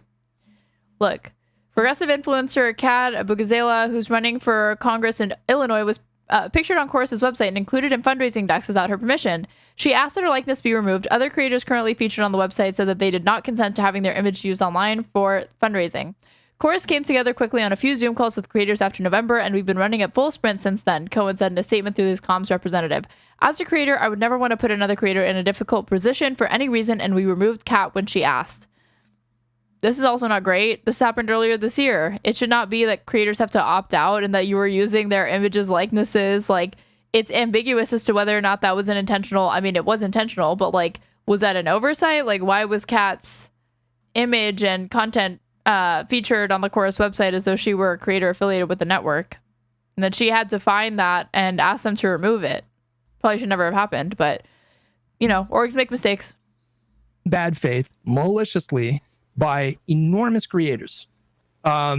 That's the kind of stuff that doesn't really go away. I would be shocked if a year from now, Brian wasn't still seeing comments accusing him of being an Israeli propagandist. And there's no account. Like and Cook, thank you so much for gifting 5 different subs to my viewers. So to those that are recipients of sub, including High Progressive, who apparently was not sub to me, please enjoy your ad-free experience as well as your emotes. Accountability mechanism for this whatsoever. These people in that space pounced on this story as quickly as they possibly could to push this narrative that liberal media and liberals in media are all super corrupt and they all work for the man in the system and they're all running cover for Israel. They're the virtuous truth tellers that are, speaking truth to power, and they're just doing it for the love of the game and all this shit. And it's in service of this narrative. This is also weird. Okay. Would we really assume that just because there is the inclusion of a leftist in the org, that or a very, very progressive person, somebody who's, anti-Israel, right? And makes demands of the Democratic Party that's different to me than being hostile to the Democratic Party, but I digress. Would we really characterize that as ideological diversity? Or would we see that... Chomsky's Brain, thank you so much for the $20. Did you put a message? Let me see. I have to manually update my Streamlabs thing so I can say no message. Thank you so much for the support. Would we really say, oh, they have ideological diversity? Or wouldn't you argue that some people say controlled opposition, co-optation, you guys? That could be them co-opting. And it's not necessarily indicative of ideological diversity. When Zoran Mamdani is contacted by President Obama, what is happening there? Do you think President Obama is calling him to compliment him and say, I loved your leftist agenda. I love that you're a democratic socialist and you want to do state-run grocery stores as an experiment? That's not what's fucking happening. Obama sees the writing on the wall. He can see that he is going to win in November, most likely. And so he is attempting to influence or co-opt him in some way, shape, or form. Because he knows that there's no stopping it. So the inclusion of Democrats that are, pro-Democrat, but nonetheless skeptical of the Democrats' policy with respect to Israel, that they see that among their base, there's becoming increasing polarization and dissatisfaction with that issue. There's going to be changes, and there's no stopping that because they can't stop this genocide from being live streamed. So the most that you can hope to do is put parameters on the criticisms or get them to at least not turn against the Democratic Party. And you use soft power to influence that. Donating to straight is like donating to a junkie. You do it because you feel compelled, but you know it's going to drugs, Labubus, and Sunny Angels. Shut up. And then once we saw all these responses that were thoroughly refuting some of the central premises in that article, these people doubled. Yeah, they're trying to liquidate opposition. I think that the reason why, unfortunately, you can't just say controlled opposition as the shorthand and you have to explain it, I think, as co-opting, is because controlled opposition to these libs who, hate not that I like conspiracy theories, but libs don't just dislike conspiracy theories. They affiliate with populists, and most liberals hate populists. They love institutions. They do not like this, the kind of TYT type narratives of the world, which I'm sympathetic to given how TYT has acted in recent years. But they see that sort of controlled opposition label as an attack. And conspiratorial. I think you have to point to the specific mechanisms and ways that you can shape your opposition, control them, one might say. And I think co-opting is the language to help better communicate that, so you're not talking past each other. Down. They didn't incorporate any of the new information into their analysis. They kept. You can have departures in the party that are just a little bit out of line to shield against those accusations of influencing the message against bigger ideas. It's just controlled opposition stuff, which doesn't have to involve conscious selling out. I mean, exactly. AOC is a Democrat. Here's a better example, because AOC voted for those defensive weapons to Israel. Rashida Tlaib is a better example of somebody who is unambiguously a Democrat, is pro-electoralism, and is nonetheless hostile to the Democratic establishment. That doesn't mean she's not a Democrat. Pushing it. I reacted to a Hassan stream where he was watching the responses, but literally not even paying attention. He was looking at his own chat. And so they would say stuff like, Chorus had no say on what we were saying. There was no influence. We made our own appointments with politicians and did our own interviews. And at Paradoxicated, I was refuting the BS that they were continuously claiming during Cut to Stream, very respectfully, but not holding back, got banned from the chat. They wouldn't unban. Oh no. What was your criticism of what they were saying? The fact that like money doesn't even fucking work or whatever? That they had no creative kind of like input on what we were doing. And then he would pause the video and start talking about how the Democratic Party was paying influencers to push the party line. Yeah, like that has tremendous like lasting damage. And it hurts more coming from the multimillionaire who, like, I wish I had half that much money. And that motherfucker has never been. Sorry, God. My hope is, and my intuition is, that this will cause more eyes to be seen on Chorus, and that regardless of, I think that there are real costs imposed by this kind of coverage, no doubt, is that they'll come out ahead here, and that the backlash against the article. I mean, probably they have more money. Like how much influence do leftists on Twitter screeching at people have in this world? Probably not much. He is not wrong. Like Pisco is not wrong that Chorus, that has again connections to a dark money group with literally multi-millions of dollars, will probably win the PR war on this. They're going to be fine. Just been the case that we've seen overwhelmingly negative responses here. I think that there's been fucking Nestle uses like child labor and shit to be able, and like is trying to like privatize water. People still buy Nestle. Overwhelmingly negative responses to Taylor as well, and I think for good reason, because I think that this is, frankly, there are a lot of dishonest aspects of the article and certainly of the post-article narrative. We should have gone into this more. Fuck. Including on Taylor's interview with Glenn Greenwald, among other. That's wild moments. that she's talking with him too, because he's like so discredited, like MAGA brained, like anti, like pro Gen 6, like totally grifted hard, and the fact that she's going on him, like she shit on her so hard. I remember specifically. I mean, I don't know that Glenn Greenwald is a grifter. I honestly just think that Glenn Greenwald's reporting is wildly inconsistent. The stuff that he does related to like certain reporting has been good, other things have not been good. I've never gotten the impression that he disingenuously holds his positions, but if somebody can find some sort of unsavory income revenue stream that he's not disclosed, and maybe I could be swayed. But Glenn Greenwald is again, he's like a populist. He's heterodox, and he is what is it? How would I describe this? Like, he is so hit or miss. It's like Michael Tracy, so hit or miss. Or it's like Matt Taibbi. To me, Taibbi's a grifter through and through. Taibbi has admitted, Taibbi has taken money from Musk. So I think he still lives in Brazil. Yeah, he said he calls himself a civic libertarian. He has like never said that he's a leftist. So he's like, oh, he fell off hard, but it's like, well, did he fall off, or did we assume that he's a leftist because of some of the criticisms that he made, and then we're realizing, oh, that was never actually like he was never really like a leftist in the first place, or like a liberal? Their beef, and I took Taylor's side in that beef, and he has totally lambasted her, and so in a very kind of, I think, a very slimy way, Greenwald, who I don't like, and Taylor, who I don't like, had her on, and I think Taylor rightly called him out for his like, oh, our favorite journalist. You gotta watch this recent WIC panel. Oh no, you guys, no. What happened there? What happened on the WIC panel? Very valuable. Is it over this? And so yeah, I think that I didn't get approached by WIC. I'm just realizing I need to respond to people. Just Stokes having a panel, I think. Tomfoolery is having a panel. WIC's having a panel. RGR is having a panel. Panel on Chorus. It's a little bit slimy, some of these characters, but I just want to be clear about something. It's my intuition that Chorus will come out ahead. It's my hope. I will try to make I should do a panel. I'm at least spreading the narrative that not enough I think panels. is true, which is that they should have disclosed, but put everything else is bullshit and frankly not worth your time in terms of the disingenuousness. But yeah, no, I guess I don't know what that means. I can't prove that to you, Hutch, but I recognize that some of the content creators are irresponsible. No, I think your critique has been like very fair. I think you have a reasonable take when it comes to disclosure, and yeah, because it's like it's giving props to like literally this tiny aspect of the article, and the prescription is completely inoffensive. It's completely in line with what these people think, which is that we're not going to legally mandate the disclosure. We're not even going to push for that. We're just going to socially encourage it. But even the social encouragement cannot be in the form of a Taylor Lorenz Wired article. And we're going to talk shit about Taylor Lorenz. And we're going to say that she's bad faith, disingenuous, and the article has issues.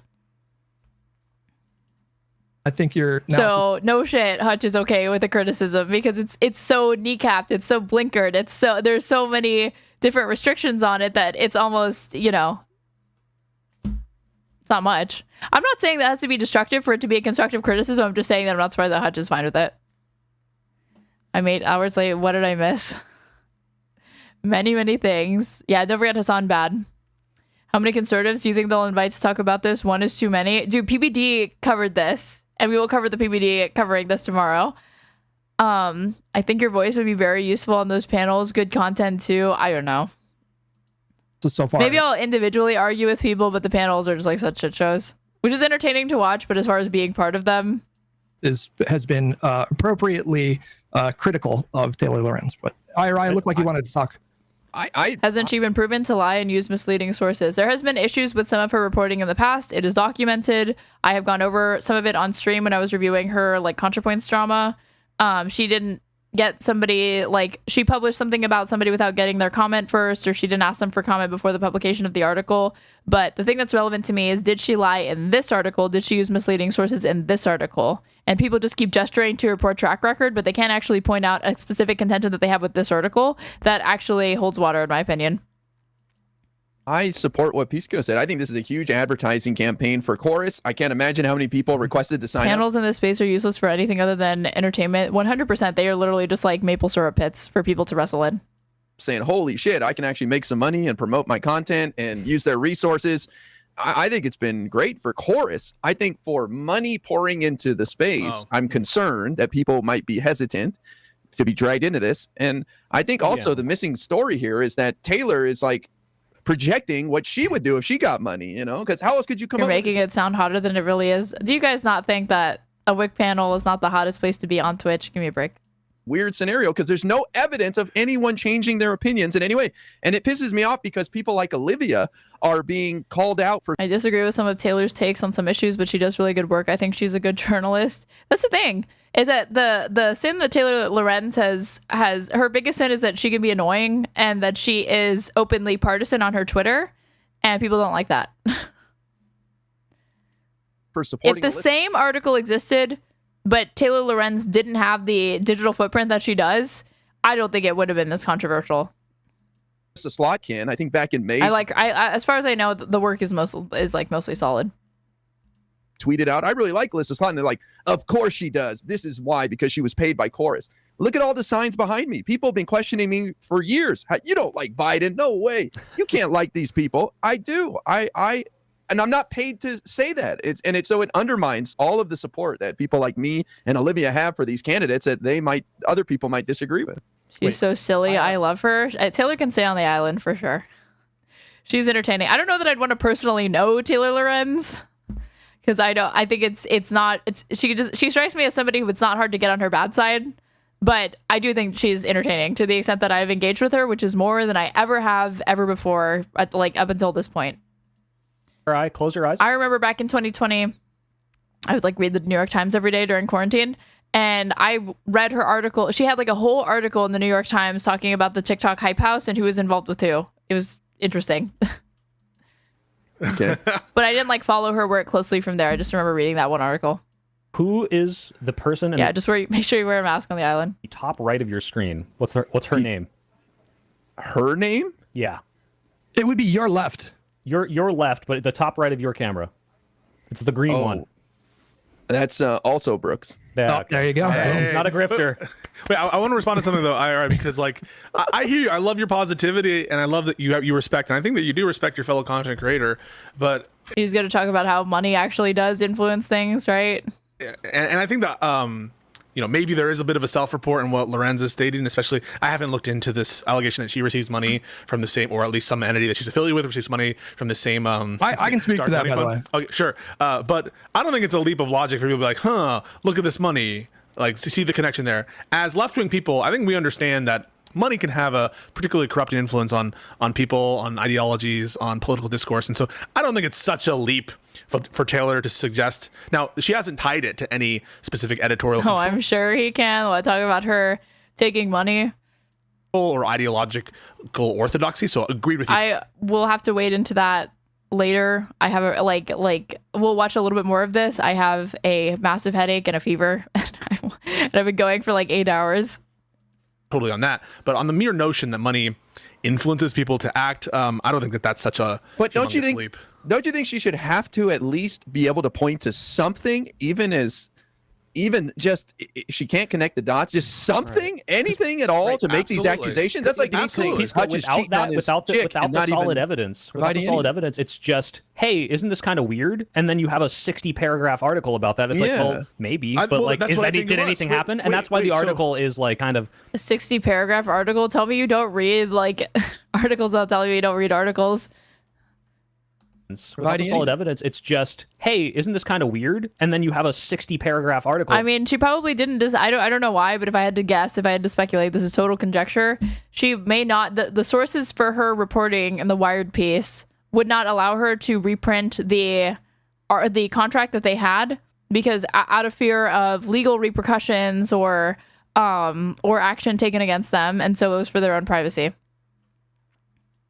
About that, it's like, well, maybe, but like, did anything happen? And that's why the article is like kind of a little bit misleading and a little bit more like attacky and hit piecey because there isn't a it's not misleading direct connection that she can point to and say this is why it's bad. But to be clear, IRI, that would be like narrativizing or whatever. Like, she's reporting on the fact that this program was not known to the public intentionally, was shielded from view, and that their contracts that she viewed, that the Wired team viewed, mandated that there was going to be some editorial control relinquished, and that they were being paid a lot of money for this, up to $8,000 in some instances, and as low as $250 in others.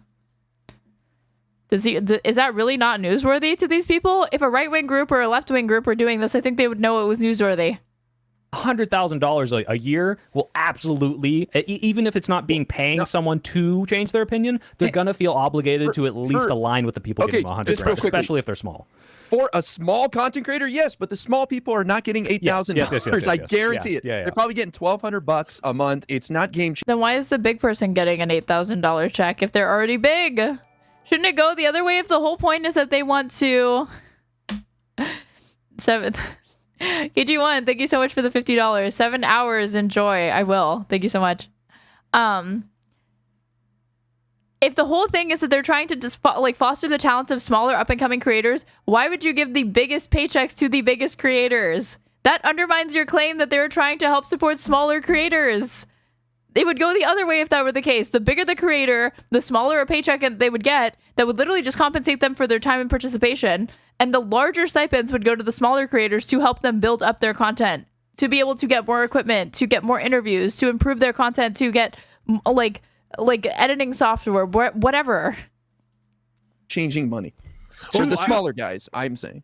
I agree with you, Ira, that they need to, if they're going to make the specific allegation that there's ideological recentering or some kind of attempt here to protect the orthodoxy, and Taylor absolutely makes a connection and implies heavily that the Democratic Party, the Democrats, are either in charge with this effort or in line with this effort in some kind of formal way, or at least in some kind of, they're observing from afar and like cackling at this notion. And so that connection is absolutely there. It's absolutely implied. That is supposed to be nefarious, I guess. Beyond that, the article contains falsehoods. I pointed to again. He literally told me today that the 1630 fund has frequently donated to Democrat-aligned candidates and organizations. No. So why is that implication unsavory? Because it's indicting the politicians themselves. I don't get it.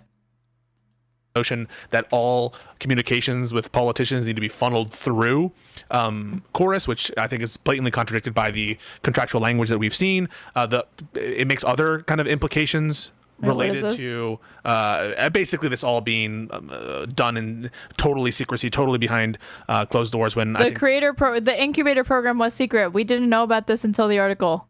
That there's a mixed record here in terms of the specific disclosure of the content creators receiving the money, but in terms of Chorus's overall mission, I think that they've been transparent about that. It's not like they were hiding. So in general, that's not what was being claimed. Whatever. I agree with you that they haven't made the connection for the specific. She did not suggest or imply they were Democratic Party officials. It's because they're referring to the fact that she says the Democrats, the Democrats, the Democrats. But that's very, very broad. It can refer to lots of people. In the community, which are it's not the DNC, it's their donors, which is literally the same thing because most of the Democratic Party is completely subservient to the donor class. Not if you ask these liberals. Money doesn't influence anything ever. that this is all an effort from the DNC to protect Israel, and that is one of these accusations going around. Well, Taylor is smart. Like, she's not I mean, it will have that effect, but I don't know that that's the intention behind it. a stupid person. And Wired are, they have their own legal team that clears these kinds of things. So oh my God, Hutch is going to call him out for being, Pisco's going to call Hutch out for being so pedantic to bring that up, right? For gaslighting. What is it? Did I even finish showing what he said to me in my own VOD? I'm going to click off of it, but whatever. framed things in such a way that it was like a dog whistle. So like she didn't come out and say that they were being paid to not talk about Israel, but then she said in a tweet when she was talking about it, there's about 90 people in the program and most of them are centrist. Okay, you receive money. You're incentivized to hold the same positions that you hold currently when they entered into a contract with them. And if you were already mostly pro-Israel or Zionist or whatever, then you're incentivized to continue promoting that message, or at the very least, it's not an issue. Types that aren't really talking about Israel too much. So boom, that gives like the lefty space room to start. But like, how dare she point out that a lot of the creators that they're affiliated with are Zionists or pro-Israel or not critical of Israel in this moment? Why is that bad faith? Why is that disingenuous? Why is that wrong to do? Throwing those accusations. Like, what's the implication there that you don't like? Is it that you don't like the implication, or you're just uncomfortable with the fact that there are pro-Israel creators and she shouldn't draw attention to that? Right.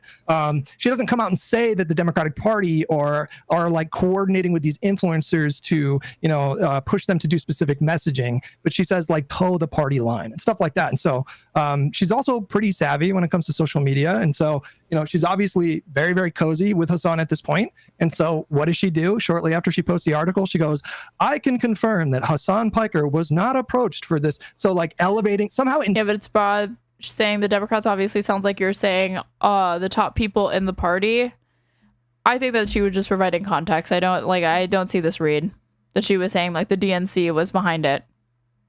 Asserting him in a story that had like, how else would you characterize people like James Carville or other like Democratic operatives saying that like, again, where do you think the like we need a liberal Joe Rogan thing came from? Would it be inaccurate to say the Democrats if I said Democrats are saying that we need a liberal Joe Rogan? Would people really think that I was referring to the DNC exclusively? Or implying like official Democrats are the ones saying that? Or am I general and like broadly saying Democrats and people that are aligned to Democrats have voted for Democrats or sympathetic to Democrats have voted for Democrats or have donated to Democrats, work in organizations that are work in tandem with Democrats? Nothing to do with him in an effort to like make him look like well, you a say good that, but guy. she included him in the article. She included reference to him in the article. That's true, but like she, yeah, that's right. I mean, like she put it in the article, right? But like, and that was my criticism of the article. I didn't see the need to include what is it, Hassan? Like, for years, Dems have struggled to work with influencers. In 2024, President Joe Biden's White House snubbed several prominent content creators after they lightly criticized the admin over its policies on climate change, COVID, Gaza, and the TikTok ban. Content creators who challenged Harris, including Hassan Piker, a well-known influencer on the left, were similarly unwelcome at campaign events. I didn't know what I thought this was irrelevant to the overall piece of the article. I don't know what she was referring to. She doesn't provide a hyperlink to it. I don't think it would be incorrect to say that he's unwelcome at campaign events, especially Dem ones. But if you're going to make a claim in an article, you have to substantiate it. So like she's baiting him to like read her article on stream, which he does, which generates her traffic. And so she knows that Hassan's audience are super devoted and they're super passionate. They're super engaged and they will. So we know Taylor Lorenz is angling to get money, but the creators that literally have a contract to giving them a stipend, some up to $8,000. We can't say for sure if that's really impacting their content.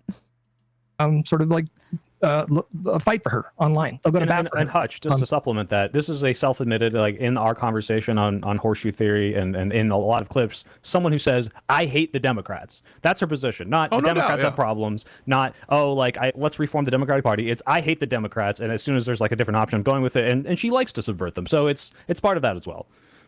No doubt about that. No doubt about that. And I think that these references, I mean, I was dinging her for her reference to Hassan in the article because I think it's part of this this way to paint the Democrats as completely out of touch, where the contrast to paying for these shills who are being funneled through Chorus and this dark money. The contrast to that is Hassan. And so I do think that there's a kind of intentional... I mean, that is an accurate characterization of how the money ends up going through Chorus. I mean, again, you've got Harry Sisson willing to say that Chorus is effectively a middleman. It's like a shell company for the 1630 or any other, dark group that actually funds it. It's not entirely like user dependent or grassroots funded. Juxtaposition here, and I think that there's also part of the narrative and part of why I find it to be disingenuous. So yeah, I have no love for Taylor Lorenz. I find, again, some value. Wait, Pisco, before you go too far. Taylor Lorenz bad, Hassan bad, we know. I have invited Taylor on the show. She is interested and she is scheduling something. So she will come and talk, okay? Oh my God. I'm excited for the shit show that is the Taylor Lorenz on the Live and Learn podcast. Holy shit. Josiah, are you still in chat? Did you know about this? She's a nice person, okay? So somebody gave me a super chat that asked to clarify dark money. Who wants to speak to that? Like, don't let that fifth column Aaron gaslight you, Pisco. Dude, Live and Learn chat, having a normal one again, rent fucking free in these chatters' minds. Holy fuck. Is dark money in politics? Yeah. Dark money, and by the way, I do recommend reading the book Dark Money by Jane Mayer. It's a very interesting. To IRI fears me more. He should, right? Because money doesn't influence Pisco, but arguments can, and I do have arguments for Pisco. Book about how this works, but essentially just the idea of you don't know where these funding sources are coming from. And certain organizations, I don't know if it's the 501(c)(3)s, but you don't have to disclose who these donors are. It's just, hey, we get funding, and you don't. And for example, if you were to look at DNC funding, I think they have receipts for every single person, has a legal, first, last name, maybe. Oh my God, the whole thing with dark money is that it doesn't have to go through the FEC, so we only know what was spent as required to be disclosed to the Federal Election Commission, the FEC. If it's dark money, there's a lot more money that's going into political campaigns and political spending that doesn't have to be accounted for. That's the whole point. That's the whole point, that you can't track it because there's loopholes, so you don't have to track it. There's more money circulating. That's the criticism. Social security number attached to that. I don't know if that's how it works, but some sort of receipt and not blockchain, but like a receipt. Public FEC filings. Yes, public FEC filing. Thank you. Are they implying you're hot and influencing Pisco behind the scenes to go further left? It's that I don't even know. The implication is that just I am going to mind control him with my indoctrinate him into communism or something. But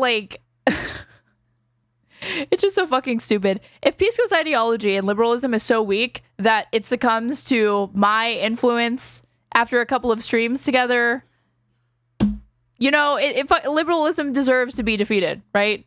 It always did deserve to be defeated, but especially if it's that weak.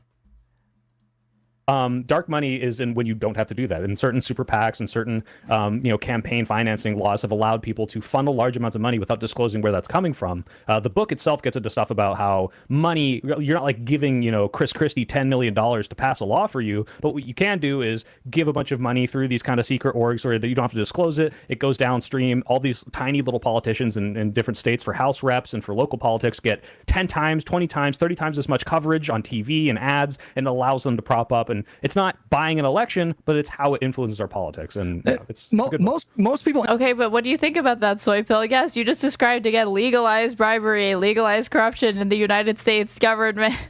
Electoral process, which influences the government, which then influences the Supreme Court, which then has downstream effects that impact all of us.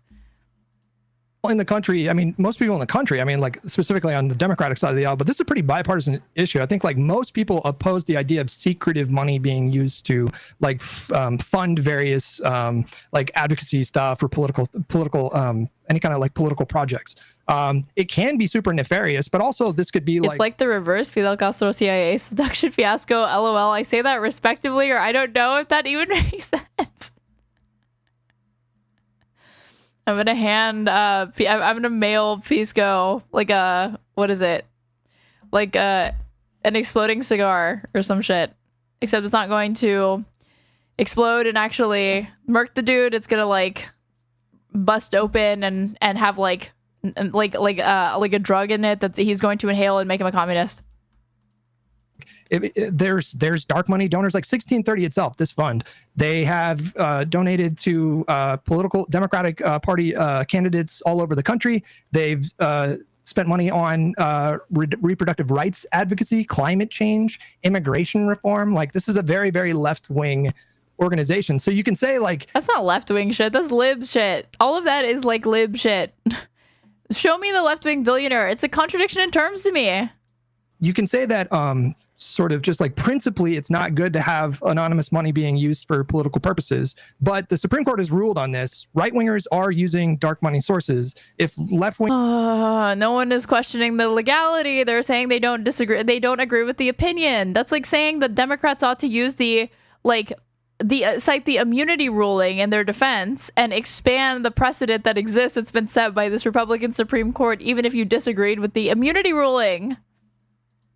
Wingers just principally decide that we're going to oppose this, we could be potentially cutting ourselves off from tens of millions of dollars in funding. And to the whole thing about Taylor, by the way, the connection between her and the dark money stuff is there's this guy named Pierre Omidyar, and he's a eBay co-founder. So he's worth billions of dollars.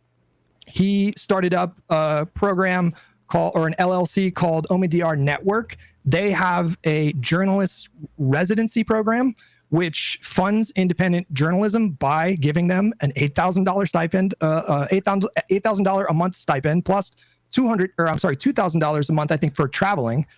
She receives this money. It is all publicly disclosed because it's not a nonprofit. So that's her kind of cover there, is like she disclosed that she was a part of this program and none of it is funded by dark money. However, the guy, Pierre Omidyar, he donated $45 million to this thing called Election Action Fund, which itself was a fund run by 1630. And so she didn't directly get dark money funds, but she definitely is getting money from the same billionaire who spent $45 million. Okay, but it's a grant. She disclosed that she's in this. Can you point to any language or any contract that she entered in where she agreed to editorial restrictions? And is it influencing her coverage? Like, what is the, again, this is the deflection that I see. And so here, this is Taylor Lorenz refuting that, or like talking about this, right? Seemingly at Jessica Burbank is the one who started this complete lie that I am somehow funded by 1630 Fund, or that Omidyar Network's reporting is. ON has received zero funding from 1630. I have received zero funding from 1630. This is a disgusting thing to do to another reporter. This has no community notes. This screenshot is from a refund 1630 sent from a program that Omidyar funded years ago before the Reporters in Residence program even began. The fact that at Jessica Burbank is spreading complete fabrications about me in a coordinated group chat of influencers is revealing. Here is the statement from Omidyar on the network's Reporters in Residence program, which she disclosed she is in. Neither I nor have they received funding from the 1630 Fund. I have never received $1 from any dark money group or political org. Omidyar's network's approach to funding independent journalism. The Omidyar Network is a philanthropic org with a tech-focused mission. We take a Big Tent approach, actively seeking out and supporting diverse perspectives to reimagine tech and its influence. In this vein, we support writers, independent journalists, publishers, photographers, directors, musicians, and other creatives who are telling important stories about technology's influence on culture, policy, and business, and imagining better futures. And this is not me uncritically reading this. You are free to be skeptical about all of this. I just want to get the claims precise about who funds Taylor Lorenz or what. We encourage proactive disclosure of our funding relationships with content creators, creatives, media outlets, and journalists. And our reporters in residence maintain complete editorial independence in their work. Again, reporters in residence maintain complete editorial independence in their work. This is like saying that, again, Taylor Lorenz is a hypocrite if she took like a sponsorship from like nice granola bars, but she has always disclosed it, and there was no part of her contract that ever stipulated that they got to have editorial control over her articles, and then Kind Bars even like corroborated that claim. This commitment is evident in their reporting, which may include critiques of our work, the industry, or our approaches. Omidyar Network receives no funding for the Reporters in Residence program via the 1630 Fund or any outside sources. Our programmatic work is supported entirely via our foundation and LLC. More information about where we focus and how we invest is publicly available on our website. $45 million on Right, just like I'm getting money from Yeah. Bezos, right? And I'm getting money from Google, right? So there's a level of attenuation that I think is also true of like potentially of this chorus media structure, where it's a lot of money for these individual creators, but it's chump change for this fund. It's chump change for these big money donors. And so as long as people are disclosing, we really want the system to collapse. Maybe that extreme rubber banding between the parties is what will do it. So maybe the Dems kind of need to go hard in the paint with the immunity shit if they ever get in the White House again, prompting a more extreme response from whatever MAGA becomes after Trump dies. I don't know. This seems like a race to the bottom. She got funded by that phone app, Aaron, don't you know? Wait, what are you referring to? How much conclusion can you draw from this, especially given that many of these people have like ongoing track records? There doesn't seem to be a change in difference in their policy positions I mean, like, what information can you conclude from a disclosure? Now we're questioning what's the point of doing any news ever. Some news is not really guiding people towards a certain conclusion. It's like just putting the information out there and do with it what you will. I do agree that like there's like a narrative within the thing that obviously it's secretive. This is not, it's critical of it. But some reporting is just straightforward. In after money, and so obviously it's like not so persuasive that again they even admitted that like she's getting a lot of pushback for that. So Taylor Lorenz does not have magical abilities to be able to order words in a particular way that won't result in a lot of people pushing back on her.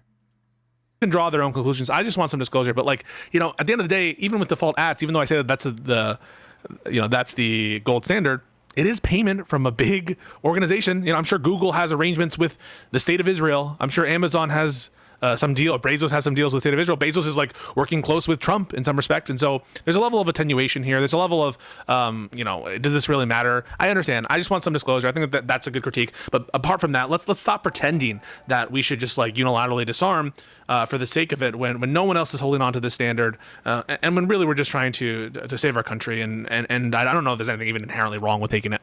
Well, let's leave. If you're not cool with these creators getting up to $8,000 a month and not telling you until an article pretty much forces their hand to do so in some cases, then do you even really want to save democracy, people?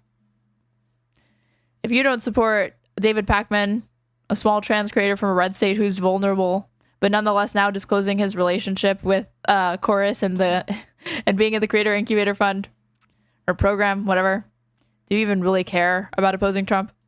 At this, we're going to get our facts straight. I think I'm doing a debate on this tomorrow. Hutch and I are both doing a debate on Thursday. If you are still down for that, Hutch, is that still happening? Is that happening? I don't even know. Okay, I think it's happening on my end. Are you talking about Wick? Wick, yeah. He didn't reach out to me, so I assume it's not happening. Okay, I'll force him to. But okay. Yes, and it sounds like we're going to have her on the pod. We'll be able to ask her directly, and she'll be able to clarify any and all speculation about what she was implying and what her intentions were. So we'll leave it at that for now because we've been talking about it for an hour. Let's go to our second topic, the much more beautiful people. Oh my God. Okay, so if you're watching on Twitch and you are not following me yet, you should be. That way you can know every time that I go live, which is pretty much like Monday through Friday. I usually don't go on weekends, but Monday through Friday, yes. If you're watching on YouTube, you should go ahead and hit subscribe, and that way, and hit the bell. That way you can know when I go live from YouTube. Also, check out my past stream VODs. They're timestamped. I'm going to timestamp this one, even though it's 8 hours. So you can skip around the segments with ease. If you want to support me, you can donate to me. Following the donation button linked to my oh my God. Did I almost say donation button linked to my twat? No, my Twitch chat. I've been going 8 hours. Linked in my Twitch chat. Okay, that's where it is. In my YouTube description. Kill me, you guys. Kill me. Let's watch chat. Maybe that's all I said, right? Delete the VOD. Clipped? Don't. Oh, yeah. Okay, where am I sending you guys?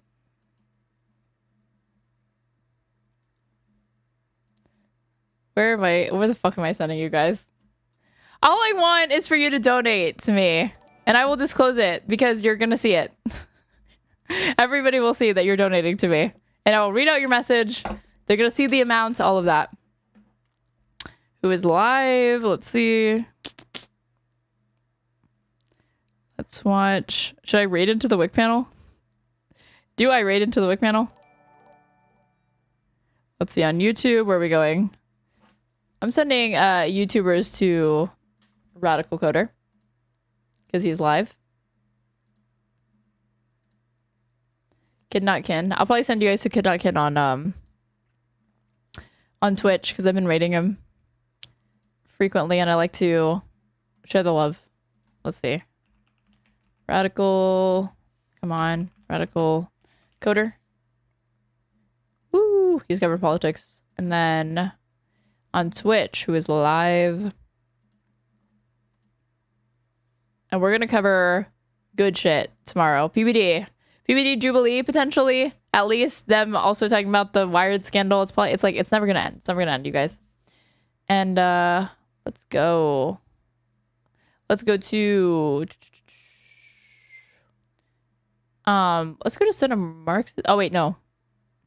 Oh, wait, let's go to Kid Not Kid on Twitch for sure, because he's covering Hutch content, and I think you guys like the Hutch content. All right, guys. I will see you tomorrow. Bye. Say hi to Kid Not Kid and Radical Coder for me. I'm going the fuck to sleep.